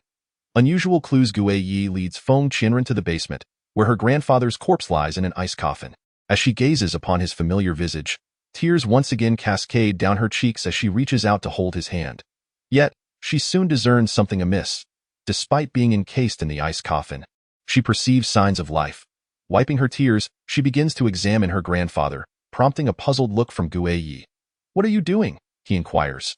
"Grandfather is still alive," Feng Qianren replies, her head bowed as she uses her spiritual energy to probe her grandfather's body. Confirming her suspicions of life signs, she lifts her head, exclaiming, "Grandfather is in a state of false death. He still has a heartbeat and pulse." After administering the antidote she had retrieved, the two of them wait in the basement. However, as time passes, her grandfather remains unresponsive, still ensconced in the ice coffin. Feng Qianren grows increasingly anxious. Having verified that her grandfather's bodily functions are intact, she resolves to seek out the old man from Fengdu once more. "We must find the old man from Fengdu. Only he can save grandfather," she declares, stepping out of the basement with determination. Gue Yi follows closely behind, observing as Feng Qianren sets up a protective barrier in the basement. "I shall establish a barrier here. Should anyone attempt to intrude, I will sense their presence." In her heart, Feng Qianren harbors a lingering distrust of Feng Qianxue and her mother. This barrier serves as a precaution. The group swiftly makes their way to Fengdu, where the old man seems to have anticipated their arrival, showing no surprise upon seeing Feng Qianren. He continues his work with herbs, unperturbed. "Please, you must help save my grandfather," Feng Qianren implores, standing before him. Yet, regardless of her entreaties, the old man remains indifferent, his hands perpetually occupied with his materials. "Old man, please assist her," Lin Xian interjects, unable to remain silent. "I cannot help with this." The old man replies, his gaze fixed on his work, offering Feng Qianren not even a glance. "You are seeking someone to test your medicine. Let me be that person, and you shall save my grandfather," Feng Qianren states, her decision made without hesitation. Her grandfather holds immense significance for her, and she is willing to do anything to save him. Gue Yi wishes to interject, but the old man rises, circling Feng Qianren. "You are quite the intriguing young lady. It is settled then." With a grand flourish, he scribbles a prescription on paper, confirming its accuracy before handing it to Feng Qianren. "Take this. After consuming it for 49 days, your grandfather shall awaken." After speaking, she continued to gather the medicinal herbs. Just as Feng Qianren was about to turn and leave, the old man spoke again, advising her to protect her grandfather for the next 49 days. Feng Qianren nodded and proceeded to collect the herbs as per the prescription. The herbs listed were not particularly difficult to find, and she quickly gathered them before returning to the basement to personally brew the medicine and administer it to her grandfather. Meanwhile, the old man urged Feng Qianren to test the medicine, prompting her to instruct Gue Yi to take good care of her grandfather, while she ventured alone to Fengdu to comply with the old man's request. Upon learning of this, Lin Xian followed Feng Qianren to Fengdu. "How could you make such a deal with the old man? Do you even know what kind of medicine he wants you to test?" Lin Xian lamented along the way, reproaching Feng Qianren for hastily agreeing to the old man's request. Chapter 132. Excursion. Feng Qianren diligently cared for her grandfather, yet her own health deteriorated progressively. A few days prior, she merely felt a sense of tightness in her chest, but recently, it had escalated to more severe symptoms, leaving her perplexed about her condition. Consequently, she instructed the maid beside her, "Please go to the apothecary outside and procure 2 tails of earthporia and windchill grass. Ensure that neither the steward nor Gue Yi is informed." The maid looked at her timidly. "Miss, why must we keep this from them? We already have those herbs in our residence. They are not particularly rare. Why purchase them externally?" Feng Qianren shot her a glance, but refrained from offering any explanation. "Just go as I instructed. Be cautious to avoid being discovered." The maid nodded and departed, while Feng Qianren released a sigh. Did she not know that such commonly used items were available in the residence? However, procuring herbs within the house required registration with the steward, and Gue Yi, being knowledgeable about the effects of the medicines, would undoubtedly deduce her intentions based on the herbs she collected. She believed this was merely a minor issue that did not warrant Gue Yi's concern. Unfortunately, as the maid exited, she encountered Gue Yi standing at the door. Recognizing her as Feng Qianren's maid, Gue Yi did not press her further but casually inquired, "Are you running an errand for your master? What is it that you need to do?" The young maid, recalling Feng Qianren's instructions, found herself flustered in the presence of Gue Yi, her face flushed with embarrassment, struggling to articulate her thoughts. Noticing the unease, Gue Yi narrowed his eyes and pressed, "What exactly are you going out for?" The maid, meeting Gue Yi's piercing gaze, felt her legs weaken, stammering, "Please spare me. It's that I didn't intend to conceal anything." It's just that my mistress. Gui's voice turned cold as he demanded, "What is the matter with your mistress? What does she want you to do? Speak plainly." The maid nervously relayed the gist of the situation. But Gui's brow furrowed deeper with concern. In that case, do you know which 2 herbs she requires? Upon hearing the names of the herbs, Gui sighed. Understood. You may leave for now. I will have the steward fetch the medicine from the pharmacy, and I shall deliver it to her shortly. The maid nodded in agreement, while Gui internally deduced that Feng Qianren was experiencing health issues, suffering from a cold, yet unwilling to disclose it to him. Recalling the days when she had been diligently caring for her grandfather, Gui let out a faint sigh, feeling a pang of sympathy for Feng Qianren. Lost in her thoughts, she soon found herself at the entrance of Feng Qianren's room. Feng Qianren was waiting for the maid to bring him medicine, but little did he know that the maid had yet to return. Instead, it was Gui who arrived first. Feng Qianren quickly rose to greet her. "What brings you here? Is there no official business to attend to today? Why have you come so early?" Gui, looking at him with a mix of exasperation and concern, replied, "If I hadn't come, I would have remained unaware of your secret endeavor to procure medicine without my knowledge." Feng Qianren paused for a moment. "You found out? I instructed the maid not to inform you. I didn't expect her." Gui shook her head. "Do not blame her. She only revealed it under my pressing inquiries. But had I not happened to encounter you, would you have intended to keep your discomfort hidden from me indefinitely?" Feng Qianren smiled lightly. "It's nothing of great consequence. I've just been feeling a bit fatigued lately and thought to fetch a couple of prescriptions." Gui gently patted his hand. "How about this? Tomorrow, I shall take you on an outing to refresh your spirits." Chapter 133. A day out. The following morning, the two set out early, enjoying the picturesque mountains and flowing waters along their path. A delightful experience indeed. However, unexpectedly, they encountered Feng Qianxue and the Crown Prince, who were also out for a leisurely jaunt, coincidentally meeting Feng Qianren at a turn in the road. Seated in the carriage, Feng Qianren felt the vehicle come to an abrupt halt and could not help but ask, "What is happening outside? Has something occurred?" Gui alighted from the carriage, somewhat taken aback upon seeing the Crown Prince. "Your Highness, what a coincidence. I did not expect to encounter you here. I merely sought a casual stroll. Have you ventured out incognito for a little excursion as well?" The Crown Prince, fanning himself, replied, "Not at all.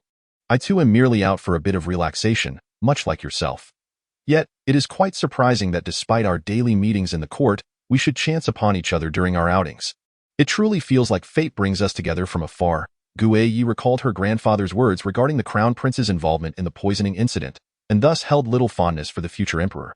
Coupled with the presence of Feng Qianxue beside him, she exchanged only perfunctory pleasantries and nothing further. The Crown Prince, seemingly unfazed by any awkwardness, smiled and suggested, "If you do not mind, since we have crossed paths, why not travel together? It would be pleasant to have company on our leisurely journey, would it not?" Gui furrowed her brow.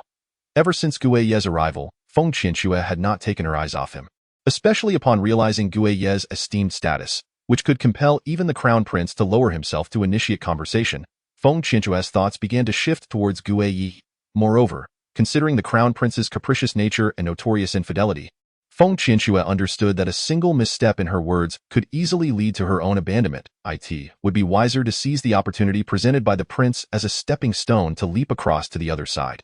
If I could truly win the affections of this distinguished and handsome man before me, it would undoubtedly be far more desirable than perpetually trailing after the prince, living in constant trepidation. With this thought in mind, Feng Qianxue began to entertain aspirations of elevating her status through Gui. After the group halted their carriage by the lakeside, Feng Qianxue suddenly stumbled and fell, her eyes brimming with tears as she looked up at Gui. "Esteemed sir, might you assist me in rising? I have injured my ankle and it pains terribly at the moment." Gui furrowed his brow and replied coolly, "Your Highness, might I suggest you walk with a bit more caution? The young lady you brought along has twisted her ankle. Perhaps we should afford her a moment to recover. For your swift pace seems rather inconsiderate." The prince paused to lend a hand to Feng Qianxue, his gaze laden with a warning. "I advise you to refrain from embarrassing me, for should you do so, I trust you are aware of the consequences upon our return." Feng Qianxue nodded weakly, her resolve to distance herself from the prince solidifying. She then endeavored to attract Gui's attention, even going so far as to lift her skirt and exclaim, "Oh dear." Feng Fanren glanced back, and there was Feng Qianxue, seated on the ground, her eyes fixed solely on Gui. "Esteemed sir, I have heard of your medical expertise. My arm is in excruciating pain. Could it be a snakebite? Would you be so kind as to examine it closely?" I fear I am truly frightened. Chapter 134. Unmoved, the atmosphere grew exceedingly awkward. Despite Feng Qianqua's delicate demeanor, Guiyi remained entirely unaffected. My dear lady, there are no snakes in this vicinity. They typically dwell in the depths of the mountains. Moreover, after a snakebite, one usually experiences weakness and lethargy. Feng Qianqua bit her lip, insisting on her ailment. But I feel precisely that way. I am unwell all over. Sir, please come and see what ails me. The symptoms I describe are undeniably similar to what one might experience from poisoning. This snake must be venomous. As she lunged towards him, Guiyi stepped back without hesitation. I believe you have misunderstood my words, dear lady. I meant to convey that the symptoms following a snakebite include weakness and fatigue. However, your earlier exclamation was delivered with considerable vigor, suggesting otherwise. Feng Fanren added lightly. I too believe the lady is not afflicted by poison. It is far more likely she is feigning illness under the guise of a different intent. As her deception was unveiled, Feng Qianqua's face fluctuated between crimson and pale, a spectacle to behold. The prince's expression darkened as well. After all, witnessing his companion openly flirt with another man would unsettle any man. Particularly since this man was no ordinary fellow. He was the future sovereign destined to rule the realm, the esteemed prince. Feng Qianqua did not need to lift her gaze to discern the prince's vexation. Trembling, she cast a furtive glance at him and hastily clutched the prince's thigh, exclaiming, Your Highness, allow me to explain. I assure you, I meant no offense. I genuinely thought I had been bitten by a snake, which is why I acted so recklessly. Please do not misunderstand me. The prince, with a fierce flick of his sleeve, retorted, What could I possibly misunderstand? Do you believe I am prone to misinterpretation? There is a saying that seeing is believing, and I am quite clear on the true nature of this situation. Guiyi cast a languid glance at the prince before taking Feng Qianren by the hand and continuing onward, saying, In that case, this is merely a personal affair of your highness. We ought not to interfere. We shall proceed ahead and await your arrival. With Guiyi and Feng Qianren no longer by his side, the prince felt no need to maintain the decorum befitting his status and became incensed, delivering a forceful kick to Feng Qianqua's chest. Feng Qianqua, do you consider yourself quite capable now? Feng Qianqua knelt on the ground, her sobs rendering her speechless. Your Highness, spare me. I truly did not mean to offend. I was merely caught in a moment of confusion. The prince's face darkened to a shade akin to that of liver, and in a fit of rage, he struck her sharply across the face. Confused, you say? Do you believe me to be easily deceived, lacking in intellect? Since you have already succumbed to confusion, I see no reason to continue granting you my forgiveness. If you hold him in such esteem, you may as well seek him out now. Feng Qianqua comprehended the prince's implications and widened her eyes in realization. Indeed, the prince turned away from her and strode forward, declaring, I have come to understand. You, a fickle woman, are unlikely to change your nature. Henceforth, let us sever ties completely. What an embarrassing affair this is. How unfortunate that I brought you along today. Following this incident, the prince's anger only intensified. In a bid to provoke Feng Qianqua further, he deliberately extended an invitation to Feng Qianren for the upcoming 100 Flowers Festival, hoping to use the occasion to humiliate Feng Qianqua. Chapter 135. The 100 Flowers Festival. When Feng Qianren received the invitation, she was momentarily taken aback and instructed her maid, Take this and return it to the Eastern Palace unopened. Kindly decline, informing them that I shall not attend. The maid was bewildered, saying, Miss, this is a splendid opportunity. I have heard there will be many delightful entertainments and delicacies. People outside are clamoring to gain entry. It would be such a pity not to take advantage of this invitation. Feng Qianren furrowed her brow and remained silent. Guiyi, having entered the room, nodded in agreement. I believe your maid has a point. Since this invitation has come from the Eastern Palace, attending would not be amiss. What say you? Feng Qianren sighed. But I am not well acquainted with the prince from the Eastern Palace. We merely exchanged a glance when I accompanied you the other day.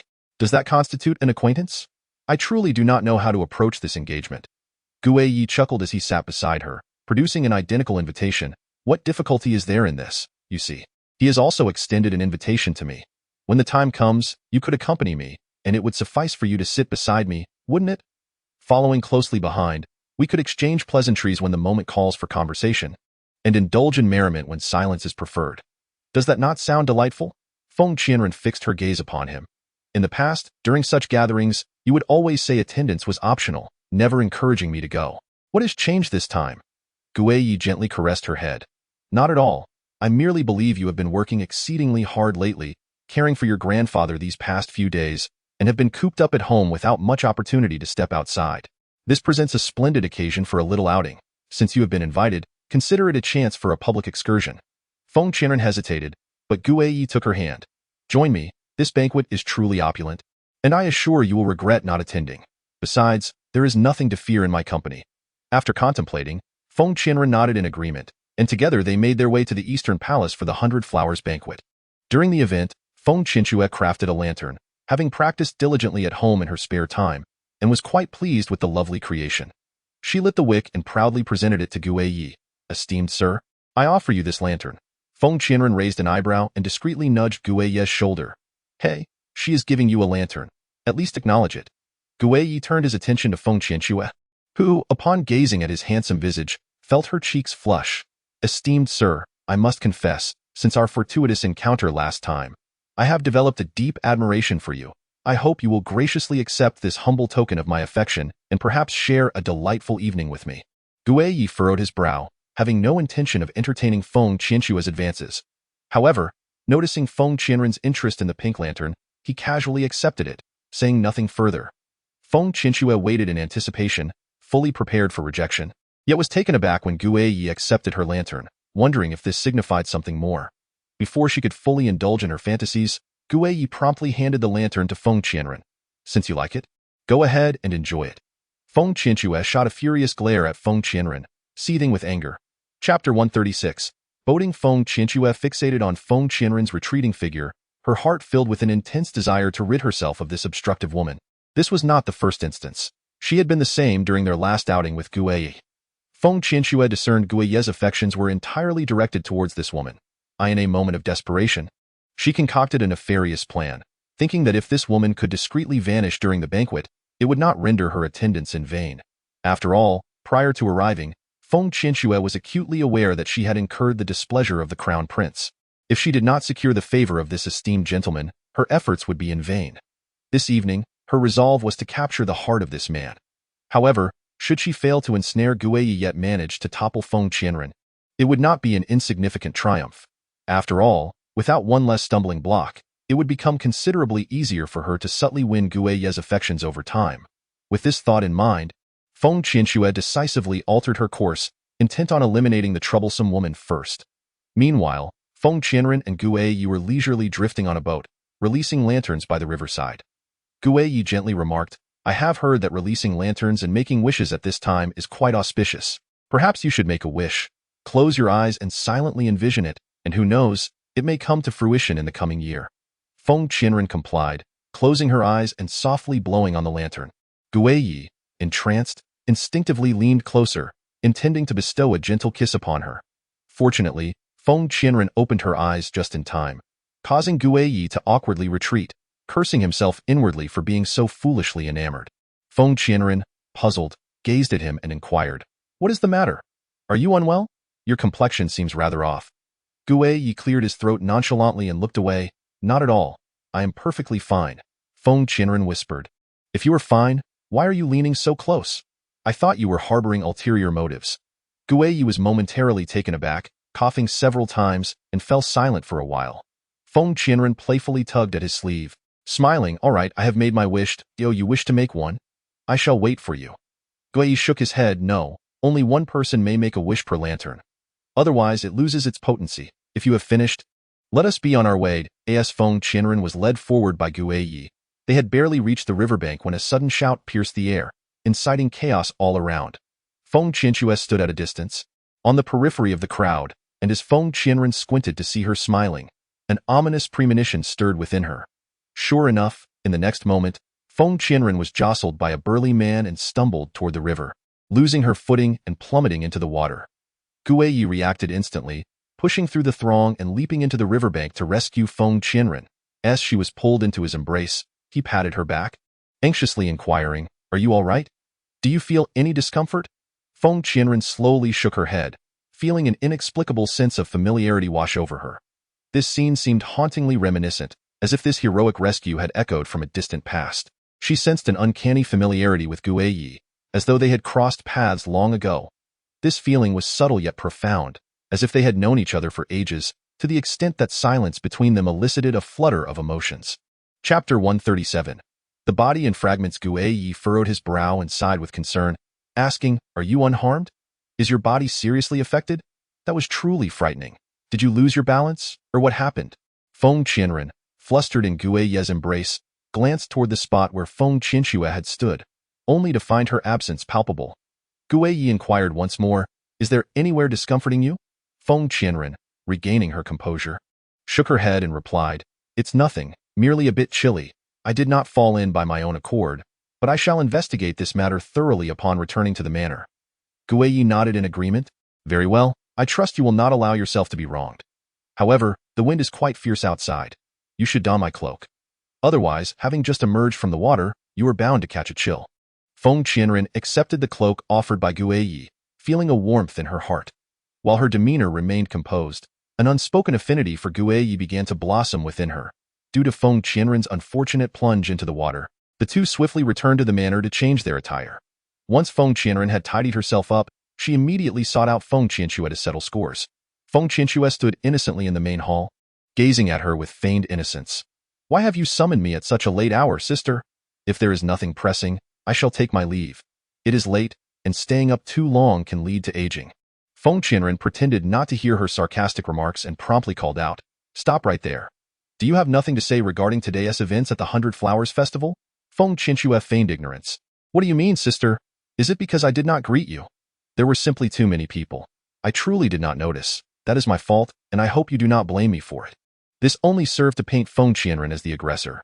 Yet, Feng Qianren refused to grant her the opportunity to twist the narrative and stated plainly, "When I fell into the river, do you not know why? Or should I say, was this not orchestrated by you?" Feng Qianxue widened her eyes in denial. "How could I possibly be responsible? You must be mistaken. I was admiring the lanterns from a distance. How could I commit such a heinous act? Besides, we have no animosity toward each other. Why direct your ire towards me for your unfortunate fall?" Guiye furrowed his brow. He believed in Feng Qianren, yet he had not witnessed anyone pushing her into the water. Thus, although he stood in solidarity with Feng Qianren, he still sought evidence. Feng Qianxue looked on smugly, convinced that as long as she maintained her denial and adamantly distanced herself from the incident, the truth would remain concealed. One would uncover the reality of the situation, and ultimately, it would only be deemed an unfortunate accident. However, unexpectedly, Yuan emerged from nearby, producing the past lantern. "You claim to have done nothing, correct? Then I trust you will also be cleared of any wrongdoing within the past lantern." Feng Qianxue's expression shifted, while Feng Qianren narrowed her eyes and smiled at Yuan. "I too believe the past lantern does not lie. If that is the case, let us begin." After Yuan closed her eyes and chanted a few words, the lantern illuminated the scene of Feng Qianxue's treachery against Feng Qianren. Guiye shot a fierce glare at Feng Qianxue, as if he wished to rend her to pieces. Feng Qianxue closed her eyes, realizing that further evasion was utterly futile. Even though a person may lie, the past, like a steadfast lamp, will never deceive. Feng Qianren cast a casual glance at Feng Qianxue and remarked, "Since the truth of this matter has already been laid bare, may I inquire, Miss Feng Qianxue, if you have anything further to articulate?" Feng Qianxue shot her a fierce glare. "Spare me your prattle. Since you are already aware of the situation, what significance does anything I say now hold?" Feng Qianren found amusement in her response. "Oh? When you hired someone to push me down earlier, you felt no regret, yet now find yourself at a loss for words. This matter was settled without dispute.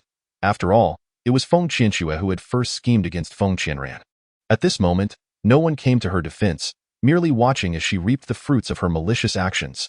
Feng Qianren refused to adopt a benevolent persona, for she had already been wronged. To be overly kind now would be to forfeit her dignity entirely. Thus, in front of everyone, she addressed her maid, "Fetch a whip.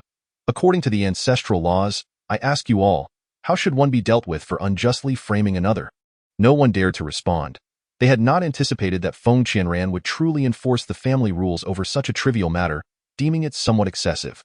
Silence enveloped the crowd until Guiye stepped forward, his tone calm as he stated, "For the unjust framing of another, 30 lashes and 10 days of house arrest." Feng Qianren surveyed the onlookers before fixing her gaze on the maid holding the whip. "Why are you not proceeding as instructed? The head of the family has spoken. Do you wish to shield this criminal?" The maid hurriedly replied, "I would not dare. I shall do it at once." Feng Qianxue, with her delicate and well-cared-for skin, could hardly endure the pain of the whip. Before long, she was drenched in cold sweat, her cries turning hoarse. Yet, Feng Qianran remained unsatisfied and sternly questioned the maid. Did you forget to eat this morning? Or are you intentionally going easy on her? The maid, not daring to slacken her efforts, increased the force of her strikes. By the time the punishment concluded, Feng Qianxue could barely move and was ultimately carried back to her quarters. Upon learning of this incident, Feng Zhendong looked at his daughter, who was now constantly weeping and unable to eat, and examined her wounds. He felt a deep pang of sorrow for his daughter and a mix of urgency and anger towards the merciless Feng Qianran. However, he understood that confronting Gue Yi openly was not an option. Currently, Gue Yi and Feng Qianran were united in purpose, and considering the circumstances, the punishment had merely been somewhat severe. Ultimately, they were merely adhering to the established rules, and there was nothing inappropriate about their actions. If one were to trace the origins of this conflict, it was indeed Feng Qianxue who had first plotted against Feng Qianran by hiring someone to push her into the river. Given that it was their own daughter who had instigated the harm, even though the situation had escalated to such an extent, they were undeniably at fault and could not seek retribution against Feng Qianran. Yet, witnessing his daughter being so cruelly mistreated, and the family's reputation tarnished, Feng Zhendong began to harbor resentment towards Feng Qianran, contemplating that should matters escalate, one might resort to more covert means of retribution. He could hardly believe that a mere young girl with golden hair, like Feng Qianran, could possibly outsmart him, an old trickster with years of experience. After much contemplation, Feng Zhendong's eyes lit up. He had indeed conceived a rather clever scheme, namely, to falsely accuse Feng Qianran of stealing the family's treasured artifact, the Spirit Pearl. The following morning, the assembly convened in the main hall. Upon her arrival, Feng Qianran was taken aback by the grave expressions on everyone's faces, while Feng Zhendong incessantly prattled on beside her. Furrowing her brow, she inquired, "What is the meaning of this? Why is everyone gathered here so early? Are we waiting for breakfast together?" Unfortunately, no one responded, and her frown deepened. At that moment, Feng Zhendong sprang up, pointing an accusatory finger at her. "That's right, it's her. Just yesterday, I saw a shadow darting past the attic, and when that person turned around, it was unmistakably her." Confused, Feng Qianran stared at him. "Me? What have I done? I was in my room all night. Surely, if you're going to spread rumors, you should have some basis for them." Feng Zhendong regarded her coldly. "Spare me your excuses. If it wasn't you, then who could it be? You claim you didn't step outside last night, but who can vouch for your whereabouts?" Feng Qianran was taken aback. Typically, she spent her nights with Gue Yi. Yet last night he had left for a brief errand with his attendant, returning only this morning, at this moment. She truly had no way to substantiate her alibi. Feng Zhendong, having orchestrated everything meticulously, seized upon her silence and raised his voice. "What a coincidence. Just last night, I saw you walking alone toward the attic, and now, the family treasure has vanished." Feng Qianran narrowed her eyes. "Are you saying the Spirit Pearl is missing?" Feng Zhendong scoffed. "What else could it possibly be? Don't play coy with me. You know full well you took it." Feng Qianran paused, momentarily speechless. Just days prior, she had learned of the Spirit Pearl's calming properties, which might aid her grandfather's recovery. She had intended to discuss this with Gue Yi to see if it could be of help. Little did she know that before she could broach the subject, it had already gone missing, and the blame had fortuitously fallen upon her. Meanwhile, Feng Zhendong had hidden the Spirit Pearl away, intent on ensuring Feng Qianran's utter disgrace. She uttered no further words, merely turning to cast a calm glance at him. Feeling guilty, Feng Zhendong averted his gaze. He could not fathom why, despite having navigated the treacherous waters of life for so long, he felt so vulnerable. Yet, Feng Qianran's gaze compelled him to look away, as if he were instinctively dodging the repercussions of his own misdeeds. How infuriating! It was almost unfathomable that his illustrious reputation could nearly be tarnished by a mere girl with golden hair. He repeatedly reminded himself that she was just an inexperienced child, lacking in any real capability. Yet, every time he glanced up, he found himself silenced by her penetrating stare. Feng Qianran gazed at Feng Zhendong's evasive eyes, her heart already grasping the essence of the situation. Reflecting upon the relationship between Feng Zhendong and Feng Qianxue, she instantly discerned the underlying reason. With a glance at Gue Yi, who was seated in a commanding position, she resolved not to complicate matters. "Since you all believe that I have stolen the spirit-settling pearl, I find it unnecessary to elaborate further. Regardless, given your convictions, any explanations I provide would likely fall on deaf ears. As you assert that the spirit-settling pearl is missing, allow me to retrieve it for you. I propose a pact. Within 3 days, if I can recover the item, I shall be exonerated. Otherwise, I shall confess and depart from the Feng family." Chapter 140. The search. The elders from the other families furrowed their brows, showing no inclination to speak further. Feng Zhendong, gathering his thoughts, was fully aware that he had hidden the spirit-settling pearl. No matter what, Feng Qianren would be unable to retrieve it within 3 days, as long as she could endure until that time, and failed to locate the pearl in the eyes of the public. The terms of their agreement would remain immutable. This time, he was determined to exact vengeance for his precious daughter, ensuring that Feng Qianren would be unequivocally expelled from the Feng family, with no possibility of return. Guiyi sighed and privately approached Feng Qianren. I know you are not responsible for this, and I believe in you. We can resolve this matter gradually. The retrieval of the item is not urgent. I can help suppress that group of elders. Feng Qianren nodded, feeling a surge of gratitude. I know that even without your words, you would silently assist me in this. Guiyi, suddenly anxious, remarked, knowing this, why must you speak so definitively? The loss of the spirit-settling pearl is certainly not a coincidence. If it is not a mere chance occurrence, how can it be recovered within just 3 days? Have you considered what will happen if you fail to deliver on your promises? Feng Qianren smiled and replied, It matters not. I already have some inklings in my heart. Even if I cannot find it, the outcome is not something I cannot accept. Moreover, if suspicion has been cast upon me, your efforts to suppress the matter would only lead them to believe you are shielding me. I cannot let you bear the burden of my troubles. Guiyi caressed her cheek. But you are pushing yourself too hard. What will happen if, after 3 days, nothing is found? Feng Qianren shrugged. That is not a concern for us at this moment. We shall address it if the time comes. Regrettably, as 2 days passed, Feng Qianren remained empty-handed. Meanwhile, Xiao Li's condition continued to deteriorate. Juggling the responsibilities of searching for the spirit-settling pearl and caring for the increasingly frail Xiao Li left her overwhelmed. Wiping the beads of sweat from Xiao Li's forehead, she was suddenly startled by a blinding burst of purple light from outside. Feng Qianren, in her unwavering dedication to caring for her child, had not eaten for an entire day and night, fearing that the little one might suddenly succumb to a high fever. Thus, she vigilantly remained by his bedside. Upon witnessing the ethereal purple glow, she initially thought her hunger had driven her to hallucination. Yet, after squinting at the light for a while, she realized it not only persisted but intensified. Suddenly, a thought struck her, prompting her to pursue it. A faint stream of spiritual energy emanated nearby, subtly guiding her onward. Furrowing her brow, she glanced at Xiao Li, confirming he was merely sleeping and posed no risk of wandering off. With that reassurance, she followed the trail of spiritual energy at a measured pace. Feng Qianren soon found herself in Feng Qianchua's courtyard. Before long, at the tail end of the spiritual energy, she discovered the spirit-settling pearl. When she first arrived at the manor, she had the fortune of encountering the pearl once before. Now, it radiated a deep purple luminescence, and upon this second meeting, she recognized it instantly. However, just as she was about to claim the precious item, footsteps echoed from outside.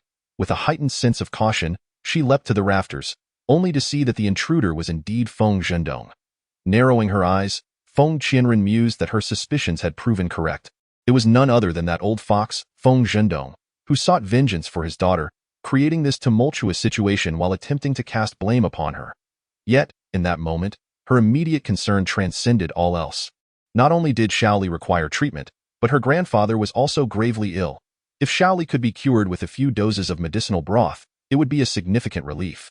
However, her grandfather's condition was markedly different. Both Guiyi and Feng Qianren were deeply troubled by his ailment. The poison still lingered in his system, and without an antidote, it would inevitably lead to dire consequences. Realizing this, Feng Qianren contemplated using the spirit-settling pearl to aid her grandfather. The pressing urgency was to alleviate his suffering. If the pearl could indeed improve his condition, all her efforts would be justified. Moreover, if she did not present the pearl to her grandfather now, any future request to Guiyi for it would likely meet with resistance. After all, even if she managed to retrieve the pearl, the elders, having barely regained their composure, would surely seek to secure the pearl in a more guarded location, given its vital importance to the clan and the previous incident of its loss. If, upon returning with the pearl, she were to propose using it for her grandfather's treatment, even if Guiyi were to acquiesce, the elders would undoubtedly obstruct her at every turn. Thus, it seemed prudent to avoid unnecessary complications. With this in mind, Feng Qianren resolved to stealthily infiltrate the room again under the cover of night, to quietly abscond with the spirit-settling pearl, thereby discreetly tending to her grandfather's illness. This would serve a dual purpose, and she saw no reason not to pursue such a beneficial course of action. As she contemplated this, Feng Qianren commenced her actions just past the midpoint of the hour of the rat. However, she was caught off guard the moment she entered the room. Before even laying eyes on the Jinling pearl, she was ambushed by Feng Qianxue, who lay in wait in the shadows. A massive net cascaded from the ceiling, enveloping Feng Qianren entirely. With a glare directed at Feng Qianxue, she exclaimed, "What are you doing? Setting traps in your own home. Are you truly so idle that you've grown impatient?" Feng Qianxue chuckled triumphantly. "Oh really? But had I not taken the precaution of preparing traps in advance, who knows if I would have succeeded in catching you, the thief who dares to pilfer?" Feng Qianren narrowed her eyes, regarding her with suspicion. "Theo accused me of theft. What do you mean by that? We both know the truth. It has always been you and your father who have absconded with valuables. Is it truly worthwhile to frame me?" With a cold smile, Feng Qianxue retorted, "Very well, if that is the case, I shall drag you to the main hall to confront them. Let us see if the elders choose to believe your words or mine." With that, Feng Qianxue seized Feng Qianren and brought her to the main hall, seizing the opportunity to falsely accuse her. "Originally, my father and I discovered the Jinling pearl in her chamber before she could, and we intended to present it at dawn. Little did we expect this woman to pursue us once more." Feigning tears, Feng Qianxue lamented, "Had it not been for my father and me taking precautions, sobbed that the Jinling pearl would have been stolen by this woman again." Chapter 142. It was you who stole. Feng Qianren had not anticipated that Feng Qianxue would reappear so swiftly to accuse her. Gazing at the crowd before her, she mused that if she could not navigate this predicament, Feng Qianxue would surely have many more malicious schemes awaiting her. "Speak up. What is the truth? Is it you who stole it? Hurry and confess." Seeing Feng Qianren lost in thought, Feng Qianxue seized the moment to interject, convinced that this time there would be no escape. However, to her astonishment, Feng Qianren responded with unabashed confidence, "You are gravely mistaken. How could the Jinling pearl possibly be stolen? I recovered it myself." Upon hearing this, the crowd fell silent, particularly Feng Qianxue, who mused on the cunning of this woman. "What nonsense are you spouting? What do you mean you found it? Clarify your words."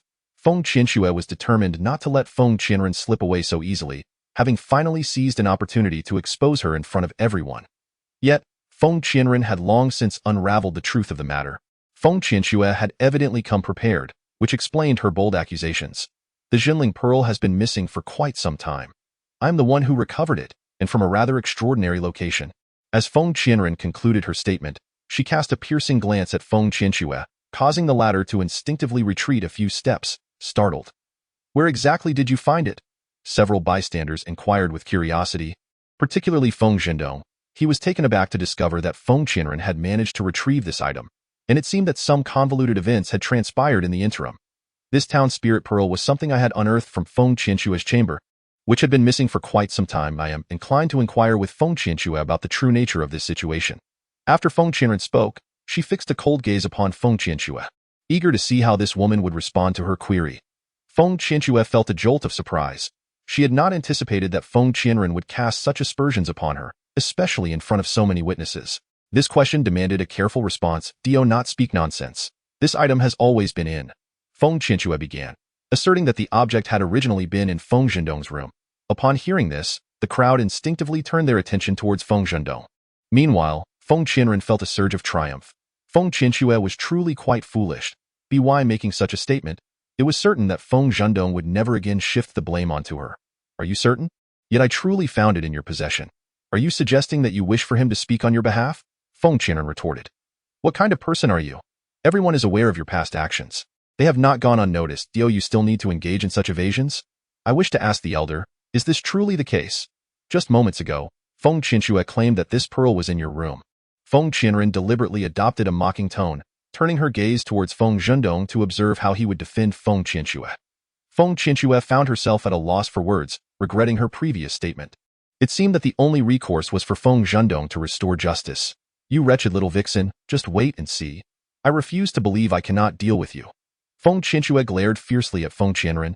Her teeth clenched, yet she remained silent, awaiting Feng Zhendong's response. Chapter 143. Awakening. Faced with the scrutiny of the crowd, Feng Zhendong could not possibly shift the blame onto Feng Qianren, for the truth was evident. The tumultuous history between Feng Qianxue and Feng Qianren was well known, and Feng Qianxue harbored an intense hatred for Feng Qianren.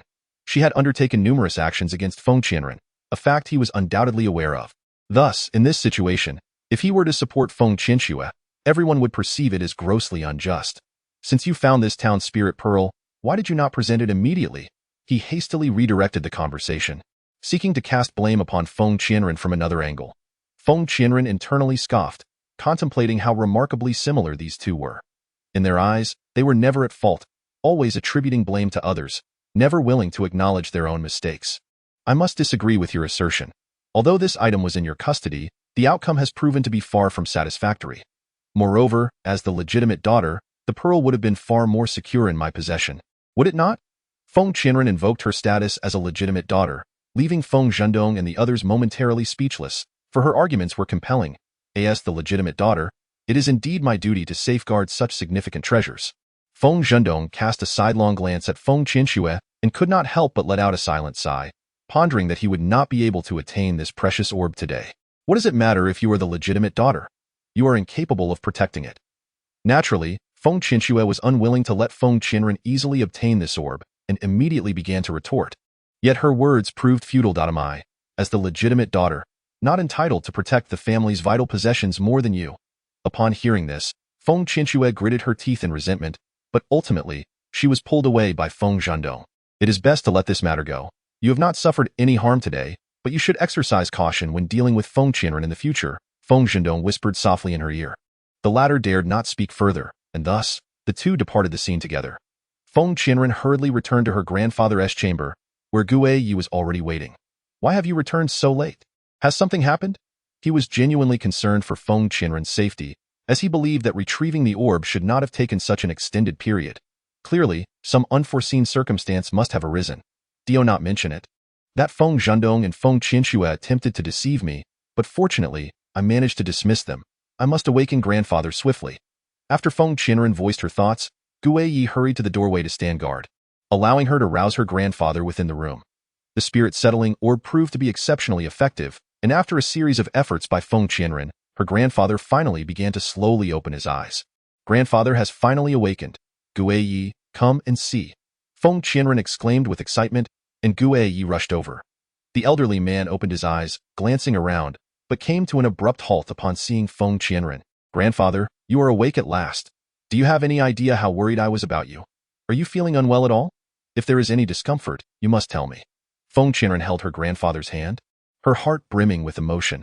After exerting such tremendous effort, she had finally roused him. Yet she noticed something was amiss. Grandfather, what is wrong? Feng Qianren's expression gradually turned grave. Chapter 144. Amnesia. Feng Qianren was taken aback to find that her grandfather regarded her as a stranger, leaving her utterly perplexed about the situation. She had believed that once her grandfather awoke, everything would be resolved, but to her astonishment, he uttered a heart-wrenching question. Who are you? The elderly man sat upright and looked at the pair before him, devoid of any recognition of kinship. It's me, your granddaughter. What is wrong? How can you not recognize me? Tears nearly streamed down Feng Qianren's face in her desperation to comprehend the unfolding events, while Gu Yi seemed to have an inkling. Perhaps it was due to the clash of two spiritual energies. Otherwise, it would be inconceivable for him to lose his prior memories. Gu Yi's words illuminated a realization for Feng Qianren. Although this spirit-settling orb was beneficial, it also bore side effects, such as the possibility that the energy it contained may not be compatible with her grandfather's own spiritual essence. Having forgotten about this matter, what can be done? If this continues, grandfather will forget all about us. As Feng Qianren reminisced about the memories shared with her grandfather, a sense of urgency enveloped her, for she desperately wished to prevent him from forgetting her. Surely, there must be a solution. I recall there exists a certain herb that can aid in the restoration of memory. Upon consumption, it harmonizes all the spiritual energy within one's body. However, acquiring this herb is no simple feat, for it can only be found deep within the secluded mountains and forests. After Gu Yi finished speaking, Feng Qianren, albeit filled with trepidation, resolved that she would recover her grandfather's memories at all costs. Even if it meant traversing treacherous mountains or scaling sheer cliffs, she was determined to retrieve this herb. The sight of her grandfather's current state pained her heart immensely, as he was, after all, the one closest to her. What is the matter with you two? I seem to not recognize you. What has happened? How is it that I do not remember you as my granddaughter? Grandfather scrutinized the girl before him for a long while, only to find that he could not recall any memories of her. In an instant, Feng Qianren embraced her grandfather, her heart heavy with sorrow and concern. Do not worry, grandfather. Before long, I shall help you regain your memories. We are family. We are kin, and no matter what happens, I will certainly retrieve that herb. After hearing Feng Qianren's words, the elder fell silent, feeling a strange familiarity with the girl before him, yet unable to recall her. Once he was settled, Feng Qianren took Guiyi outside, entrusting him with the care of the two children, for she was to seek the thorny herb. I leave the children in your capable hands. I trust you completely. I must venture into the depths of the mountains to find that herb, hoping it will swiftly awaken grandfather's memories. Upon finishing her statement, she turned to the two children, who naturally felt reluctant to part, yet understood what mattered most to Feng Qianren. You two must behave and listen to him. If you misbehave, I shall be quite displeased upon my return. This declaration. The children promptly nodded in agreement, already quite well behaved, and they clung to Feng Qianren, reluctant to let go. Rest assured, I shall return swiftly. I hope this journey proceeds smoothly. After she spoke, she noticed Guiyi making his own arrangements, feeling a twinge of unease regarding him. Chapter 145. Return. Ever since Feng Qianren reprimanded her, Feng Qianxue harbored a grudge, particularly as the precious orb had fallen into the hands of her adversary. Have you uncovered any news? That very night, she had dispatched individuals to gather information regarding Feng Qianren and her grandfather, eager to discover how to continue her schemes against Feng Qianren. To her surprise, she did glean some intelligence.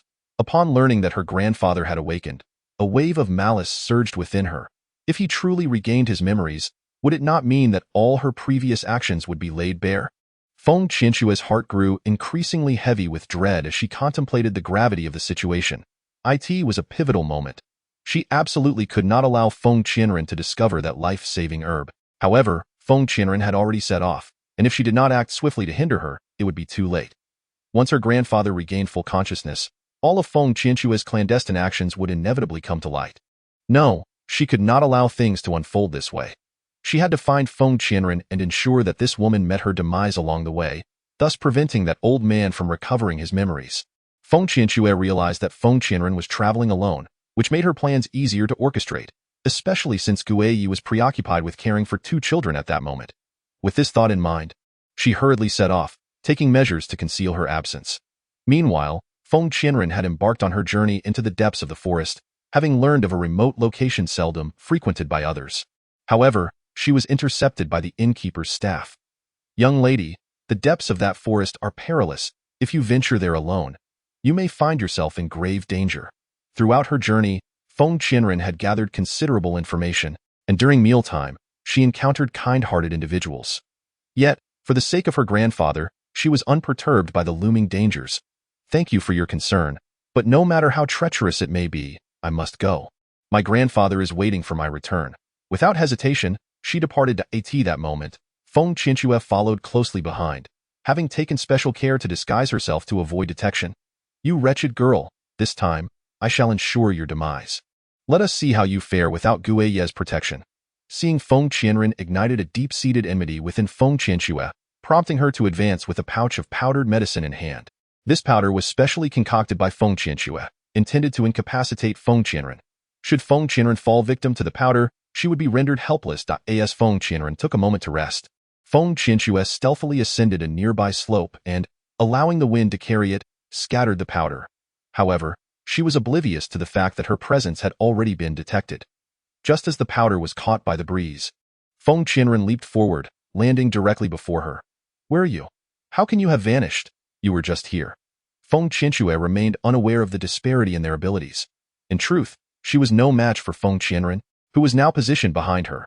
You still refuse to abandon your attempts against me, do you? How truly foolish. As Feng Qianren's voice resonated, Feng Qianxue was startled, spinning around only to find Feng Qianren standing there, having seemingly appeared from thin air. Instinctively, she turned to flee. Come back here. Feng Qianren swiftly seized Feng Qianxue, pulling her back with force. Chapter 146. A threat to him. Feng Qianren gazed at the woman before her, seething with anger. Despite the passage of time, this woman remained relentless in her pursuit. If this continued, she feared for the safety of the two children once more. Feng Qianxue, you have targeted me time and again.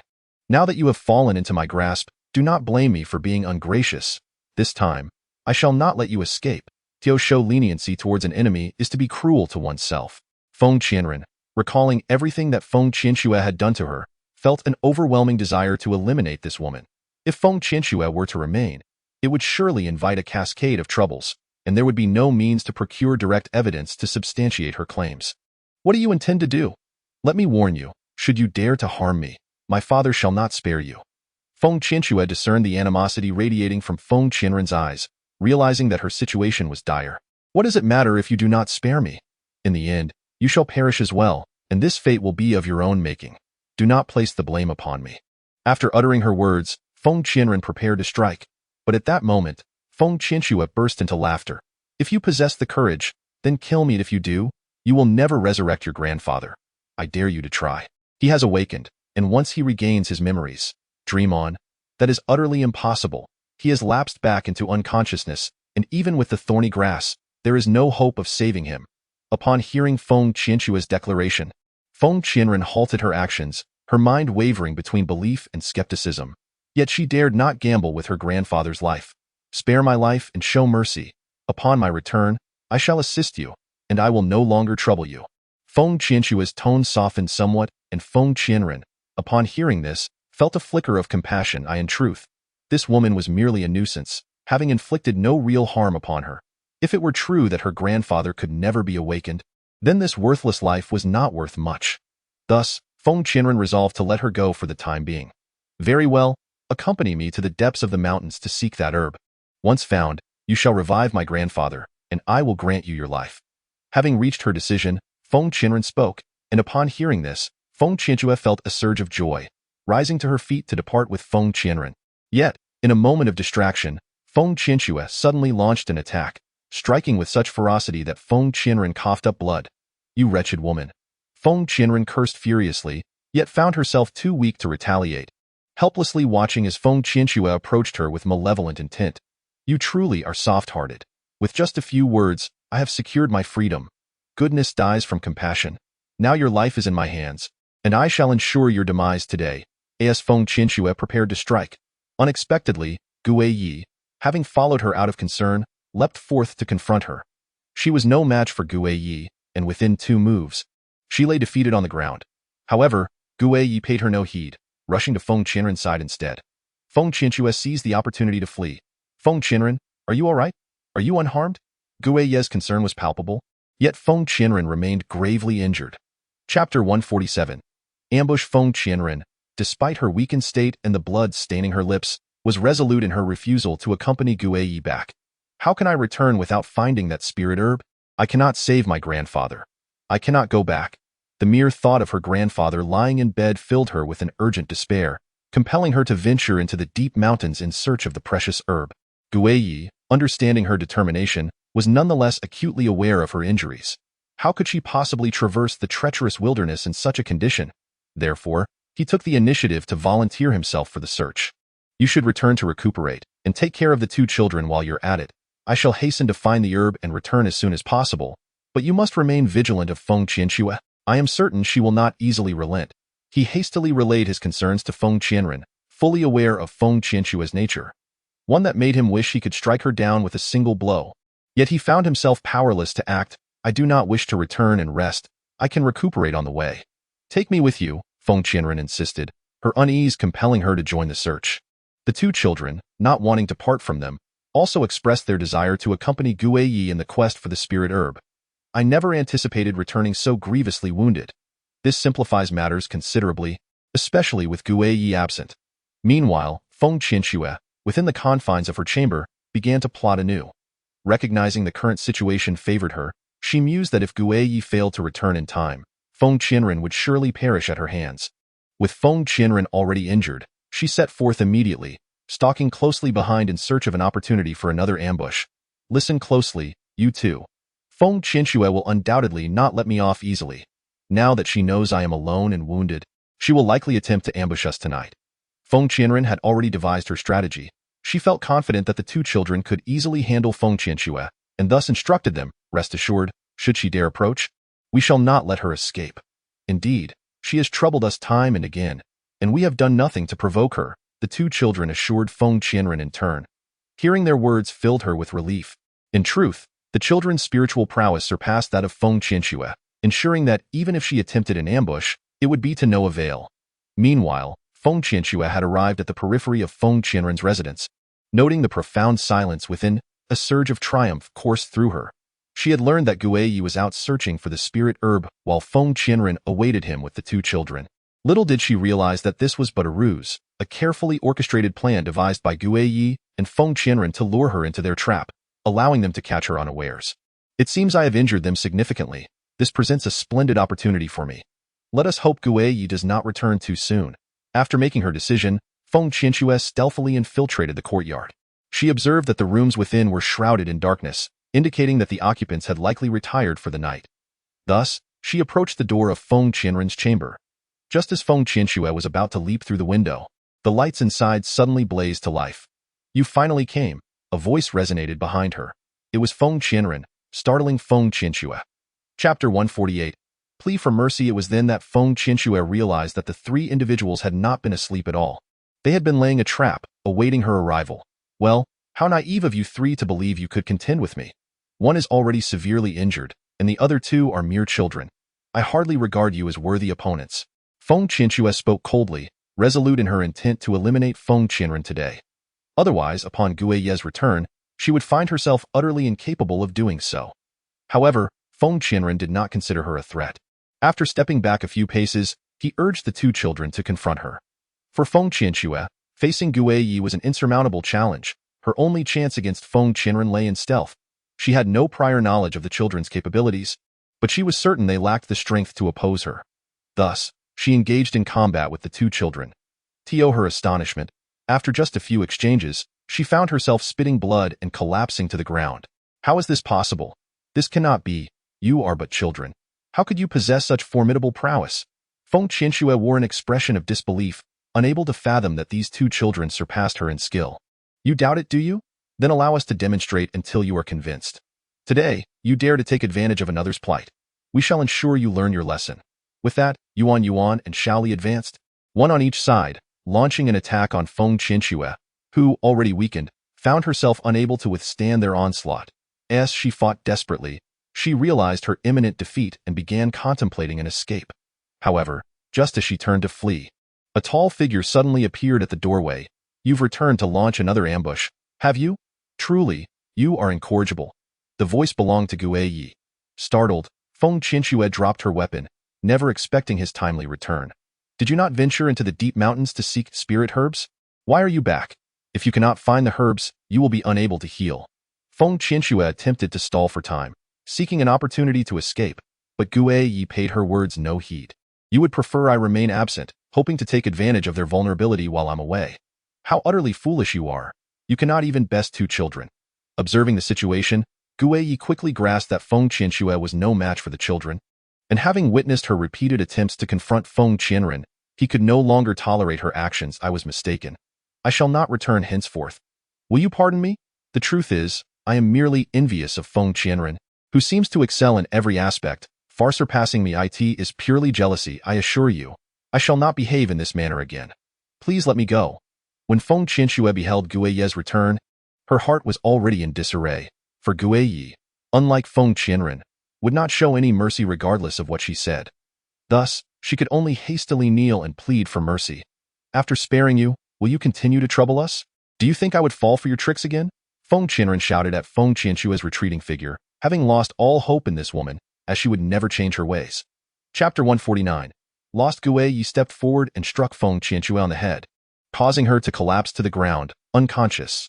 Upon witnessing this blow, Feng Qianren knew that Feng Qianxue would no longer pose a threat, and immediately inquired if Guiyi had located the spirit herb. "We have found it. We can depart at once. Luckily, we set this trap tonight. Otherwise, our journey back would undoubtedly be fraught with peril." The following morning, Guiyi returned with several companions, aware that this spirit herb was the only thing that could save her grandfather's life. Consequently, Feng Qianren was filled with urgency, hardly resting along the way. As they passed through a dense forest, the group finally halted to catch their breath, only to be taken aback by the sight of a small child ahead. How could a child be wandering alone in such a remote wilderness? Surely, they must have been abducted. Upon seeing the child, Feng Qianren felt a pang of sorrow, as she herself was a mother to two children and could hardly bear such a sight. "Child, come here. What is the matter? Why are you alone here?" she observed that the child seemed as though they had no parents, clad in tattered clothing, with a gaunt face that suggested a life of hardship. Feng Qianren called the child over, and the moment the child laid eyes on her, their eyes sparkled. I am so hungry. I want to eat something, but I have nothing. I don't know where to go to fill my belly. Upon uttering these words, the child burst into tears, and Feng Qianren's heart ached even more at the sound. Beside her, Yuan and Xiaoli also felt a twinge of compassion. All right, I have food for you. Please do not cry. Once you are full, we can talk. With that, Feng Qianren hurriedly handed the child her provisions, insisting they eat to their heart's content. The child devoured the food eagerly, and Gu Yi offered a water flask. After satisfying their hunger and thirst, the child let out a contented burp. I have no home, no family. And often go hungry. You are kind people. May I sleep here? I shall leave when you do, for I am afraid to be alone. The two, upon hearing this, could not refuse, for a child so small and vulnerable in the wilderness was indeed a pitiful sight. Thus, the child nestled against the tree and fell asleep, while Gu Yi and Feng Qianren engaged in casual conversation, and Yuan played joyfully with Xiaoli nearby. It is my fervent hope that upon our return, we can swiftly awaken my grandfather from his slumber. Little did I anticipate that Feng Qianxue would take advantage of my absence to act again. This time, I shall certainly address the matter decisively.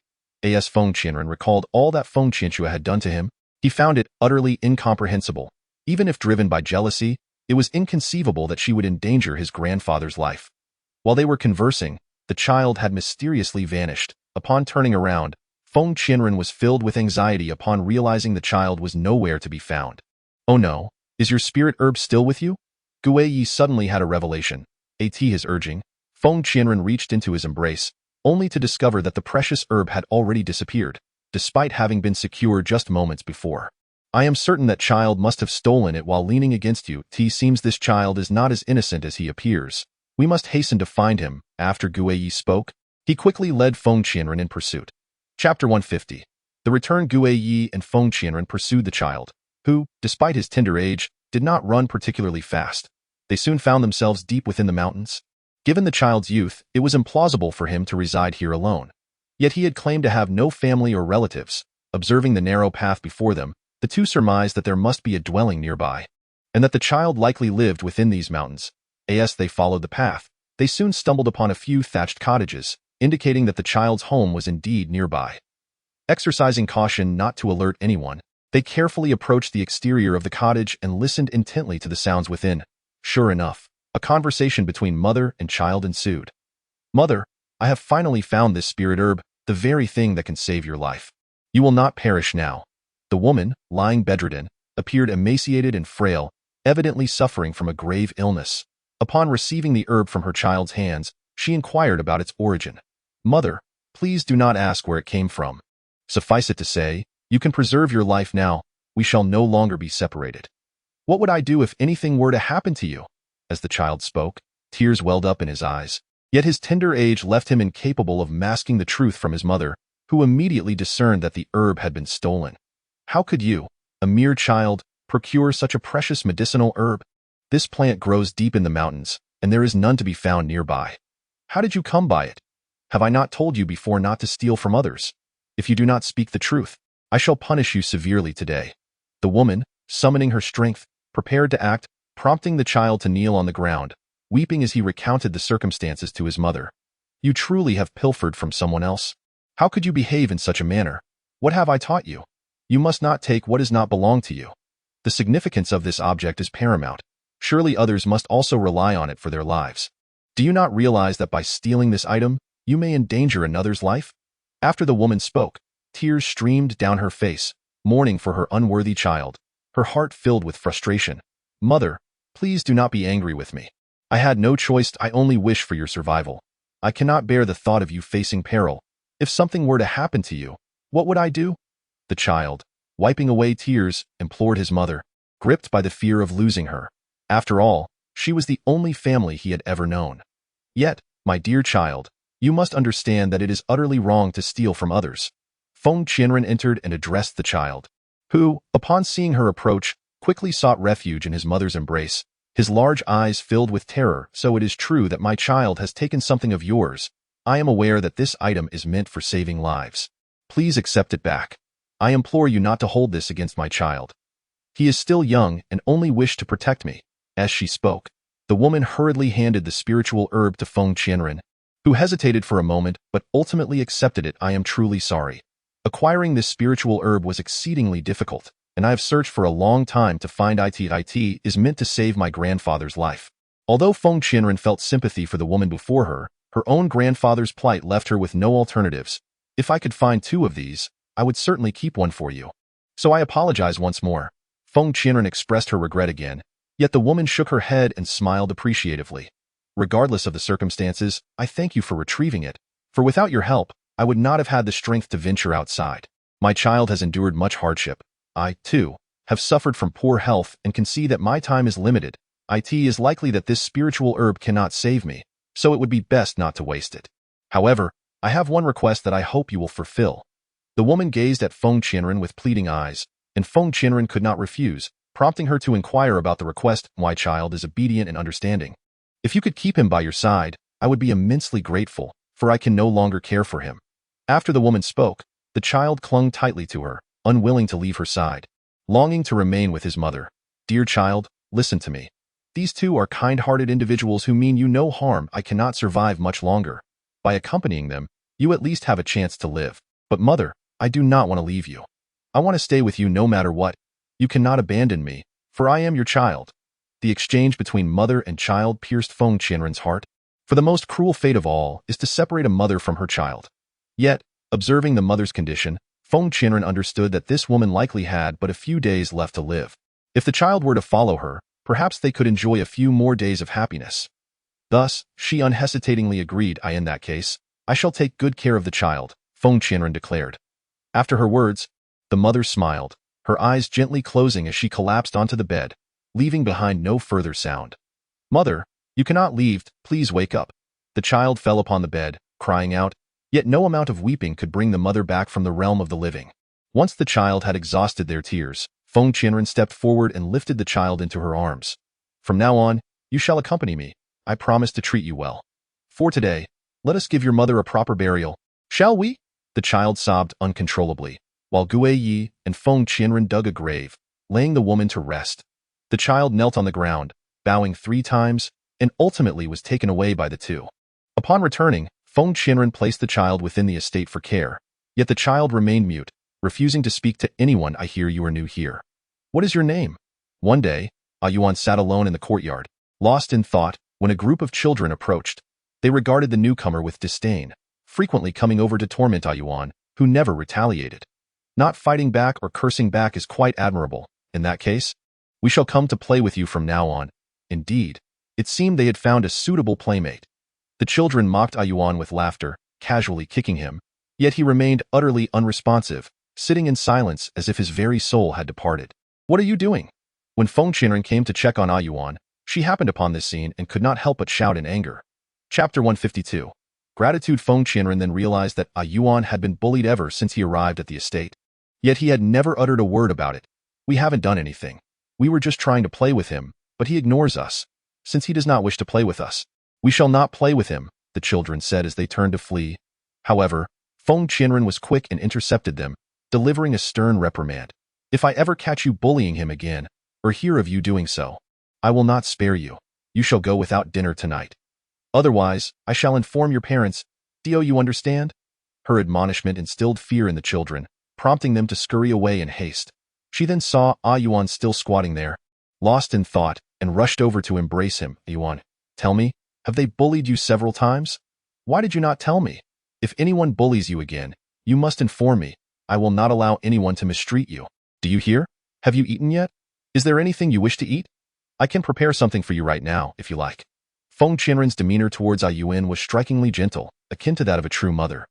Yuan felt an overwhelming sense of gratitude in his heart, yet he remained silent. Just then, someone approached to call for Feng Qianren. After exchanging a few words with Yuan, she hurried off to attend to her responsibilities. That evening, once Feng Qianren had completed her tasks and was preparing to dine, she was pleasantly surprised to find Yuan had set several dishes on the table. Did you make this? She asked, her face alight with astonishment at the culinary skills exhibited by the young boy. The dishes appeared to be a feast for the senses. Yuan nodded in silence, offering her the chopsticks. Thank you ever so much. I had no idea you were so adept in the kitchen. I am truly fortunate, she exclaimed. However, you must remember, you cannot cook at your leisure. We have servants for that, and you are not one of them. Do you understand? Feng Qianren said, gesturing for Yuan to join her at the table. Upon hearing her words, Yuan felt a warm glow in his heart. Since his mother's departure, he had not uttered a single word. Yet he understood that Feng Qianren held genuine affection for him. Wow, who made this? It smells divine. Yuan and Shaoli arrived, drawn to the array of delectable dishes. This is Yuan's handiwork. You must cherish it. Given his tender age, it's remarkable that he can create such delightful cuisine that I wonder if you two will ever be able to replicate it. Yuan, do eat. Let us feast together, Feng Qianren encouraged. Her warm words and gentle demeanor filled Yuan with joy, finally coaxing a small smile to his lips. This is truly delicious. I had no idea you possessed such talent, Feng Qianren remarked after savoring several bites. Her eyes lighting up with delight. It seemed that even her culinary skills paled in comparison to those of this young boy, who had clearly been wise beyond his years, likely due to the burden of his mother's prolonged illness. Observing this pitiable child before her, Feng Qianren felt a surge of compassion and placed some dishes into his bowl. Chapter 153. I have returned. Feng Qianxue slowly regained consciousness, the first thought that crossed her mind concerning Feng Qianren's predicament. Recalling the day she had been struck unconscious by Gu Yi, she resolved that vengeance was imperative. Meanwhile, Feng Zhendong had remained vigilantly by her bedside, his heart aching at the sight of his daughter awakening, prompting him to summon medicine immediately. What transpired? Someone returned you, stating they found you collapsed in an unfamiliar inn.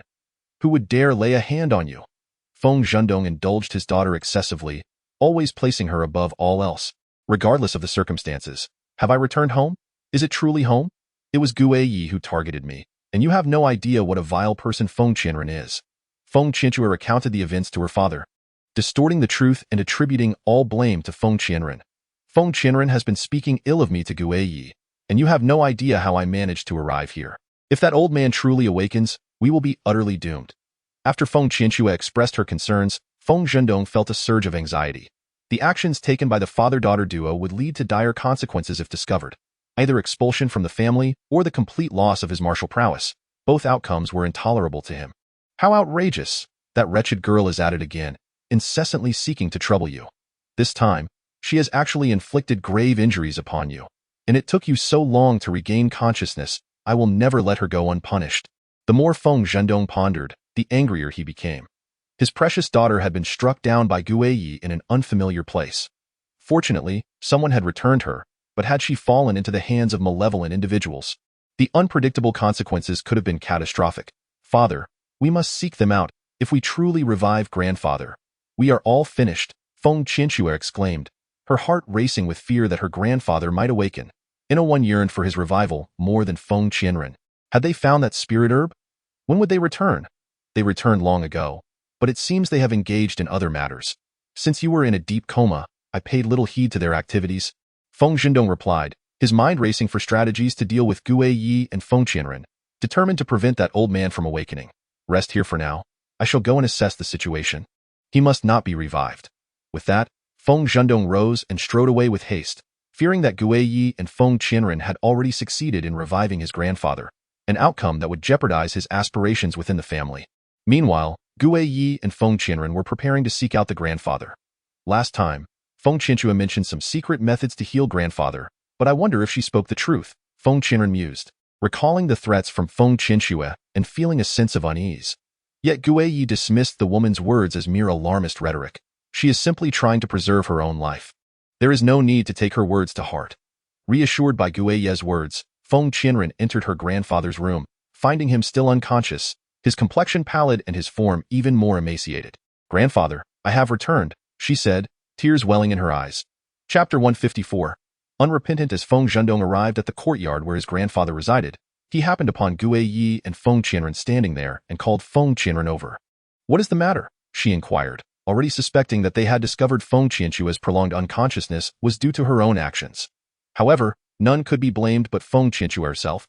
She had persistently sought trouble with Feng Qianren and ultimately fell victim to Gu Yi's powerful strike. The sinister strike from Gu Yi has inflicted immense suffering upon my daughter, who remains in a state of unconsciousness to this day.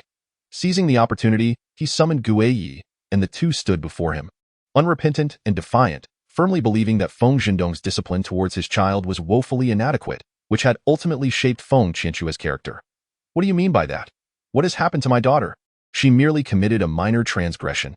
After all, no one is flawless, and everyone has made mistakes. Feng Zhendong, seething with anger, attempted to reason with the two, who were equally baffled by his actions. How could he, having raised his daughter to possess such a personality, dare to utter such words? Their indignation reached a boiling point. After a heated exchange, no resolution was reached, and both Feng Qianren and Gu Yi were compelled to leave for the time being. However, Feng Qianren soon sensed that something was amiss. Was he truly summoned for this trivial matter today? Did he not already know the nature of his own daughter? Upon returning, Feng Qianren expressed his doubts to Gu Yi, who, upon hearing these words, furrowed his brow in silence.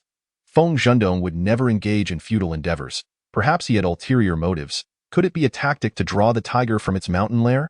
The moment these words were uttered, Feng Qianren had a sudden realization regarding his spiritual herb, which he had placed in his grandfather's chamber. Thus, the two hurried back. Yet, upon entering the room, they found only their grandfather lying on the sickbed, with no trace of the spiritual herb to be found. Feng Zhendong had stealthily absconded with it. Upon seeing the herb before him, he could not suppress his elation. He knew that this time, Feng Qianren would be unable to save his grandfather.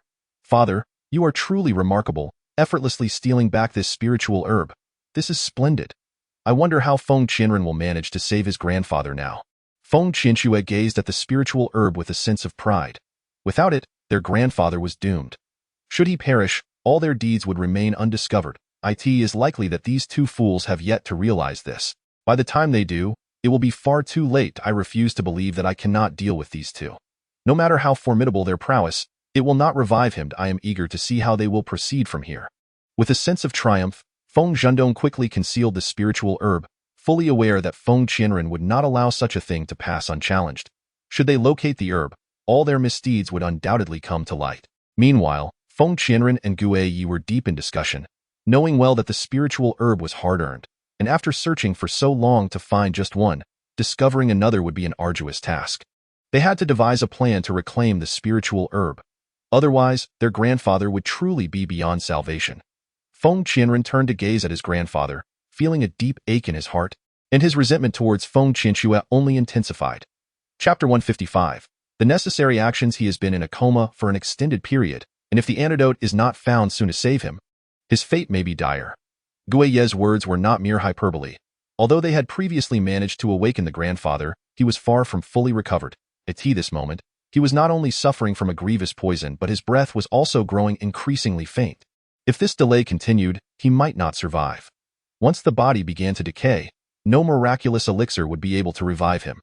Feng Qianren felt a sharp pang in her heart at the thought, yet it was utterly impossible to stealthily procure the spiritual herb from Feng Zhendong in the short term.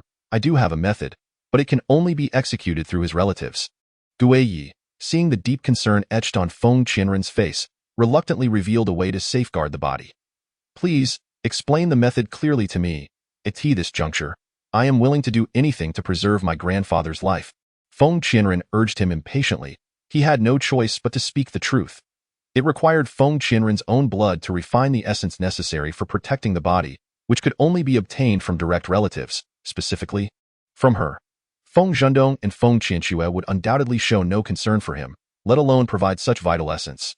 Upon hearing this, Feng Qianren immediately acquiesced. First, you guard outside. I must refine the essence to protect my grandfather. No matter what happens, I will not allow him to leave us. Feng Qianren was acutely aware that Feng Zhendong and Feng Qianxue were likely wishing for her grandfather's demise, for he was privy to their numerous vile deeds. Gu Yi nodded and took his position outside, while the two children followed him. What have Yuan now? You two should spend more time with him. He must be suffering greatly and needs companionship. He inquired of the children. Learning that Yuan was faring increasingly well, Gu Yi felt greatly reassured, affirming that Feng Qianren's kindness in bringing him back was not in vain. When we are together, he has even begun to smile, and the other children no longer dare to bully him. Upon discovering that Yuan had previously been tormented, Gu Yi shared in Feng Qianren's heartache. However, it was not his place to intervene. After all, Feng Qianren's words carried the most weight. Very well, since that is the case, do stay by his side. I hope that this place can settle down swiftly. Otherwise, Guiyi spoke meaningfully, his thoughts swirling with indignation over the recent events, particularly towards Feng Zhendong and Feng Qianxue. His anger was palpable, yet he felt powerless, as he lacked direct evidence to substantiate their sordid actions, leaving him with no choice but to respond to their provocations as they arose. Enough. Feng Qianren gently pushed open the door and stepped outside, having successfully concealed her grandfather's teacher-student connection. Now, all that remained was to await the arrival of the spirit herb for salvation. It was time to take action. After uttering these words, Feng Qianren's gaze was filled with unwavering determination as she prepared to join Guiyi in the search for Feng Zhendong. On that fateful night, Feng Qianren stealthily approached the exterior of Feng Zhendong's residence, cautiously prying open the paper window to blow in a mist of enchantment.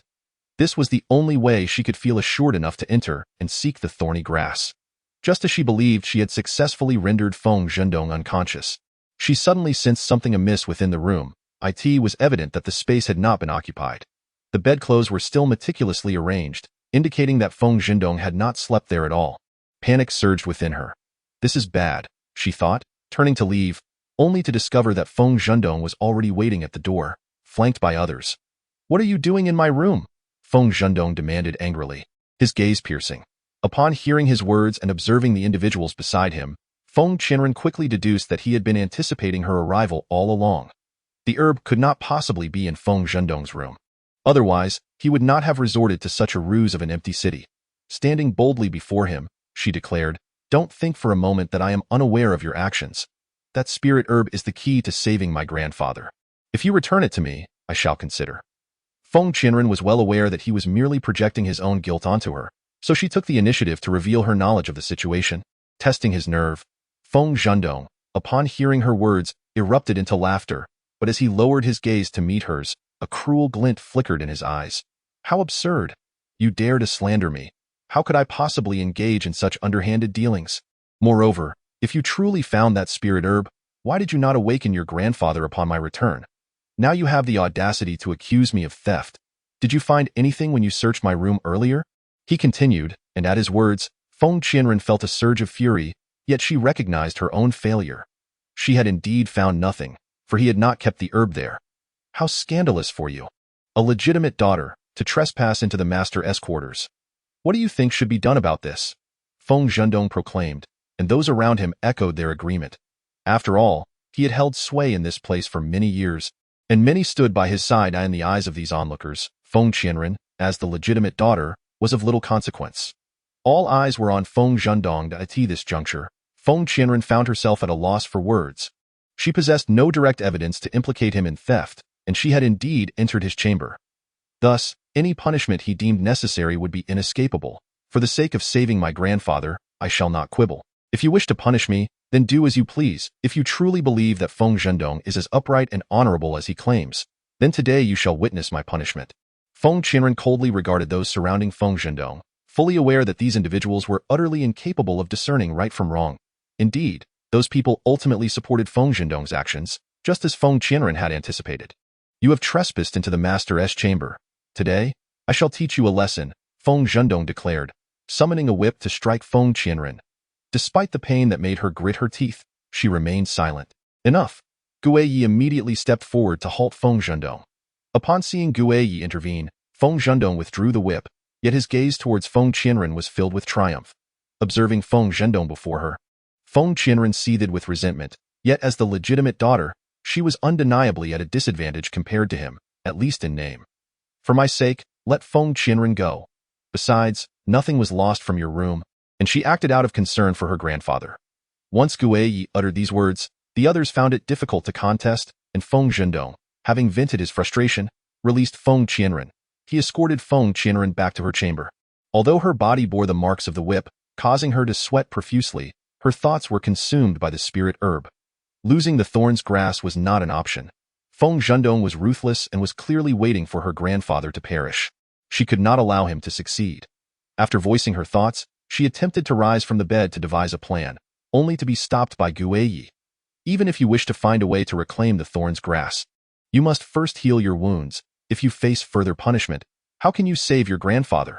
Upon hearing Guiyi's reasoning, Feng Qianren halted her movements, recognizing the truth in his words. If she wished to rescue her grandfather, she must first safeguard her own life.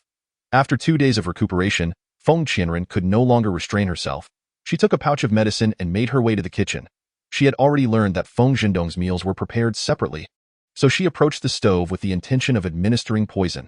Aware of Feng Zhendong's vigilance, she understood that she must incapacitate him before proceeding. To save her grandfather and reclaim the spirit herb swiftly, Feng Qianren opened the pouch, ready to administer the drug. At that moment, Guiyi suddenly appeared, pulling her outside and persuading her to abandon the idea. If I do not act, how can I possibly save my grandfather? That herb is currently in Feng Zhendong's possession, and he will never part with it willingly. I am left with no other option. Do not obstruct me any longer. If I delay, he may dispose of the spirit herb, and then it will truly be too late. Feng Qianren reflected on the arduous efforts she had expended to acquire this precious spiritual herb, nearly losing her life to Feng Qianxue in the process. Now, after successfully bringing it back, it had been stolen once again. I understand your anxiety, she said, but trust me, I have alternative strategies. This reckless approach is unequivocally perilous for you. Guiyi, aware of Feng Qianren's mounting impatience, insisted that despite her urgency, this method was not to be employed, and thus he escorted her back. What kind of strategy are you referring to? Tell me, for I cannot wait any longer, and the essence protecting the corpse will not last much longer. As you are well aware, in her frustration, she released his hand and pressed Guiyi for answers, disregarding any notions of high or low tactics. The priority was to swiftly reclaim the spiritual herb. Please, trust me just this once. I possess a better plan. Why resort to this method? If you are discovered, you will bear the consequences, and I fear that a mere whipping will not suffice, Guiyi patiently urged, and upon hearing his words, Feng Qianren finally fell silent. Chapter 158. Captured. A Yuan approached with a meal in hand, intending to find Feng Qianren. Since being praised for his culinary skills, he had devised a way to repay her kindness by preparing meals for her from time to time. You've worked hard, a Yuan. There is no need for you to constantly cook. You should join the others in learning, as that is what a child ought to do. Gazing at the delicious spread before her, Feng Qianren expressed her gratitude yet reminded Yuan to focus on his own responsibilities. She cherished the young boy as if he were her own child, hoping he would study alongside Yuan and Shaoli. For both martial arts and academics were essential pursuits. Yuan nodded, placing the food down and watching with hope as Feng Qianren began to eat. Are you still unwilling to speak? She inquired, gently grasping his hand, her heart aching for the boy, wishing for him to return to a normal life. Yuan shook his head, lowering his gaze and remaining silent, compelling Feng Qianren to consume the meal he had prepared. After finishing, Feng Qianren took Yuan back to class, and at that moment, she overheard a nearby conversation. Are you saying that Feng Zhendong stole a fake? Indeed, it's true. Tonight, it will be used to save someone. Upon hearing this exchange, a satisfied smile graced Feng Qianren's face as she turned to return to her room. It became clear that this information had been deliberately leaked by Guiyi to ensnare Feng Zhendong. The news swiftly reached Feng Qianxue, who hurried to seek her father. Go think these two are quite clever. Even managing a switch with a counterfeit, seems they have been preparing for this moment. You must act quickly. Feng Qianxue hoped fervently for the failure of Guiyi and Feng Qianren, recognizing that while she was no match for them, Feng Zhendong might prove to be a formidable opponent. Tonight, I shall take action. These two individuals are indeed quite cunning. You must remain in the room and refrain from coming out, do you understand? He hastily turned to his daughter, knowing that if she were to concern herself with the operation, it could very well be exposed, given the numerous foolish actions she had taken recently. Understood, Feng Qianxue obediently replied. That night, Feng Zhendong stealthily donned his night attire and made his way to his grandfather's room. After learning of the news, he was naturally unwilling to allow Feng Qianren to revive their grandfather, so he barged in, intending to steal the genuine spirit herb. However, just as he entered, the door was suddenly slammed shut behind him. Turning around, he found two figures standing there, Guiyi and Feng Qianren. Don't linger, surrender at once, Feng Qianren commanded, then charged forward to engage in combat, with Guiyi following suit without hesitation. In the past, Feng Zhendong had never regarded Feng Qianren as a threat, but this time, with Guiyi assisting, he was no match for the two. Within a few exchanges, he was swiftly defeated. As he lay on the ground, Guiyi approached and unmasked him, having anticipated this moment. Feng Qianren stepped forward, coldly inquiring about his presence in their grandfather's room. I came to see him, Feng Zhendong quickly countered, attempting to feign innocence. Though such attempts were futile, upon hearing his words, Feng Qianren couldn't help but laugh, thinking to himself how foolish this man was for not admitting the truth at such a critical juncture. Do you think I would believe you? You don the garb of the night to visit our grandfather. How considerate of you to tee this remark. Feng Zhendong glanced down at his attire, regretting his choice, realizing how implausible it was to visit a patient dressed thusly, leaving him momentarily speechless. Feng Qianxue is your daughter. You've raised her in such a manner, which now seems rather fitting, considering you are hardly a virtuous person yourself. We have gone to great lengths to acquire the spirit herb, only for you to steal it, and now you seek the genuine article. What is your true objective? Feng Qianren pressed, fully aware that he was unlikely to confess, yet still wanting to convey that he was fully informed of the situation. Stop spouting nonsense. I have never seen anyone like that. My daughter is merely a bit spoiled. She has done nothing wrong. Feng Zhendong retorted, gradually rising to his feet. After hearing Feng Qianren's words, an idea began to form in his mind. With Gue Yi and Feng Qianren now aware of everything he and Feng Qianxue had done, if he could manage to revive his grandfather, then they would surely meet their demise. Contemplating the fate that awaited him and his daughter, he resolved not to accept defeat so easily. The decision he made was to eliminate Feng Qianren to silence him. Meanwhile, Gue Yi was stationed at the door, vigilantly observing the surroundings, anxious that Feng Zhendong might have brought others along, thus necessitating utmost caution. However, at that moment, he heard a commotion from within the room. Turning around, he discovered that Feng Zhendong and Feng Qianren had already engaged in a fierce altercation. Today, I shall end your life. I intend to restore tranquility to this family, which has been thrown into chaos solely because of your presence, declared Feng Zhendong. Upon hearing these words, Feng Qianren's anger intensified. It was his father and daughter who had committed those sordid deeds, so how could he be blamed for their actions? Had I not arrived, my grandfather would have perished at your hands. Today, I shall avenge him. As Feng Qianren and Feng Zhendong exchanged heated words and blows, Gue Yi hurriedly rushed in, fearful that Feng Zhendong would harm Feng Qianren. Mind your own business. Upon seeing Gue Yi, Feng Zhendong could no longer contain himself.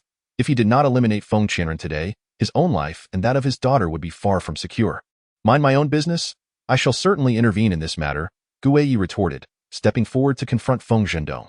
Feng Qianren observed the battle, assured that Feng Zhendong was no match for Gue Yi. In just a few exchanges, Feng Zhendong was struck by Gue Yi's palm, spitting blood and collapsing to the ground. Yet his gaze towards Feng Qianren remained venomous. Do not presume that my downfall grants you the position of head of the family. That will never be the case. Feng Zhendong believed that Feng Qianren aimed to defeat him and seize control of the family, unaware that Feng Qianren had no interest in either him or the family itself. Silence. You lack the standing to speak such words. Who can control the family is not for you to decide, and you are the least qualified among us, Feng Qianren replied with a cold laugh. Chapter 160. Healing after Feng Zhendong was defeated by Gue Yi's strike.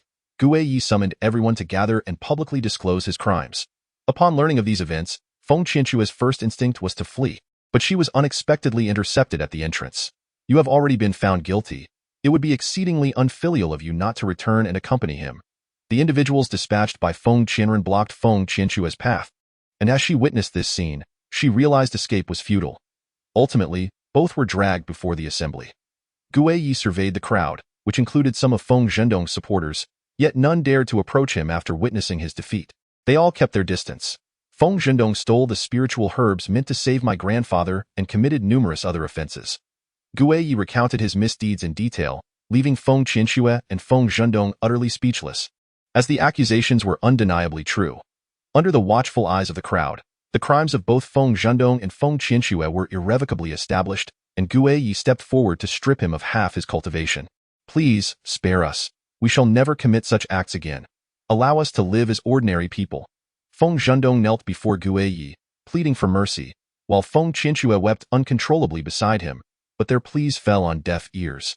After this period of time, Gue Yi has firmly concluded that these two individuals are irredeemable even in death. Given this, there is no necessity to grant them further chances for redemption. The repeated opportunities afforded to you have been squandered through your own lack of appreciation. Now, the cost of your half-hearted efforts is laid bare before you. Upon concluding his words, Gue Yi stepped forward and stripped him of his cultivation. Feng Zhendong let out a mournful cry before collapsing into unconsciousness on the ground. At this moment, Feng Qianren had returned to her grandfather's chamber, using the thorny herb in her hand to awaken him. Grandfather, you have finally awakened. I was truly worried about your well-being, she exclaimed, tears brimming in her eyes as she beheld the elderly man regaining consciousness. I am awake, truly awake, oh not fret. I realize I have caused you much distress during this time. The first words spoken by her grandfather upon awakening revealed the source of his troubles. Feng Qianren nodded, acknowledging that she was already aware of the situation involving Feng Zhendong and shared her intentions regarding how to deal with him. Indeed, this is the appropriate course of action to prevent him from causing harm in the future. By the way, what of the children? After her grandfather's inquiry, the two children rushed in from outside, Yuan and Xiaoli throwing themselves into their grandfather's embrace, weeping profusely. Guiyi stood at the doorway, observing this scene with a heart full of satisfaction.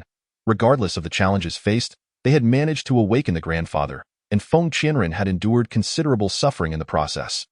Your body has not yet fully recovered.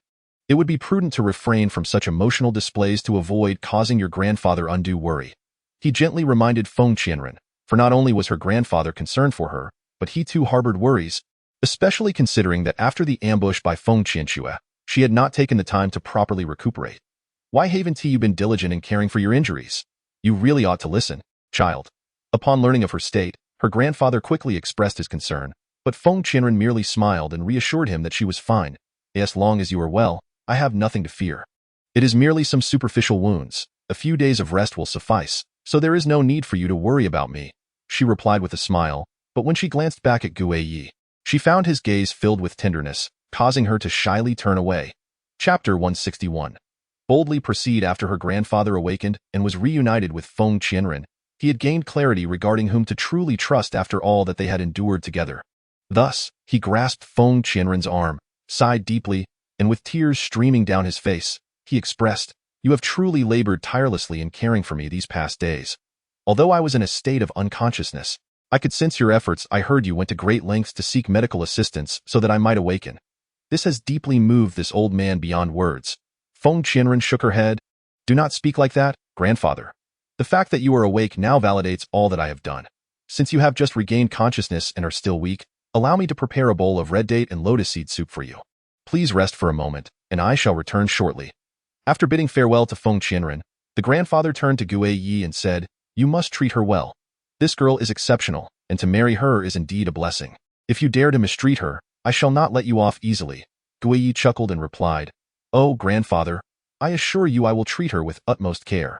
Rest assured, we have already made our engagement plans, and once you recover and regain your strength, we shall prepare for our future together." The grandfather nodded in satisfaction, then shifted the subject, his tone growing somber. "By the way, there is one more matter. I have heard about the situation with Feng Zhendong and his daughter. Let's summon them to the main hall. I happen to have some time now, and we can address this together." Guiyi paused in surprise. "Address it together?" The grandfather retrieved a delicate, soft bag from behind his pillow and smiled faintly. "Indeed, do call Feng Qianren as well. I wish to discuss both matters at once. The sooner I know, the sooner I can find peace of mind, lest the night stretch on with lingering worries." Guiyi glanced at the item in his grandfather's hand, recognizing it as the phoenix seal, a symbol of the family head's authority. He instinctively hesitated. "Grandfather, is it not a bit premature to hand over this responsibility? You are still quite vigorous, and the family needs your guidance." The grandfather shook his head, resolutely insisting on relinquishing the position. "No. After this incident, I have come to realize my age. It is time for me to step aside and pass the mantle. Besides, you all have given me confidence. After all, I will eventually retire to a life of leisure. Whether it is a few years sooner or later matters not." Gazing out the window at the chirping birds and the clear sky, he spoke with sincerity. Those of advanced years should not cling too tightly to power. It is wise to relinquish authority at the right moment. Moreover, if a suitable candidate is present, it is better to hand over the reins sooner rather than later. I have labored for this family all my life. It is time for me to rest. At that moment, Feng Zhendong and his daughter were kneeling in the main hall. With Guiyi's support, the grandfather began to address the matters concerning Feng Zhendong and Feng Qianxue in front of the family elders. Although he was infuriated by their misdeeds, after much contemplation, ultimately, they were his own flesh and blood, and he could not bring himself to execute them outright. Thus, he decided to strip Feng Qianxue of half her cultivation as a warning for the father and daughter not to harm others in the future. Turning around, the grandfather presented the phoenix seal, passing the leadership to Feng Qianren. "As you all can see, from this day forth, Feng Qianren shall be the head of our family." He then patted Guiyi on the shoulder. "The family shall be entrusted to you two young ones. Go forth with confidence." Chapter 162. The family head. After Feng Qianren ascended to the position of head of the Feng family, Lu Rui remained perpetually dissatisfied, believing that Feng Qianren had merely seized an opportunity. Was it not simply because she had stayed by the old man's side during his illness for a while that she could claim the title of family head? Lu Rui felt 100 grievances brewing within her. The young girl beside her let out a sigh, urging, "Please, calm your temper. After all, that individual is now in charge. If we oppose her, would it not be tantamount to defying the master's arrangements? It would be like slapping the master's face." Lu Rui shot her a fierce glare, retorting, "That is not quite the case. The master's arrangements are utterly unreasonable. I believe the master has been bewitched by that enchantress, enchanted by some beguiling trickery. Otherwise, how could he act so impulsively?" Due to her dissatisfaction with the newly appointed head of the family, Feng Qianren, Lu Rui had steadfastly refused to relinquish the financial authority she managed. Consequently, every time Feng Qianren sought to reconcile the accounts, she encountered numerous obstacles. Even in overseeing the household finances, Lu Rui demanded concessions before proceeding. After yet another instance of being hindered in financial matters, Guiyi sighed, observing her furrowed brow with a twinge of sympathy. "How about this? I shall speak with her. After all, she is an elder in the household and ought to be reasonable before me." Feng Qianren shook her head, resolutely insisting on addressing the matter herself. "Ultimately, this concerns the two of us. Since she harbors discontent towards me, it is my responsibility to resolve it and win her approval. If you speak on my behalf, she will merely perceive me as cowardly and look down upon me even more." Guiyi expressed his concern. "But if you confront her directly and she proves unreasonable, what then? If a conflict arises, it could end poorly, and it will surely reach our grandfather's ears, which would not bode well." Feng Qianren turned, regarding him with a questioning gaze. "Oh, you truly consider me the sort to stoop to her level?" Guiyi frowned, voicing his exasperation. "What I mean is, you have only just assumed the role of head of the family, and there are so many eyes upon your actions. If you mismanage this situation, it could reflect poorly on your position." Feng Qianren smiled faintly. "Indeed, since you have mentioned it, everyone is observing my demeanor now that I occupy this position. If I neglect her, they will undoubtedly perceive me as weak and vulnerable, and soon, everyone may feel emboldened to trample upon me." Guiyi paused. Though he understood the reasoning, he couldn't shake the disquiet that arose from the fact that it was Feng Qianren in question. He worried for her well-being. Feng Qianren narrowed her eyes, her voice barely above a whisper. "Rest assured, I can handle this matter. At this critical juncture, I must establish my authority. Otherwise, it would truly be a humiliation to my position." Thus, early the next morning, Feng Qianren executed a traitorous rebel before Lu Rui, serving as a stark warning. Turning to her maid, she instructed, "Take this traitor's corpse to Miss Lu's residence and dispose of it 3 days hence." Lu Rui, witnessing the brutal execution, could not contain herself and turned away to retch. "Feng Qianren, you wretched person, what is the meaning of this? Are you truly so displeased with my handling of the accounts that you must resort to such extremes against me?" Feng Qianren advanced step by step, emitting a cold snort. "Lu Rui, to speak candidly, during my tenure as the head of the family, who has truly been plotting against whom?" Chapter 163. The account book. Lu Rui narrowed her eyes. "What do you mean by that? Are you threatening me? What does this imply? If I refuse to hand over the accounts, do you intend to resort to such a gruesome fate for me?" Feng Qianren regarded her with a detached expression, and while everyone expected her to contest, she merely smiled faintly. "Indeed, if you are unwilling to cooperate with me, such an interpretation is certainly valid." Lu Rui's eyes widened in disbelief. "Could you repeat that? If I do not acquiesce, would you dare to treat me in such a manner?" Feng Qianren let out a cold laugh. "That is not the case, for you are, after all, a member of the Feng family. In consideration of your grandfather, I shall be considerably more lenient towards you. However, should you conceal the account book, I would have grounds to suspect you of falsifying accounts. You are undoubtedly aware of the consequences for such impropriety under family law." Lu Rui gritted her teeth fiercely. "Very well, Feng Qianren, you are indeed ruthless. I shall give you the account book. From now on, you may come and go from the accounting room as you please." Feng Qianren accepted the account book, flipping through familiar pages to verify its authenticity before putting it away. She glanced at her. "Lu Rui, you are also a long-standing member of the Feng family. Allow me to remind you, while you may harbor grievances against me, you must not hold any against my position as the head of the family.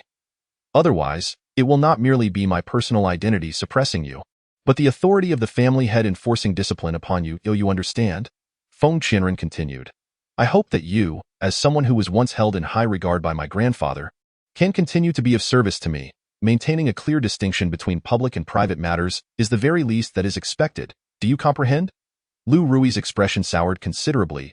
As Feng Qianren turned to examine the account book, she paid no heed to Lu Rui's countenance, sighed in relief, and handed the account book to Guiyi before stepping outside.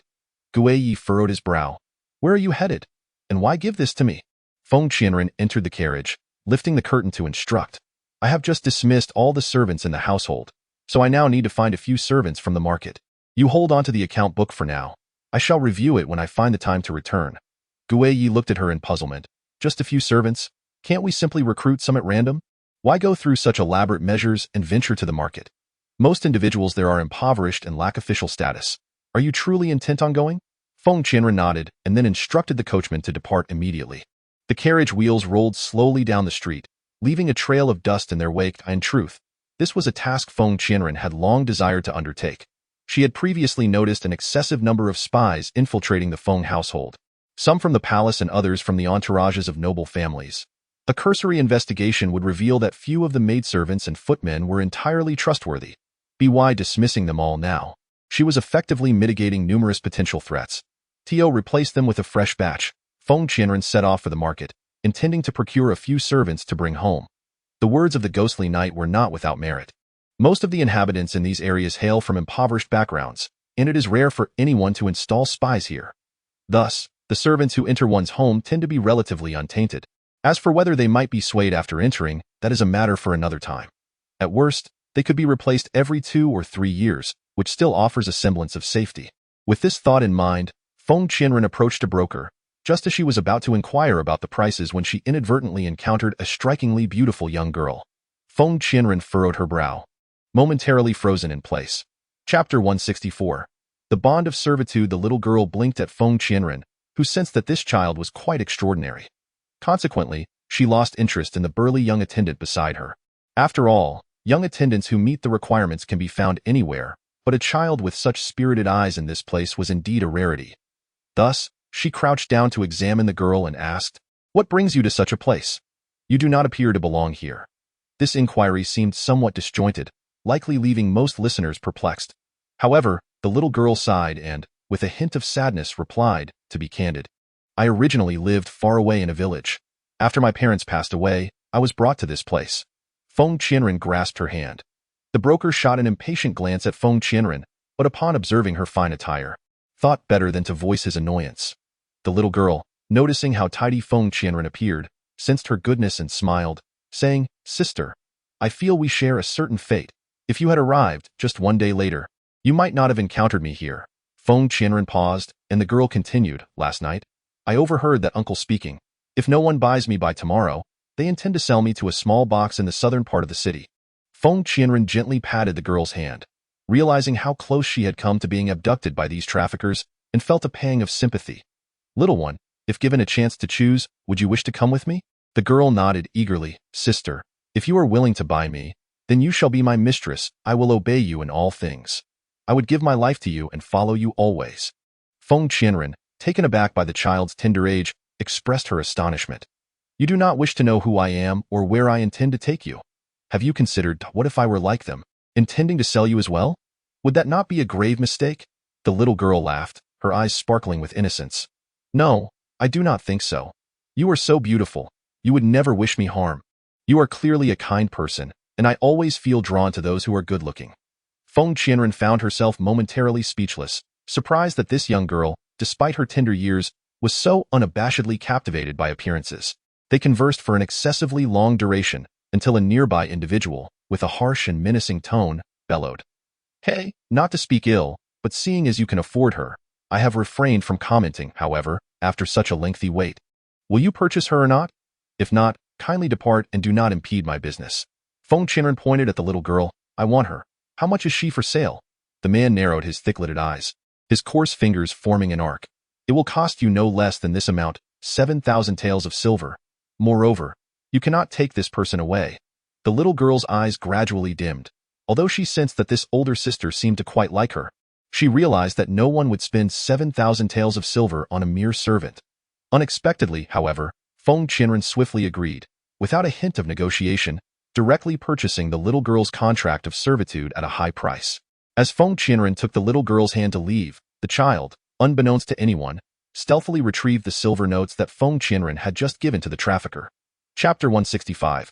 Heavy investment. Feng Qianren was momentarily taken aback, gazing at the silver notes thrust into her hand, astonished as she looked at the little girl. Where did this come from? I see this the money I just gave that man? How did it end up with you? The little girl chuckled with pride. Sister, just now, his pocket was not securely fastened, and I merely tugged gently to take it out. He had actually, you misunderstood me, I'm not worth that much. I just felt it was an unjust expenditure on your part. This money could accomplish so many things. You shouldn't allow him to swindle you out of such a sum. This point. The little girl appeared somewhat bashful. The crux is that you were cheated out of so much money because of me. Now that I have chosen to follow you, I felt it was only right to help you reclaim your funds. Otherwise, it would weigh heavily on my conscience. Feng Qianren affectionately stroked her head, realizing the little girl possessed remarkable skills. Holding the silver notes, she suddenly felt a sense of gain. Thus, she took the girl's hand and casually purchased a few seemingly decent servants at the market before returning to the Feng residence. Guiyi, upon seeing her return with the young girl in tow, couldn't he help but inquire. Whose child is this? Did you buy her from the market? She doesn't seem like. Feng Qianren, equally surprised, replied. Right? I thought the same. She looks like a fallen daughter of a prestigious family. I was immediately captivated by her eyes, sensing a certain purity in her demeanor, which put my mind at ease. Guiyi raised an eyebrow, glancing at the little girl and then at Feng Qianren. Is that so? So, what you mean is? Feng Qianren nodded, affirming his unspoken question. Indeed, you have no idea. This little girl possesses remarkable abilities. Therefore, I brought her back with the intention of having her learn from me, gradually familiarizing herself with the affairs of the Feng family, and in the future, I plan to entrust her with significant responsibilities. Guiyi cast a glance at the little girl standing under the tree outside. So, are you implying that she will be your future confidant? Feng Qianren replied with great satisfaction. Absolutely. This little girl has the same vigor I had in my youth. I have a keen eye for people, so rest assured, she will not disappoint. The young girl stood beneath the pale white pear tree, as Feng Qianren waved at her, inquiring, Little sister, do you have a name? The girl shook her head, replying, No, I don't. My family members call me by my birth order. They are illiterate and have no intention of giving me a name. Feng Qianren sighed, gazing out at the flurry of white pear blossoms, and contemplated, If that is the case, may I bestow upon you a name? How about Pear Blossom? The little girl followed her gaze, watching the pear blossoms drift down like snowflakes, settling beautifully upon her hair. Thank you, sister, it is wonderful. Now I have a name. No longer will I be called a wild girl. Feng Qianren gently patted her head and sighed. Very well, I will arrange for your lodging shortly. You must acclimate for a while, as you will be living here from now on. The little girl nodded and ran off. However, no one anticipated that upon returning home that day, the phoenix seal would vanish. Feng Qianren searched every nook of the Feng residence and even made a great fuss at Lu Rui's place. It became evident that this time, her actions were not motivated by lingering resentment from previous events. As the search continued fruitlessly, idle gossip began to circulate among the newly acquired servants, who speculated that Pear Blossom was the thief. Chapter 166. Pear Blossom, an older maid, dared to voice her thoughts. Approaching Feng Qianren in private that night with her suspicions, Mistress, I believe Pear Blossom is behind this. Didn't you witness her stealing from that vendor at the market? We all see the truth clearly.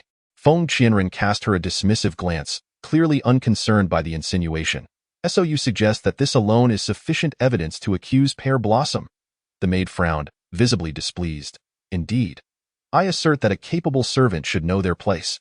If it isn't her, then who could it possibly be? It's astonishing that someone so dishonest would dare to steal right under your nose. The maid sighed, her own worries spilling forth. Who would have thought she would reveal her true nature so soon after returning? You were unwise to bring her back. Perhaps you should simply cast her out to fend for herself. If she is indeed a thief, she cannot be held accountable alone. We have finally found a master. If she causes us to go hungry, what shall we do? Feng Qianren shook her head, unconvinced that Pear Blossom was responsible for the theft. Thus, she promptly chose to defend her. Rest assured, I am well aware of what transpired, and I will uncover the truth swiftly. Until then, I shall not wrongfully accuse any innocent, nor shall I allow any guilty party to escape justice. Simultaneously, Feng Qianren assuaged the maid's concerns regarding her position. However, you need not worry about this aspect. Our Feng family differs from others in that we do not practice collective punishment. You may inform the other servants upon your return that those uninvolved in this matter need not fear dismissal. The old maid nodded slightly and, with unsteady steps, departed. Feng Qianren turned her head and suddenly caught sight of Li Hua, who was eavesdropping by the door. She offered a faint smile and beckoned to her. How long have you been standing there? Is it cold outside? Why don't you come in? Li Hua lowered her head and replied softly, I know that old woman was speaking ill of me. If I were to enter, she would feel embarrassed to continue. However, sister, I thought I wouldn't know how to explain, but I assure you, I did not do that. Thank you for still believing in me, and for not heeding her words and driving me away. Feng Qianren gently patted her head and asked in a soothing tone, I know this matter is not of your doing, for I believe in you. But you must tell me, on the day the item went missing, where were you and what were you doing? Is that all right? Li Hua nodded, recalling that day. I was playing with Xiao Li and Yuan. They asked me to help with flying kites. I remained with them the entire time, and did not see the item they mentioned. I truly did not take it. After inquiring with Xiao Li and Yuan, Feng Qianren had already dismissed Li Hua's suspicion from her mind.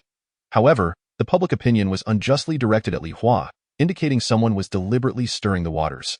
Contemplating this, Feng Qianren resolved to turn the tables. Thus she proceeded to the main hall and summoned all members of the Feng family, stating, I believe everyone has heard whispers regarding the disappearance of the Phoenix Seal. The truth will soon come to light. However, before that, I hope all servants in the manor can cooperate. Feng Qianren continued, You see, when the Phoenix Seal is worn, it emits a faint fragrance when one sweats. Hence, I need all of you servants to run a lap around the Feng Manor for me. Chapter 167. The intruder. The elders exchanged glances, and even her grandfather squinted his eyes, as everyone awaited the next move. With a single command, all the servants sprang into action, forming a long line. Feng Qianren, with her keen gaze, swiftly caught sight of a maid who dared not run and was attempting to hide. This maid had previously brought her wash water. Feng Qianren approached the maid, who looked at her in a fluster. Calmly, Feng Qianren pressed, Where is the item? Hand it over immediately. The maid, with tear-filled eyes, feigned ignorance. What item? I haven't taken anything of yours, and I do not even know what you, the master, are referring to. Feng Qianren cast a dispassionate glance at her, instructing the other servants to return to their tasks, leaving only a few elders and Gu Yi to interrogate the maid. Her grandfather opened his eyes, surprised that a conclusion had been reached so swiftly and incredulous that someone could be so foolish as to engage in such petty tricks beneath his very nose. Feng Qianren narrowed her eyes as Yuan and Li Hua searched the maid, soon discovering the missing Phoenix Seal nestled within her bosom. The maid fell to the ground, trembling in fear. Master, please spare me. I was merely momentarily confused. I truly did not intend this. Recently, my younger brother at home has fallen ill, and lacking the funds for treatment, I found myself contemplating some rather unsavory thoughts. In response, Feng Qianren smiled silently, her expression laden with meaning. Is that so? But how many of the words you uttered are true, and how many are false? You previously refused to admit anything. Yet now that you have been discovered, you swiftly acknowledge your mistakes and offer apologies. Such decisiveness is indeed astonishing. The maid, with her head bowed in fear, felt the weight of Feng Qianren's gaze, which was far from forgiving. Before long, she uncovered the truth. The information relayed by her informants was briefly perused by Feng Qianren before being handed over to her grandfather for review. Upon merely glancing at it, her grandfather comprehended the situation and said to Feng Qianren, Do not concern yourself with my leniency. I have already shown them enough mercy. If you must take action, do not hesitate to strike without restraint. Feng Qianren nodded, her eyes suddenly imbued with a touch of compassion as she addressed the maid. What good has your unwavering loyalty done? Ultimately, she has chosen to sever ties with you. It would have been wiser to reveal everything before my investigation commenced. Perhaps you might have secured a modicum of clemency. The maid, stunned, lifted her eyes in disbelief at Feng Qianren's awareness of the entire affair. Yet regrettably, the truth was indeed as stated. The true nature of the situation revealed that the maid who had stolen the Phoenix Seal was, in fact, a spy planted by Feng Qianxue beside Feng Qianren. This act was conducted under Feng Qianxue's orders, framing Li Hua for the crime. Aware of Li Hua's considerable capabilities, Feng Qianxue realized that allowing her to remain close to Feng Qianren would inevitably lead to her becoming an unassailable confidant once her power grew. Trembling, the maid clutched her grandfather's leg, pleading, Sir, please hear me out. I have my reasons. I was coerced into this. You must help me. You cannot abandon me. It was all at Miss Qianxue's behest. I was forced into this.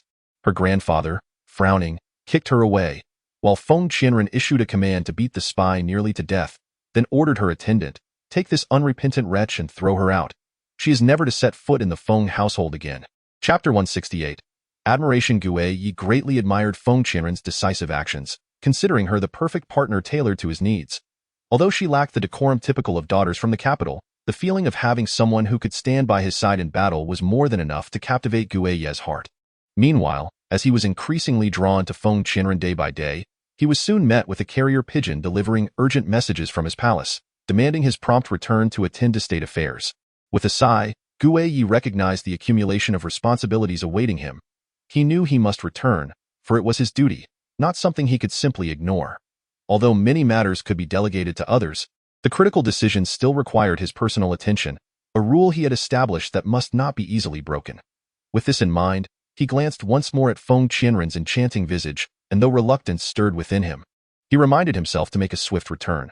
Feng Qianren noticed that in recent days, Guiye had been wearing a frown, and his presence near her had diminished significantly. There were times when he would don his clothes and leave for an extended period after she had fallen asleep. Once more, after he departed, Feng Qianren stealthily followed him, nearly getting discovered, only to witness Guiye engaged in a hushed conversation with someone resembling a shadow guard, uttering phrases about urgency. Although perplexed, she refrained from inquiring, mindful of not revealing that she had been eavesdropping. After all, she was acutely aware from their daily interactions that Guiye was not merely a creature of the pond. Possessing a few secrets was entirely normal. As long as it posed no threat to the Feng family, it was hardly a matter of great concern. Moreover, she could afford to wait. Perhaps when Guiye was ready to confide in her, it would not be too late to listen. With these thoughts, Feng Qianren drifted into a deep slumber, yet awoke early the following day, only to find the space beside her empty and cold. Upon feeling a chill near her eyes, she curiously touched the area, discovering it was, astonishingly, tears shed in her sleep. Li Hua entered, carrying water for washing, and upon noticing the traces of tears on her sister's face, was taken aback. "Sister, what happened? Who bullied you? Tell me, and I shall confront them." Feng Qianren chuckled softly, shaking her head in resignation. She inquired, "Li Hua, is Guiye at home?" Li Hua paused for a moment, scratching her head. "No, I find it strange too. Usually, at this hour, he is in the backyard savoring tea, but today, he has not been seen at all." Feng Qianren nodded, letting out a sigh. "Do you know where he might have gone?" Upon posing this question, she suddenly found it amusing. Since Guiye had evidently decided to leave without any prior notice, not even informing her, how could he possibly disclose his whereabouts to a young girl who had only recently joined the Feng household? Truly, she was ailing from longing, desperately seeking answers. As expected, Li Hua shook her head. "Sister, I genuinely do not know. I have no idea when he left. So how could I know where he is headed?" Guiye's sudden departure felt like a blade, ruthlessly slicing through Feng Qianren's emotions. Furrowing her brow and clutching her chest, she pondered. Strangely enough, she could not recall feeling anger over his abrupt exit. Instead, what filled her heart was an overwhelming sense of loss. A headache began to throb at her temples. At this juncture, she finally dared to confront her feelings for Guiye. Chapter 169. The shop. Li Hua tilted her head, regarding her with a smile. "Sister, do you perhaps have feelings for him? I noticed it earlier. He has been gone less than a day, and you seem so restless." The girl from our village whose lover departed exhibited similar behavior. Feng Qianren, having finished her morning routine, affectionately patted Li Hua's head. "Enough, enough. I do not. You silly child. What do you understand? Just spouting nonsense. What do I care for him? He will return in due time. I am merely upset, feeling a bit discontented." Feng Qianren let out a sigh, secured her hair tightly, and stepped out the door. "You say he left without a word. After all, he has stayed with the Feng family for such a long time. I am contemplating whether to deny him entry upon his return, to make it clear that although he possesses remarkable abilities, our Feng family is not a place one can simply enter at will." Li Hua looked at her with a playful smile. "Sister, you are merely speaking out of both sides of your mouth. You claim I lack understanding, yet I know far more than you do. Despite not having anyone I fancy, if he returns, you would never truly wish to keep him outside. You would surely be the first to inquire about his well-being and whether he has been weary." Feng Qianren glared at her in annoyance. "Hey, you little rascal. How do you know that?" Li Hua nodded, pulling an apple from her pocket, cheerfully saying, "Indeed. When my parents were still alive, they used to bicker like this every day, to the point that it became rather tiresome for me. My father would merely go up the mountain to chop firewood, yet my mother would fuss over him for ages, much like you. I would never." Feng Qianren retorted, but Li Hua, observing her awkward demeanor, sighed. "There is no shame in admitting it, sister. Just acknowledge it. You like him." With a stern countenance, Feng Qianren replied, I don't want to. If you say it again, I shall hit you. Subsequently, she shook her head, seeking to distract herself from the haunting memories of that ghostly night. Thus, on that very day, Feng Qianren rented several shops in the city. Embarking on the venture of selling medicinal pills, Eli Hua accompanied her along with a few young servants, busily transporting the raw materials inside. After wiping the sweat from her brow, Li Hua looked at Feng Qianren and asked, "Sister, what exactly are you doing? As the head of the Feng family, managing affairs is already quite a challenge. You are still so young. It's not that I doubt your capabilities, but wouldn't he running a pharmacy on top of that be a bit exhausting?" Feng Qianren patted her head, smiling. "Not at all. I need to keep myself occupied. I've felt too leisurely lately. Being busy allows me to focus on what I truly wish to do, keeping my mind off useless thoughts. This is quite good. There will be no idle time left, just eating and sleeping, which brings me peace of mind." Li Hua hesitated, wanting to say something but ultimately holding her tongue, as the presence of many workers made the atmosphere too bustling for jest. After the servants moved the medicines to the storeroom, Feng Qianren selected herbs to create the pills, infusing them with the power of the system to enhance their efficacy beyond the usual.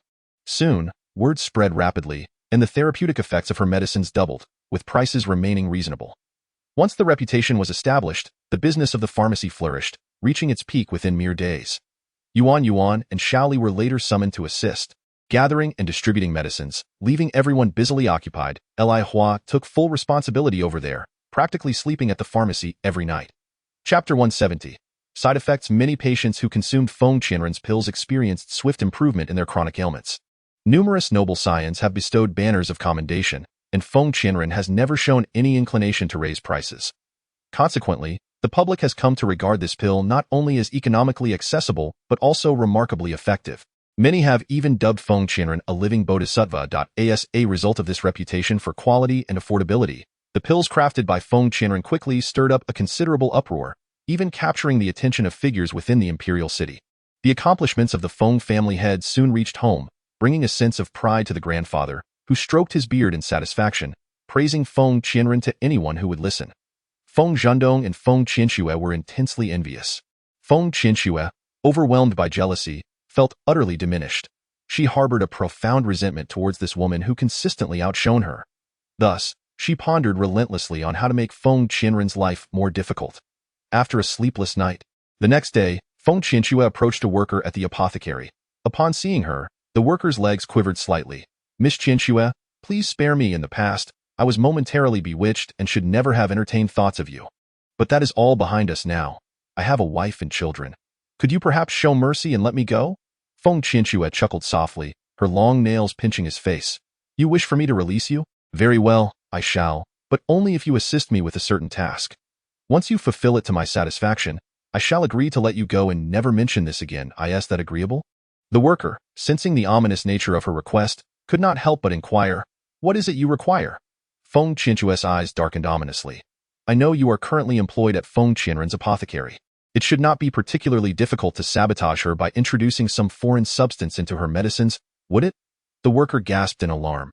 No, that is utterly unacceptable. Such actions would harm others and bring about calamity. I cannot partake in this.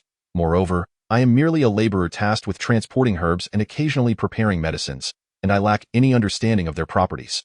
What if, by my hand, I unwittingly cause someone's demise? Seeing him resist her coercion, Feng Qianxue softened her tone in a manner meant to entice. "Rest assured, nothing catastrophic will occur. I will instruct you on what to add. At most, it will merely lead to a loss of trust in Feng Qianren without endangering lives."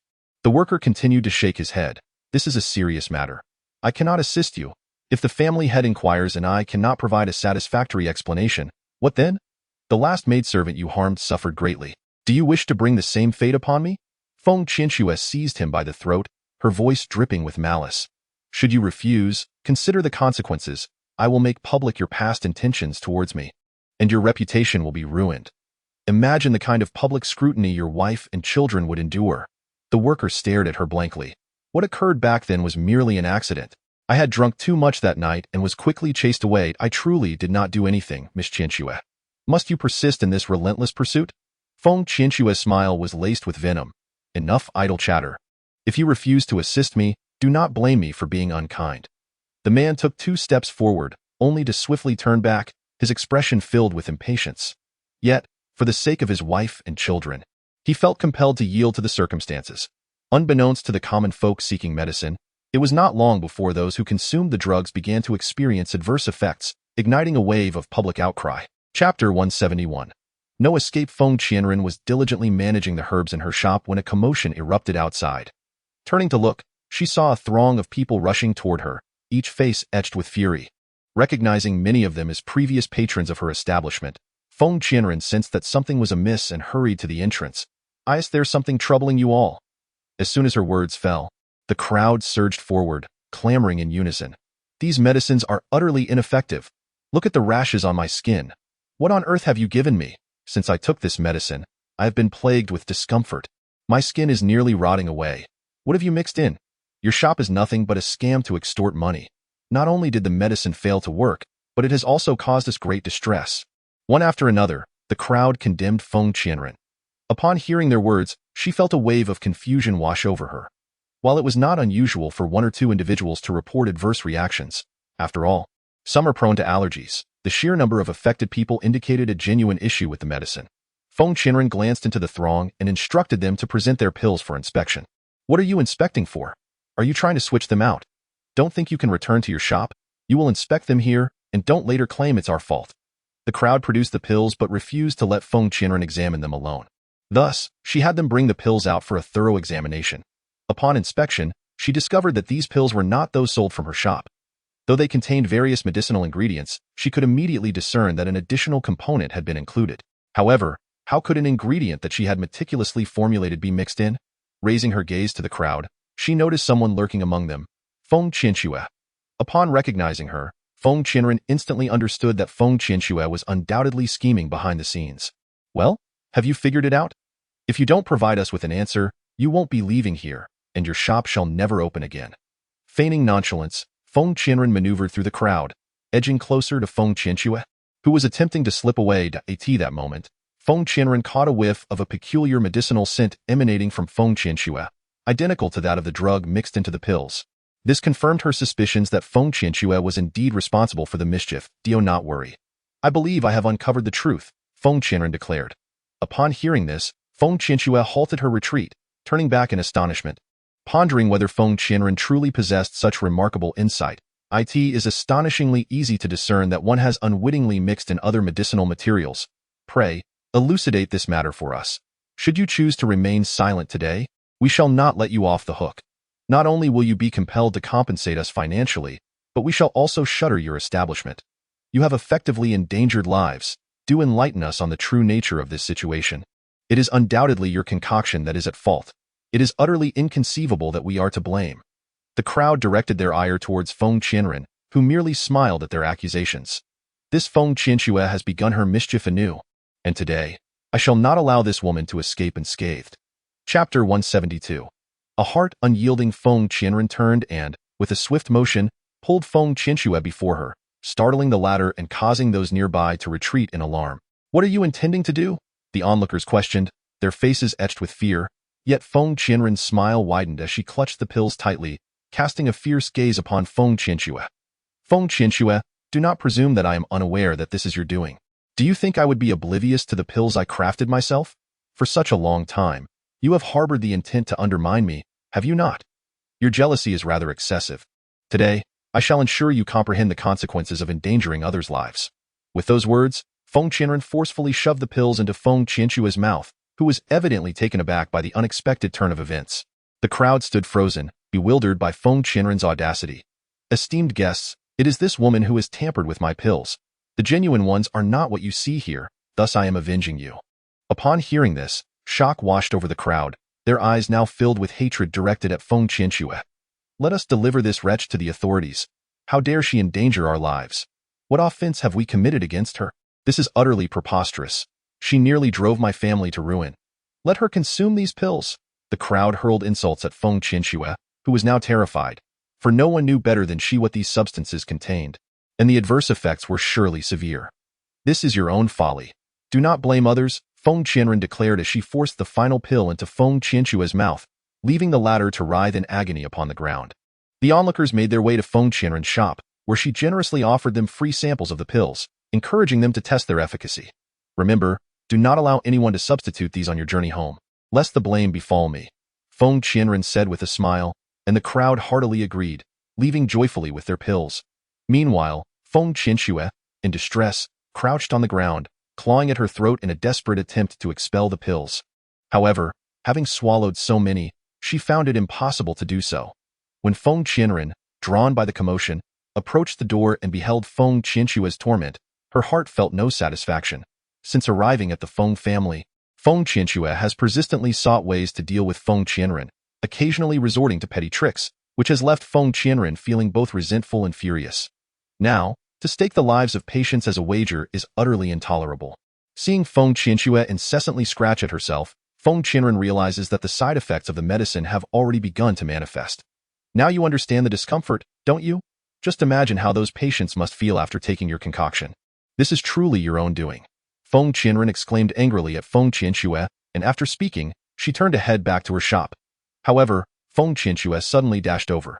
She knelt on the ground and pleaded with Feng Qianren, saying, "I'm sorry, it's all my fault, I was wrong. Please forgive me, I truly feel awful. I beg you to," as she spoke. Feng Qianxue clutched her stomach with one hand while the other continued to scratch at her body, her disheveled and pitiful appearance evoking a sense of sympathy in those who beheld her. Chapter 173. Bullying. Lu Rui sat alone at a table, lost in thought. Ever since being reprimanded by Feng Qianren, she harbored a deep-seated resentment and contemplated how to take advantage of the absence of Ghost Knight to make things difficult for her. With this thought in mind, Lu Rui promptly rose and made her way to Feng Qianren's shop. Upon entering, she observed Feng Qianren busily attending to a steady stream of patients, all of whom had great faith in her healing abilities. "So, you've merely opened a pharmacy? Very well. I shall learn your techniques and use them against you when the time comes. Let us see how you cope with that." With this determination, Lu Rui stepped inside and greeted Feng Qianren with a smile. Feng Qianren's heart skipped a beat at the sight of Lu Rui. This woman did not appear to be sincere at all. Her smile seemed superficial, and it was likely she had come to stir up trouble. Nevertheless, Feng Qianren chose not to say much and merely returned the greeting without further conversation. "I noticed you've opened several shops recently. You must be overwhelmed managing them alone. If you don't mind, I would like to offer my assistance at your establishment. How about it?" Lu Rui proposed with a feigned earnestness. Feng Qianren hesitated for a moment upon hearing this. Having dealt with Feng Qianxue, now Lu Rui was showing up.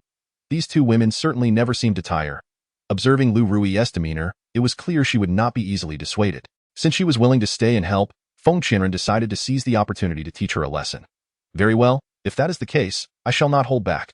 There are indeed numerous tasks in my shop that require attention. While you assist here, I can also impart some medical knowledge to you, which may provide you with a means of livelihood in the future."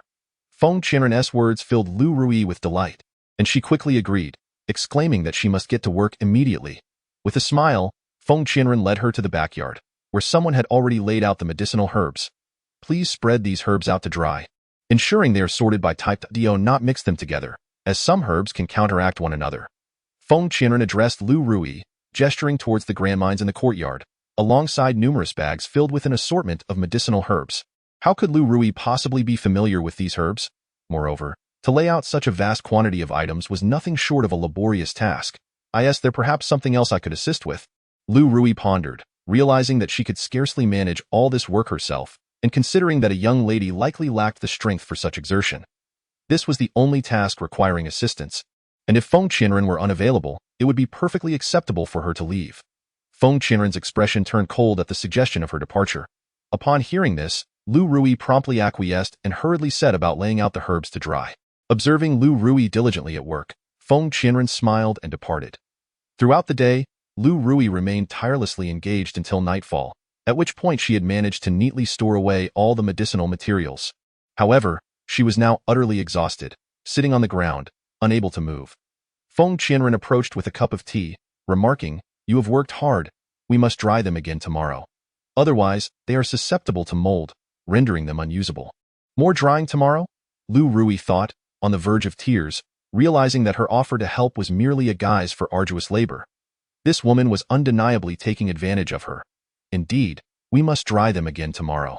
If you are too busy, I can find someone else to assist," Feng Qianren asserted, fully aware that Lu Rui was only stirring up trouble and would not easily depart as anticipated. Lu Rui retorted, No. Since I have offered to help, I must fulfill my promise. Otherwise, what would be the point of my coming here? Leave tomorrow's tasks to me. Instantly, Lu Rui donned a cheerful demeanor, prompting a smile from Feng Qianren before she turned to rest. Though she remained on guard, back in her room, Lu Rui felt a surge of frustration, contemplating throwing something in anger, convinced that Feng Qianren was treating her solely as a laborer. At this rate, she would lack the strength even to eat, let alone endure a life of servitude. The mere thought of Feng Qianren's smiling face filled Lu Rui with a sense of cunning and treachery. Having come this far, she could not afford to relent so easily, nor could she allow herself to be relegated to mere manual labor. I refuse to believe you do not concoct medicines during the day and only work at night, she mused, recalling how Feng Qianren had spent the entire day overseeing the shop, never once preparing the pills, leaving Lu Rui without an opportunity to create mischief. Thus, she resolved to stealthily infiltrate the apothecary that night. Otherwise, she would be doomed to another day of toil. At that moment, Feng Qianren had entered the pharmacy, commencing the preparation of herbs. After some time, she exited to gather additional materials, just as Lu Rui made her approach. Noticing Feng Qianren's retreating figure, Lu Rui quietly slipped into the pharmacy, where she indeed found Feng Qianren preparing the herbs for pill-making. "Very well, this time I shall show you my prowess," Lu Rui declared, retrieving a pouch of powdered medicine from her sleeve, poised to pour it into the mixing bowl nearby. At that moment, Lu Rui was suddenly startled by the sound of the door opening. She turned her head and, in her fright, dropped the medicinal powder she was holding. "Do you truly believe I have departed?" she exclaimed. "I merely feigned my absence to grant you an opportunity, yet I never anticipated your utter lack of repentance." Feng Qianren seethed with a fierce hatred for this woman, who dared to toy with the lives of others, clearly cut from the same cloth as Feng Qianxue, so it was all deliberate. "I suspected as much. You have been tormenting me on purpose, why making me toil throughout the day. You intended to keep me away from these matters, did you not?" Lu Rui glared fiercely at Feng Qianren, recalling her earlier bewilderment at being assigned such arduous tasks when anyone could have done them. It was all a calculated ploy to make her suffer. "You are indeed correct. I am aware that you came to sow discord. Otherwise, why would I allow you to handle such tasks? Those herbs are of no real significance. Lu Rui, I genuinely did not expect you to be so callous. Do you understand that these pills are meant to save lives? Have you considered the severe side effects those who consume them may face? How could you so casually gamble with the lives of others?" Feng Qianren furiously confronted Lu Rui, utterly perplexed by her apparent lack of empathy. "I am doing this out of revenge. Do not presume that I am truly submissive to you," Lu Rui retorted with a cold huff, harboring deep-seated resentment towards her adversary. Chapter 175. Meteor. Feng Qianren realized that Lu Rui was beyond redemption. If that were the case, how could she allow this woman to remain in her establishment? "Return to your room and remain confined there. You are not to step outside without my permission," she commanded. Upon hearing this, Lu Rui clenched her teeth in silence, clearly unwilling to comply, yet powerless against her opponent's strength, ultimately succumbing to confinement. Within her locked room, Lu Rui felt a surge of indignation. She thought to herself that if this continued, Feng Qianren would forever hold dominion over her. "I cannot let this persist. I must devise a plan to seek assistance." The more she pondered, the more she recognized her dire need for an ally. And suddenly, the name Ouyang Shi came to mind. Ouyang Shi was a formidable figure. If she could enlist their help, then surely Feng Qianren would not pose a threat. With this thought, Lu Rui couldn't help but break into laughter, finally realizing she had conceived a strategy to counter her adversary. Thus, she penned a letter and, when someone came to deliver her meal, she bribed them to assist her. "Please deliver this letter for me, and these will be your rewards." The individual ultimately agreed, sending the letter via carrier pigeon. Upon receiving the letter, Ouyang Shi promptly set out, recognizing that there could be advantages to be gained from Lu Rui. Meanwhile, Feng Qianren was diligently occupied in her shop. Following her last punishment of Feng Qianxue, all the patients had grown increasingly confident in the efficacy of her medicines. Thus they would occasionally come to procure some. "Madam, the pills here are truly remarkable. I plan to give them to my parents to ensure their health on this day." Yet another loyal customer arrived, and Feng Qianren smiled, graciously accepting a lesser amount of silver from him. After all, his intentions were rooted in filial piety. As for Lu Rui, Feng Qianren had long since relegated her to the recesses of her mind, convinced that confinement would prevent any further disturbances. Little did she know, Ouyang Shi was soon to make his appearance. "You have finally arrived, the heir of the 100 Poisons Forest, young Master Ouyang." Lu Rui's face lit up with joy upon seeing Ouyang Shi before her. She had not anticipated he could evade detection and stand before her. "Since you summoned me, how could I possibly decline? We have shared a bond in the past. After all," Ouyang, she gazed at Lu Rui with a warm smile. Indeed, they had enjoyed a period of closeness, but various circumstances had led to their separation. Had it not been for his assistance, Lu Rui would not have permitted his presence. I find myself in dire straits. If you had not come, I fear my fate would be sealed. That Feng Qianren is utterly overbearing, and you must assist me. Lu Rui confided in Ouyang Shi, elucidating the grievances she had endured with Feng Qianren over the past days. Ah, I see. It appears that Feng Qianren is quite formidable. If you are unable to contend with her. Ouyang Shi's interest peaked at the mention of Feng Qianren. However, the immediate priority was to extricate Lu Rui from her predicament. You must act swiftly. If this drags on, I cannot fathom when I might regain my freedom, as you noted. Feng Qianren is indeed not to be trifled with. Lu Rui, anxious and restless, urged Ouyang Shi to take action. Chapter 176. No need for formalities. Upon his arrival, Ouyang Shi began to gather information and discovered that Feng Qianren's reputation was quite stellar. Nevertheless, he believed there were ways to confront her. Over the ensuing days, Ouyang Shi enlisted a few individuals to spread rumors, alleging that Feng Qianren had imprisoned all her relatives, thus losing all goodwill. Whispers circulated that she had confined her family members for the sake of profit, hoarding all the wealth for herself. I too have heard that her family had procured numerous fine medicinal materials to establish these shops, only to be monopolized by Feng Qianren, who has imprisoned her own kin. The streets were abuzz with these discussions, prompting Ouyang Shi to leverage his connections to trouble Feng Qianren. Upon learning of the gossip, Feng Qianren was taken aback, as it was entirely unfounded. Oh, not speak such nonsense. I have done no such thing. Those two were confined due to their disruptive behavior. Feng Qianren addressed the crowd to offer explanations, yet her words proved utterly futile. Others perceived her as a heartless merchant, indifferent to the plight of her family. Witnessing such slander directed at her, Feng Qianren felt a profound sense of helplessness, realizing that these individuals were all too quick to believe the worst. Previously, she had thought she had saved their lives, but now their sentiments had shifted so drastically. Before long, Feng Qianxue and Lu Rui were released, and Feng Qianren warned them to behave more decorously in the future. We have always been quite honest. The problem lies with you. How else could so many people arrive at such conclusions in your presence? Feng Qianxue retorted sharply, accusing Feng Qianren of bullying. She lamented her own suffering while Feng Qianren appeared carefree.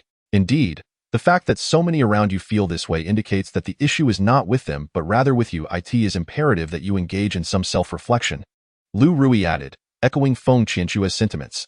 Infuriated, Feng Qianren chose to ignore them, and the two retreated to their shop. However, to Feng Qianren's astonishment, the matter did not conclude there. Discussions surrounding her character persisted, with many labeling her as ungrateful and self-serving, neglecting her family's welfare for the sake of her business. Gradually, customer numbers dwindled, and the sick ceased to frequent her establishment, further fueling her ire. She pondered who could have spread such malicious rumors, leaving her at a loss for a solution. That person, do not purchase his medicine. It may prove ineffective, and you might even be deceived. He cares nothing for his family's survival. Outside, more individuals hurled insults at Feng Qianren. Consumed by fury, she rushed to the entrance, prepared to confront them. Just then, her grandfather appeared, intervening to halt their disparaging remarks. Cease your baseless accusations. Feng Qianren is not the person you claim her to be. You have all utilized the medicinal herbs in this shop. Assess their efficacy yourself, he proclaimed. Upon hearing his words, the crowd fell silent. Her grandfather continued to clarify the situation, asserting that the fault lay entirely with Feng Qianxue and Lu Rui. Not with Feng Qianren. If I hear such slander again, do not expect my patience to endure. After his declaration, the crowd exchanged glances of uncertainty. Chapter 177. Competing for business, Lu Rui and Feng Qianxue conspired with Ouyang Shi to devise a plan. With newfound allies, they were determined to teach Feng Qianren a lesson. Let us devise a strategy to ruin Feng Qianren's apothecary. Let us see how she fares then. I share your thoughts. However, we have both attempted this before, only to fail. Perhaps we should heed Ouyang Gongzi's counsel, Lu Rui suggested. After voicing their intentions, both turned their gazes towards Ouyang Shi, who smiled faintly before sharing his plan with the pair. In the ensuing days, Ouyang Shi leveraged his esteemed status to forge connections within the Feng family, thereby solidifying the positions of both individuals within the clan. Following Ouyang Shi's deft maneuvering, Lu Rui indeed found her voice resonating more powerfully within the family. Last night, the two had convened together. I am truly grateful to you. Regardless of past circumstances, my days will undoubtedly improve with your presence, Lu Rui said with a radiant smile, harboring a fondness for the young gentleman before her. Even if she were not enamored, she understood that aligning with him would yield considerable benefits. So, How do you intend to repay me? Had I not intervened, you would still be confined, Ouyang Shi implied, his meaning abundantly clear. Lu Rui, fully aware of his intent, recognized the magnitude of his assistance. If she did not reciprocate adequately, how could she hope to leverage his influence in the future? Rising gracefully, she glided to Ouyang Shi's side and performed a deep bow. Were it not for your timely help, I would indeed still be imprisoned. I have nothing to offer but my devotion. I wonder, would you find me lacking? Upon hearing her words, Ouyang Shi could hardly contain his eagerness, drawing her close as they shared a fervent kiss. Following this encounter, Lu Rui received even greater support. Under Ouyang Shi's guidance, she opened a new apothecary near Feng Qianren's establishment. On the day of the grand opening, firecrackers erupted in celebration, attracting a multitude of onlookers. Today, we unveil our apothecary with delightful surprises, Lu Rui announced to the gathered crowd. As we commence our operations, we wish to familiarize you with our offerings. Hence, our prices will be exceptionally low, and some items will even be available for complimentary trials. As she spoke, Ouyang Shi stood at a distance among the throng, pride swelling within him as he beheld Lu Rui, now his beloved. Although they had previously been apart, he had persistently yearned for this woman who had eluded him. She was now undeniably his. Meanwhile, Feng Qianren busied herself within her own pharmacy when she overheard a conversation regarding the newly launched apothecary. Are you saying it is on this very street? I heard the sound of firecrackers earlier but was unaware it was for an apothecary's opening. She inquired curiously after confirming the details. A nagging thought crept into her mind. Could the proprietor of this apothecary be Lu Rui? After all, Lu Rui had spent several days in her establishment. Although Feng Qianren had not entrusted her with any of her wares beyond merely sun-drying medicinal materials, Lu Rui was not one to be underestimated. Indeed, it has opened, and many are there to witness the spectacle. However, I remain uncertain about the efficacy of their remedies, the loyal customer replied before departing after settling their bill, leaving Feng Qianren to ponder in solitude. Chapter 178. A lack of interest after the apothecary's grand opening. Lu Rui was overjoyed, encouraging those who purchased her remedies to spread the word about her establishment. Initially believing that the buzz and the fact that there were only 2 apothecaries on the street would ensure a steady flow of customers, she was disheartened to discover that, apart from the first day, her shop was nearly devoid of patrons. What on earth could be the reason for this? The apothecary we have just opened has offered numerous discounts. So how could it possibly lack patrons? Lu Rui was in a state of anxious distress, pondering how she had finally devised a means to contend with Feng Qianren.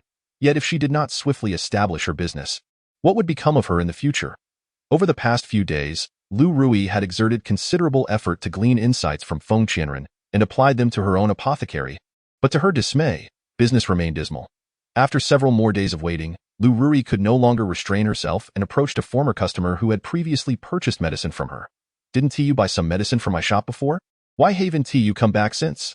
Upon hearing Lu Rui's inquiry, the individual appeared troubled and withdrew their hand, stating that the medicine had proven utterly ineffective. After taking it, there was no response whatsoever. Why would I continue to purchase it? I can't just squander my hard-earned silver. If it could cure ailments, that would be one thing. But it simply doesn't work. With that, the person departed, heading straight for Feng Qianren's apothecary, leaving Lu Rui both anxious and furious. Upon entering Feng Qianren's shop, the patient recounted their previous experience, and Feng Qianren immediately discerned that Lu Rui had merely skimmed the surface of knowledge before opening her own apothecary. Given her lack of proficiency, how could she possibly attract business? Moreover, medicinal herbs are unlike other commodities. Their efficacy is evident upon consumption, and interaction holds no value. The quality of your herbs is commendable. They are effective upon use. I must purchase more to have on hand. What if your shop were to close down? The patient expressed gratitude to Feng Qianren. Rest assured, should you fall ill in the future, do not hesitate to seek me out, and my establishment will remain open. As long as my remedies prove beneficial, I will continue to operate, Feng Qianren assured him with unwavering confidence, surmising that Lu Rui's lack of clientele was indeed due to the ineffectiveness of her products. Otherwise, patrons would not be absent. After the patient had exited, Feng Qianren stepped to the door and glanced outside, only to find Lu Rui standing not far off, glaring furiously in her direction. It turned out Lu Rui had witnessed her customer running off to purchase medicine from Feng Qianren, a sight that naturally filled her with resentment. How could these ineffective products look down upon her so? She vowed to make them aware of her prowess. What merits do Feng Qianren's wares possess? Lu Rui seethed inwardly, turning back to her shop to ponder how she might resolve this dilemma. With her shop having recorded no transactions in a day, The prospect of continued losses loomed ominously, while Feng Qianren's establishment thrived, with patients flocking in droves. "What brings you here?" At that moment, Lu Rui noticed Ouyangxi approaching and quickly urged him to take a seat. "I came to see how your business is faring," Ouyangxi remarked, surveying the unyielding stock on the shelves, with the medicinal pills evidently untouched. "You can see for yourself. How could it possibly improve?" Lu Rui sighed despondently. "Your business is struggling. I might have a solution to rectify it." As Ouyangxi spoke, Lu Rui's interest was immediately piqued. "What possible solutions could there be? You must tell me swiftly. I cannot allow Feng Qianren to mock me. That wretched person was just prying into my affairs." Lu Rui recalled Feng Qianren's gaze from earlier, convinced the other party was indeed seeking information, intent on undermining her establishment. Ouyangxi had come prepared this time, retrieving several small vials from within her bosom and presenting them. "Since your business is struggling, we must think outside the box. Feng Qianren merely sells ordinary pills, perhaps with a touch of spiritual energy added. However, these potions of mine are specialties of the 100 Poisons Forest. If you sell these, I guarantee no one in this town will have anything similar. Feng Qianren's shop could never stock such items. When the time comes, we shall flourish, and our business will undoubtedly surpass hers." Upon hearing Ouyangxi's words, Lu Rui was greatly tempted. In her desperation to counter Feng Qianren, she was willing to do anything, especially since her shop had yet to make a single sale. "You are right. Being from the 100 Poisons Forest, you must have an abundance of these. In that case, let us sell them. I want Feng Qianren to know that I am not to be underestimated." The two quickly reached a consensus, and from that moment on, Lu Rui removed all her existing pills from the shelves, replacing them entirely with the potions brought by Ouyangxi, though these were all poisons. In the following days, Ouyangxi discreetly spread the word about their new offerings, attracting numerous curious customers. One day, a one-eyed man entered the shop, his demeanor fierce. Upon seeing him, Lu Rui felt a flicker of fear. After finally having a customer, "Why aren't you greeting him?" Ouyangxi urged. "To deal with Feng Qianren, we must invigorate our business." With that, Ouyangxi pushed Lu Rui forward, compelling her to approach the man. "I have heard that the items you sell here are quite extraordinary, and I wish to try them. Indeed, we do possess unique offerings, guaranteed to be one of a kind in this town." Lu Rui, driven by thoughts of Feng Qianren, set aside her reservations and passionately began her pitch. The transaction was swiftly completed, and Lu Rui was elated. In the days that followed, business boomed astonishingly, with many flocking to purchase various poisons. Half a month passed, and the shop's success reached unprecedented heights. Lu Rui wore a constant smile, while Ouyangxi was equally pleased, knowing her poisons were unparalleled in the world. Meanwhile, Feng Qianren found the situation peculiar. Their shop had previously seen no customers, so how had business suddenly surged? She inquired with her regular clients, soon learning that since that fateful day, Lu Rui's shop had been bustling with visitors.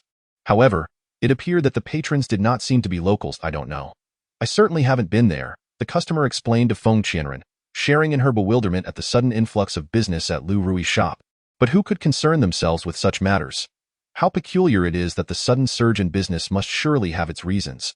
What could possibly be the matter? Feng Qianren pondered slowly in her heart. Yet she refrained from seeking out Lu Rui, for after all, this was someone else's enterprise. Chapter 180.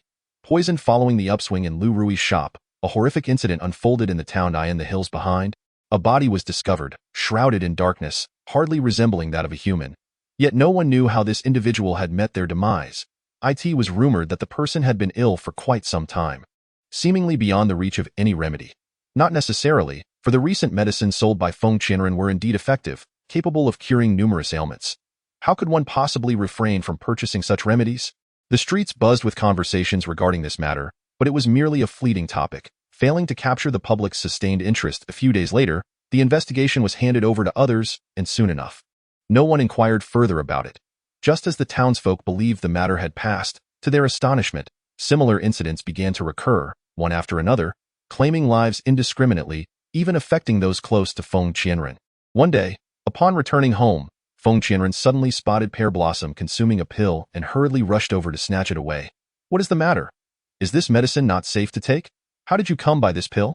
Upon observing the color of the pill, Feng Qianren felt a sense of unease. It bore no resemblance to her own remedies. However, the pill she had provided to Pear Blossom could not possibly belong to anyone else. "It was indeed given by you. That I had placed it here and stepped out briefly, only to forget to take it when I returned," Pear Blossom explained to Feng Qianren. Upon hearing this, Feng Qianren immediately sensed something amiss. If it were truly her pill, The color would not be so peculiar, and the scent revealed it was certainly not a medicinal concoction. In a flurry, Feng Qianren removed the pill, hesitant to inhale its aroma, her brows furrowing as she began to meticulously analyze the composition of the substance. Is something wrong? Pear Blossom inquired, fear evident in her voice. Feng Qianren shook her head, instructing her not to consume the pill, and swiftly exited. Many townsfolk were engaged in discussions, lamenting the recent spate of fatalities. From their descriptions, Feng Qianren deduced that these individuals had succumbed to poisoning. Yet, how could such a small town witness so many deaths by poison? Even in the case of vendettas, it seemed improbable that so many lives would be lost. There must be a reason behind this, Feng Qianren murmured to herself, weaving through the crowd and attentively listening to their discourse. Convinced that something was amiss, Pear Blossom had narrowly escaped poisoning, and the pill in Feng Qianren's possession was clearly toxic. Contemplating the recent events in the town, she resolved that without thorough investigation, such occurrences would undoubtedly continue. With a sigh, Feng Qianren discreetly concealed the pill that as she passed by Lu Rui's shop, she noticed Lu Rui engrossed in selling her wares. Feng Qianren scrutinized the scene but discerned nothing out of the ordinary. The customers appeared to be outsiders rather than locals, but Feng Qianren paid it little mind and turned to return home. Is that medicine no longer safe to consume? Li Hua inquired, directing her question towards Feng Qianren. Feng Qianren promptly intervened, insisting that the other party should never ingest any other pills. If you must take something, consume it on the spot. Only the pills I provide.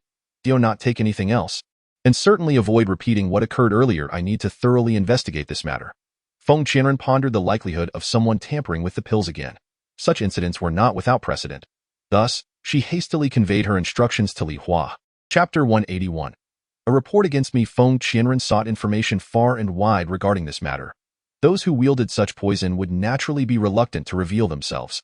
After several days of discreet inquiries, she finally gleaned some insights. It turned out that the poison Feng Qianren had procured for a price came from someone who revealed that it was indeed being sold at Lu Rui's shop.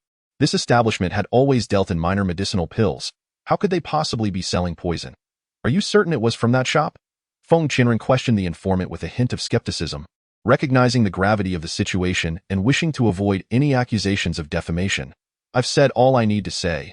I bought it from there. Now, with so many people in town poisoned by these pills, I wouldn't have informed you had you not offered such generous compensation, the individual replied before turning to leave. Feng Qianren remained rooted in place. Since this person claimed to have purchased the poison from Lu Rui's establishment, it was imperative she conduct a discreet investigation. Soon after, Feng Qianren arrived outside Lu Rui's shop and observed that all who entered appeared far from reputable. Clearly, these individuals were drawn by ill intentions, each behaving suspiciously.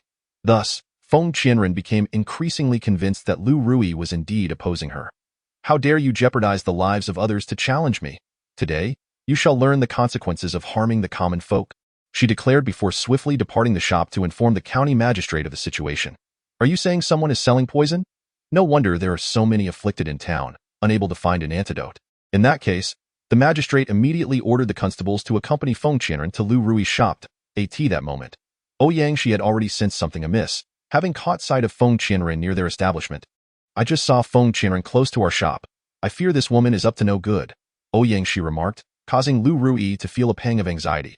After all, Feng Qianren was not an easy opponent, prompting her to ask what they should do. I'll have someone investigate, Ouyang she replied, promptly dispatching his associates to look into the matter, unwilling to let their shop face any trouble. Ever since Lu Rui's shop opened, Ouyang she had profited significantly by selling his poisonous wares there. Thus, the establishment was invaluable to him, and he would not permit it to fall under scrutiny. This very moment, Feng Qianren had already arrived with his entourage, and Ouyang she's people were remarkably swift, returning to inform him of the situation. He promptly handed the letter to the county magistrate. After finishing his statement, Ouyang she instructed those around him to deliver it hastily, just as Feng Qianren appeared outside. What brings you here? Lu Rui hurried forward to greet Feng Qianren, attempting to buy time and prevent anyone from entering. What exactly are you selling in your shop? It's poison, isn't it? Feng Qianren declared emphatically, yet Lu Rui steadfastly denied it. Stop spouting nonsense. How could I possibly sell poison? Everything I offer is life-saving medicine.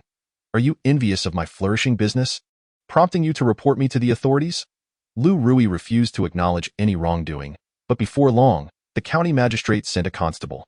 You have deceived the authorities. I have never sold poison. Do not speak so recklessly, Lu Rui retorted to Feng Qianren. Meanwhile, the constable had already conveyed the magistrate's command for them to return. Why must we go back? The culprit has been identified. Why not apprehend him? Feng Qianren pondered in confusion, as the magistrate had previously assured him of capturing the perpetrator, only for the situation to change so suddenly. The magistrate has spoken. You need not concern yourself further. Let us leave at once, for we cannot afford to offend young Master Ouyang. The constable declared before departing with his men.it. Dawned on Feng Qianren that Ouyang she had already taken measures to secure his position. She hadn't anticipated such swift action from him, realizing that she would have to protect Lu Rui at all costs. Given the circumstances, Feng Qianren felt powerless. After all, the authorities had spoken. She turned to leave, resigned to the situation. You should refrain from engaging in actions you ought not to, and stop causing me trouble. I have done you no wrong. I simply wish to conduct my business peacefully. Lu Rui followed closely behind Feng Qianren, who felt a surge of anger at those words but understood that arguing would be futile. Upon returning home, Feng Qianren contemplated how to resolve the matter, aware that if left unchecked, many more townspeople would succumb to poisoning. Ouyang Shi and Lu Rui reveled in their perceived victory, believing that Feng Qianren was now powerless against them, with the authorities unable to assist. It won't be long before our business flourishes. I shall see how this wretched woman responds then, Lu Rui thought, filled with resentment towards Feng Qianren, convinced that her own success would leave Feng Qianren with no recourse. Little did they know, Feng Qianren had no intention of relinquishing the matter. She was secretly preparing to depart for the 100 Poison Forest.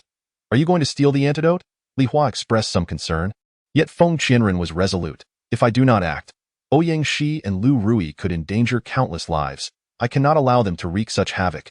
Upon realizing the dire situation in town, where numerous individuals had succumbed to poisoning, Feng Qianren felt an overwhelming urgency to retrieve the antidote and save those afflicted, no matter the cost.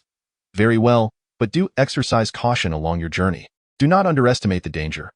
Ouyang Shi is unlikely to let you off so easily, Li Hua expressed her deep concern. Assuring her companion, Feng Qianren gathered a few essentials and stealthily departed. Along the way, she encountered several more victims, beyond the hope of salvation. Witnessing the grim scenes, her hatred for Ouyang Shi and Lu Rui intensified.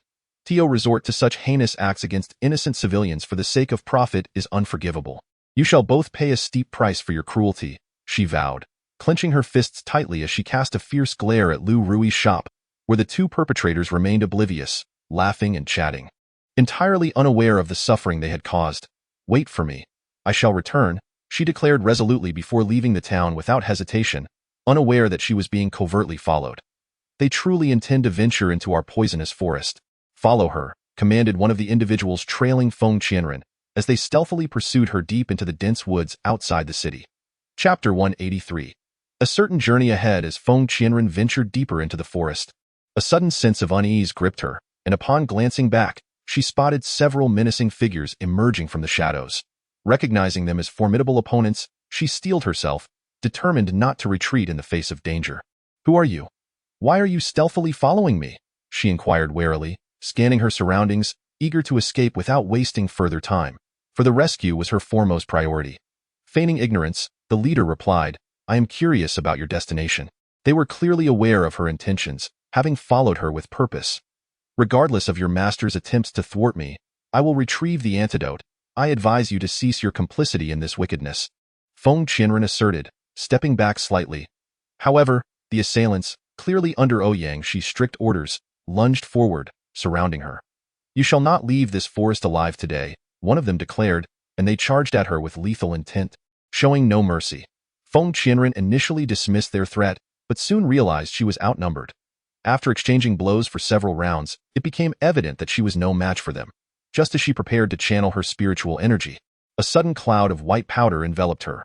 Recognizing the danger too late, she instinctively covered her mouth and nose, only to realize she had been poisoned. Weakness began to seep into her limbs as the men approached, and in her retreat, she heard the unmistakable sound of more adversaries closing in behind her.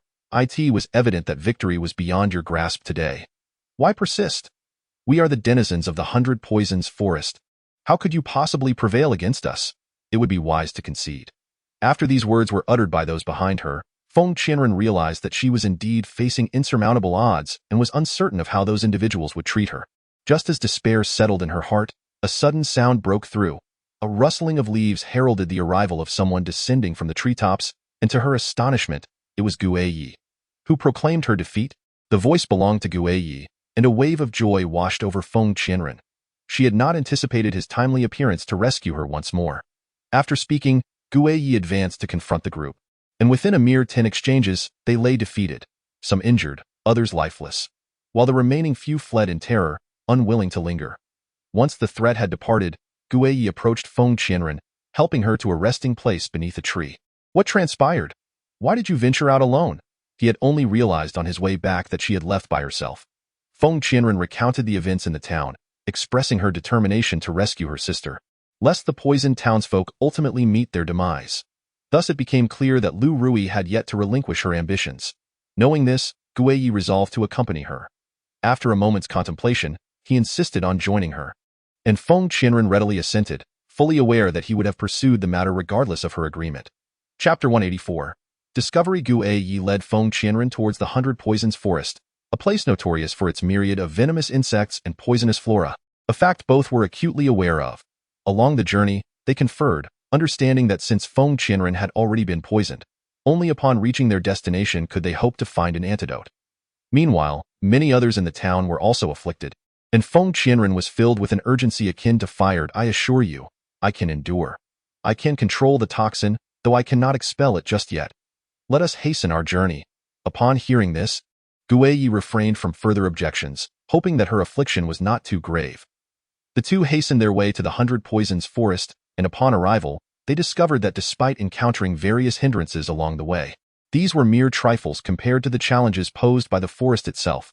As they entered the forest, an unsettling scent enveloped them, the area overrun with toxic vegetation.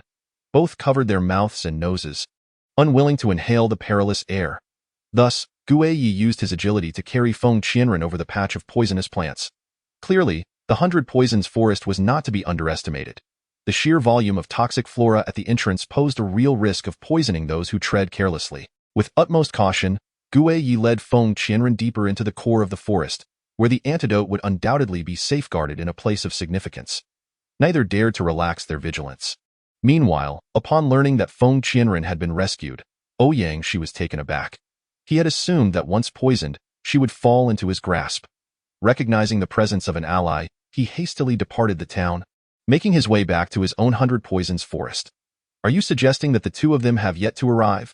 Upon his return to the 100 Poisons Forest, he discovered that Gu Yi and Feng Qianren were conspicuously absent, which struck him as rather peculiar.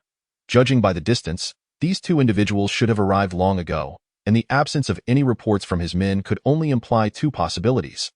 Either they have succumbed to poison and collapsed within our 100 Poisons Forest, or they have managed to infiltrate our ranks.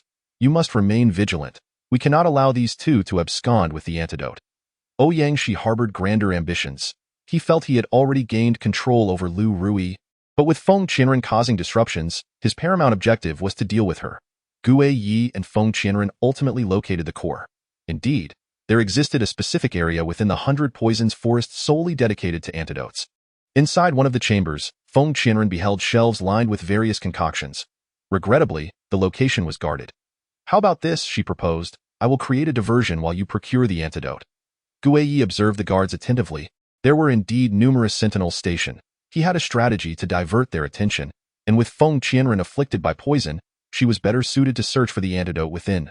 Very well, let us proceed separately. After Feng Qianren spoke, the two parted ways. Gu Yi executed his plan to lure away the patrolling guards, while Feng Qianren stealthily infiltrated the hidden chamber. Amidst the plethora of antidotes, which one could it be? She examined the shelves filled with various potions, and after a meticulous search, she finally identified a bottle identical to those in Lu Rui's shop. Just then, Feng Qianren heard a rustling outside and hastily concealed the bottle. Chapter 185. Safety. Ouyang she was devising a strategy to confront Gu Yi and Feng Qianren when someone approached him with news of their whereabouts. Are you implying that they have breached the premises? They have gained access to the room containing the antidote? He was incensed, berating the individuals before him, then swiftly gathering his men to apprehend them. As Gu Yi turned, he found that Feng Qianren had secured the antidote but was being pursued by several assailants. He dashed forward to assist her. Although Feng Qianren had been poisoned, having consumed the antidote earlier had restored all her abilities, rendering the attackers no match for them. United in their efforts, they finally subdued their adversaries and prepared to make their escape. However, just before reaching the exit, they were confronted by another group. Ouyang Shi, I suspected you were behind this. Why would you act against Lu Rui? Those innocent civilians are blameless. Upon seeing Ouyang Shi, Feng Qianren was consumed by rage and questioned him. Yet this heartless scion of the Ouyang family would never admit to any wrongdoing. This is indeed your fault, for it is you who cannot tolerate Lu Rui. How can you possibly place the blame on her? Ouyang Shi chuckled, displaying no apprehension regarding the two individuals before him, for this territory was undeniably his domain. You have harmed so many. Your end will not be kind. I advise you to surrender sooner rather than later. Although I came to steal the antidote, I am also here to accumulate some merit on your behalf. Feng Qianren coldly addressed Ouyang Shi, only to be met with a raucous laughter from him. How absurd! I have no need for your assistance in accumulating virtue. Since you have intruded upon my territory today, I shall ensure you comprehend the consequences of trespassing in the 100 Poisons Forest. Do not forget where you stand. This is indeed the 100 Poisons Forest. Upon finishing his words, those at his side immediately sprang into action, each wielding a crossbow. Gue Yi and Feng Qianren hastily retreated. Observing that the crossbows were even coated in poison, it was evident that Ouyang Shi intended to eliminate them both here. Those who commit evil deeds shall meet their demise. I advise you to turn back while you still can. Gue Yi coldly warned Ouyang Shi, who, it appeared, was indeed ruthless. Both of you, silence. I do not require your guidance in my endeavors. Since you have come to steal from me, death is your only fate. And Gue Yi, do you truly believe yourself invincible? Today, I shall ensure your defeat here. After Ouyang Shi's declaration, his men immediately launched an attack against the two. Gue Yi, protecting Feng Qianren, soared to the treetops. After a fierce exchange, Ouyang Shi, seeing his subordinates falter, decided to personally engage Gue Yi in combat. With no choice but to defend Feng Qianren during the battle, Gue Yi was forced to set aside his opponent. And the two men commenced their final duel. Observing Feng Qianren isolated, Ouyang Shi's subordinates rushed forward to attack, but Feng Qianren retaliated fiercely. After dozens of exchanges, Ouyang Shi spat out a mouthful of blood and collapsed to the ground. Gue Yi hurriedly brought Feng Qianren to his side. I am curious to see how you plan to kill us both here. With a cold smirk, Gue Yi took Feng Qianren and departed. Chapter 186.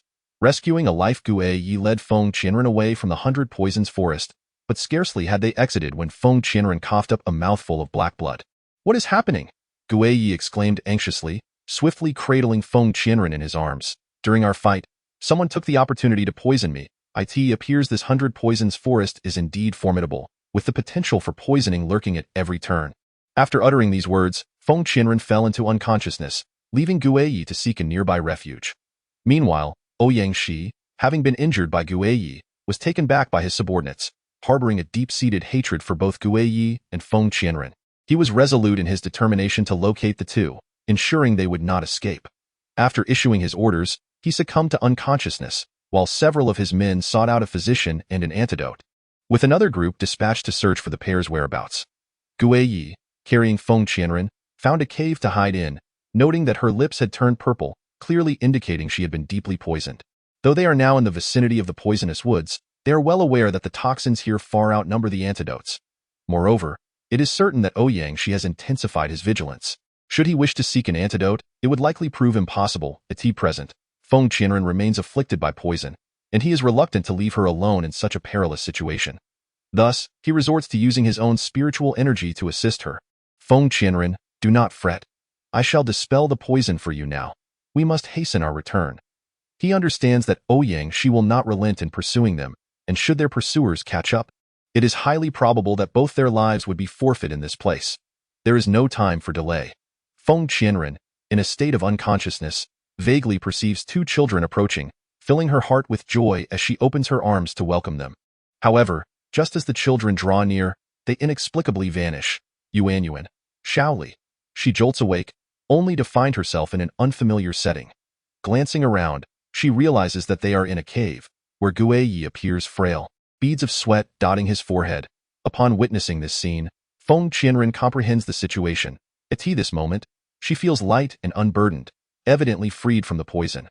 Gue Yi must have transferred his spiritual energy to her while she was unconscious. Gue Yi, how are you? She rushes over, concern etched on her face, only to see him shake his head, offering a weak smile. You shouldn't be like this. Her brow furrows, emotions of gratitude and regret washing over her. Had she not been careless, he would not have needed to share his energy with her. "Oh, not speak thus. As long as you are safe, that is enough. Now that you are well, we cannot linger here, lest Oyangshi's men come searching for us." Feng Qianren glances outside. The day is still young, and they can swiftly return before Oyangshi's men truly find them, for that would undoubtedly spell doom. "Very well, let us return at once. Regardless of the circumstances, we have finally located the antidote. If given the opportunity upon our return, I shall certainly not speak of such things. As long as I can save you, that is sufficient. Let us hurry back," Guiyi replies with a smile, refusing to dwell on the matter. His only wish is for his beloved to remain safe and sound. As for the so-called power, he is indifferent. Chapter 187. Captivity. As Guiyi and Feng Qianren make their way back to the Feng residence, the mutual understanding between them grows ever more apparent, though neither dares to articulate it. However, unbeknownst to them, the Feng family has undergone a dramatic upheaval. Feng Qianxue and Lu Rui are engaged in a spirited discussion, their faces adorned with smiles, sitting at opposite ends of the table, reveling in their triumph. Even if Feng Qianren were to return, it would be of little consequence. The entire Feng household now belongs to them. Indeed, this woman has battled against us time and again. Yet in the end, she remains defeated, they boast. Moreover, with Lu Rui now backed by Ouyang, her confidence has soared. "First, we must keep that old man imprisoned. We cannot allow Feng Qianren to return so swiftly. I shall send someone to gather information immediately." Lu Rui, upon finishing her words, promptly dispatched someone, yet it was already too late, for at that moment, Feng Qianren and Guiyi had returned to the Feng residence. "Where is grandfather? Why does it feel so strange?" As soon as Feng Qianren arrived, an unsettling intuition gripped her. In the past, she had always been greeted upon her return, but this time, the expressions of those present were markedly peculiar. "Could it be that someone is scheming?" Guiyi remarked with a cold sneer, immediately surmising that it was the work of Lu Rui and Feng Qianxue. These two would invariably devise means to counter Feng Qianren at any opportunity, yet somehow managed to evade her grasp each time. He was now unwilling to tolerate their antics any longer. "There is no time to waste. I must see grandfather," Feng Qianren mused, also sensing the gravity of the situation. Yet her primary concern lay with her grandfather. Thus, the pair hurried to check on the elderly gentleman. However, upon entering the room, they found it utterly vacant, with no indication of grandfather's whereabouts. "Is anyone there? Where has grandfather gone? What on earth has transpired? Can someone clarify this for me?" Feng Qianren searched high and low without success, and upon emerging, she bellowed loudly, prompting a servant to rush over with an explanation. "While you were away, Lu Rui and Feng Qianxue seized control of the Feng household and have imprisoned grandfather," the servant said carefully before retreating, not daring to engage further with Feng Qianren, for all were acutely aware that she was the sworn enemy of Lu Rui and Feng Qianxue. It was evident that anyone who dared to speak to their adversary would tread on perilous ground. Upon hearing this, Feng Qianren felt as though struck by a thunderbolt. She had only been gone for a mere half-month, yet these two had grown increasingly brazen. "I am the legitimate daughter. By what right do these wretches claim dominion over the Feng family?" Feng Qianren pondered in bewilderment, unable to fathom how these two could possess such audacity, and how the others could acquiesce to such absurdity. When have these two ever acted rightly? It seems they seized the opportunity in my absence to imprison grandfather and brazenly assert their authority, leaving me to return when it would be too late. Guiyi meticulously analyzed the situation, convinced that Lu Rui and Feng Qianxue were incapable of change. As the saying goes, a leopard cannot change its spots. These two have remained unchanged for so long. With Feng Qianren absent, they have taken the opportunity to usurp the family. "I must hasten to find them," Feng Qianren declared, immediately setting off to search for the two. Chapter 188. A guilty conscience. Lu Rui and Feng Qianxue had orchestrated everything meticulously. They arrived at the site of the supposed handover, where all had gathered in anticipation. The crowd began to murmur. None had anticipated that these two would take the reins, yet Feng Qianren was the legitimate daughter. Now that she was absent, was it truly normal for them to assume control? How could this be considered normal? This is a blatant act of treachery, seizing the family in Feng Qianren's absence. One wonders how she will react upon her return. In the eyes of all, it is the legitimate right of the legitimate daughter to inherit the family legacy. Neither Lu Rui nor Feng Qianxue possesses such qualifications. Their actions, now that Feng Qianren is absent, are evidently deliberate. Upon overhearing the bustling discussions among the crowd, those aligned with Feng Qianxue shouted several commands to silence the chatter.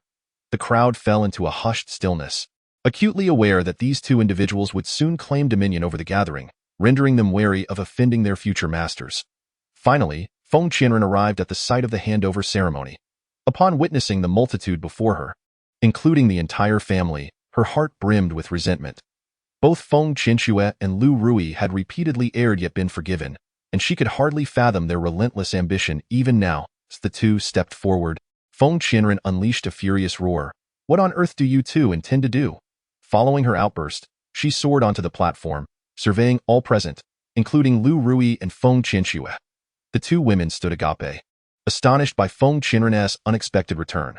Didn't Tao Yangshi assure you that he would eliminate them in the 100 Poisons Forest? How could he possibly return? Feng Qianxue fumed at Lu Rui, who, in turn, stomped her foot in frustration, lamenting her ignorance of Ouyang Shi's failure to execute his plan. Why must he return at such a critical moment? Our scheme is unraveling. Lu Rui, equally incensed, had believed Ouyang Shi would surely dispatch both Gue Yi and Feng Qianren in the 100 Poisons Forest. Even if they survived the poison, their return would not be so swift. Yet, just when success seemed imminent, their plans had been thwarted. All eyes turned towards the two women as Feng Qianren accused them. You two have conspired with Ouyang Shi to orchestrate my demise and seize control of the Feng family. Haven Tiu? The crowd gasped in astonishment at this revelation. It became clear that these two sought not only to usurp the family but also to eliminate Feng Qianren. How could they be so ruthlessly deranged? Indeed, they were not the legitimate daughters and lacked any rightful claim to the family as heritage. The surrounding onlookers began to voice their disapproval towards the two. Feng Qianxue and Lu Rui exchanged glances, promptly stepping forward to contest Feng Qianren's claims. Even if you are the legitimate daughter, you lack the right. How many calamities have arisen due to you? They retorted. Moreover, how dare you slander us so recklessly? Neither would concede to having committed such acts. Yet Feng Qianren merely chuckled disdainfully at their futile defenses.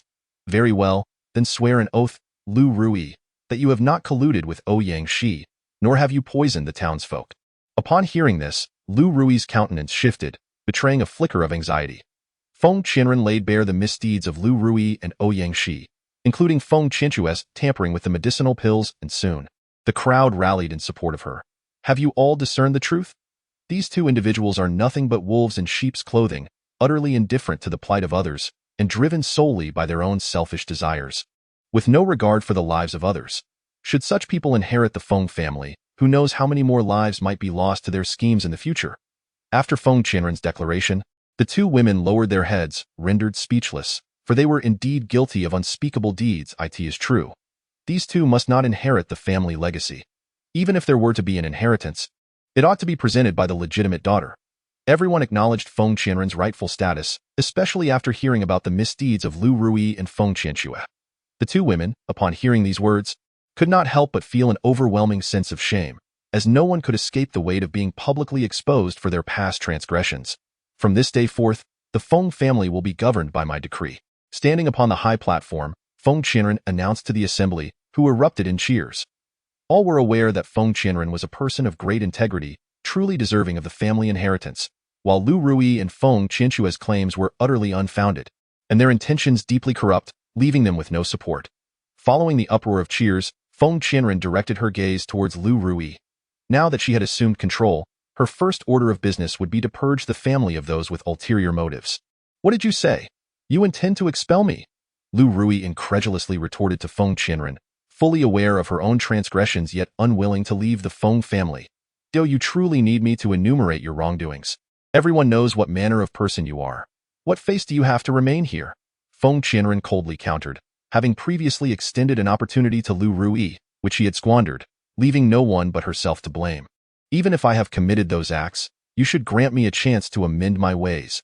Without the opportunity for repentance, how can you label me a villain? Lu Rui spat through gritted teeth, her words resembling a plea, though her heart brimmed with enmity towards the woman before her. Is this your semblance of contrition? I have offered you a chance before. Do not forget how I spoke when I allowed you to assist in my shop. You are the one who has brought ruin to so many in this town. You have no right to remain. Depart this instant, Feng Qianren said bluntly to Lu Rui. Hearing these words, Lu Rui's eyes brimmed with tears, yet she remained silent, unwilling to leave. Meanwhile, Feng Qianxue sank to her knees, pleading with Feng Qianren, we acknowledge our wrongs. Please grant us another chance, do not cast her away. Let her stay, that I assure you, I will never again engage in such actions. I promise to heed your words, will you not consider it? Please, I implore you. Feng Qianxue beseeched Feng Qianren, her heart heavy with reluctance and trepidation at the thought of Lu Rui being cast aside, especially considering that Feng Qianren could just as easily expel her. Chapter 190. The Kill Gue Yi stood amidst the crowd, listening intently to Feng Qianren's words, feeling a profound sense of satisfaction. He believed that Feng Qianren had previously shown too much leniency towards Feng Qianxue and Lu Rui, affording them chance after chance. Yet, in truth, neither had seized their opportunities.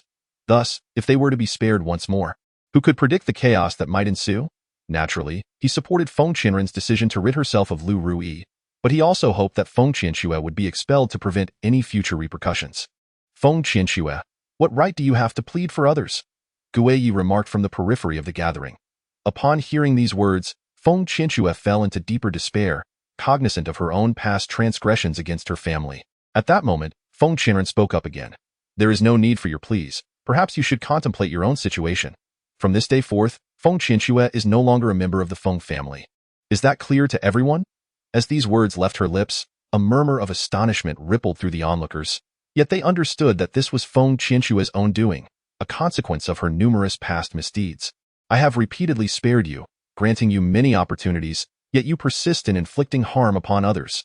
Now, alongside Lu Rui, you seek to usurp the family, disregarding my status as the legitimate daughter. Listen well. From this day forth, both Lu Rui and Feng Qianxue are no longer part of my family. Depart immediately, and should you dare return, do not blame me for my lack of courtesy. With that, Feng Qianren commanded that the two be expelled without delay. Upon hearing her decree, both women collapsed to the ground, fully aware that this time, there was no hope for redemption. Shortly thereafter, they were forcibly ejected through the back door. Once Feng Qianren had settled everything, she approached Gue Yi. I understand your concerns. You believe I have been too soft-hearted. Perhaps I have made the right decision this time, she said with a smile, recalling Gue Yi's earlier comment. She had grasped his intention. He wished for her to expel Feng Qianxue as well. That is indeed correct. Allowing Feng Qianxue to remain would pose a potential threat, so expelling her is the wisest course of action. Additionally, there is something else I must convey. I have bestowed spiritual energy upon you, and now I need to enter seclusion to ensure I can handle any future challenges. After making this statement, Gue Yi noticed the worry etched on Feng Qianren's face. Had it not been for her need for an antidote, he would not have found himself in such a weakened state. I am sorry. It is all my fault. Were it not for me, you would not have had to accompany me to the 100 Poisons forest. Feng Qianren apologized, burdened by guilt, feeling that all of this was her doing, as it was her decision to rescue someone, and he had merely assisted. Do not say such things. Aiding you is my obligation. Moreover, rest assured, I will be fine after a period of seclusion. His gentle smile filled Feng Qianren's heart with warmth. Had it not been for his assistance, she would have perished in the 100 Poisons forest long ago. Nonetheless, during this period, you may rest assured and focus on your seclusion. I have numerous matters to attend to. Naturally, there are many responsibilities that come with inheriting the family legacy, and had Gue Yi not entered seclusion, I would have scarcely found time to meet. How fortunate it is that you are able to inherit the family. It is truly splendid. He wore a smile, genuinely pleased for Feng Qianren. Chapter 191. Seclusion. Feng Qianren gazed at the two individuals before her, Feng Qianxue and Lu Rui, who remained undeterred, unwilling to depart from the Feng family. Thus, under the cover of night, they attempted a stealthy assault in a bid to eliminate Feng Qianren. It seems I must bear the blame for my ruthlessness. I had intended to leave you a path of survival, yet you have chosen to court your own demise. After declaring this, Feng Qianren promptly ordered their expulsion. Were it not for their incessant meddling, such turmoil would not have erupted within the household. You are indeed heartless. It is precisely because you show us no mercy that I shall seek to trouble you, Feng Qianxue retorted, glaring fiercely at Feng Qianren, who remained unperturbed, instructing her subordinates to escort the two out. Once outside, Feng Qianxue and Lu Rui found themselves without refuge, astonished that Feng Qianren had truly acted upon her words. What are we to do now? We cannot possibly take up residence in an inn. That Feng Qianren is truly merciless, Feng Qianxue fumed, her curses proving futile as the two realized they could not return to the Feng family. Where else can we stay but in an inn? We shall lodge there for a few days and figure out a place to settle later. After all, my grievances with that wretched woman are far from over, Lu Rui declared, leading her daughter back to the inn, fully aware that engaging Feng Qianren at this moment would yield no favorable outcome. Meanwhile, Gue Yi prepared to enter his own seclusion, though he appeared rather weakened. Thank you for your hard work. At last, I have managed to remove this malignant tumor, and there should be no further troubles from now on, Feng Qianren remarked.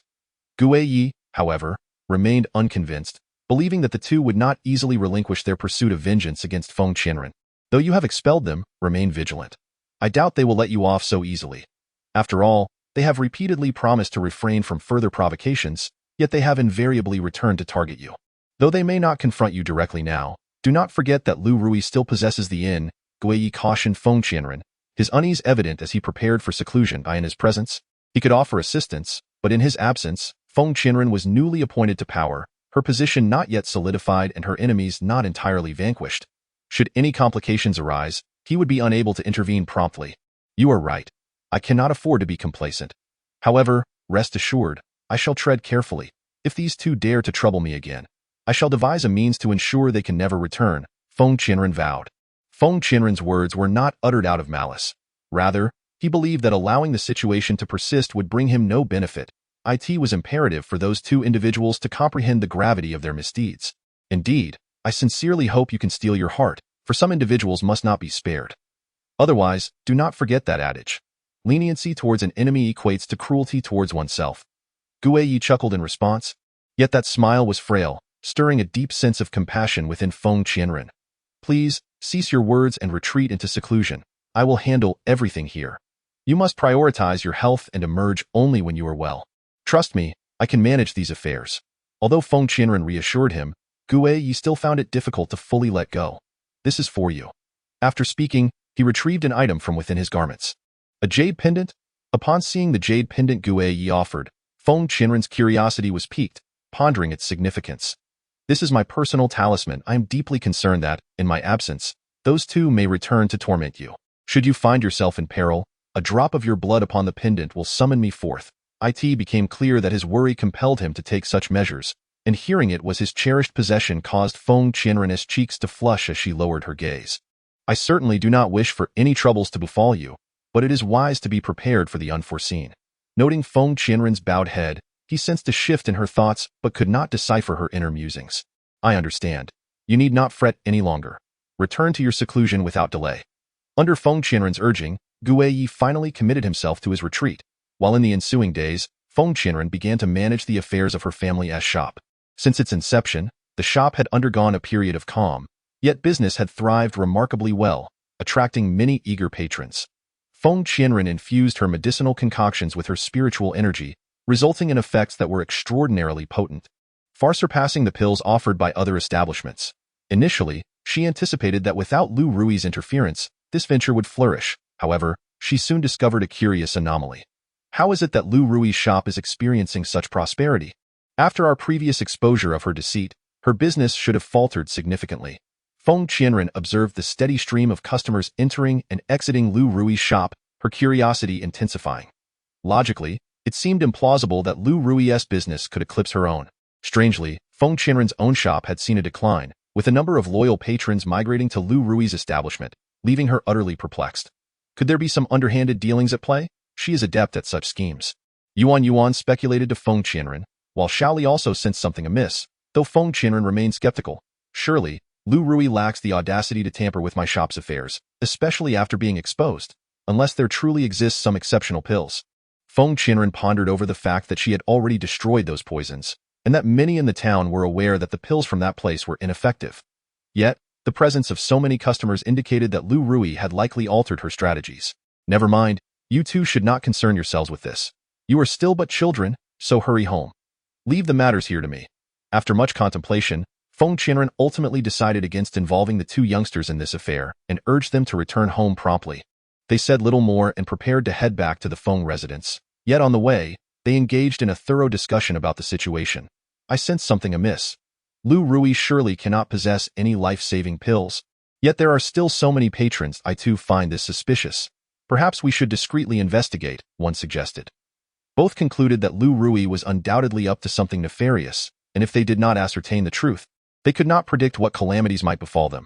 Indeed, we shall go tonight, but let us ensure our mother remains unaware. After all, we cannot ignore the fact that our business has been significantly undermined. Yuan reflected on how Feng Qianren's business paled in comparison to Lu Rui's, which stirred a sense of resentment within her. Regardless, it was undeniable that Feng Qianren's medical skills surpassed those of Lu Rui. Chapter 193.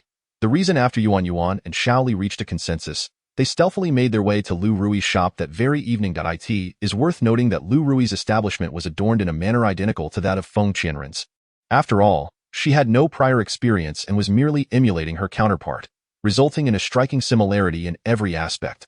Upon entering, the two felt a surge of indignation, perceiving Lu Rui as a mere parrot, mimicking without comprehension.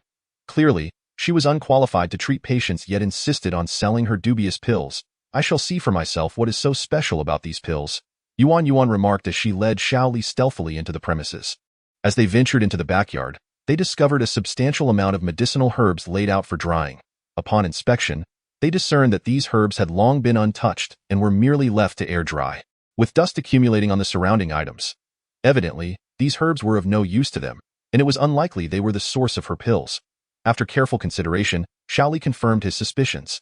Suddenly, they heard a commotion emanating from one of the rooms, prompting them to quietly approach the door. Yuan Yuan pressed her ear against the door to listen intently, only to discover that Lu Rui was taking a bath. Seizing the opportunity, they sought to locate the pharmacy within Lu Rui's shop. Finding the pharmacy was not a daunting task. They merely needed to follow the scent of medicinal herbs. However, instead of the expected aroma, they were met with a pungent stench. How could such a concoction possibly heal anyone? I suspect it must be poison, Yuan Yuan whispered. The two then pushed open the door to the pharmacy. Inside Lu Rui's pharmacy stood numerous shelves, each laden with a variety of herbs, along with bottles and pills. How curious. Why does this medicinal concoction emit such an unpleasant odor? Shaoli remarked, equally disturbed by the acrid scent. The two covered their mouths and noses as they approached the table. On the table lay several medicinal herbs alongside a dark liquid, and a piece of paper inscribed with a formula. Upon reading it, the two could not help but gasp in astonishment. The ingredients listed in this formula were utterly unsuitable for healing. They were entirely inappropriate for such use. Yuan Yuan recognized that the herbs mentioned were all harmful substances. Yet Lu Rui was employing them for alchemy. How could such concoctions possibly bring comfort to those who ingested them? They were merely illicit substances. It appeared that Lu Rui's apothecary was fundamentally unreliable, yet her business thrived. Did those patrons experience no adverse effects after consuming her products? Shaoli also came to a realization. So many customers were snatching away business from Feng Qianren. How could these individuals consume Lu Rui's medicines without any reaction? Why then, were there still so many who flocked to buy them? Putting such thoughts aside, they hastily noted down the formula to consider their next steps later. After all, children are naive regarding such matters, and they discreetly recorded the herbs from the formula before stealthily departing to seek out Feng Qianren. However, by this hour, the night had grown deep, and Feng Qianren was already asleep. The two dared not disturb her, so they went to bed, burdened with their thoughts. When dawn broke the next day, they both rose early to find Feng Qianren, startling her in the process. "What brings you two here so early?" she exclaimed, bemused, as they were usually prone to lingering in bed. Seeing the pair, a tender smile spread across her face. Chapter 194. A new discovery. We have uncovered a secret, Yuan Yuan quickly began, recounting everything they had witnessed the previous night. Feng Qianren fell into contemplation upon hearing their account. She was astonished to learn that Lu Rui was using banned substances. While such illicit drugs could indeed yield remarkable effects, prolonged usage would inevitably lead to detrimental side effects, something Lu Rui could not possibly be unaware of. The very fact that she chose to employ such forbidden ingredients indicated her intent to undermine Feng Qianren. "What do you plan to do?" Shaoli inquired of Feng Qianren. She did not respond immediately, her mind preoccupied with the fact that she had intended to unveil new products that day. Given the circumstances, she could not afford to neglect her primary duties. Just when one wave of trouble seemed to settle, another arose. Regardless, she vowed not to let this matter rest. "You two must refrain from involving yourselves in this issue. I have my own plans. Furthermore, you must not wander off to other places in the dead of night. What if something truly unfortunate occurs?" Although the two children possessed a certain level of skill, Feng Qianren remained deeply concerned. With Gu Yi currently sequestered in meditation, for the sake of the children's safety, she could only admonish them sternly. The two nodded in agreement, yet in truth, neither would turn a blind eye to matters concerning Feng Qianren. "Very well, you stay here while I attend to the launch of my new products." With that, Feng Qianren departed from the Feng residence. The two exchanged glances, uncertain of each other's strategies to deal with Lu Rui. Upon returning to the shop, Feng Qianren opened the establishment and instructed her assistants to display the new products outside on a table. Ladies and gentlemen, do come and take a look. I am offering complimentary tastings of my shop's new products, which will leave your skin radiant and fair.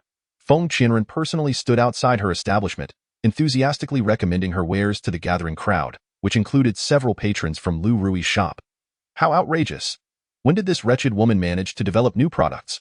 Lu Rui stood at the entrance of her own store, observing the throngs of customers flocking to Feng Qianren's shop, and her heart swelled with jealousy. The debut of Feng Qianren's new products had garnered considerable admiration, particularly from those who experienced their effects and subsequently returned as loyal customers. Madam, the items in your shop are truly remarkable. After trying them, my skin has become noticeably fairer. Indeed, I've been back several times. They are both affordable and effective. Madam, do introduce more new products. The customers expressed their fondness for Feng Qianren's offerings, who, upon hearing their praises, felt a surge of satisfaction and mused that Lu Rui might soon take notice. I hope everyone continues to patronize us, and if you have any suggestions or feedback, please do share, so I may make improvements.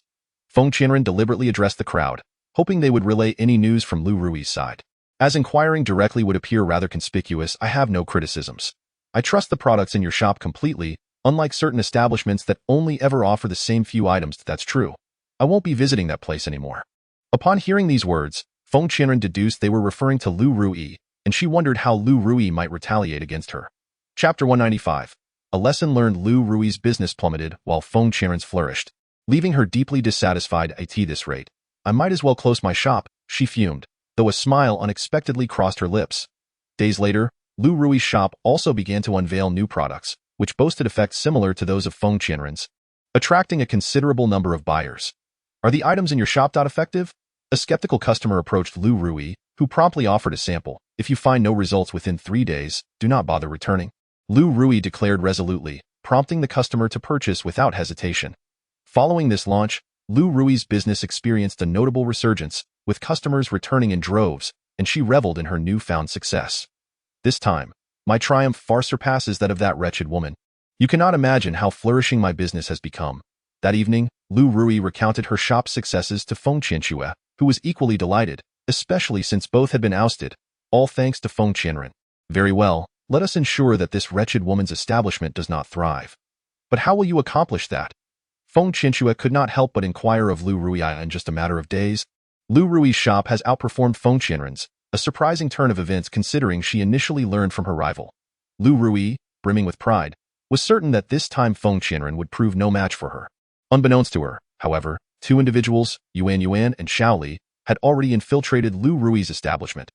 After Lu Rui launched her new products, Feng Qianren sensed something amiss and tasked the 2 children with gathering information. Upon discovering that Lu Rui and Feng Qianren had vacated the shop, they decided to investigate the matter of the illicit drugs. It became apparent that Lu Rui had included prohibited substances in her recent pills. After exchanging glances, the 2 shared a knowing smile and promptly set about altering the formula. Lu Rui was on the verge of launching this product, promising an entertaining spectacle in the near future. Upon returning, they relayed the news to Feng Qianren, who was thoroughly pleased. Ever since I expelled Lu Rui, she has been devising ways to counter me. Yes, she rightly pointed out, I must exercise caution. Who is he? The 2 asked in unison, prompting Feng Qianren to urge them to refrain from further inquiries.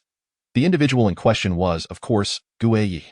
During his seclusion, Guiyi had harbored suspicions that Lu Rui and Feng Qianren would not relent, and his predictions had proven accurate.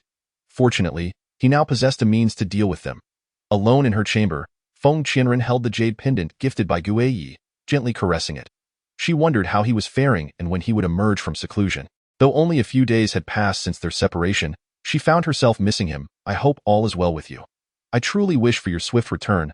I have managed everything here effectively. Yet I yearn to share it with you, she murmured, her thoughts drifting to Guiyi, stirred by a sense of sweetness and warmth. Chapter 196. Settling scores. With Lu Rui's business thriving, she felt a surge of happiness. That morning, she purchased additional pills and sat alone, guarding her shop. Suddenly, a group arrived, dragging a barely conscious individual to confront her. What do you want? Upon seeing them, Lu Rui sensed trouble brewing. The menacing demeanor of the group suggested they were there to cause a stir, prompting her to rise hastily. What brings you here? We are here to settle accounts with you. Just look at the consequences of your actions. After consuming the products from your shop, this individual claimed to have been promised fairness, health, and vitality, yet now they lay on the ground, almost lifeless. The men placed the nearly incapacitated figure beside them, leaving Lu Rui utterly terrified. How could this be? Others have consumed them without issue. Your predicament must stem from something you ingested that you ought not to have. Lu Rui, of course, could never confess to being responsible for this incident. Although she had indeed introduced some illicit substances, she was utterly unwilling to admit it, considering the substantial loss at stake. After all, it was her concoction that they had consumed, procured from her establishment. The crowd began to loudly cast accusations at Lu Rui, leaving her utterly at a loss for how to respond. What you consumed was not from my shop. There exists another establishment whose offerings closely resemble mine. Perhaps you bought from that place instead. Go seek Feng Qianren. Do not come to me. Lu Rui hastily deflected the blame onto Feng Qianren, attempting to shift the tide of animosity in her direction, yet the individuals before her remained steadfast, demanding an explanation. Am I likely to misremember what I purchased from you? Moreover, why should I seek Feng Qianren? Are you implying that your goods were acquired from elsewhere? The leader of the group swiftly seized upon Lu Rui's exposed vulnerability, prompting her to cover her mouth in alarm. When did I ever say such a thing? I never claimed you were fabricating lies. I have accused no one, nor should you cast aspersions upon me. Lu Rui quickly retorted, her defense a desperate attempt to evade culpability. While she had indeed pilfered the recipe from Feng Qianren, she had also included additional ingredients, resulting in a far superior efficacy of her product. Hence the thriving business. In her moment of panic, she had nearly let slip too much, and now she treaded carefully, cautious with her words. Ultimately, they had paid a hefty sum for her wares, and now, as one of their own lay on the brink of death, they demanded a resolution. If you do not resolve this matter satisfactorily today, you shall never operate this shop again. The crowd remained relentless, insisting on a response from Lu Rui, whose teeth clenched in frustration at their unwavering persistence. After selling so many products, this was the first time a mishap had occurred, and naturally, Lu Rui was loath to incur any financial loss. Yet, gazing upon the individual who was perilously close to death, her heart felt as clear as glass. Are you certain you purchased this from my store? Do not mistake your recollection. She sought to reconfirm with the crowd, merely stalling for time, unable to conceive of an alternative resolution. It was indeed from your shop, one individual asserted with unwavering conviction. Chapter 197. The spy. Upon hearing this assertion, Lu Rui felt a sense of helplessness. No one knew better than she the nature of the toxin involved. However, if she were to provide an antidote, would that not constitute an admission that her medicine was faulty? Now tell me, after consuming the medicine, did you ingest anything else? Suddenly, a spark of inspiration struck her as she queried the patient's family. Upon learning that the patient had consumed certain items, she seized upon this information. You should never have eaten chives. They are known to provoke adverse reactions. Lu Rui argued her case, yet the crowd simmered with indignation, ready to engage in further debate, only to be taken aback when she inadvertently conceded. Upon arrival, I can offer you compensation. However, bear in mind that this predicament is not solely attributable to the matter of my medicines, but rather to your consumption of items that you ought not to have ingested. Furthermore, I implore you to refrain from disseminating this incident, lest it adversely affect the business of my establishment. After all, others remain unscathed, while only you are aware of the issue at hand. Once these words escaped, those outside could hardly contain their disbelief, and numerous individuals were drawn in, believing that Lu Rui's medication was indeed compromised. Enough is enough. I shall incur losses regardless, and I have already suffered greatly. Why is it that others remain untroubled while you are the only ones in distress? Lu Rui, in an attempt to quell the escalating discord, reluctantly gritted her teeth and handed over some money as compensation. News of this reached Feng Qianren's ears, who felt a sense of satisfaction, yet also discerned that Lu Rui must have bribed someone within her establishment to pilfer the prescription. Sitting alone at the counter, she pondered deeply and suddenly conceived an idea. You shall oversee the shop today while I delve into the research of a new product, one that I intend to make utterly unique, unparalleled by any other in this period. As soon as Feng Qianren spoke, she promptly rose and headed to the backyard, followed discreetly by one of the attendants. Upon entering, instead of busily attending to tasks, she stood quietly behind the door, listening intently to the sounds outside, and indeed, she heard footsteps halt at her entrance. Meanwhile, Yuan and Shaoli were observing in the courtyard. Upon seeing the attendant stationed at Feng Qianren's door, they recognized him as a spy. That evening, Feng Qianren listened to the two children recount tales of the attendant, and realizing he was a traitor, she resolved to ensnare him. It would be best to dismiss him outright to prevent him from relaying the prescription to Lu Rui. Indeed, should Lu Rui augment her concoction with additional ingredients, It would undoubtedly surpass our own in efficacy.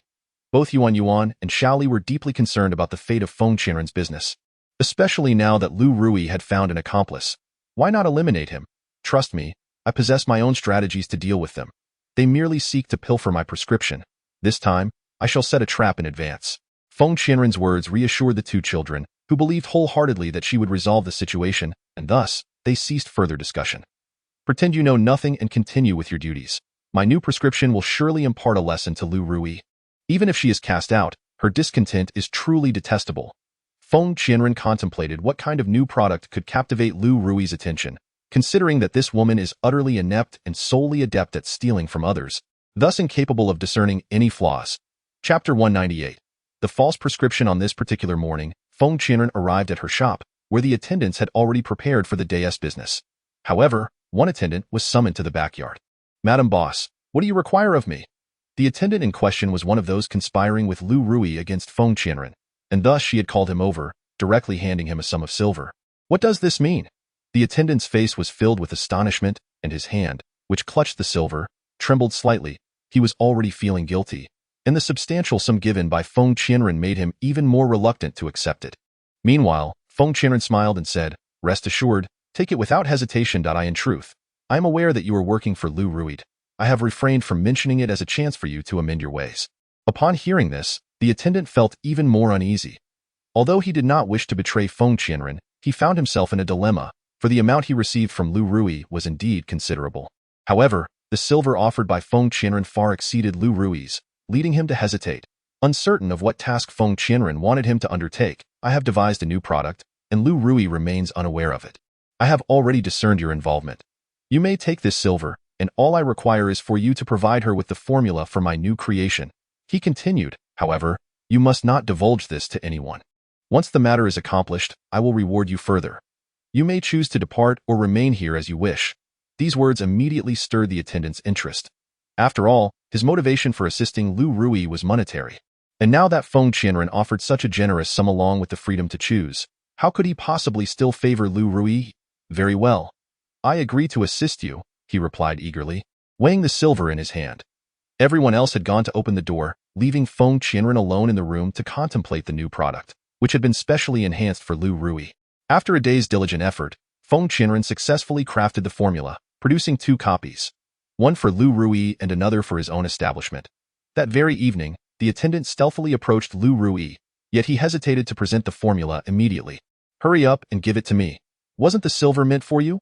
Lu Rui observed the attendant with a hint of suspicion, eager to learn about Feng Qianren's new product. "It's nothing.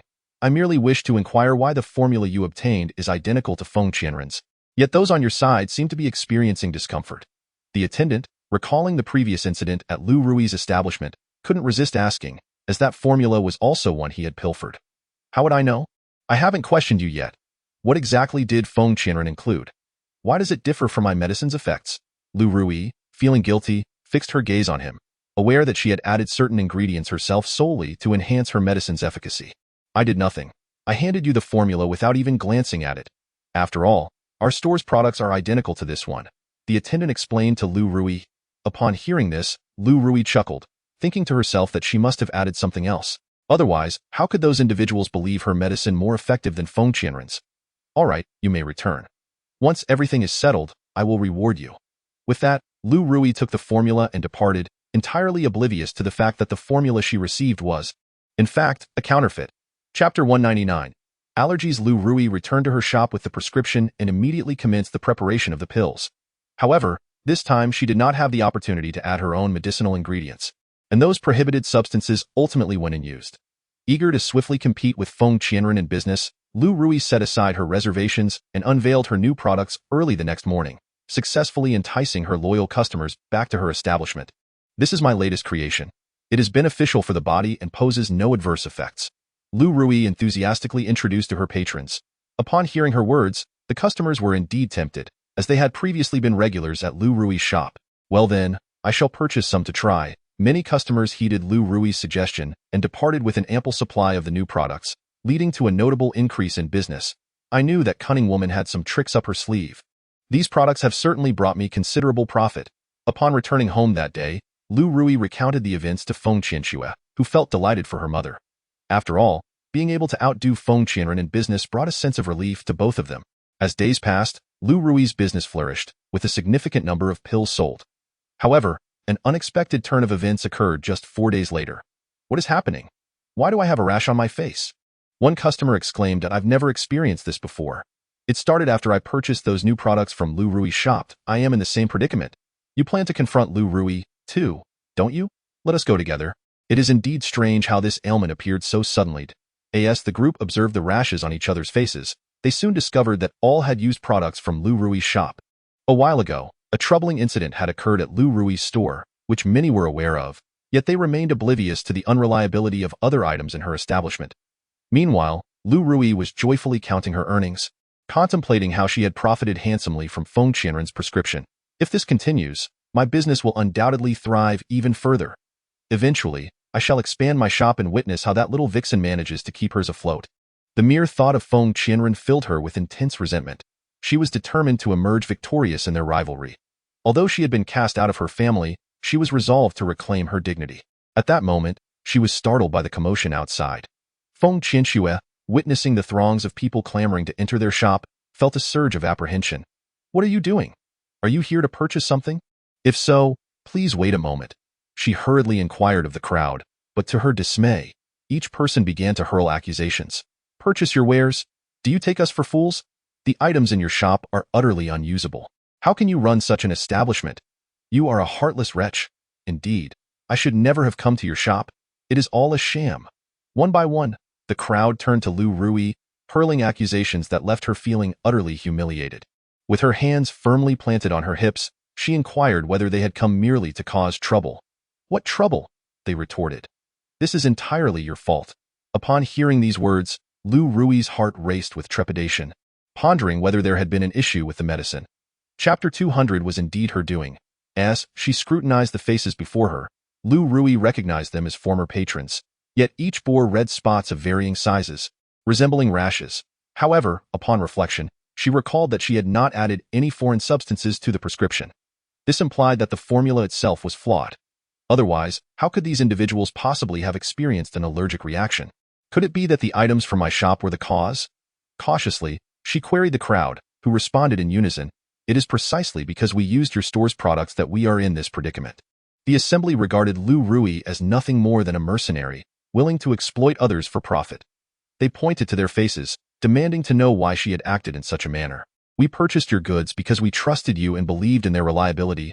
We never anticipated that you would cause us such harm. Why have you treated us this way? We have spent a considerable sum at your establishment, and even if your intent was profit, you ought not to mistreat others." As each individual confronted Lu Rui with their grievances, she found herself at a loss for words, never having imagined that things would escalate to such a degree. "Please, calm down. This cannot possibly be my fault.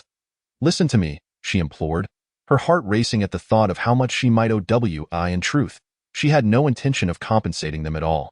The formula had originally been pilfered from Feng Qianren, and now, amidst the chaos, she could only think of shifting the blame onto him. "How can it not be your fault? If it's not your problem, then whose is it? We purchased these items from your shop. What precisely did you include in them to cause us such distress? Indeed, if you do not provide us with an explanation today, we will not leave. You cannot fathom the discomfort of these rashes. They are both itchy and painful, and scratching only leads to further bleeding." One individual lamented the agony of the rash, prompting others to chime in with their agreement, which left Lu Rui feeling utterly bewildered. It was evident that the formula had indeed been the source of the problem. Gritting her teeth, she resolved to inform them that it was Feng Qianren who was to blame. "What does Feng Qianren have to do with this? We did not purchase anything from him. It was from you. Please allow me to explain," Lu Rui urged, hastily continuing her defense. Suddenly struck by inspiration, she declared that she had acquired the formula from Feng Qianren. "If you doubt my words, go and inquire with Feng Qianren. I did indeed purchase this formula, so it is not my responsibility. I assure you, it was not my intention to harm anyone." After uttering these words, Lu Rui felt a wave of relief wash over her, thinking to herself, "Let them direct their ire towards Feng Qianren and allow that scoundrel to bear the brunt of the blame." Upon hearing these words, the crowd exchanged incredulous glances, unable to believe that the prescription originated from the hands of Feng Qianren. After all, Feng Qianren's medical expertise was unparalleled, and no issues had ever arisen from any other remedies. Just as the crowd was engulfed in confusion, some hesitated, contemplating seeking retribution from Feng Qianren at that moment. However, Feng Qianren appeared at the entrance of Lu Rui's establishment. "What nonsense are you spouting? When did I ever sell you a prescription? I have never sold you anything. Do not speak carelessly," Feng Qianren exclaimed loudly at Lu Rui, drawing the attention of everyone present, who hurried over to verify the matter. Lu Rui was taken aback by Feng Qianren's sudden appearance, realizing that it was impossible to extricate herself from this situation, as she had indeed not acquired the prescription from him. "Since you did not sell it to me, then from where did you procure this prescription? If you cannot concoct the medicine yourself, why do you operate this shop?" The crowd rallied against Lu Rui, their expressions filled with indignation. Lu Rui, frantic and exasperated, glared at Feng Qianren, her mind racing with anxiety and anger. "It was you who sold it to me. It was your shop's assistant who sold it to me. The fault lies with your prescription." Lu Rui firmly insisted that the blame rested with Feng Qianren. Upon hearing this, Feng Qianren merely laughed and stepped forward to confront her. "If that is the case, then go and inquire with that assistant in my shop. I am curious to see which of my employees is audacious enough to sell a prescription to my adversary." After Feng Qianren spoke, she seized Lu Rui and insisted on going to her shop to find the assistant, but Lu Rui was unwilling to comply, knowing full well that she had secretly purchased it. "I will not go." "Afraid to go, are you? Tell me the truth. Did you steal it or buy it? If you bought it, present your evidence, and I shall believe you." To these words, Lu Rui found herself at a loss for words. How could she possibly admit, under the scrutiny of so many eyes, that she had stolen the prescription? "You refuse to admit it then? I do not wish to bear this unjust blame either. Let us go to the authorities and present this matter to the magistrate, to see how it shall be resolved. What say you all? For the sake of your reputation and interests, we cannot simply allow this matter to pass. I too wish to avoid being slandered." Seeing that Lu Rui was unresponsive, Feng Qianren turned to the onlookers, who were eager to seek justice and promptly agreed. Feng Qianren led the crowd, along with Lu Rui, to report to the authorities, urging them to investigate the authenticity of the claims. Lu Rui was both anxious and fearful, yet she had no evidence to prove that she had purchased the prescription from Feng Qianren, and the assistant would never admit to it in this predicament. The authorities' determination would ultimately become the final verdict, meaning that Lu Rui had indeed stolen Feng Qianren's prescription. "I truly did not steal." "You claim you did not, yet you must present your evidence. Why does the prescription match mine exactly? If you purchased it, then provide proof of your purchase. Is it not more prudent to demonstrate your innocence?" Feng Qianren, not waiting for the authorities to speak, immediately turned to Lu Rui and posed a counter-question. Lu Rui was rendered speechless, caught off guard and unsure of how to respond, leaving her at a loss for words. "Without any evidence to substantiate your claims, you shall first spend some time in prison. We will investigate this matter thoroughly and, should your innocence be genuine, we will exonerate you." The officials had already concluded that Lu Rui was indeed the thief of the prescription and promptly incarcerated her in a death cell. Feng Qianren departed with the others, while those who had suffered at Lu Rui's hands finally felt a sense of relief. "Thank you, Madam Boss. Without your intervention, we cannot fathom what might have transpired." The crowd expressed their gratitude to Feng Qianren, who exchanged a few polite words before returning to her shop, promising to concoct the antidote for them. Chapter 202. A plea for help. Feng Qianxue waited until nightfall, but her mother did not return. Upon arriving at the shop, she discovered it had been sealed. "How could this be? Do you know what is happening?" She hurried to inquire at the neighboring store, where she learned that her mother had been imprisoned by the authorities, instilling a deep sense of fear within her. The conflict between Lu Rui and Feng Qianren had concluded, with the latter cleverly orchestrating Lu Rui's capture by the officials. What should I do? Feng Qianxue was in a state of panic, realizing her mother was now locked away and resolved to find a way to rescue her. However, after being expelled, she found herself with only her mother as family, with no other allies to turn to. Seeking Feng Qianren's assistance was out of the question, for it was she who had orchestrated the arrest. "I must seek out Ouyang Shi." Suddenly, Feng Qianxue recalled Ouyang Shi, who had previously offered assistance. She hastened to his residence. "You wish to save someone? I could assist, but I would require some form of compensation," Ouyang Shi said, smiling at Feng Qianxue. He had long harbored a desire for her beauty, yet his affection had always been for Lu Rui, which had prevented him from pursuing her. "What must I do to persuade you to aid my mother? I am willing to agree to anything, and you are old friends, after all. You cannot turn your back on me." Feng Qianxue implored Ouyang Shi, thinking that their past connection might sway him. However, she found that he was indifferent to such sentiments. The bonds of friendship had faded over the years, and thus it was unlikely he would feel compelled to help her, especially as it would tarnish his own reputation. Ouyang Shi lounged casually, showing no inclination to assist, which only heightened Feng Qianxue's anxiety. Then tell me, what do you desire? If you can extricate my mother from her predicament, I am prepared to pay any price in light of the current circumstances. Feng Qinxue found herself utterly helpless, placing all her hopes upon Ouyang Shi, who was undeniably powerful and influential. Well, since you are willing to pay any price, then offering your body should not be an objection for you, I presume. Ouyang Shi raised his eyebrows, gazing at Feng Qinxue with a glint in his eyes, contemplating that the moment he had awaited had finally arrived. He resolved that he must possess this person today, no matter the cost. What did you say? Feng Qinxue retorted incredulously, utterly unprepared for the beastly nature of this man, who, after being with her mother, now desired to be with her as well. Indeed, I yearn for you. Your beauty has captivated me, and I have long harbored feelings for you. Of course, you may refuse me. However, should you choose to do so, I shall not be responsible for your mother's fate. After uttering these words, Ouyang Shi rose to depart, knowing that no matter how wicked Feng Qinxue might be, she would still care deeply for her mother. Thus, she would inevitably acquiesce to his condition. For no one else could rescue Lu Rui. You have but this one chance. You may also return to plead with Feng Qianren for assistance, but it remains to be seen whether he will aid you. Ouyang Shi turned back to remind Feng Qinxue, aware that her greatest aversion was Feng Qianren, and thus he invoked his name. Wait a moment. Feng Qinxue finally spoke, contemplating her mother, realizing she had no choice but to sacrifice herself for the sake of the man before her, whose hair was nearly white, eliciting a wave of revulsion within her. Have you given it sufficient thought? I do not possess the luxury of time to squander with you. Ouyang Shi remarked with a smile, his gaze roving over Feng Qinxue. Very well, as long as you are willing to save my mother, I shall agree to accompany you. Upon uttering these words, tears nearly spilled from Feng Qinxue's eyes. Yet she disregarded her emotions for the sake of her mother's salvation. Meanwhile, Feng Qianren prepared the antidote and administered it to the patrons afflicted with red rashes, who consequently became the most loyal customers of his establishment. From now on, we shall patronize your shop. No matter the circumstances, we shall never return to Lu Rui's establishment again. Indeed, it was a matter of life and death, and your establishment is undoubtedly more reliable. Hearing these words, a twinge of guilt stirred within Feng Qianren. Had it not been for his prescription, these individuals would not have been poisoned. Nevertheless, it was ultimately Lu Rui's fault for stealing his formula that led to this outcome. In the future, exercise caution with the pills. They should not be taken lightly, for if anything were to happen, who would come to your rescue? Feng Qianren advised the crowd, who nodded in agreement, vowing never to set foot in Lu Rui's shop again. After bidding farewell to the patrons, Feng Qianren summoned the previous assistant. The money is for you, enough to sustain you for a lifetime without labor. Should Lu Rui emerge, your fate would be sealed. Hence I present you with two choices. Feng Qianren's words could not have been clearer. This individual could only depart with money in hand. Otherwise, either Lu Rui would confront him, or he himself would not be spared. Upon hearing this, the man understood the situation. It seemed he could no longer remain here.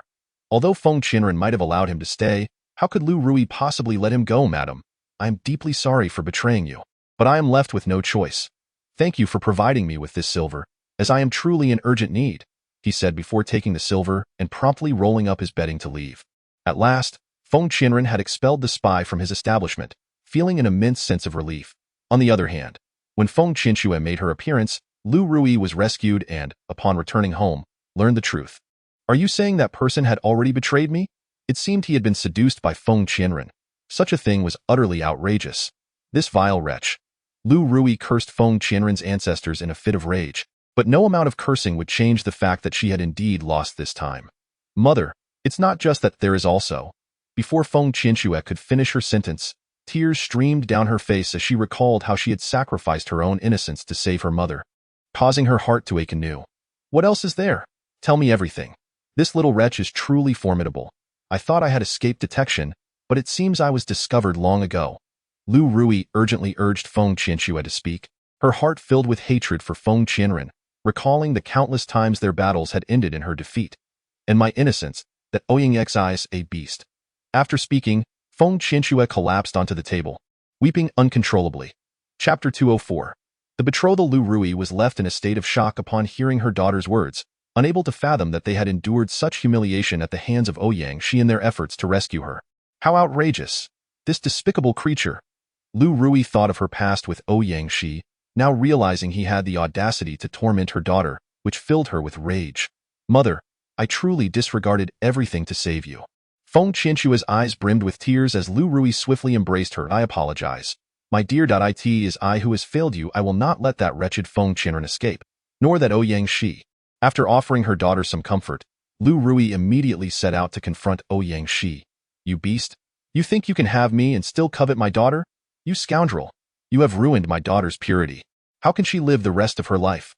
Upon seeing Ouyang Shi, Lu Rui unleashed a torrent of abuse, advancing to strike him. Yet, how could a frail woman stand against him? After only a few blows, she was easily pushed to the ground. You dare lay a hand on me? Is it not enough that you bully me and my daughter, leaving us in such despair? You scoundrel, today I shall fight you. Lu Rui exclaimed as she rose from the ground, ready to strike once more. Ouyang Shi stepped back, regarding her with annoyance. Why are you in such a hurry? The latter half of your life will naturally find its resolution. I have my own plans. Why not wait for me to disclose them? What is there for you to be angry about? Besides, it is your own lack of ambition that led to this defeat. If it weren't for my intervention, you might well have faced execution at the hands of the authorities. I saved both your lives. Ouyang Shi spoke boldly to Lu Rui, who, upon hearing his words, felt an even deeper rage. Her daughter's purity had been tarnished, and he still had the audacity to utter such shameless remarks. What are you saying? How can you even dare to speak such words? You have ruined my daughter. Who would want her now that she has lost her innocence? You have brought us to ruin, Lu Rui exclaimed, her anger boiling over as she prepared to retaliate, only to be interrupted by Ouyang Shi's announcement of an arranged marriage for Feng Qianxue's son is yet to marry. If your daughter were to wed him, he would undoubtedly agree. In that case, you would have a secure future. What more could you possibly complain about? You need not worry about your daughter being unwanted. You could even become my wife. After uttering these words, Ouyang Shi watched as Lu Rui was momentarily taken aback, astonished by his audacity. How could a father so readily contemplate such a fate for his own daughter? You are utterly devoid of conscience. Lu Rui erupted in fury, but Ouyang Shi had already made up his mind. Are you not concerned that your daughter will be left without suitors? If that is the case, I can assure her a future free from want and with a reliable protector. How can I be deemed heartless for that? This matter is settled. I shall send a message for my son to meet your daughter, and they shall establish an engagement, with a wedding to follow on a chosen date. Otherwise, we shall sever all ties, and you will find yourself without any support. Think carefully. Will you agree or not? Upon hearing his final statement, Lu Rui fell to the ground in despair. For the sake of her and her daughter's future security, she had no choice but to acquiesce to his terms. Chapter 205. An unrefusable offer. Feng Qianxue awaited her mother's return at home, but the news she eventually received was utterly disheartening. You mean to say that I must marry his son? How could you possibly agree to such a demand? Feng Qianxue was taken aback. She had never anticipated that her mother would consent, nor that Ouyang Shi could stoop to such depths. But what alternative do we have? If we refuse, we will find ourselves destitute, with nowhere to turn. After hearing her daughter's lament, Lu Rui felt helpless as she explained their dire predicament. Under the current circumstances, they truly had no other options. But I truly do not wish to marry into their family. I do not want to go there, I beg you, Feng Qianxue pleaded, dropping to her knees. Yet, the situation had already become irreversible. Lu Rui stepped forward to embrace her daughter. I understand your reluctance, but for the sake of our future, please bear this burden.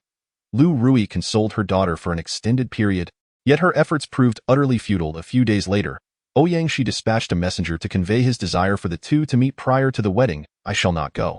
Whoever wishes to attend may do so, declared Feng Qianxue resolutely. However, Lu Rui found herself compelled to employ coercive tactics. If you refuse to go, we will be at the mercy of the Democrats, and we will have no recourse. At least we have Ouyang Shi to assist us for now. Quickly, go and meet him. Perhaps his son is not so bad looking after all. Under the duress of Lu Rui's threats and temptations, Feng Qianxue reluctantly agreed to the meeting. Upon arriving at the designated tea house, she discovered that it was sparsely populated. Just as she was about to leave, she suddenly heard someone call her name. Turning around, she saw a rotund man with a jolly visage seated by the window. His gaze fixated on her with an unsettling intensity. I am Ouyang Yu, your fiancé, he announced. The man seated across from her bore no semblance of a gentleman. Feng Qianxue stood frozen, her heart heavy with despair, unable to fathom that she was destined to marry this man. Why are you silent? I know you are Feng Qianxue. I have heard of your beauty, and indeed, it is as they say. Ouyang Yu continued. After our marriage, I shall treat you well. However, these words only brought Feng Qianxue to the brink of tears. Despite her modest beauty, she had envisioned marrying a refined gentleman, yet here she was, facing the prospect of wedlock with this rotund fellow. The two exchanged but a few words before Ouyang abruptly stood and left. Upon returning home, she collapsed onto her bed, weeping inconsolably. What happened? Did you meet him? What was he like? Lu Rui inquired urgently. But after hearing her daughter's account, she was rendered speechless. I asked that even a person. How could anyone expect me to marry such a man? Feng Qinxue cried out desperately to her mother. Your objections are irrelevant. The wedding shall proceed as planned. Next month, you will become a bride of the Ouyang family, which will ultimately benefit you. Regardless, you will acquire some leverage, making it easier to deal with Feng Qinren later on. Mother is unwilling, but what choice do we have? Wiping her tears, Lu Rui began to persuade her daughter. Chapter 206. A show of strength. The news of Feng Qinshue's engagement swiftly spread, reaching Feng Qinren, who mused that this meant Feng Qinshue was finally to be wed. Perhaps after a midnight wedding, everything will settle down, and she will cease her heinous actions. That evening, Feng Qinren spoke of this development to his two children, yet they both shook their heads, convinced it was impossible. Feng Qinshue will never change.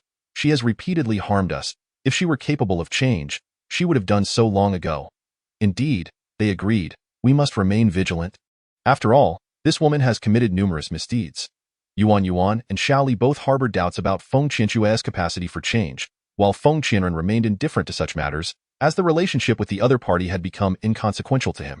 On the day of the engagement, numerous individuals received invitations. Regardless of the circumstances, Lu Rui and Ouyang she had their share of acquaintances, and once guests were summoned, they received a considerable array of gifts. Many were in high spirits that day, yet among them, one individual stood out as particularly despondent.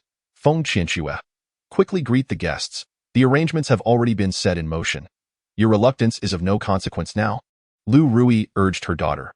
Her future son-in-law was already outside welcoming guests, while her daughter hesitated, unwilling to face anyone, feeling a profound sense of embarrassment. You must attend to the guests. This is a commitment you made, not one I agreed to, she insisted. Feng Qinshue, resolute in her defiance, initially ignored her mother's pleas, yet ultimately succumbed to Lu Rui's relentless insistence and stepped outside. Upon sighting the rotund man, her heart sank, and she chose silence, standing there without uttering a word.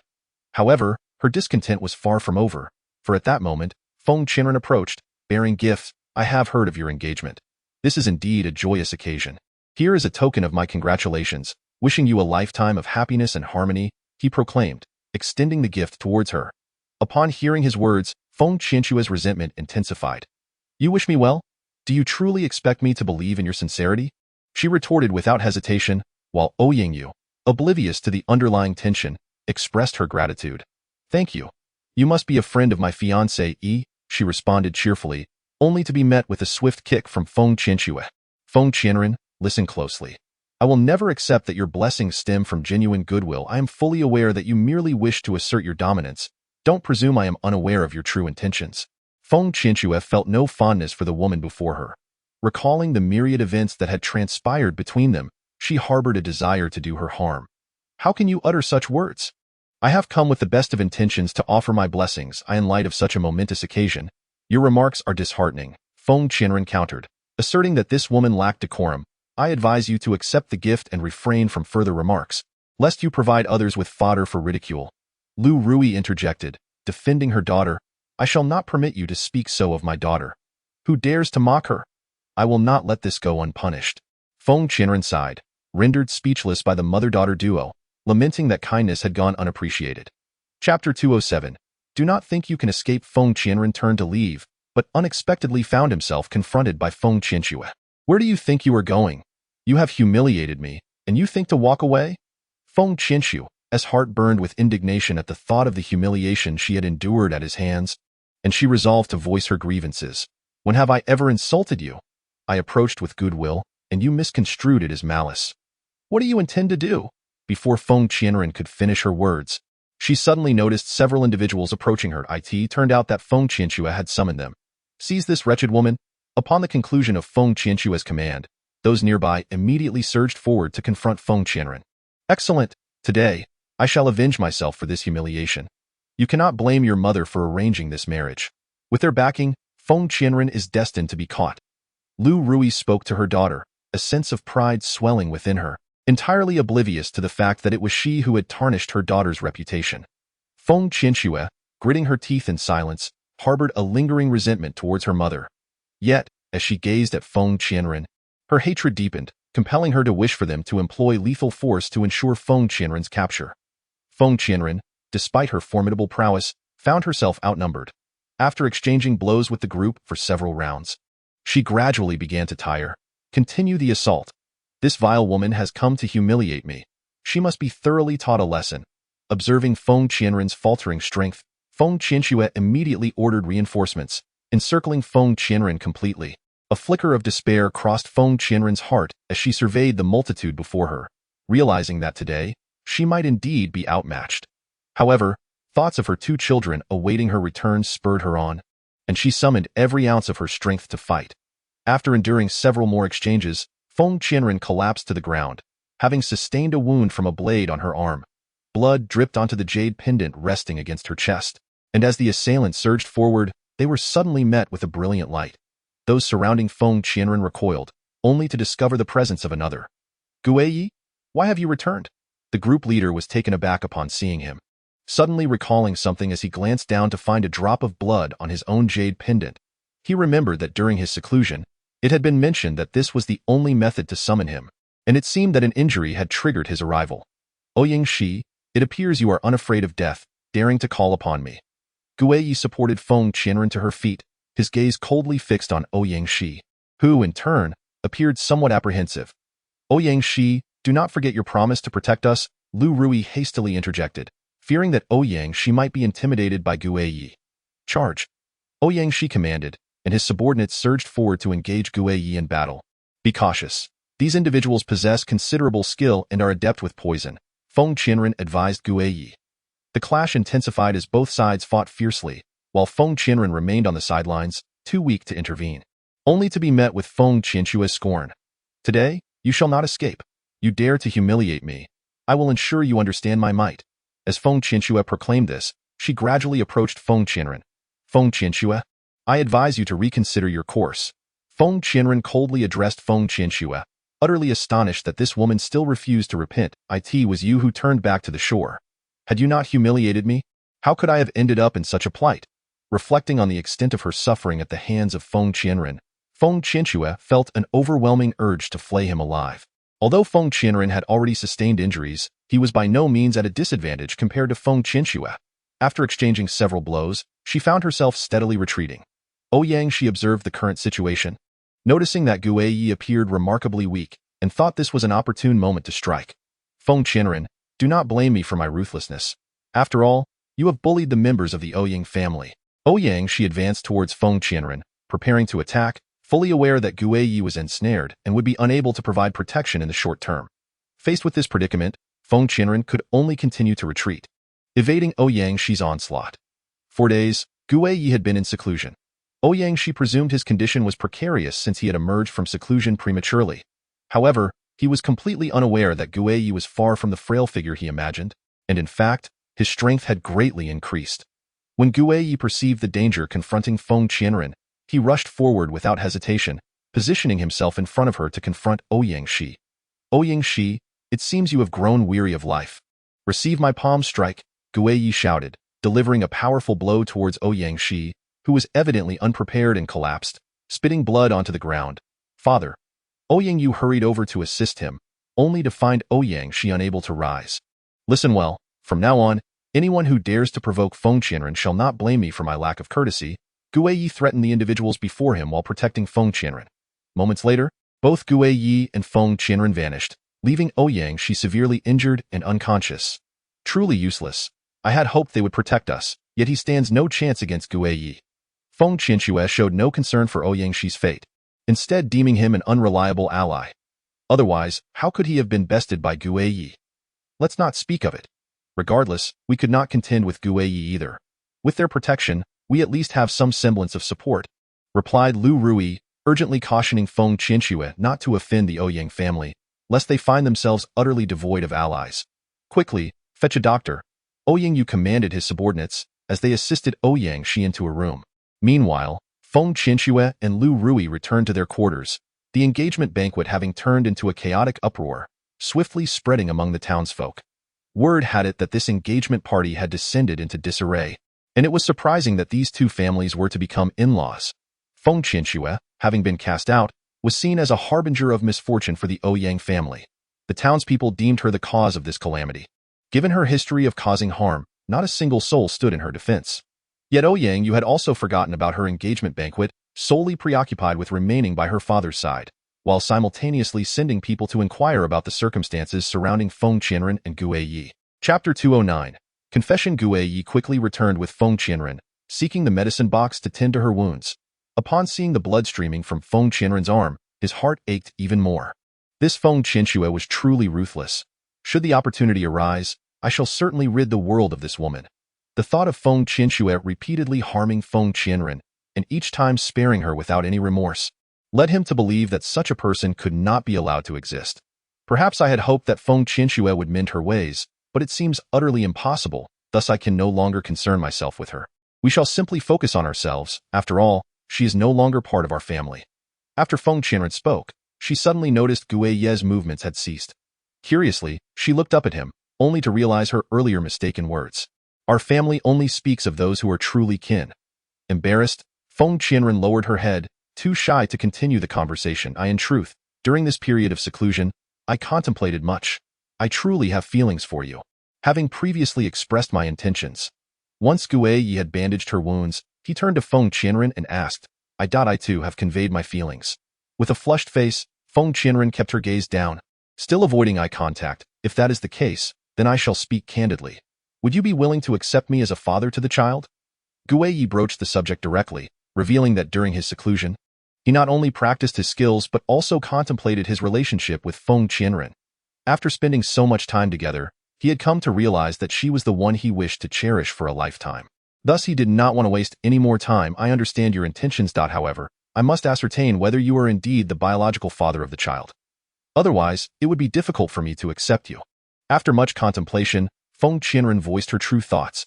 She had indeed suspected that he was the father of her two children, yet had never confirmed it.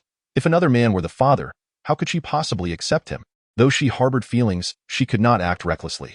Very well, you may conduct any tests you wish. I shall await your results. Upon learning Feng Qianren's sentiments, Gu Yi felt an immense sense of relief. At least he still had a chance. During his recovery, the two children remained close by Feng Qianren's side, unwilling to leave her for a moment, deeply concerned for her injuries. You need not stay by my side every day. This minor injury will heal within 3 days, Feng Qianren reassured them, pointing to her wound. Yet, the children remained exceedingly worried, unwilling to depart. At that moment, Gu Yi approached, bringing dishes he had personally prepared for Feng Qianren. When did you learn to cook such delicious food? After tasting the dishes, Feng Qianren praised him profusely, and the two children echoed her admiration. If you all enjoy it, I shall make it for you often in the future. However, you must remember to address me differently from now on. After Guy finished speaking to Feng Qianren, he turned to the two children and reminded them. Upon hearing his words, they hurriedly looked towards Feng Qianren. What does this mean? Do we really have a father now? Is it true? We are willing to address him as such. When can we start? The two children were overjoyed, as they had already regarded Guy as their father. Upon hearing their words, Feng Qianren's face flushed with embarrassment, urging them not to be so overly excited. 2 days later, after Feng Qianren's injuries had significantly healed, she and Guy entered the space together. I need a drop of your blood to confirm something. Feng Qianren handed over a cup containing a clear, white liquid. Guy pricked his finger with the needle, allowing a drop of blood to fall into the cup as they awaited the result. In truth, both of them hoped that Guy was indeed the biological father of the two children, for this would alleviate any reservations Feng Qianren might have. At that moment, Guy felt resolute, while Feng Qianren remained somewhat hesitant. She fixed her gaze on the cup, and after a short while, the blood and liquid merged, confirming that Guy was indeed the children's true father. See, it's unmistakable. You have agreed, haven't you? Henceforth, we can be together. After Guy spoke, Feng Qianren acknowledged the result. They stepped outside to find the two children anxiously awaiting their return. What was the outcome? Upon seeing them emerge, the children rushed over, eagerly inquiring. Yuan and Xiao Li flanked Guy. And as Feng Qianren witnessed this scene, she finally accepted it wholeheartedly, realizing how much the children adored Guy. During this time, had Guy not been by their side, it was uncertain whether Xiao Li's poison could have been cured. Thus, the children had grown very reliant on him. The result is excellent. Your mother and I are to be wed, Guy announced to the two children, who leapt up in joy upon hearing this. That's wonderful. We truly have a father now. Oh, you really are our father. The children encircled Guy, who lifted them both into his arms, pleasantly surprised that the outcome aligned perfectly with his wishes. All right, you two, come down now. Do not cause any more ruckus. Feng Qianren urged the children to descend, but they persistently queried when the wedding would take place, for after the marriage, they could rightfully call Guy father. It will be at least 3 months. I have just taken over family affairs, and things are still quite unsettled. There are various matters to attend to. We will hold the grand wedding in 3 months, and I will inform the family about it. She concluded, the last remark clearly directed at Guy. Their marriage would indeed clarify Guy's status within the family, even with the engagement alone. Oh dear, we must spread the news so that everyone knows. Yuan and Shaoli exclaimed, bouncing off to announce the news throughout the entire family. These two children are truly quick with their words. After Feng Qianren finished speaking, she cast a glance at Guiyi, who was also gazing back at her. From now on, your life will be entwined with mine. The 4 of us shall remain together forever. Regardless of what transpires, I shall never abandon you. He walked over, holding Feng Qianren's hand with solemnity, and upon hearing his words, her heart swelled with profound emotion. I trust you, for you have always treated us this way. I look forward to your guidance in the future. As Feng Qianren spoke, a faint blush crept across her cheeks. Guiyi was momentarily captivated, and it was only when the two children returned that their tender moment was interrupted. We have already informed them that we have a father now. Henceforth, we are a family. Yuan took hold of Guiyi and Feng Qianren's hands, while Shaoli clamored to be embraced as well. Chapter 211. Jealousy. News of Guiyi and Feng Qianren's impending marriage swiftly reached Feng Qianxue, a matter of great significance in this town. Yet, jealousy stirred within her heart. She was destined to marry a corpulent man with a lecherous gaze, while Feng Qianren was to wed such an admirable man as Guiyi. How could it be that Feng Qianren deserved to marry Guiyi? After all, she was a woman with children. How could she possibly compare to me? Feng Qianxue pondered what Guiyi saw in Feng Qianren, who had always been under his protection. The more she thought, the angrier she became. Not only had she been cast out of her family, but now she was to marry such an unattractive man, while Guiyi and Feng Qianren were destined for happiness together. This thought filled her with resentment, prompting her to meticulously prepare herself and pen a letter, which she had delivered to Guiyi. Just as she was about to step out, she noticed Ouyingyu approaching her room. Upon seeing the rotund man, she felt an aversion to engaging with him and quickened her pace to leave. Xiaoxue, where are you headed? Ouyingyu, moving even faster, caught up and seized her arm to prevent her from leaving. I am merely going for a walk. What business do you have following me? We are not yet wed. Feng Qianxue pushed him aside and dashed out. We will marry eventually. You will always belong to me. Be cautious, and do not encounter any misfortune. Ouyingyu watched as Feng Qianxue hurried away, a frown of discontent forming on his face. Meanwhile, Guiyi received an anonymous letter, the author unknown, merely indicating a location and stating that there was something important to discuss. Upon seeing that it led to a secluded inn, he felt a sense of wariness. Yet driven by curiosity, he ultimately decided to go to the place mentioned in the letter. Upon arriving at the inn, he found it entirely deserted and turned to leave, only to be confronted by Feng Qianxue. What are you doing here? You are not the one who summoned me, are you? Guiyi felt a wave of impatience wash over him at the sight of her. I am aware of your impending marriage. I invited you here merely to share a drink. After all, we shall both have our families. She reassured him, you need not worry. I harbor no ulterior motives. I simply wish to bid you farewell properly. With a sorrowful expression, Feng Qianxue addressed Guiyi, who, upon hearing her words, couldn't help but feel amused. In his eyes, Feng Qianxue was undeniably a creature of habit, yet seeing her speak with such earnestness prompted him to turn and sit beside her. I will no longer trouble you, nor will I seek out Feng Qianren again. From this moment forth, our fates are severed. Let us drink this cup together, and thereafter, let us part ways amicably, shall we? Feng Qianxue extended her cup towards him. Without hesitation, Guiyi accepted it, gazing intently at Feng Qianxue, uncertain of what trickery she was attempting to employ. Do you not believe me? I speak only the truth. I am to marry Ouyingyu. The mere thought of her corpulent betrothed filled Feng Qianxue with revulsion, yet stealing a few more glances at Guiyi eased her discomfort somewhat. Very well. I suppose that man must indeed be your destiny. If there were no fate, there would be no marriage, so cherish it well, Guiyi replied with a faint smile. Darkness gradually enveloped the surroundings. Guiyi, having consumed several cups of wine, felt no desire to continue drinking. If this was indeed a farewell, a single cup sufficed. You ought to return. If you linger too long, you may attract unwelcome inquiries. After uttering these words, he rose to leave, prompting Feng Qianxue to laugh. Pray tell, do not tell me it is Feng Qianren who will question you. Is that woman so stringent in her oversight? Her disdain for Feng Qianren was palpable, and she deemed her unworthy of Guiyi. What I mean is that Feng Qianren has always been understanding and would never pry into my affairs, nor would she harbor any petty jealousy. As for your betrothed, I cannot speak to her nature, so I advise you to return soon and embrace your role as a wife. Without awaiting a response from Feng Qianxue, Guiyi made to depart, only for her to suddenly lunge at him in a swift motion. He evaded her, causing her to tumble to the ground. I merely overindulged in drink. How could you treat me thus? After rising from the earth, her visage was cloaked in dust. She had intended to use this opportunity to draw closer to Guiyi, hoping to create discord between him and Feng Qianren. Yet, she was taken aback by his agility, revealing his utter disinterest in her. I too have indulged somewhat. I stumbled just now. I think it best you return. Shall I have someone come to escort you? As he uttered this last statement, Feng Qianxue immediately shook her head, determined that he must not witness her current state. This night had been meticulously orchestrated by her, and thus she resumed pouring wine. From henceforth, let us be at peace. This is our final night. Will you not indulge me with a few more cups? Do you fear what I might do? In terms of skill, I am no match for you. In strength, I am vastly inferior. What is there to fear? She playfully implored Guiyi, stepping closer as she offered him the cup. But who exactly was Guiyi? One must remain vigilant towards Feng Qianxue, retreating without accepting the wine glass in an effort to maintain distance. Feng Qianxue, I advise you to conduct yourself properly.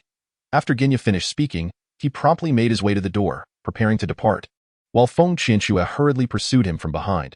Do not leave. You have no idea how much I adore you. Feng Qianxue lunged forward, having consumed copious amounts of alcohol, and was slightly intoxicated. In a moment of instability, she stumbled toward Ouyang Shi, only to suddenly catch a whiff of an unusual scent. Upon lifting her gaze, she realized she had not fallen into Genya's embrace, but rather into Ouyang Yu's. How could it be you? What brings you here? As she uttered these words, her vision blurred and she fainted. You have drunk too much. Take good care of your fiancée, and do not let her roam about, for the trouble she brings you may prove insurmountable. Genya admonished Ouyang Yu before turning to leave. And listen well, do not approach my fiancée again, or I shall not spare you. Ouyang Yu shouted angrily at Genya's retreating figure. He looked down at Feng Qianxue in his arms, feeling a mix of frustration and urgency, and dragged her upstairs to her room. I see you were so eager to come out because you were meeting with Genya. The recollection of Feng Qianxue's earlier disdain for him filled him with displeasure. Chapter 213. Blame yourself upon returning. Genya found Feng Qianren waiting for him, albeit with a rather grim expression. I heard you received an anonymous letter. I suspect it was penned by someone of significance. She asserted confidently, having already surmised Feng Qianxue's intentions. Ever since the news of their marriage spread, Feng Qianxue had shown no reaction, which struck Feng Qianren as peculiar. Ordinarily, Feng Qianxue would have gone into a frenzy. But this time, her silence indicated some clandestine scheme was afoot.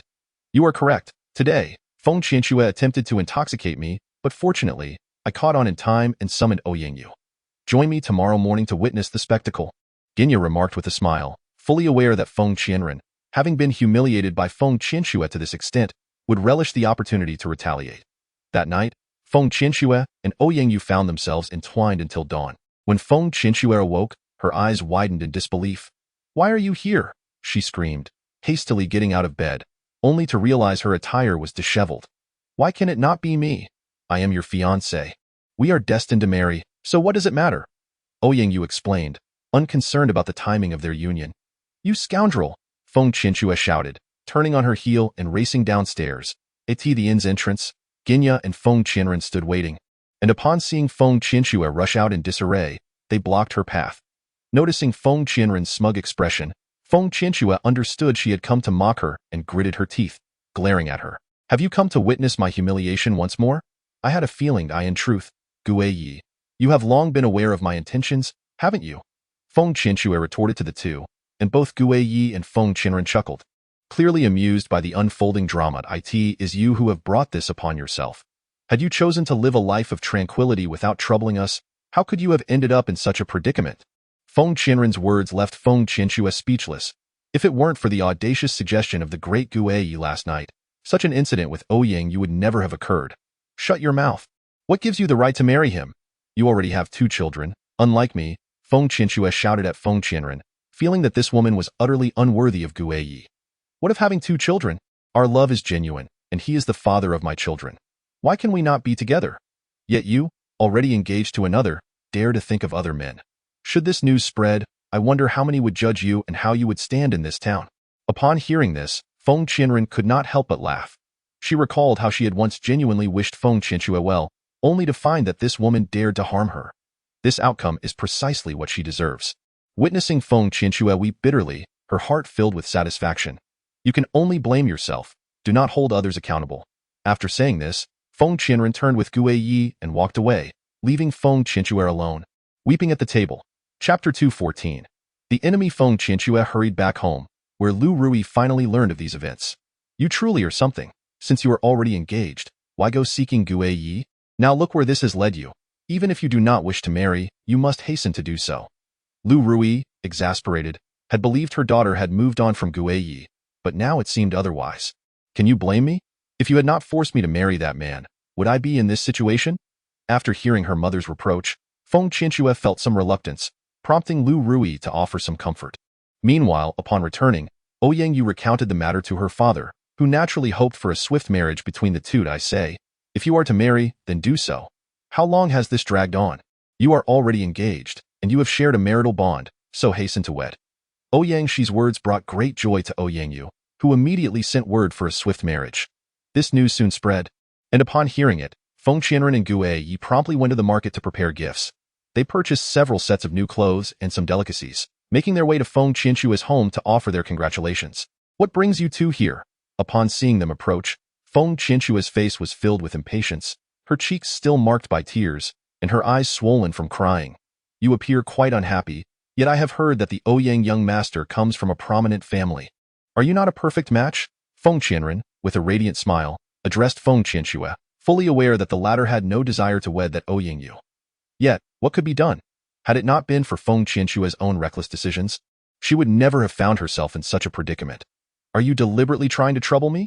Feng Qianren retorted, do not take pride in yourself. Marrying a good man is hardly an accomplishment. Feng Qianxue replied through clenched teeth, fully cognizant that these two had come merely to mock her, yet feeling utterly powerless. Who could have anticipated that matters would devolve to this extent? Feng Qianxue had initially contemplated leveraging Ouyang Shi's influence against Feng Qianren, but it now seemed utterly futile. Ever since learning of Gu Yi and Feng Qianren's impending nuptials, she had understood that where Gu Yi was involved, she would inevitably be entangled as well, leaving her heart filled with helplessness towards Feng Qianren. Do not speak so, for even if I have wed a good man, I genuinely wish for your happiness. These gifts are specially chosen for you. After all, I did not wish for the previous engagement to falter. May this wedding proceed smoothly, and please accept these tokens of our sincere intentions. Upon concluding her words, Feng Qianren gestured for the gifts to be set down, yet Feng Qianxue was entirely unwilling to accept them, finding no value in such trinkets. Get out of my sight. You are merely a cat weeping for the mouse, feigning humility. Spare me your insincere words. Do you think I am unaware of your true desires? You would relish my demise, would you not? Quickly, remove this wretched woman from here. Where are all of you? Witnessing Feng Qianren's smug demeanor drove Feng Qianxue into a frenzy, and after summoning her servants, she insisted on expelling Feng Qianren at that moment.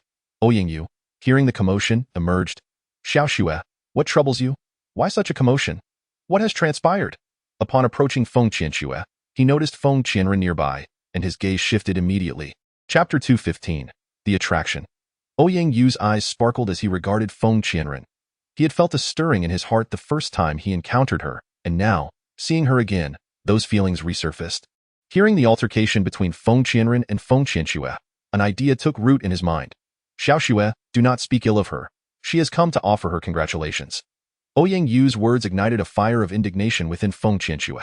After all, he was her husband. How could he utter such things? Who is truly your fiancé? She could not help but chastise him. Enough, do not say more. Focus on resting, Ouyang Yu replied, and upon witnessing Feng Qianren's departure, he stealthily followed after her. He found himself quite taken with Feng Qianren, for she possessed both beauty and an alluring figure. As Gu Yi left to attend to matters, Feng Qianren returned alone. only to hear footsteps approaching from behind, initially believing it to be Guiyi returning. Upon turning around, she discovered Ouyangyu. "What are you doing here?" Feng Qianren regarded the man cautiously, sensing that his rotund figure and leering demeanor did not bode well. Feng Qianshua's choice of husband was hardly commendable. It appeared she was coerced into the marriage, else her demeanor would not be so bitter, of course. "I am here to seek your counsel. I am aware that Xiaoxue has indeed overstepped her bounds.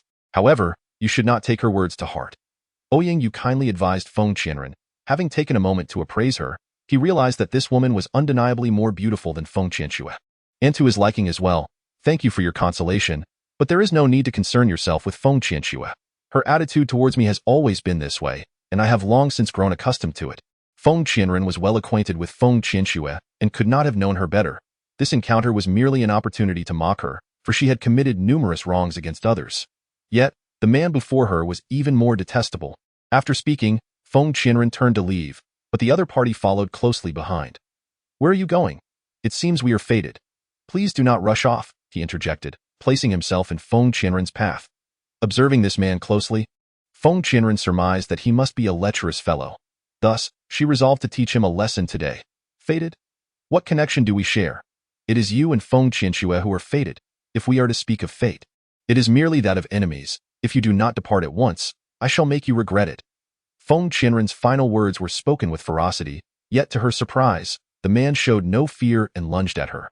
With a thud, Ouyangyu found himself kicked to the ground by Feng Qianren, struggling to rise, his weight proving a hindrance, and when he finally got up, he was in a disheveled state. "How can a woman be so ruthless?" he exclaimed as he dusted himself off, glaring at Feng Qianren in indignation. "It was merely my intention to engage you in conversation. Must you be so extreme? How amusing you are! You are soon to be wed, yet you harbor improper thoughts towards another woman. Who else should I strike if not you?" Feng Qianren retorted. "If you dare utter another word, be warned that I shall ensure you do not return alive today."